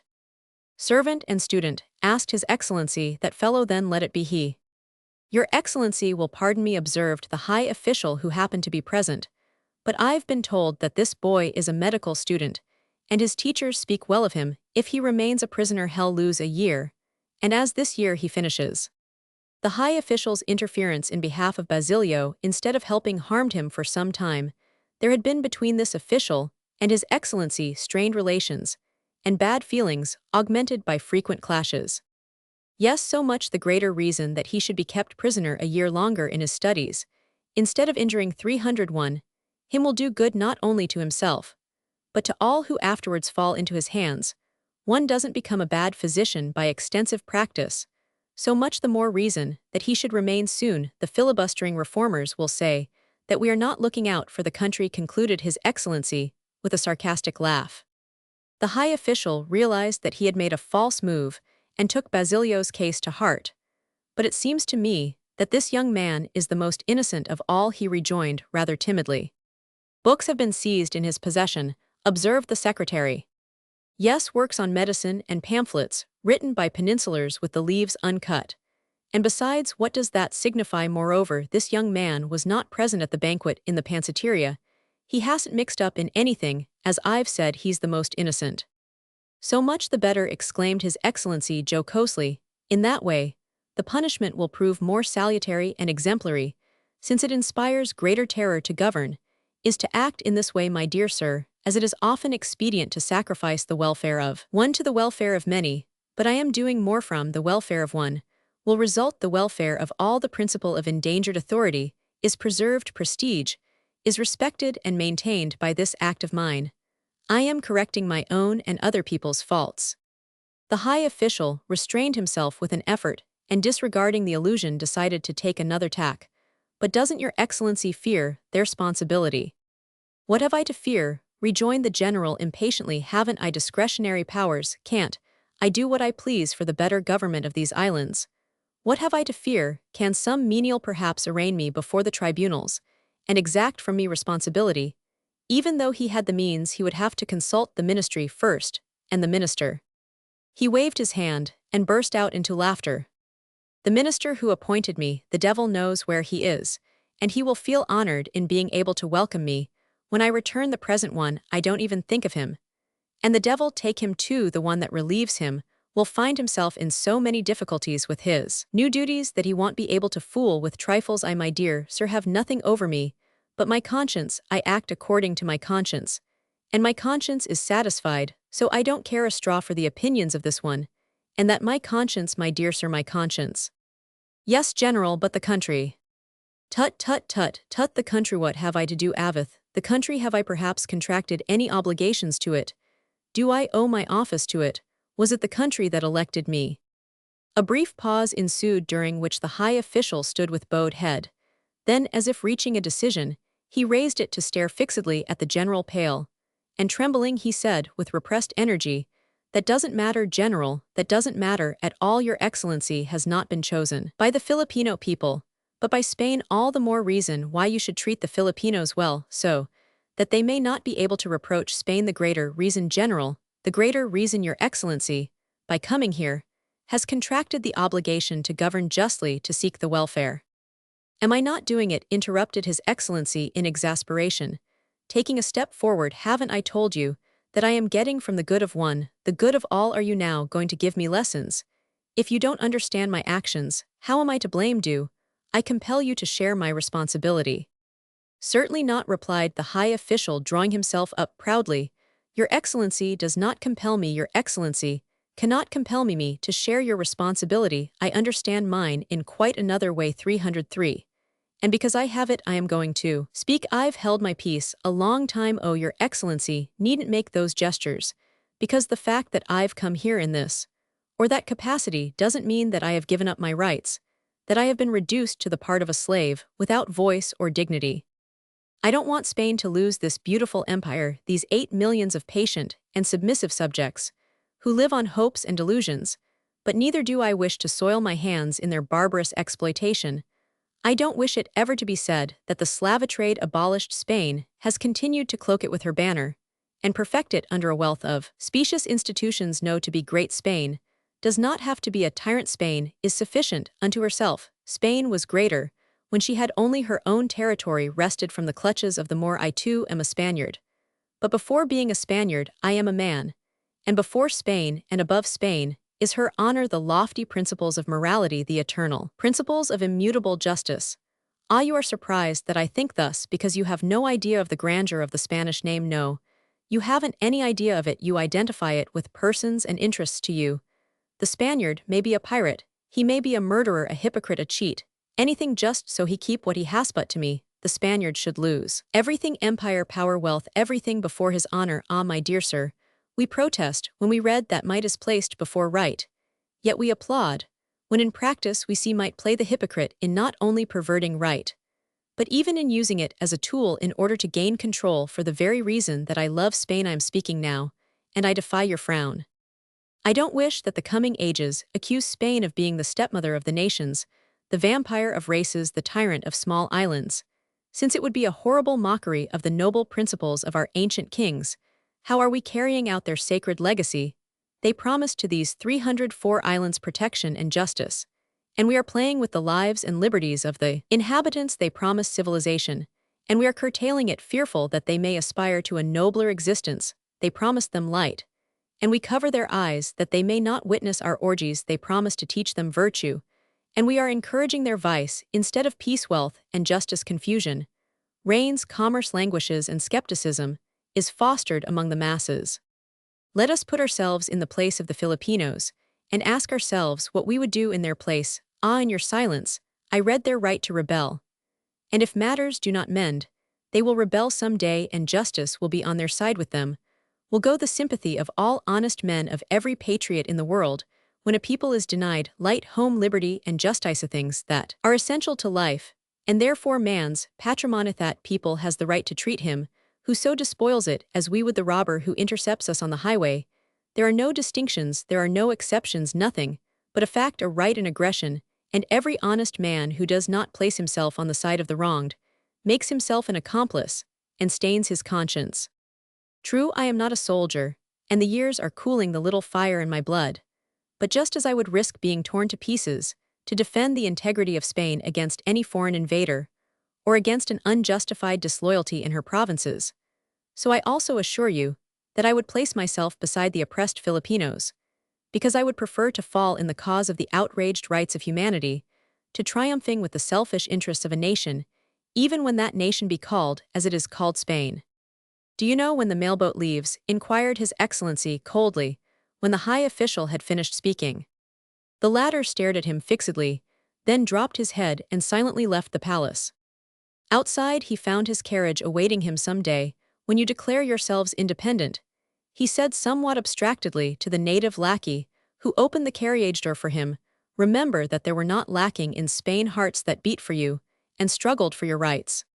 Where, sir? Asked the lackey, who had understood nothing of this, and was inquiring whither they should go. 2 hours later the high official handed in his resignation, and announced his intention of returning to Spain by the next mail steamer. 1 Hawk ITR. Chapter 32. Effect of the Pasquinades. As a result of the events narrated, many mothers ordered their sons immediately to leave off their studies and devote themselves to idleness or to agriculture.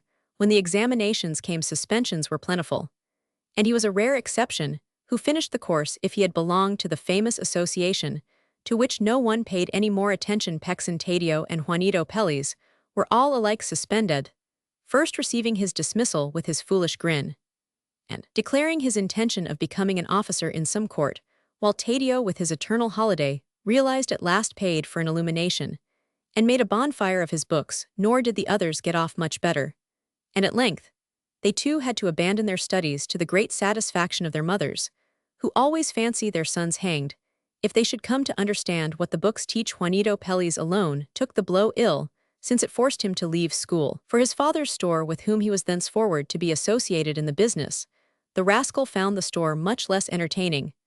But after some time, his friends again noticed his hump appear, a symptom that his good humor was returning. The rich Macarag, in view of the catastrophe, took good care not to expose himself, and having secured a passport by means of money, set out in haste for Europe.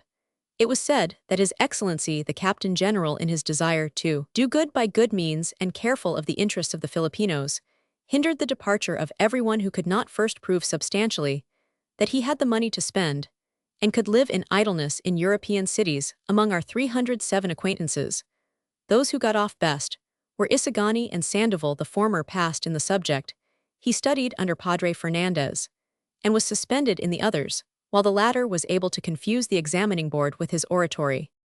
Basilio was the only one who did not pass in any subject, who was not suspended, and who did not go to Europe, for he remained in Bilibid prison, subjected every 3 days to examinations, almost always the same in principle, without other variation than a change of inquisitors, since it seemed that in the presence of such great guilt all gave up or fell away in horror, and while the documents mouldered or were shifted about, while the stamped papers increased like the plasters of an ignorant physician on the body of a hypochondriac, Basilio became informed of all the details of what had happened in Tiani, of the death of Julie, and the disappearance of Tandang Silo Sinang.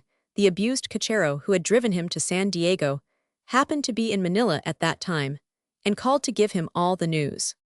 Meanwhile Simoun had recovered his health, or so at least the newspapers said. Ben Zabe rendered thanks to the Omnipotent who watches over such a precious life, and manifested the hope that the highest would some day reveal the malefactor whose crime remained unpunished, thanks to the charity of the victim, who was too closely following the words of the great martyr. Father, forgive them, for they know not what they do. These and other things Ben Zabe said in print, while by mouth he was inquiring whether there was any truth in the rumor that the opulent jeweler was going to give a grand fiesta, a banquet such as had never before been seen, in part to celebrate his recovery, and in part as a farewell to the country, in which he had increased his fortune. It was whispered as certain that Simoun, who would have to leave with the Captain General, whose command expired in May, was making every effort to secure from Madrid an extension 308, and that he was advising His Excellency to start a campaign in order to have an excuse for remaining. But it was further reported that for the first time His Excellency had disregarded the advice of his favorite, making it a point of honor not to retain for a single additional day the power that had been conferred upon him, a rumor which encouraged belief that the fiesta announced would take place very soon. For the rest, Simoun remained unfathomable, since he had become very uncommunicative, showed himself seldom, and smiled mysteriously when the rumored fiesta was mentioned. Come Sener Sinbad ben Zabe had once rallied him dazzle us, with something Yankee, you owe something to this country. Doubtless was Simoun's response with a dry smile. Y'all throw the house wide open, eh? Maybe, but as I have no house. You ought to have secured Capitan Tiago's, which Sener Pellies got for nothing. Simoun became silent, and from that time on he was often seen in the store of Don Timoteo Pellies, with whom it was said he had entered into partnership some weeks afterward in the month of April. It was rumored that Juanito Pellies, Don Timoteo's son, was going to marry Paulita Gomez, the girl coveted by Spaniards and foreigners. Some men are lucky, exclaimed other envious merchants, to buy a house for nothing, sell his consignment of galvanized iron. Well, get into partnership with a Simoun, and marry his son to a rich heiress, just say if those errant strokes of luck that all honorable men don't have. If you only knew whence came that luck of Sener Pellies, another responded in a tone which indicated that the speaker did know. It's also assured that there'll be a fiesta, and on a grand scale was added with mystery. It was really true that Paulita was going to marry 309. Juanito Pellies, her love for Isagani had gradually waned like all first loves, based on poetry and sentiment. The events of the Pasquinades and the imprisonment of the youth had shorn him of all his charms. To whom would it have occurred to seek danger, to desire to share the fate of his comrades, to surrender himself when everyone was hiding, and denying any complicity in the affair? It was quixotic. It was madness that no sensible person in Manila could pardon, and Juanito was quite right in ridiculing him, representing what a sorry figure he cut when he went to the civil government. Naturally, the brilliant Paulita could no longer love a young man who so erroneously understood social matters, and whom all condemned. Then she began to reflect Juanito was clever, capable, gay, shrewd, the son of a rich merchant of Manila and a Spanish mestizo. Besides, if Don Timoteo was to be believed a full-blooded Spaniard, on the other hand, Isagani was a provincial native who dreamed of forests infested with leeches. He was of doubtful family, with a priest for an uncle who would perhaps be an enemy to luxury and balls, of which she was very fond. One beautiful morning, therefore, it occurred to her that she had been a downright fool to prefer him to his rival, and from that time on Pellies' hump steadily increased. Unconsciously, yet rigorously, Paulita was obeying the law, discovered by Darwin, that the female surrenders herself to the fittest male, to him who knows how to adapt himself to the medium in which he lives, and to live in Manila. There was no other like Pellies, who from his infancy had had chicanery at his fingertips, lent past with its holy week, its array of processions and pompous displays, without other novelty than a mysterious mutiny among the artillerymen, the cause of which was never disclosed. The houses of light materials were torn down, in the presence of a troop of cavalry, ready to fall upon the owners, in case they should offer resistance. There was a great deal of weeping and many lamentations, but the affair did not get beyond that. The curious among 310 them Simoun went to see those who were left homeless walking about indifferently, and assuring each other that thenceforward they could sleep in peace. Towards the end of April, all the fears being now forgotten, Manila was engrossed with one topic, the fiesta that Don Timoteo Pellies was going to celebrate at the wedding of his son, for which the general had graciously and condescendingly agreed to be the patron. Simoun was reported to have arranged the matter. The ceremony would be solemnized 2 days before the departure of the general, who would honor the house and make a present to the bridegroom. It was whispered that the jeweler would pour out cascades of diamonds and throw away handfuls of pearls in honor of his partner's son. Thus, since he could hold no fiesta of his own, as he was a bachelor, and had no house, improving the opportunity to dazzle the Filipino people with a memorable farewell, all Manila prepared to be invited, and never did uneasiness take stronger hold of the mind than in view of the thought of not being among those bidden. Friendship with Simoun became a matter of dispute, and many husbands were forced by their wives to purchase bars of steel and sheets of galvanized iron in order to make friends with Don Timoteo Pellies. Chapter 33. La Ultima Razón 1. At last the great day arrived. During the morning, Simoun had not left his house, busied as he was in packing his arms, and his jewels. His fabulous wealth was already locked up in the big steel chest, with its canvas cover, there remaining only a few cases containing bracelets and pins, doubtless gifts that he meant to make. He was going to leave with the Captain General, who cared in no way to lengthen his stay, fearful of what people would say. Malicious ones insinuated that Simoun did not dare remain alone, since without the general's support, he did not care to expose himself to the vengeance of the many wretches. He had exploited all the more reason for which was the fact that the general who was coming was reported to be a model of rectitude, and might make him disgorge his gains. The superstitious Indians, on the other hand, believed that Simoun was the devil who did not wish to separate himself from his prey. The pessimists winked maliciously, and said the field laid waste the locust leaves for other parts. Only a very few smiled, and said nothing.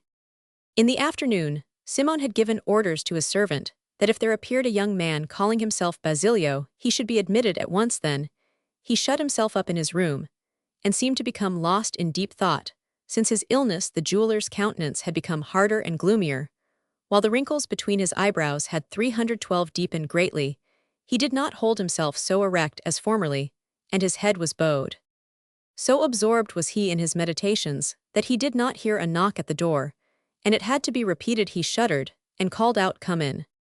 It was Basilio, but how altered if the change that had taken place in Simoun during those 2 months was great in the young student. It was frightful. His cheeks were hollow, his hair unkempt, his clothing disordered. The tender melancholy had disappeared from his eyes, and in its place glittered a dark light, so that it might be said that he had died, and his corpse had revived, horrified with what it had seen in eternity.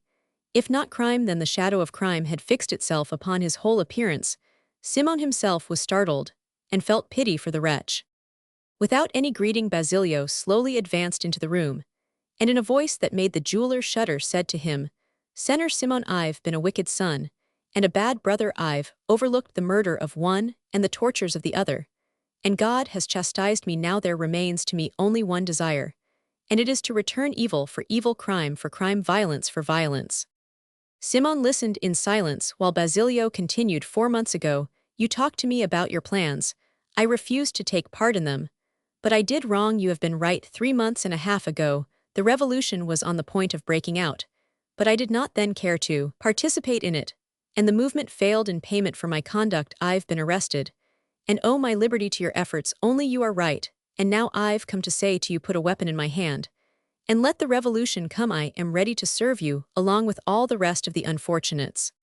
The cloud that had darkened Simoun's brow suddenly disappeared. A ray of triumph darted from his eyes, and like one who has found what he sought, he exclaimed, "I am right, yes, I am right, and justice are on my side, because 313 my cause is that of the persecuted. Thanks, young man, thanks. You've come to clear away my doubts, to end my hesitation." He had risen, and his face was beaming. The zeal that had animated him when 4 months before he had explained his plans to Basilio in the wood of his ancestors reappeared in his countenance like a red sunset after a cloudy day. "Yes," he resumed, "the movement failed, and many have deserted me because they saw me disheartened and wavering at the supreme moment. I still cherished something in my heart. I was not the master of all my feelings. I still loved. Now everything is dead in me. No longer is there even a corpse sacred enough for me to respect its sleep. No longer will there be any vacillation for you yourself, an idealistic youth, a gentle dove. Understand the necessity, and come to spur me to action. Somewhat late, you have opened your eyes, for between you and me together, we might have executed marvelous plans. I above in the higher circles, spreading death amid perfume and gold, brutalizing the vicious and corrupting or paralyzing the few good, and you below among the people, among the young men, stirring them to life amid blood and tears. Our task, instead of being bloody and barbarous, would have been wholly perfect, artistic, and surely success would have crowned our efforts, but no intelligence would support me. I encountered fear or effeminacy among the enlightened classes, selfishness among the rich, simplicity among the youth, and only in the mountains, in the waste places, among the outcasts, have I found my men. But no matter now, if we can't get a finished statue, rounded out in all its details of the rough block we work upon, let those to come take charge." Seizing the arm of Basilio, who was listening without comprehending all, he said, he led him to the laboratory where he kept his chemical mixtures. Upon the table was placed a large case made of dark shagreen, similar to those 314 that hold the silver plate exchanged as gifts among the rich and powerful. Opening this, Simoun revealed to sight upon a bottom of red satin a lamp of very peculiar shape. Its body was in the form of a pomegranate, as large as a man's head, with fissures in it, exposing to view the seeds inside, which were fashioned of enormous carnelians. The covering was of oxidized gold, in exact imitation of the wrinkles on the fruit. Simoun took it out with great care, and removing the burner exposed to view the interior of the tank, which was lined with steel 2 centimeters in thickness, and which had a capacity of over a liter. Basilio questioned him with his eyes, for as yet he comprehended nothing without entering upon explanations. Simoun carefully took from a cabinet a flask, and showed the young man the formula written upon it. Nitroglycerin, murmured Basilio, stepping backward, and instinctively thrusting his hands behind him. Nitroglycerin dynamite, beginning now. To understand, he felt his hair stand on end. Yes, nitroglycerin, repeated Simoun slowly with his cold smile, and a look of delight at the glass flask. It's also something more than nitroglycerin, it's concentrated tears, repressed hatred, wrongs, injustice, outrage. It's the last resort of the weak, force against force, violence against violence. A moment ago I was hesitating, but you have come and decided me. This night, the most dangerous tyrants will be blown to pieces, the irresponsible rulers that hide themselves behind God, and the state whose abuses remain unpunished. Because no one can bring them to justice this night, the Philippines will hear the explosion that will convert into rubbish the formless monument whose decay I have fostered. Basilio was so terrified that his lips worked without producing any sound, his tongue was paralyzed, his throat parched. For the first time he was looking at the powerful liquid, which he had heard talked of, as a thing distilled 315 in gloom, by gloomy men in open war against society. Now he had it before him, transparent and slightly yellowish, poured, with great caution, into the artistic pomegranate. Simoun looked to him like the genie of the Arabian Nights that sprang from the sea. He took on gigantic proportions. His head touched the sky, he made the house tremble, and shook the whole city with a shrug of his shoulders. The pomegranate assumed the form of a colossal sphere. The fissures became hellish grins, whence escaped names and glowing cinders. For the first time in his life Basilio was overcome with fright, and completely lost his composure. Simoun meanwhile screwed on solidly a curious and complicated mechanism, put in place a glass chimney, then the bomb, and crowned the whole with an elegant shade. Then he moved away some distance to contemplate the effect, inclining his head, now to one side, now to the other, thus better to appreciate its magnificent appearance. Noticing that Basilio was watching him with questioning and suspicious eyes, he said, "Tonight there will be a fiesta, and this lamp will be placed in a little dining kiosk that I've had constructed for the purpose. The lamp will give a brilliant light, bright enough to suffice for the illumination of the whole place by itself, but at the end of 20 minutes the light will fade, and then when someone tries to turn up the wick, a cap of fulminate of mercury will explode, the pomegranate will blow up, and with it the dining room, in the roof and floor of which I have concealed sacks of powder, so that no one shall escape." There was a moment's silence, while Simoun stared at his mechanism, and Basilio scarcely breathed. "So my assistance is not needed," observed the young man. "No, you have another mission to fulfill," replied Simoun thoughtfully. "At 9 the mechanism will have exploded, and the report will have been heard in the country round, in the mountains, in the caves. The uprising that I had arranged with the artillerymen was a failure from lack 316 of plan and timeliness. But this time it won't be so. Upon hearing the explosion, the wretched and the oppressed, those who wander about pursued by force, will sally forth armed to join capesang tails in Santa Mesa, whence they will fall upon the city too, while the soldiers whom I have made to believe that the general is shamming an insurrection in order to remain, will issue from their barracks ready to fire upon whomsoever I may designate. Meanwhile the cowed populace, thinking that the hour of massacre has come, will rush out prepared to kill or be killed. And as they have neither arms nor organization, you with some others will put yourself at their head, and direct them to the warehouses of Quiroga, where I keep my rifles, capesang tails, and I will join one another in the city and take possession of it, while you in the suburbs will seize the bridges and throw up barricades, and then be ready to come to our aid to butcher not only those opposing the revolution, but also every man who refuses to take up arms and join us." "All," stammered Basilio in a choking voice. "All," repeated Simoun in a sinister tone, "all Indians, mestizos, Chinese, Spaniards, all who are found to be without courage, without energy. The race must be renewed. Cowardly fathers will only breed slavish sons, and it wouldn't be worthwhile to destroy, and then try to rebuild with rotten materials. What do you shudder? Do you tremble? Do you fear to scatter death?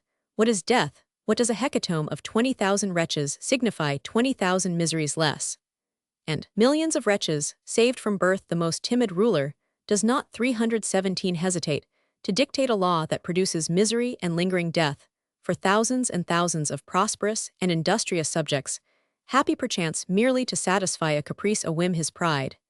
And yet you shudder, because in one night are to be ended forever the mental tortures of many helots, because a vitiated and paralytic people has to die to give place to another young active full of energy. What is death, nothingness, or a dream? Can its specters be compared to the reality of the agonies of a whole miserable generation? The needful thing is to destroy the evil, to kill the dragon, and bathe the new people in the blood, in order to make it strong and invulnerable. What else is the inexorable law of nature, the law of strife in which the weak has to succumb, so that the vitiated species be not perpetuated, and creation thus travel backwards away, then with effeminate scruples, fulfill the eternal laws, foster them, and then the earth will be so much the more fecund, the more it is fertilized with blood, and the thrones the more solid, the more they rest upon crimes and corpses. Let there be no hesitation, no doubtings. What is the pain of death? A momentary sensation, perhaps confused, perhaps agreeable, like the transition from waking to sleep. What is it that is being destroyed? Evil, suffering, feeble weeds, in order to set in their place luxuriant plants. Do you call that destruction? I should call it creating, producing, nourishing, vivifying. Such bloody sophisms, uttered with conviction and coolness, overwhelmed the youth, weakened, as he was by more than 3 months in prison, and blinded by his passion for revenge. So he was not in a mood to analyze the moral basis of the matter. Instead of replying that the worst and cowardliest of men is always something more than a plant, because he has a soul and an intelligence, which, however vitiated and brutalized they may be, can be redeemed. Instead of replying that man has no right to dispose of one life for the benefit of another, that the right to life is inherent in every individual like the right to liberty. And 318 light. Instead of replying that if it is an abuse on the part of governments to punish in a culprit the faults and crimes to which they have driven him by their own negligence or stupidity, how much more so would it be in a man, however great and however unfortunate he might be, to punish in a wretched people faults of its governments and its ancestors, instead of declaring that God alone can use such methods that God can destroy, because he can create. God, who holds in his hands recompense, eternity, and the future to justify his acts, and man never. Instead of these reflections, Basilio merely interposed a cant reflection. What will the world say at the sight of such butchery?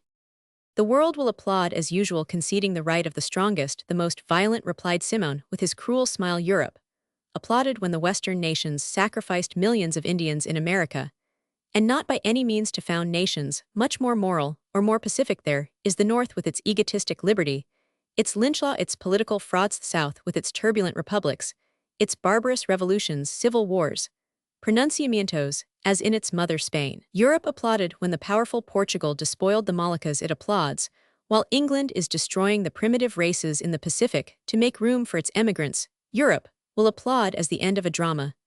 The close of a tragedy is applauded, for the vulgar do not fix their attention on principles.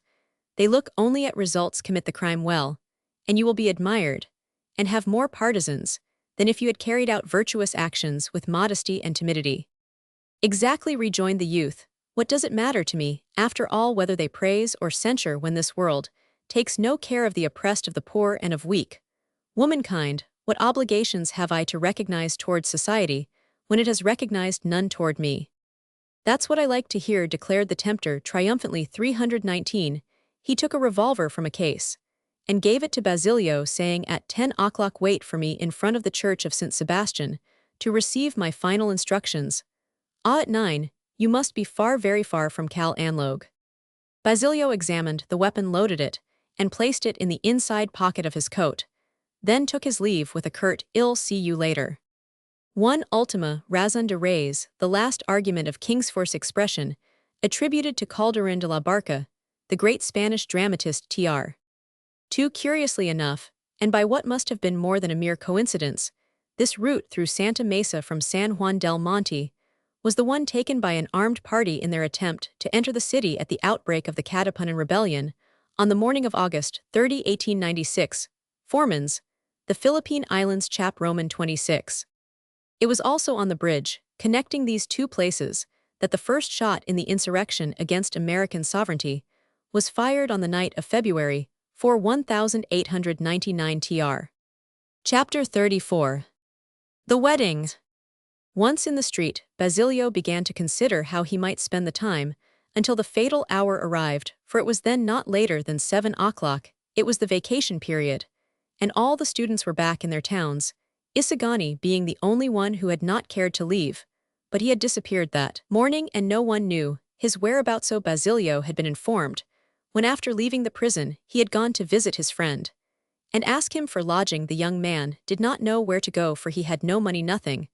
But the revolver, the memory of the lamp, filled his imagination. The great catastrophe that would occur within 2 hours. Pondering over this, he seemed to see the men who passed before his eyes walking without heads, and he felt a thrill of ferocious joy in telling himself that, hungry and destitute, he that night was going to be dreaded, that from a poor student and servant perhaps the sun would see him transformed into some one terrible and sinister, standing upon pyramids of corpses, dictating laws to all those who were passing before his gaze. Now in magnificent carriages, he laughed like one condemned to death, and patted the butt of the revolver. The boxes of cartridges were also in his pockets. A question suddenly occurred to him: where would the drama begin? In his bewilderment, he had not thought of asking Simoun, but the latter had warned him to keep away from Cal Anlog. Then came a suspicion that afternoon, upon leaving the prison, he had proceeded to the former house of Capitan Tiago to get his few personal effects, and had found it transformed, prepared for a fiesta. 321. The wedding of Juanito Pelli's. Simoun had spoken of a fiesta. At this moment, he noticed passing in front of him a long line of carriages filled with ladies and gentlemen conversing in a lively manner, and he even thought he could make out big bouquets of flowers. But he gave the detail no thought. The carriages were going toward Cal Rosario, and in meeting those that came down off the Bridge of Spain, had to move along slowly and stop frequently. In one he saw Juanito Pelli's at the side of a woman, dressed in white with a transparent veil, in whom he recognized Paulita Gomez. Paulita, he ejaculated in surprise, realizing that it was indeed she in a bridal gown, along with Juanito Pelli's, as though they were just coming from the church. Poor Isagani, he murmured, what can have become of him? He thought for a while about his friend, a great and generous soul, and mentally asked himself if it would not be well to tell him about the plan, then answered himself that Isagani would never take part in such a butchery. They had not treated Isagani as they had him. Then he thought that had there been no imprisonment he would have been betrothed, or a husband at this time, a licentiate in medicine, living and working in some corner of his province. The ghost of Julie crushed in her fall crossed his mind, and dark flames of hatred lighted his eyes again. He caressed the butt of the revolver, regretting that the terrible hour had not yet come. Just then he saw Simoun come out of the door of his house, carrying in his hands the case containing the lamp carefully wrapped up, and enter a carriage, which then followed those bearing the bridal party. In order not to lose track of Simoun, Basilio took a good look at the cochero, and with astonishment recognized in him the wretch who had driven him to San Diego, Sinang, the fellow maltreated by the civil guard, the same who had come to the prison to tell him about the occurrences in Tiani. Conjecturing that Cal Anlog was to be the scene of action, thither the youth directed his steps, hurrying forward and getting ahead of the carriages, which were in fact all moving toward the former house of Capitan Tiago. They were assembling in search of a ball, but actually to dance in the air. Basilio smiled when he noticed the pairs of civil guards who formed the escort, and from their number he could guess the importance of the fiesta. And the guests, the house overflowed with people and poured floods of light from its windows.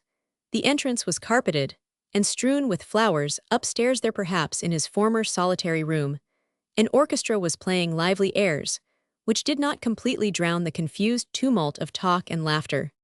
Don Timoteo Pelli's was reaching the pinnacle of fortune, and the reality surpassed his dreams. He was at last marrying his son to the rich Gomez heiress.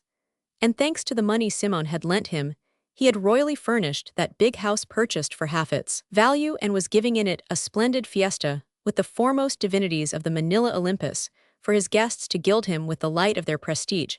Since that morning, there had been recurring to him, with the persistence of a popular song, some vague phrases that he had read in the communion service. Now has the fortunate hour come, now draws nigh the happy moment. Soon there will be fulfilled in you the admirable words of Simoun, I live, and yet not I alone, but the Captain General liveth in me. The Captain General, the patron of his son. True, he had not attended the ceremony where Don Custodio had represented him, but he would come to dine.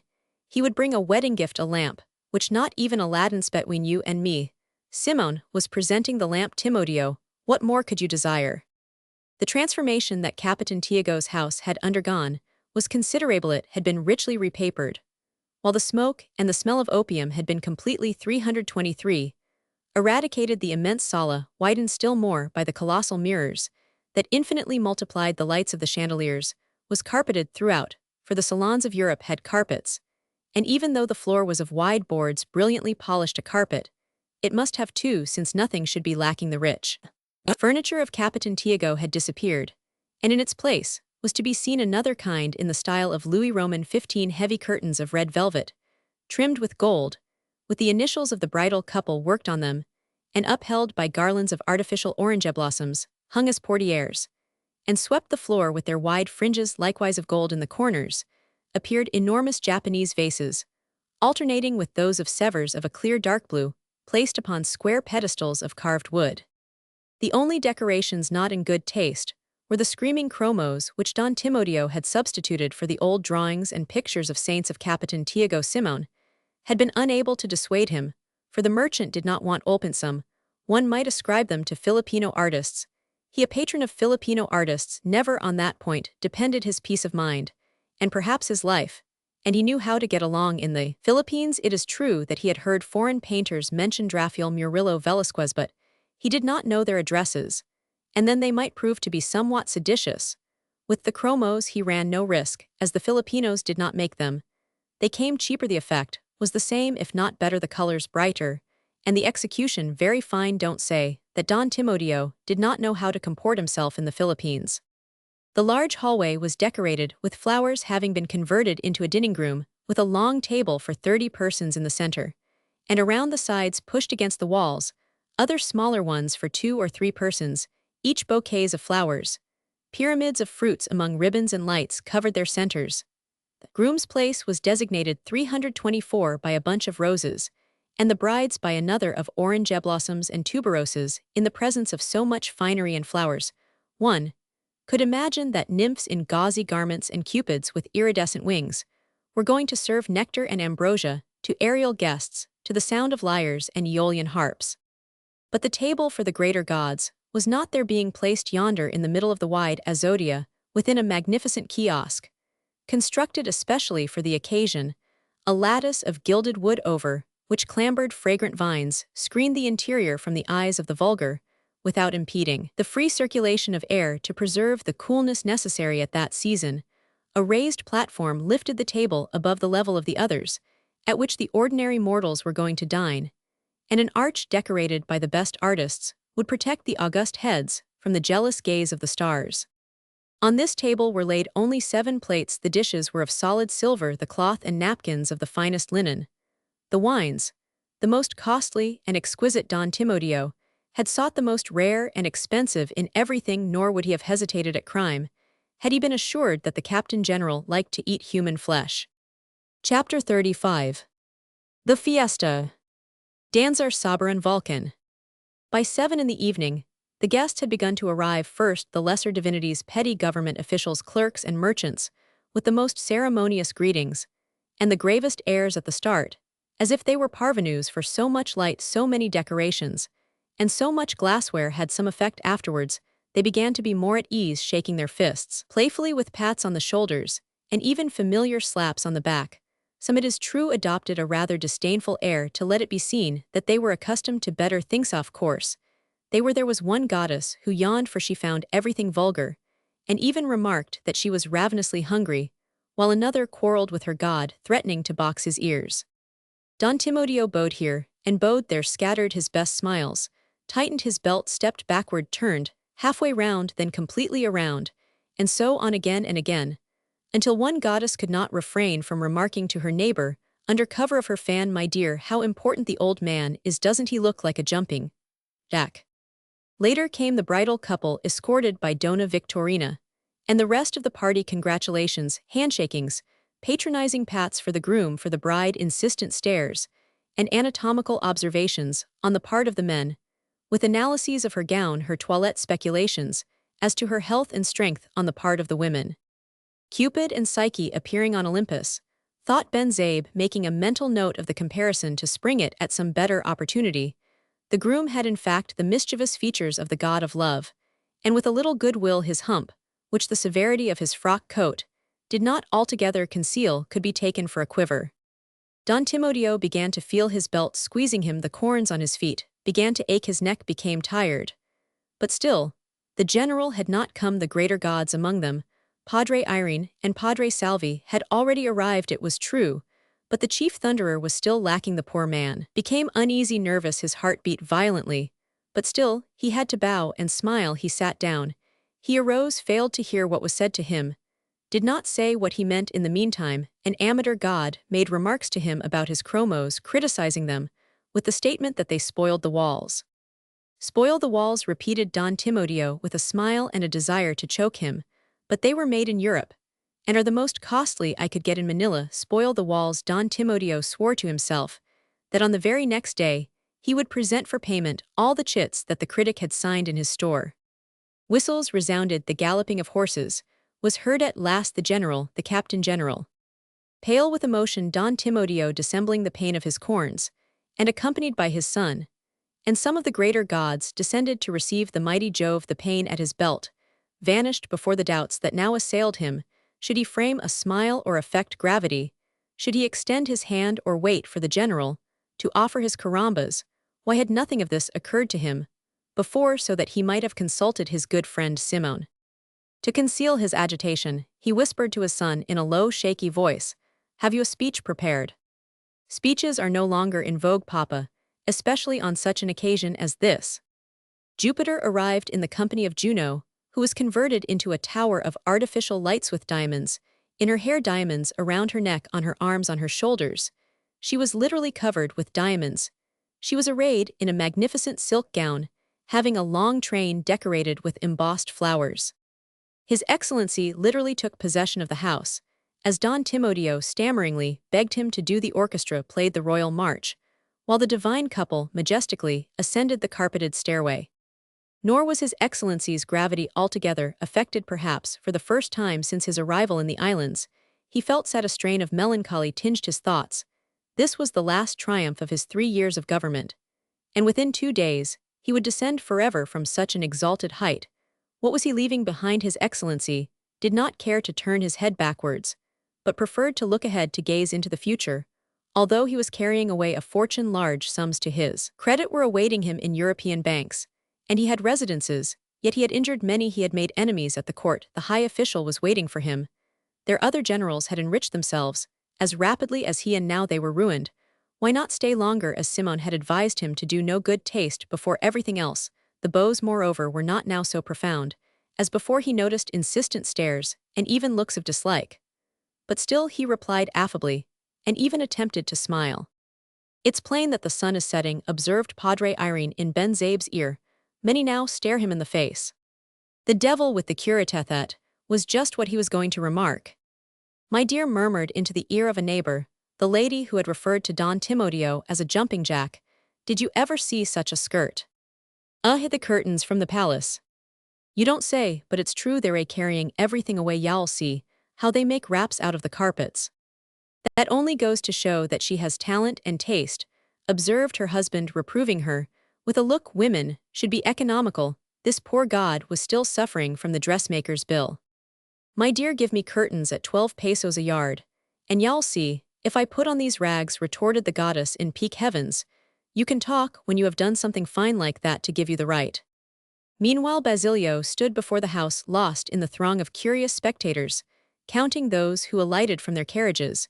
When he looked upon so many persons happy and confident, when he saw the bride and groom followed by their train of fresh and innocent little girls, and reflected that they were going to meet there a horrible death, he was sorry and felt his hatred waning within him. He wanted to save so many innocents. He thought of notifying the police. But a carriage drove up to set down Padre Salvi and Padre Irene, both beaming with content, and like a passing cloud his good intentions vanished. "What does it matter to me?" he asked himself. "Let the righteous suffer with the sinners." Then he added to silence his scruples, "I am not an informer. I must abuse the confidence he has placed in me. I owe him more than I do them. He dug my mother's grave, they killed her. What have I to do with them? I did everything possible to be good and useful. I tried to forgive and forget. I suffered every imposition. and only asked that they leave me in peace. I got in no one's way. What have they done to me? Let their mangled limbs fly through the air. We've suffered. Then he saw Simoun alight with the terrible lamp in his hands, saw him cross the entrance with bowed head. As though deep in thought, Basilio felt his heart beat fainter, his feet and hands turn cold, while the black silhouette of the jeweler assumed fantastic shapes enveloped in flames there at the foot of the stairway. Simoun checked his steps as if in doubt, and Basilio held his breath. But the hesitation was transient.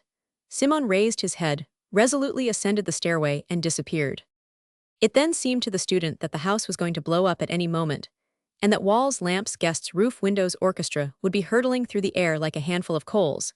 In the midst of an infernal explosion he gazed about him, and fancied that he saw corpses in place of idle spectators. He saw them torn to shreds. It seemed to him that the air was filled with flames, but his calmer self triumphed over this transient hallucination, which was due somewhat to his hunger. Until he comes out, there's no danger, he said to himself. The Captain General hasn't arrived yet. He tried to appear calm and control the convulsive trembling in his limbs, endeavoring to divert his thoughts to other things. Something within was ridiculing him, saying, if you tremble now before the supreme moment, how will you conduct yourself when you see blood flowing, houses burning, and bullets whistling? His Excellency arrived, but the young man paid no attention to him. He was watching the face of Simoun, who was among those that descended to receive him, and he read in that implacable countenance the sentence of death for all those men, so that fresh terror seized upon him. He felt cold. He leaned against the wall, and with his eyes fixed on the windows, and his ears cocked, tried to guess what might be happening in the sala. He saw the crowd surround Simoun to look at the lamp. He heard congratulations and exclamations of admiration. The words "Diningroom novelty" were repeated many times. Saw 330 the general smile, and conjectured that the novelty was to be exhibited that very night by the jeweler's arrangement on the table whereat His Excellency was to dine. Simoun disappeared, followed by a crowd of admirers. At that supreme moment, his good angel triumphed. He forgot his hatreds, he forgot Julie. He wanted to save the innocent. Come what might, he would cross the street and try to enter. But Basilio had forgotten that he was miserably dressed. The porter stopped him and accosted him roughly, and finally, upon his insisting, threatened to call the police. Just then Simoun came down slightly pale, and the porter turned from Basilio to salute the jeweler as though he had been a saint. Passing Basilio realized from the expression of Simoun's face that he was leaving the fated house forever, that the lamp was lighted. Elegiac est. Seized by the instinct of self-preservation, he thought then of saving himself. It might occur to any of the guests through curiosity to tamper with the wick, and then would come the explosion to overwhelm them all. Still, he heard Simoun say to the cochero, the escole, to hurry. Terrified, dreading that he might at any moment hear the awful explosion, Basilio hurried as fast as his legs would carry him to get away from the accursed spot. But his legs seemed to lack the necessary agility. His feet slipped on the sidewalk, as though they were moving but not advancing. The people he met blocked the way, and before he had gone 20 steps, he thought that at least 5 minutes had elapsed.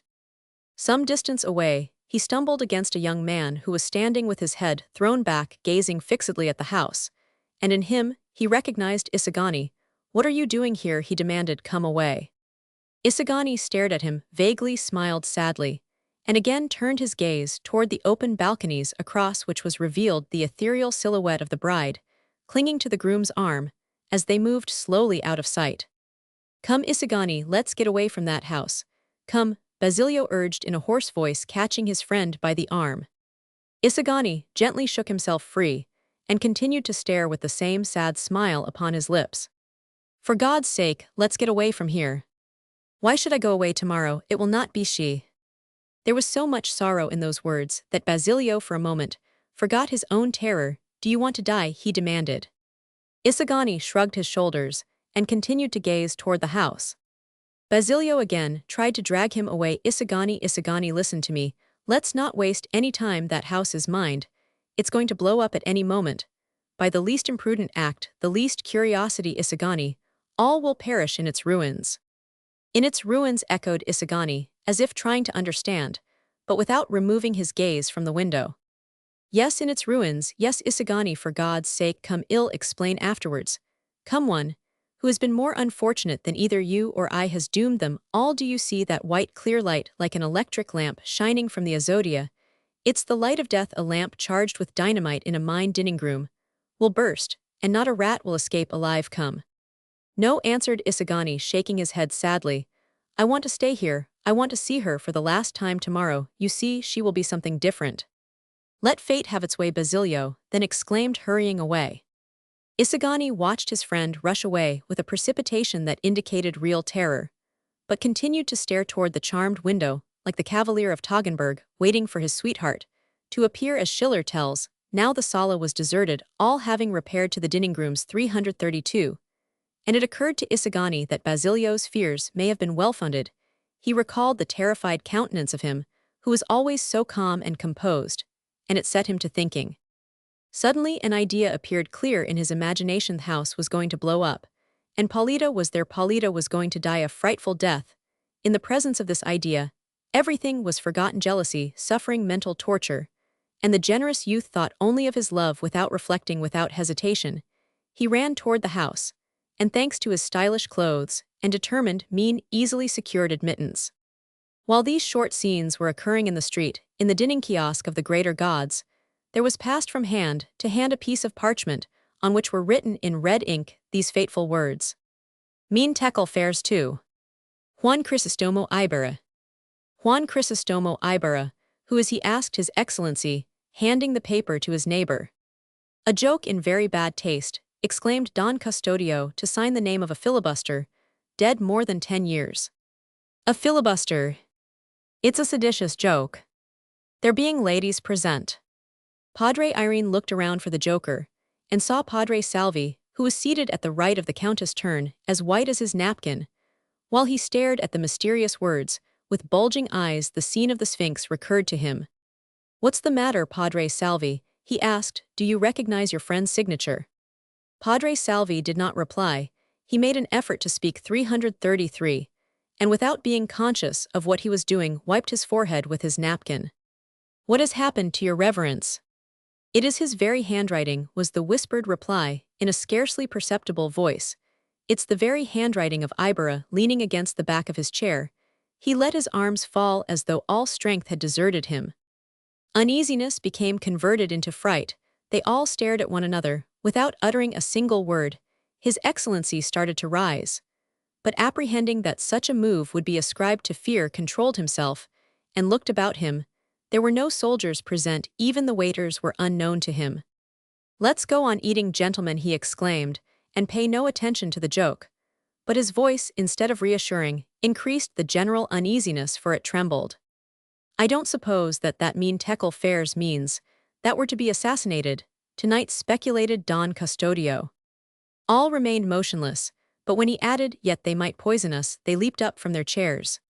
The light meanwhile had begun slowly to fade. The lamp is going out, observed the general uneasily. Will you turn up the wick, Padre Irene? But at that instant, with the swiftness of a flash of lightning, a figure rushed in, overturning a chair and knocking a servant down, and in the midst of the general surprise, seized the lamp, rushed to the azotea, and threw it into the river. The whole thing happened in a second, and the dining kiosk was left in darkness. The lamp had already struck the water before the servants could cry out, thief, thief, and rush toward the azotea. A revolver, cried one of them, a revolver, quick after the thief. But the figure, more agile than they, had already mounted the balustrade, and before a light could be brought, precipitated itself into the river, striking the water with a loud splash. One Spanish etiquette requires a host to welcome his guest with the conventional phrase, "The house belongs to you." Tr. 2. The handwriting on the wall at Belshazzar's feast foretelling the destruction of Babylon. Daniel v. 2528 tr. Chapter 36. Ben Zaib's afflictions. Immediately upon hearing of the incident, after lights had been brought, and the scarcely dignified attitudes of the startled gods revealed, Ben Zaib, filled with holy indignation, and with the approval of the precensor secured beforehand, hastened Homean Entersal, where he lived in a mess with others, to write an article that would be the sublimest ever penned under the skies of the Philippines. The Captain General would leave disconsolate if he did not first enjoy his dithyrambs, and this Ben Zaib, in his kindness of heart, could not allow. Hence he sacrificed the dinner and ball, nor did he sleep that night. Sonorous exclamations of horror, of indignation, to fancy that the world was smashing to pieces, and the eternal stars were clashing together, then a mysterious introduction filled with allusions veiled hints, then an account of the affair, and the final peroration. He multiplied the flourishes, and exhausted all his euphemisms in describing the drooping shoulders and the tardy baptism of salad His Excellency had received on his Olympian brow. He eulogized the agility with which the general had recovered a vertical position, placing his head where his legs had been, and vice versa, then intoned a hymn to Providence for having so solicitously guarded those sacred bones. The paragraph turned out to be so perfect that His Excellency appeared as a hero, and fell higher, as Victor Hugo said. He wrote erased, added, and polished, so that without wanting in verisitiths was his special merit, as a 335 journalist whole, would be an epic grand for the seven gods, cowardly and base for the unknown thief who had executed himself terror-stricken, and in the very act convinced of the enormity of his crime. He explained Padre Irene's act of plunging under the table as an impulse of innate valor, which the habit of a god of peace and gentleness worn throughout a whole life had been unable to extinguish, for Padre Irene had tried to hurl himself upon the thief, and had taken a straight course along the submensal route. In passing he spoke of submarine passages, mentioned a project of Don Custodio's, called attention to the liberal education and wide travels of the priest Padre Salvis. Swoon was the excessive sorrow that took possession of the virtuous Franciscan to see the little fruit borne among the Indians by his pious sermons, while the immobility and fright of the other guests, among them the countess who sustained Padre Salvi, she grabbed him, were the serenity and sang-froid of heroes, inured to danger in the performance of their duties, beside whom the Roman senators surprised by the Gallic invaders were nervous schoolgirls frightened at painted cockroaches. Afterwards, to form a contrast, the picture of the thief, fear, madness, confusion, the fierce look, the distorted features and force of moral superiority, in the race-high's religious awe, to see assembled there such august personages here, came inopportunely a long imprecation, a harangue, a diatribe against the perversion of good customs, hence the necessity of a permanent military tribunal, a declaration of martial law within the limits, already so declared, special legislation, energetic and repressive, because it is in every way needful, it is of imperative importance to impress upon the malefactors and criminals that if the heart is generous and paternal for those who are submissive and obedient to the law, the hand is strong, firm, inexorable, hard, and severe for those who against all reason fail to respect it, and who insult the sacred institutions of the 336 fatherland. Yes, gentlemen, this is demanded not only for the welfare of these islands, not only for the welfare of all mankind, but also in the name of Spain, the honor of the Spanish name, the prestige of the Iberian people, because before all things else Spaniards, we are, and the flag of Spain, etc. He terminated the article with this farewell: "Go in peace, gallant warrior, you who with expert hand have guided the destinies of this country in such calamitous times, go in peace to breathe the balmy breezes of Manzanares, when we shall remain here like faithful sentinels to venerate your memory, to admire your wise dispositions, to avenge the infamous attempt upon your splendid gift, which we will recover, even if we have to dry up the seas. Such a precious relic will be for this country an eternal monument to your splendor, your presence of mind, your gallantry." In this rather confused way he concluded the article, and before dawn sent it to the printing office, of course with the censor's permit. Then he went to sleep like Napoleon after he had arranged the plan for the Battle of Jena. But at dawn he was awakened to have the sheets of copy returned with a note from the editor, saying that His Excellency had positively and severely forbidden any mention of the affair, and had further ordered the denial of any versions and comments that might get abroad, discrediting them as exaggerated rumors. To Ben Zabe, this blow was the murder of a beautiful and sturdy child born and nurtured with such great pain and fatigue, where now hurl the Catalanarian pride the splendid exhibition of warlike crime-avenging materials. And to think that within a month or two he was going to leave the Philippines, and the article could not be published in Spain, since how could he say those things about the criminals of Madrid, where other ideas prevailed, where 337 extenuating circumstances were sought, where facts were weighed, where there were juries, and so on. Articles such as his were like certain poisonous rums that are manufactured in Europe, good enough to be sold among the Negroes, good for Negroes too, with the difference that if the Negroes did not drink them, they would not be destroyed, while Ben Zabe's articles, whether the Filipinos read them or not, had their effect. If only some other crime might be committed today or tomorrow, he mused. With the thought of that child dead, before seeing the light those frozen buds, and feeling his eyes fill with tears, he dressed himself to call upon the editor. But the editor shrugged his shoulders. His Excellency had forbidden it, because if it should be divulged that 7 of the greater gods had let themselves be surprised and robbed by a nobody, while they brandished knives and forks that would endanger the integrity of the fatherland, so he had ordered that no search be made for the lamp or the thief, and had recommended to his successors that they should not run the risk of dining in any private house, without being surrounded by halberdiers and guards, as those who knew anything about the events that night in Don Timoteo's house were for the most part military officials and government employees. It was not difficult to suppress the affair in public, for it concerned the integrity of the fatherland. Before this name, Ben Zaib bowed his head, heroically thinking about Abraham Guzman el Bueno III, or at least Brutus and other heroes of antiquity.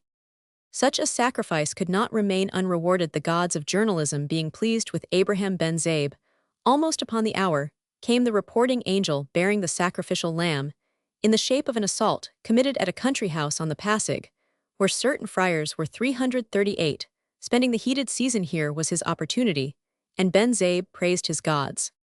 The robbers got over 2,000 pesos, leaving badly wounded 1 friar and 2 servants. The curate defended himself as well as he could behind a chair which was smashed in his hands.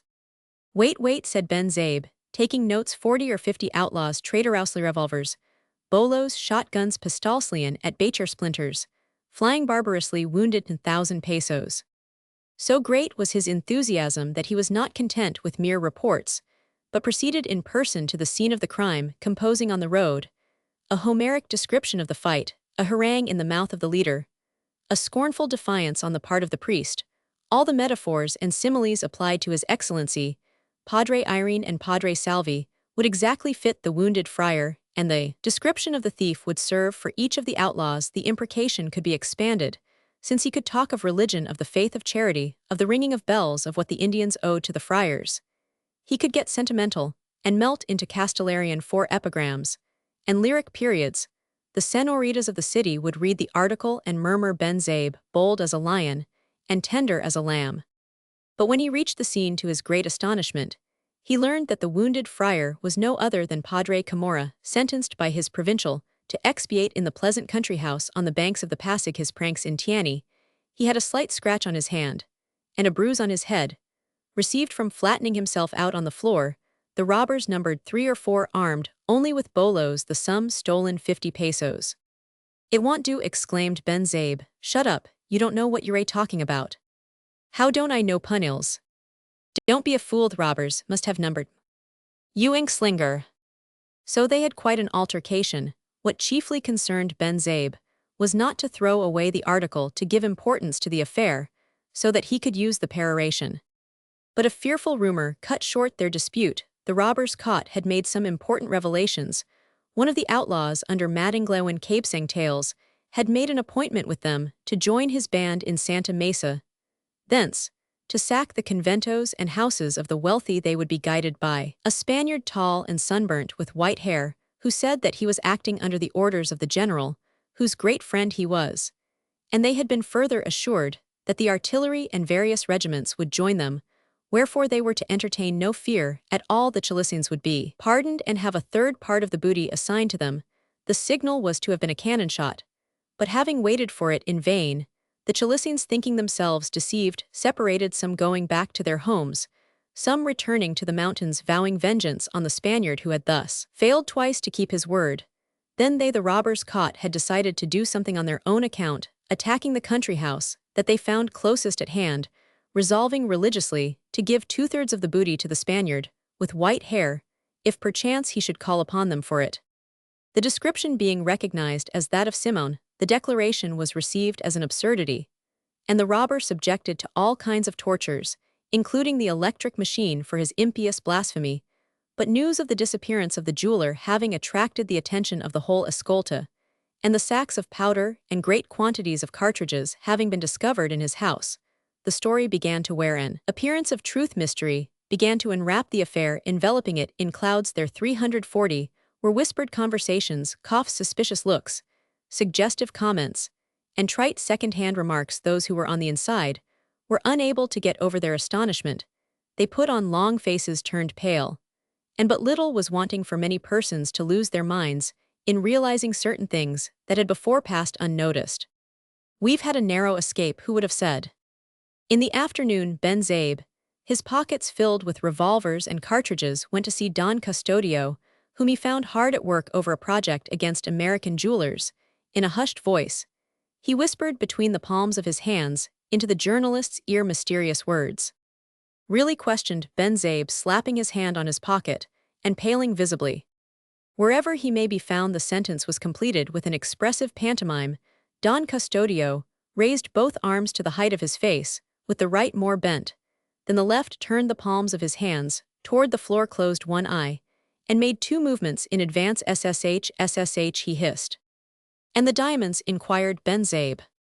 "If they find him," he went through another pantomime with the fingers of his right hand spreading them out and clenching them together like the closing of a fan, clutching out with them, somewhat in the manner of the wings of a windmill sweeping imaginary objects toward itself with practiced skill. Ben Zabe responded with another pantomime, opening his eyes wide, arching his eyebrows, and sucking in his breath eagerly, as though nutritious air had just been discovered. SSSH. 1. Town in Ciudad Real Province, Spain. Tr. 2. The italicized words are in English in the original. Tr. 3. A Spanish hero, whose chief exploit was the capture of Gibraltar from the Moors, in 1308. Tr. 4. Emilio Casteller, 18,321,899, generally regarded as the greatest of Spanish orators. Tr. Chapter 37. The Mystery. To do see Sabe. Notwithstanding so many precautions, rumors reached the public, even though quite changed and mutilated on the following night. They were the theme of comment in the house of Arenda, a rich jewel merchant in the industrious district of Santa Cruz, and the numerous friends of the family gave attention to nothing else. They were not indulging in cards or playing the piano, while little Tine, the youngest of the girls, became bored playing chanca by herself, without being able to understand the interest awakened by assaults, conspiracies, and sacks of powder, when there were in the 7 holes so many beautiful cowries that seemed to be winking at her in unison, and smiled with their tiny mouths half open, begging to be carried up to the home. Even Isagani, who when he came always used to play with her and allow himself to be beautifully cheated, did not come at her call, for Isagani was gloomily and silently listening to something Chich, the silversmith, was relating. Mom, the betrothed of Cencia, the eldest of the daughters, a pretty and vivacious girl, rather given to joking, had left the window, where he was accustomed to spend his evenings in amorous discourse, and this action seemed to be very annoying to the lorry, whose cage hung from the eaves. There, the lorry endeared to the house from its ability to greet everybody in the morning with marvelous phrases of love. Capitana Lolang, the energetic and intelligent Capitana Lolang, had her account book open before her, but she, 342, neither read nor wrote in it, nor was her attention fixed on the trays of loose pearls nor on the diamonds, had completely forgotten herself, and was all ears. Her husband himself, the great Capitan Toringoya, transformation of the name Domingoth, happiest man in the district, without other occupation than to dress well, eat loaf, and gossip, while his whole family worked, and Twald had not gone to join his coterie, but was listening between fear and emotion to the harazing news of the lank Chich. Nor was reason for all this lacking. Chich had gone to deliver some work for Don Timoteo Pelli's, a pair of earrings for the bride, at the very time when they were tearing down the kiosk that on the previous night had served as a dining room for the foremost officials here. Chich turned pale, and his hair stood on end. "Naku," he exclaimed, "sacks and sacks of powder, under the floor, in the roof, under the table, under the chairs. Everywhere. It's lucky none of the workmen were smoking." "Who put those sacks of powder there?" asked Capitana Lolang, who was brave and did not turn pale as did the enamored Mommy. But Mommy had attended the wedding, so his posthumous emotion can be appreciated. He had been near the kiosk. "That's what no one can explain," replied Chich, who would have any interest in breaking up the fiesta.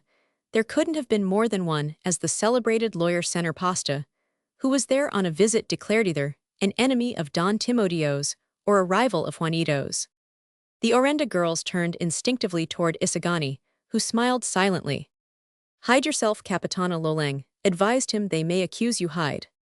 Again Isagani smiled but said nothing. Don Timoteo continued did not know to 343, whom to attribute the deed. He himself superintended the work. He and his friend Simoun and nobody else. The house was thrown into an uproar. The lieutenant of the guard came, and after enjoining secrecy upon everybody, they sent me away but stammered the trembling mom. Naku, ejaculated Sensia, gazing at her fiancé, and trembling sympathetically to remember that he had been at the fiesta. This young man, if the house had blown up. She stared at her sweetheart passionately, and admired his courage.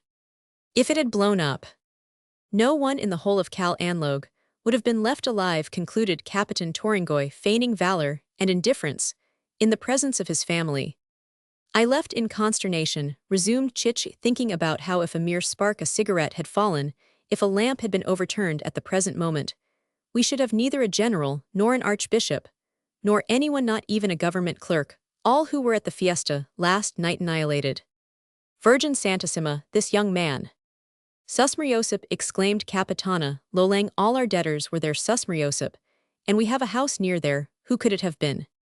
Now you may know about it, added Chiche in a whisper, but you must keep it a secret. This afternoon, I met a friend, a clerk in an office, and in talking about the affair, he gave me the clue to the mystery. Had it from some government employees. Who do you suppose put the sacks of powder there? Many shrugged their shoulders, while Capitan Toringoy merely looked askance at Isagani. The friars. Quiroga, the Chinaman. Some student. Macareg. Capitan Toringoy coughed and glanced at Isagani, while Chich shook his head and smiled. The jeweler Simoun. Simoun. The profound silence of amazement followed these words. Simoun, the evil genius of the Captain General, the rich trader to whose house they had gone to buy unset gems. Simoun, who had received the Orenda girls with great courtesy, and had paid them fine compliments for the very reason that the story seemed absurd. It was believed. Credo quia absurdum, said St. Augustine. But wasn't Simoun at the fiesta last night? Asked Sensia. Yes, said Mom. But now I remember he left the house just as we were sitting down to the dinner. He went to get his wedding gift. But wasn't he a friend of the general's? Wasn't he a partner of Don Timoteo's? Yes, he made himself a partner in order to strike the blow and kill all the Spaniards. Aha, cried Sensia, now I understand. What? You didn't want to believe Aunt Tente. Simoun is the devil, and he has bought up the souls of all the Spaniards. Aunt Tente said so. Capitana Lolang crossed herself and looked uneasily toward the jewels, fearing to see them turn into live coals, while Capitan Toringoy took off the ring which had come from Simoun. Simoun has disappeared without leaving any traces, added Chich. The civil guard is searching for him. Yes, observed Sensia, crossing herself, searching for the devil. Now many things were explained. Simoun's fabulous wealth, and the peculiar smell in his house, the smell of sulfur. Binde, another of the daughters, a frank and lovely girl, remembered having seen blue flames in the 345 jewelers' house one afternoon, when she and her mother had gone there to buy jewels. Isagani listened attentively, but said nothing. So last night, ventured Mom. Last night, echoed Sensia, between curiosity and fear. Mom hesitated, but the face Sensia put on banished his fear. Last night, while we were eating, there was a disturbance. The light in the general's dining room went out. They say that some unknown person stole the lamp that was presented by Simoun. A thief, one of the Black Hand. Isagani arose to walk back and forth. Didn't they catch him? He jumped into the river before anybody recognized him. Some say he was a Spaniard, some a Chinaman, and others an Indian. It's believed that with the lamp, added Chich, he was going to set fire to the house, then the powder. Mom again shuddered, but noticing that Sensia was watching him, tried to control himself. What a pity, he exclaimed, with an effort, how wickedly the thief acted. Everybody would have been killed.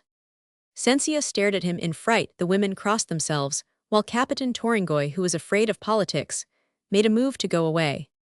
Mom turned to Isagani, who observed with an enigmatic smile, it's always wicked to take what doesn't belong to you. If that thief had known what it was all about, and had been able to reflect, surely he wouldn't have done as he. Roman 999.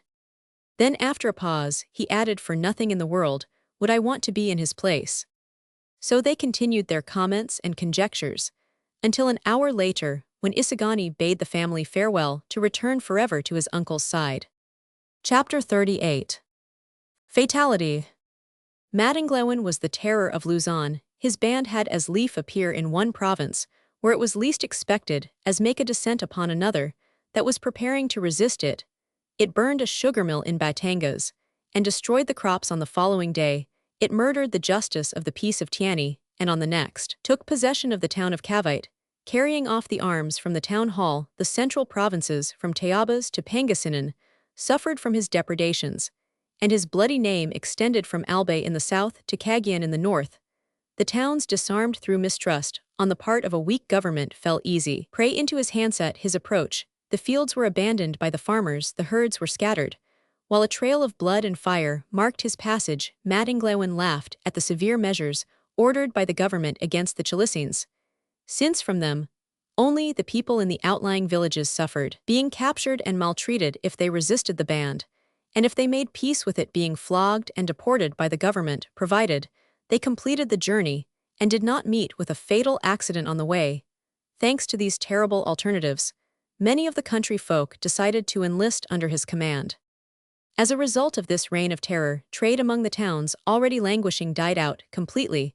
The rich dared not travel, and the poor feared to be arrested by the civil guard, which, being under obligation to pursue the Chilisines, often seized the first person encountered and subjected him to unspeakable tortures. In its impotence, the 347 government put on a show of energy toward the persons whom it suspected, in order that by force of cruelty the people should not realize its weakness. Fear that prompted such measures.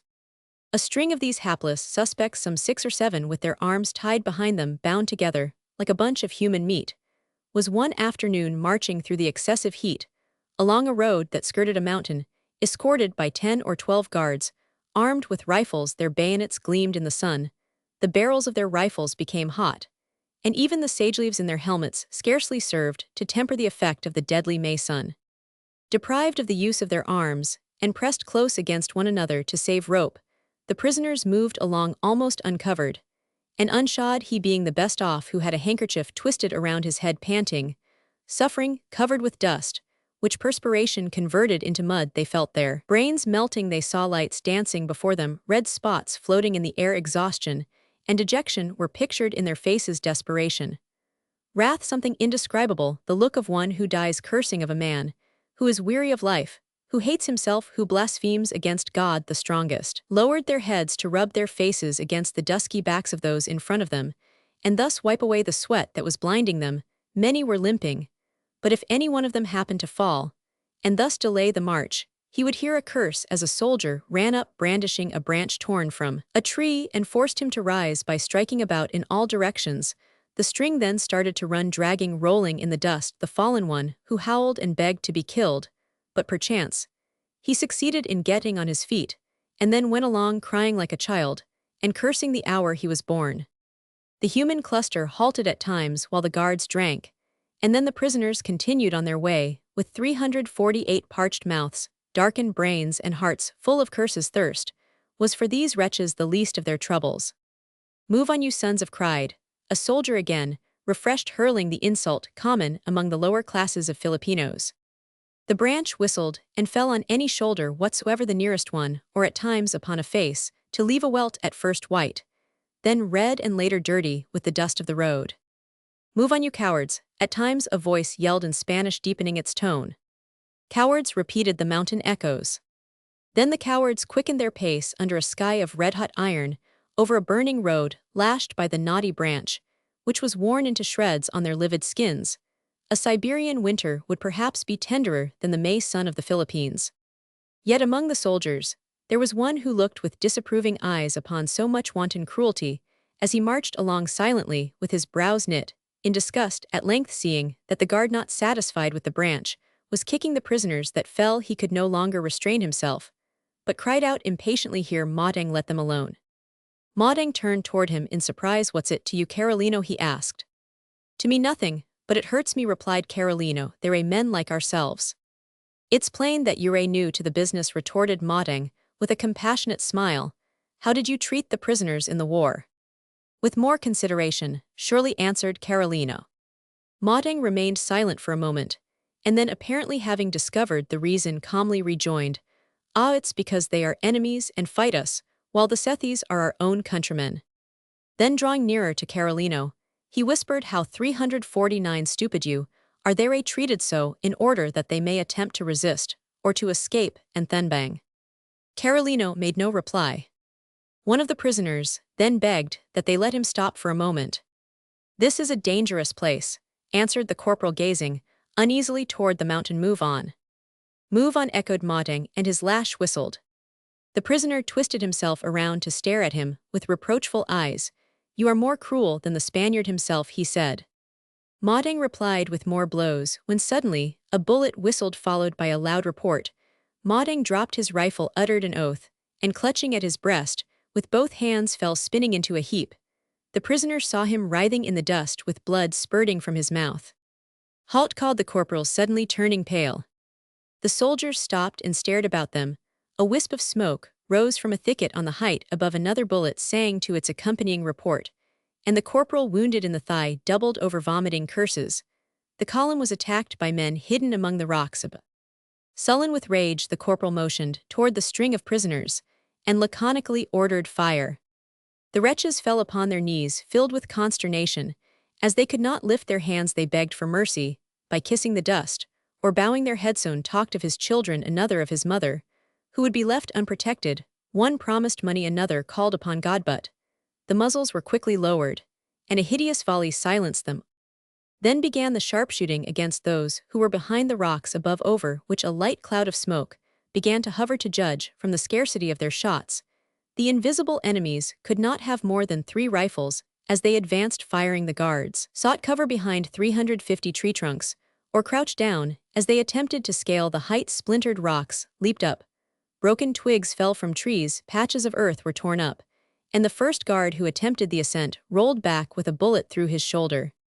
The hidden enemy had the advantage of position, but the valiant guards, who did not know how to flee, were on the point of retiring, for they had paused, unwilling to advance. That fight against the invisible unnerved them. Smoke and rocks alone could be seen. Not a voice was heard, not a shadow appeared. They seemed to be fighting with the mountain.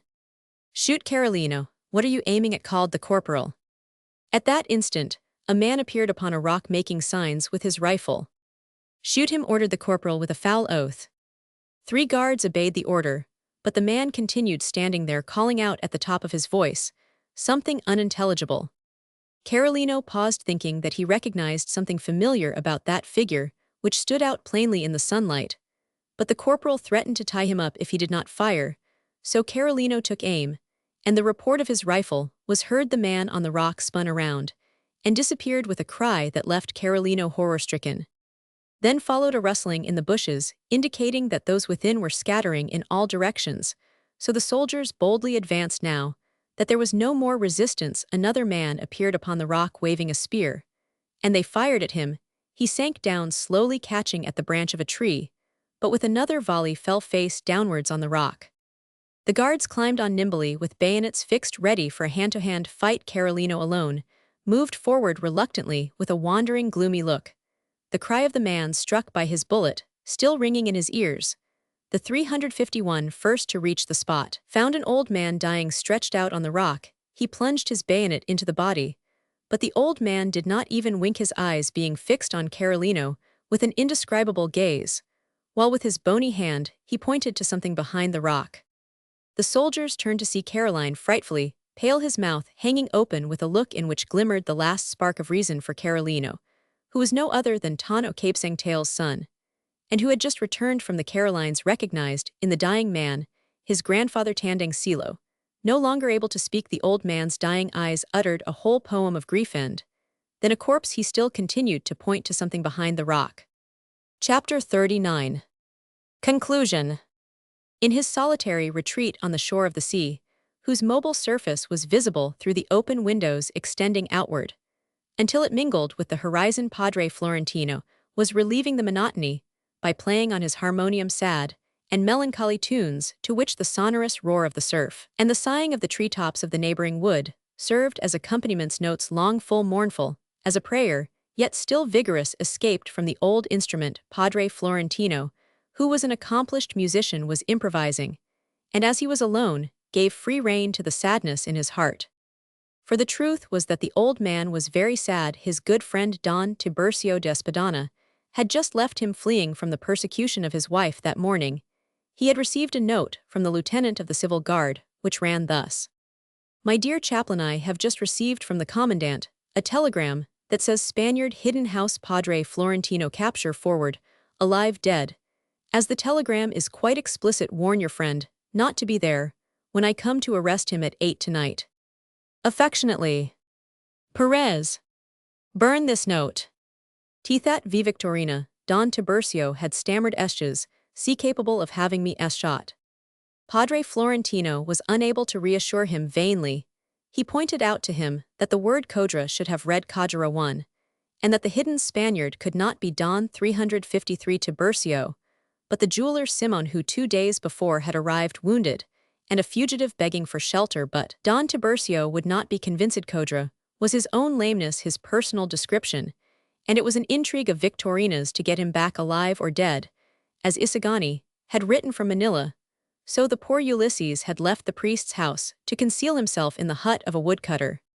No doubt was entertained by Padre Florentino that the Spaniard wanted was the jeweler Simoun, who had arrived mysteriously himself carrying the jewel-chest bleeding morose. And exhausted with the free and cordial Filipino hospitality, the priest had taken him in without asking indiscreet questions.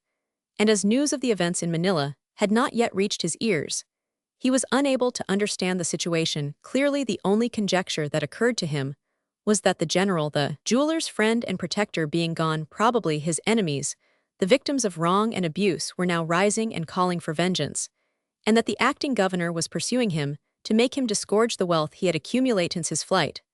But whence came his wounds? Had he tried to commit suicide? Were they the result of personal revenge? Or were they merely caused by an accident? As Simoun claimed, had they been received in escaping from the force that was pursuing him?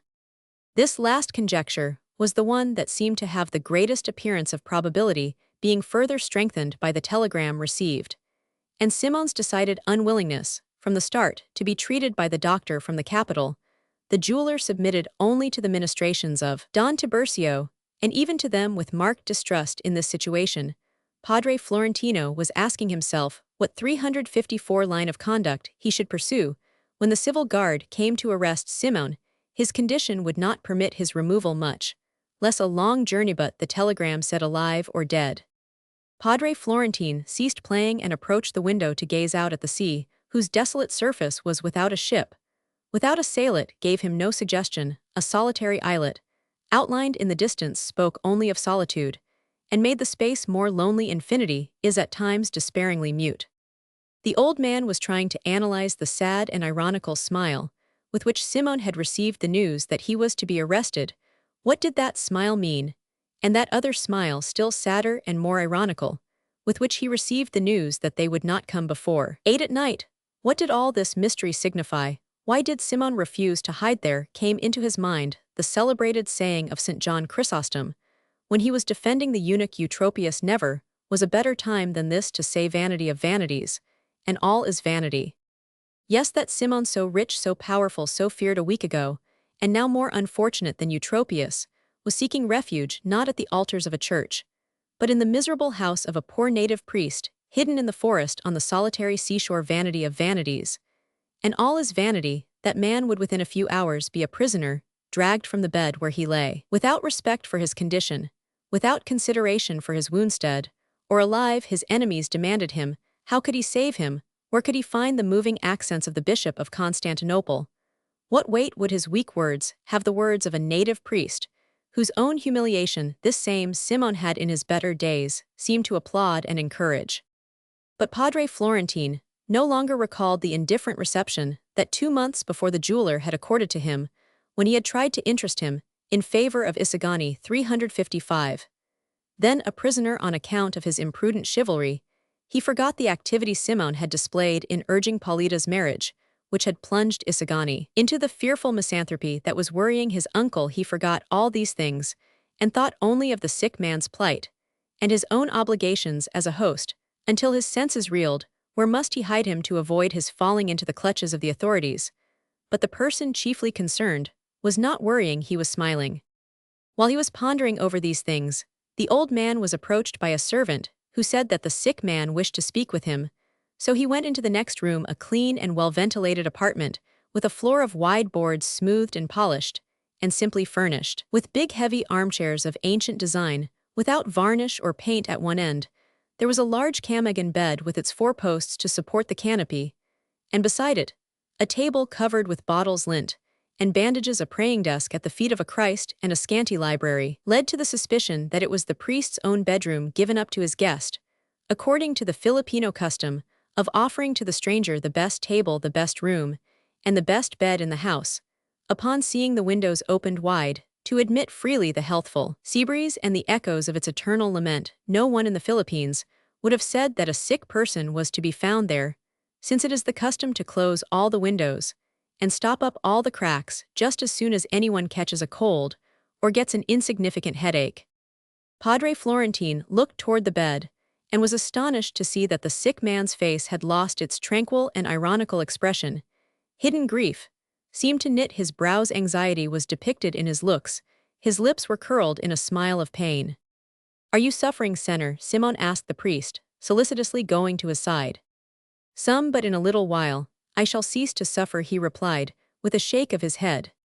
Padre Florentine clasped his hands in fright, suspecting that he understood the terrible truth. "My God, what have you done? What have you taken?" He reached toward the bottles. "It's useless now, there's no remedy at all," answered Simoun, with a pained smile. "What did you expect me to do before the clock strikes 8? Alive or dead, yes, but alive, no." "My God, what have you done?" "Be calm," urged the sick man with a wave of his hand. "What's done is done. I must not fall into anybody's hands. Me secret would be torn from me. Don't get excited, don't lose your head, it's useless. 10th night is coming on, and there's no time to be lost. I must tell you my secret and entrust to you my last request. I must lay my life open before you at the supreme moment. I want to lighten myself of a load. I want to clear up a doubt of mine. You who believe so firmly in God, I want you to tell me if there is a God." "But an antidote, Senor Simoun. I have ether chloroform." The priest began to search for a flask, until Simoun cried impatiently, "Useless. It's useless, don't waste time. Go away with my secret." The bewildered priest fell down at his desk and prayed at the feet of the Christ, hiding his face in his hands. Then he arose, serious and grave, as if he had received from his God all the force, all the dignity, all the authority of the judge of consciences. Moving a chair to the head of the bed, he prepared to listen. At the first words Simoun murmured, when he told his real name, the old priest started back and gazed at him in terror, whereat the sick man smiled bitterly, taken by surprise. The priest was not master of himself, but he soon recovered, and covering his face with a handkerchief again, bent over to listen. Simoun related his sorrowful story, how 13 years 357, before he had returned from Europe, filled with hopes and smiling illusions, having come back to marry a girl whom he loved, disposed to do good and forgive all who had wronged him, just so they would let him live in peace. But it was not so. A mysterious hand involved him in the confusion of an uprising planned by his enemies. Name, fortune, love, future, liberty, all were lost, and he escaped only through the heroism of a friend. Then he swore vengeance with the wealth of his family, which had been buried in a wood. He had fled, had gone to foreign lands, and engaged in trade. He took part in the war in Cuba, aiding first one side and then another, but always profiting there. He made the acquaintance of the general, then a major, whose goodwill he won first by loans of money, and afterwards he made a friend of him by the knowledge of criminal secrets. With his money he had been able to secure the general's appointment. And once in the Philippines, he had used him as a blind tool, and incited him to all kinds of injustice, availing himself of his insatiable lust for gold. The confession was long and tedious, but during the whole of it, the confessor made no further sign of surprise, and rarely interrupted the sick man. It was night, when Padre Florentino, wiping the perspiration from his face, arose, and began to meditate. Mysterious darkness flooded the room, so that the moonbeams entering through the window filled it with vague lights and vaporous reflections. Into the midst of the silence, the priest's voice broke, sad and deliberate but consoling. "God will forgive you, Senor Simoun. He said he knows that we are fallible. He has seen that you have suffered, and in ordaining that the chastisement for your faults should come as death from the very ones you have instigated to crime, we can see his infinite mercy. He has frustrated your plans one by one, the best conceived first by the death of Maria Clara, then by a lack of preparation, then in some mysterious way let us bow to his will and render him thanks. According to you, then feebly responded the sick man, his will is that these islands should continue in the condition in which they suffer, finished the priest, seeing that the other hesitated. I don't know, sir. I can't read the thought of the inscrutable. I know that he has not abandoned those peoples, who in their supreme moments have trusted in him, and made him the judge of their cause.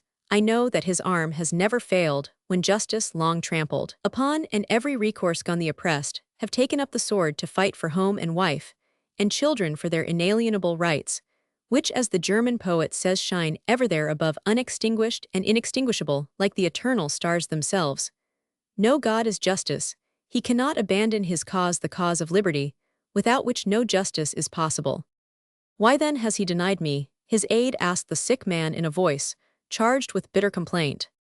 Because you chose means that he could not sanction, was the severe reply. The glory of saving a country is not for him who has contributed to its ruin. You have believed that what crime and iniquity have defiled, and deformed another crime, and another iniquity can purify and redeem wrong. Hate never produces anything but monsters and crime. Criminals, love alone realizes wonderful works. Virtue alone can save. No, if our country has ever to be free, it will not be through vice and crime. It will not be so by corrupting its sons, deceiving some, and bribing others. No, redemption presupposes virtue, virtue sacrifice, and sacrifice love. Well, I accept your explanation, rejoined the sick man, after a pause. I have been mistaken. But because I have been mistaken, will that God deny liberty to a people, and yet save many who are much worse criminals than I am?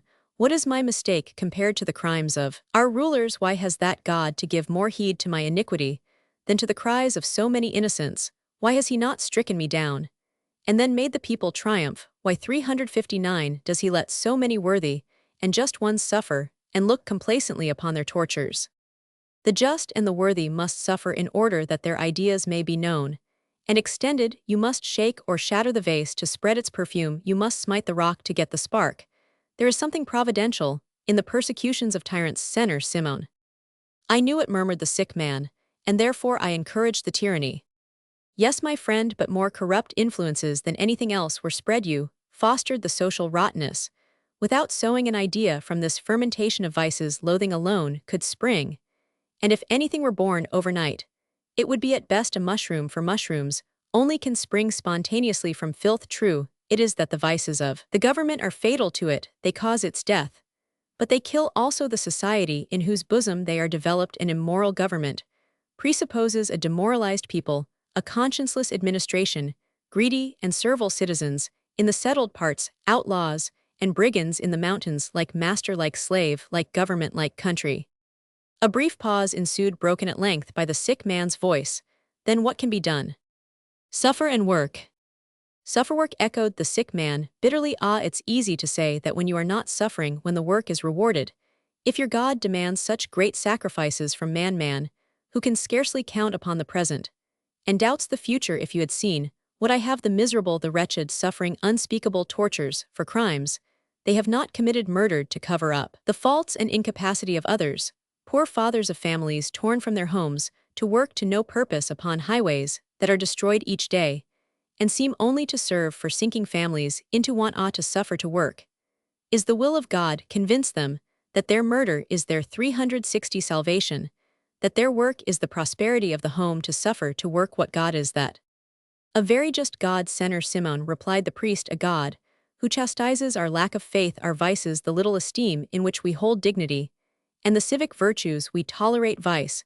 We make ourselves its accomplices. At times we applaud it, and it is just, very just, that we suffer the consequences, that our children suffer them. It is the God of liberty, Senor Simoun, who obliges us to love it by making the yoke heavy for us, God of mercy, of equity, who while he chastises us betters us, and only grants prosperity to him who has merited it through his efforts. The school of suffering tempers the arena of combat, strengthens the soul.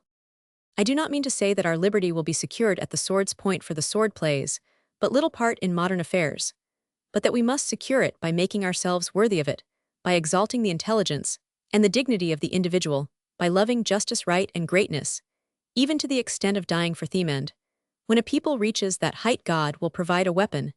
The idols will be shattered, the tyranny will crumble like a house of cards, and liberty will shine out like the first dawn.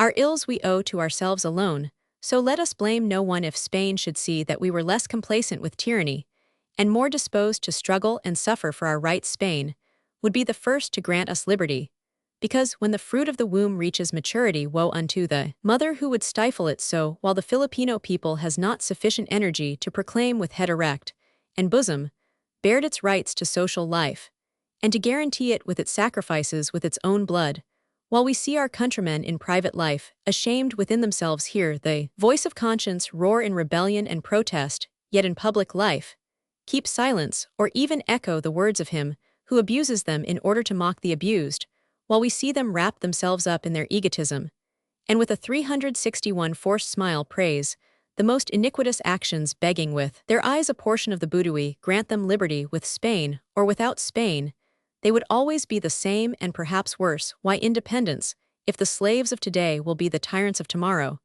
And that they will be such is not to be doubted, for he who submits to tyranny loves it. Senator Simoun, when our people is unprepared, when it enters the fight through fraud and force, without a clear understanding of what it is doing, the wisest attempts will fail, and better that they do fail, since why commit the wife to the husband, if he does not sufficiently love her, if he is not ready to die for her? Padre Florentino felt the sick man catch and press his hand, so he became silent, hoping that the other might speak.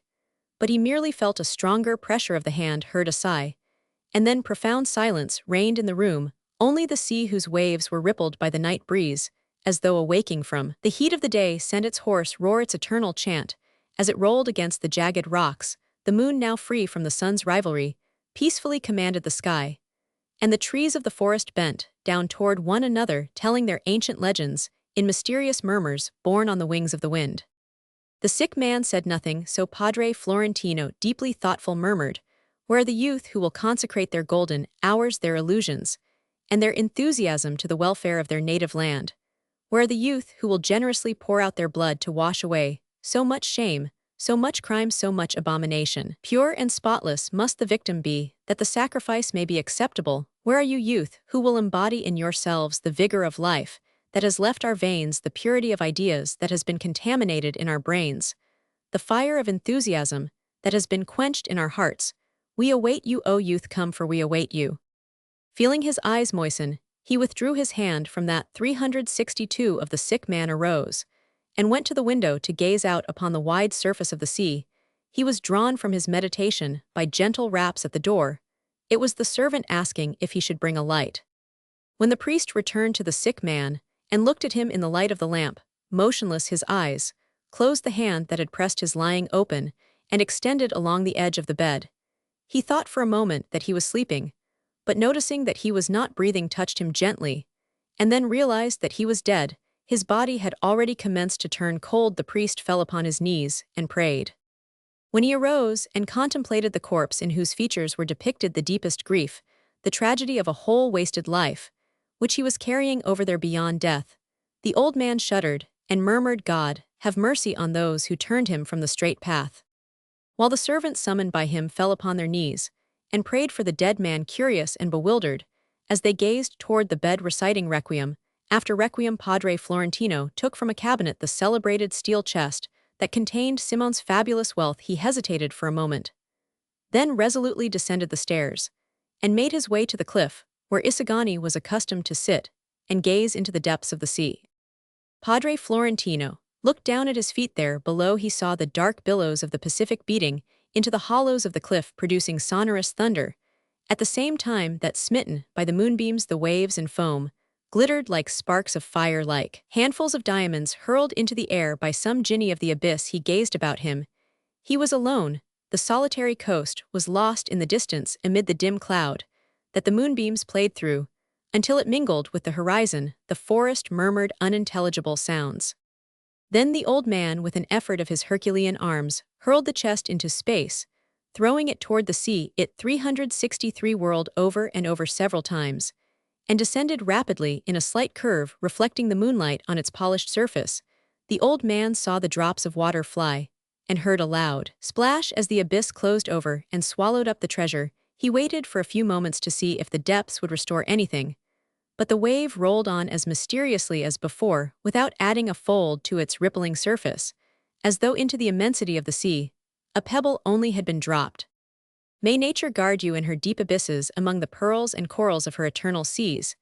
Then said the priest, solemnly extending his hands, when for some holy and sublime purpose man may need you, God will in his wisdom draw you from the bosom of the waves. Meanwhile, there you will not work woe, you will not distort justice, you will not foment avarice.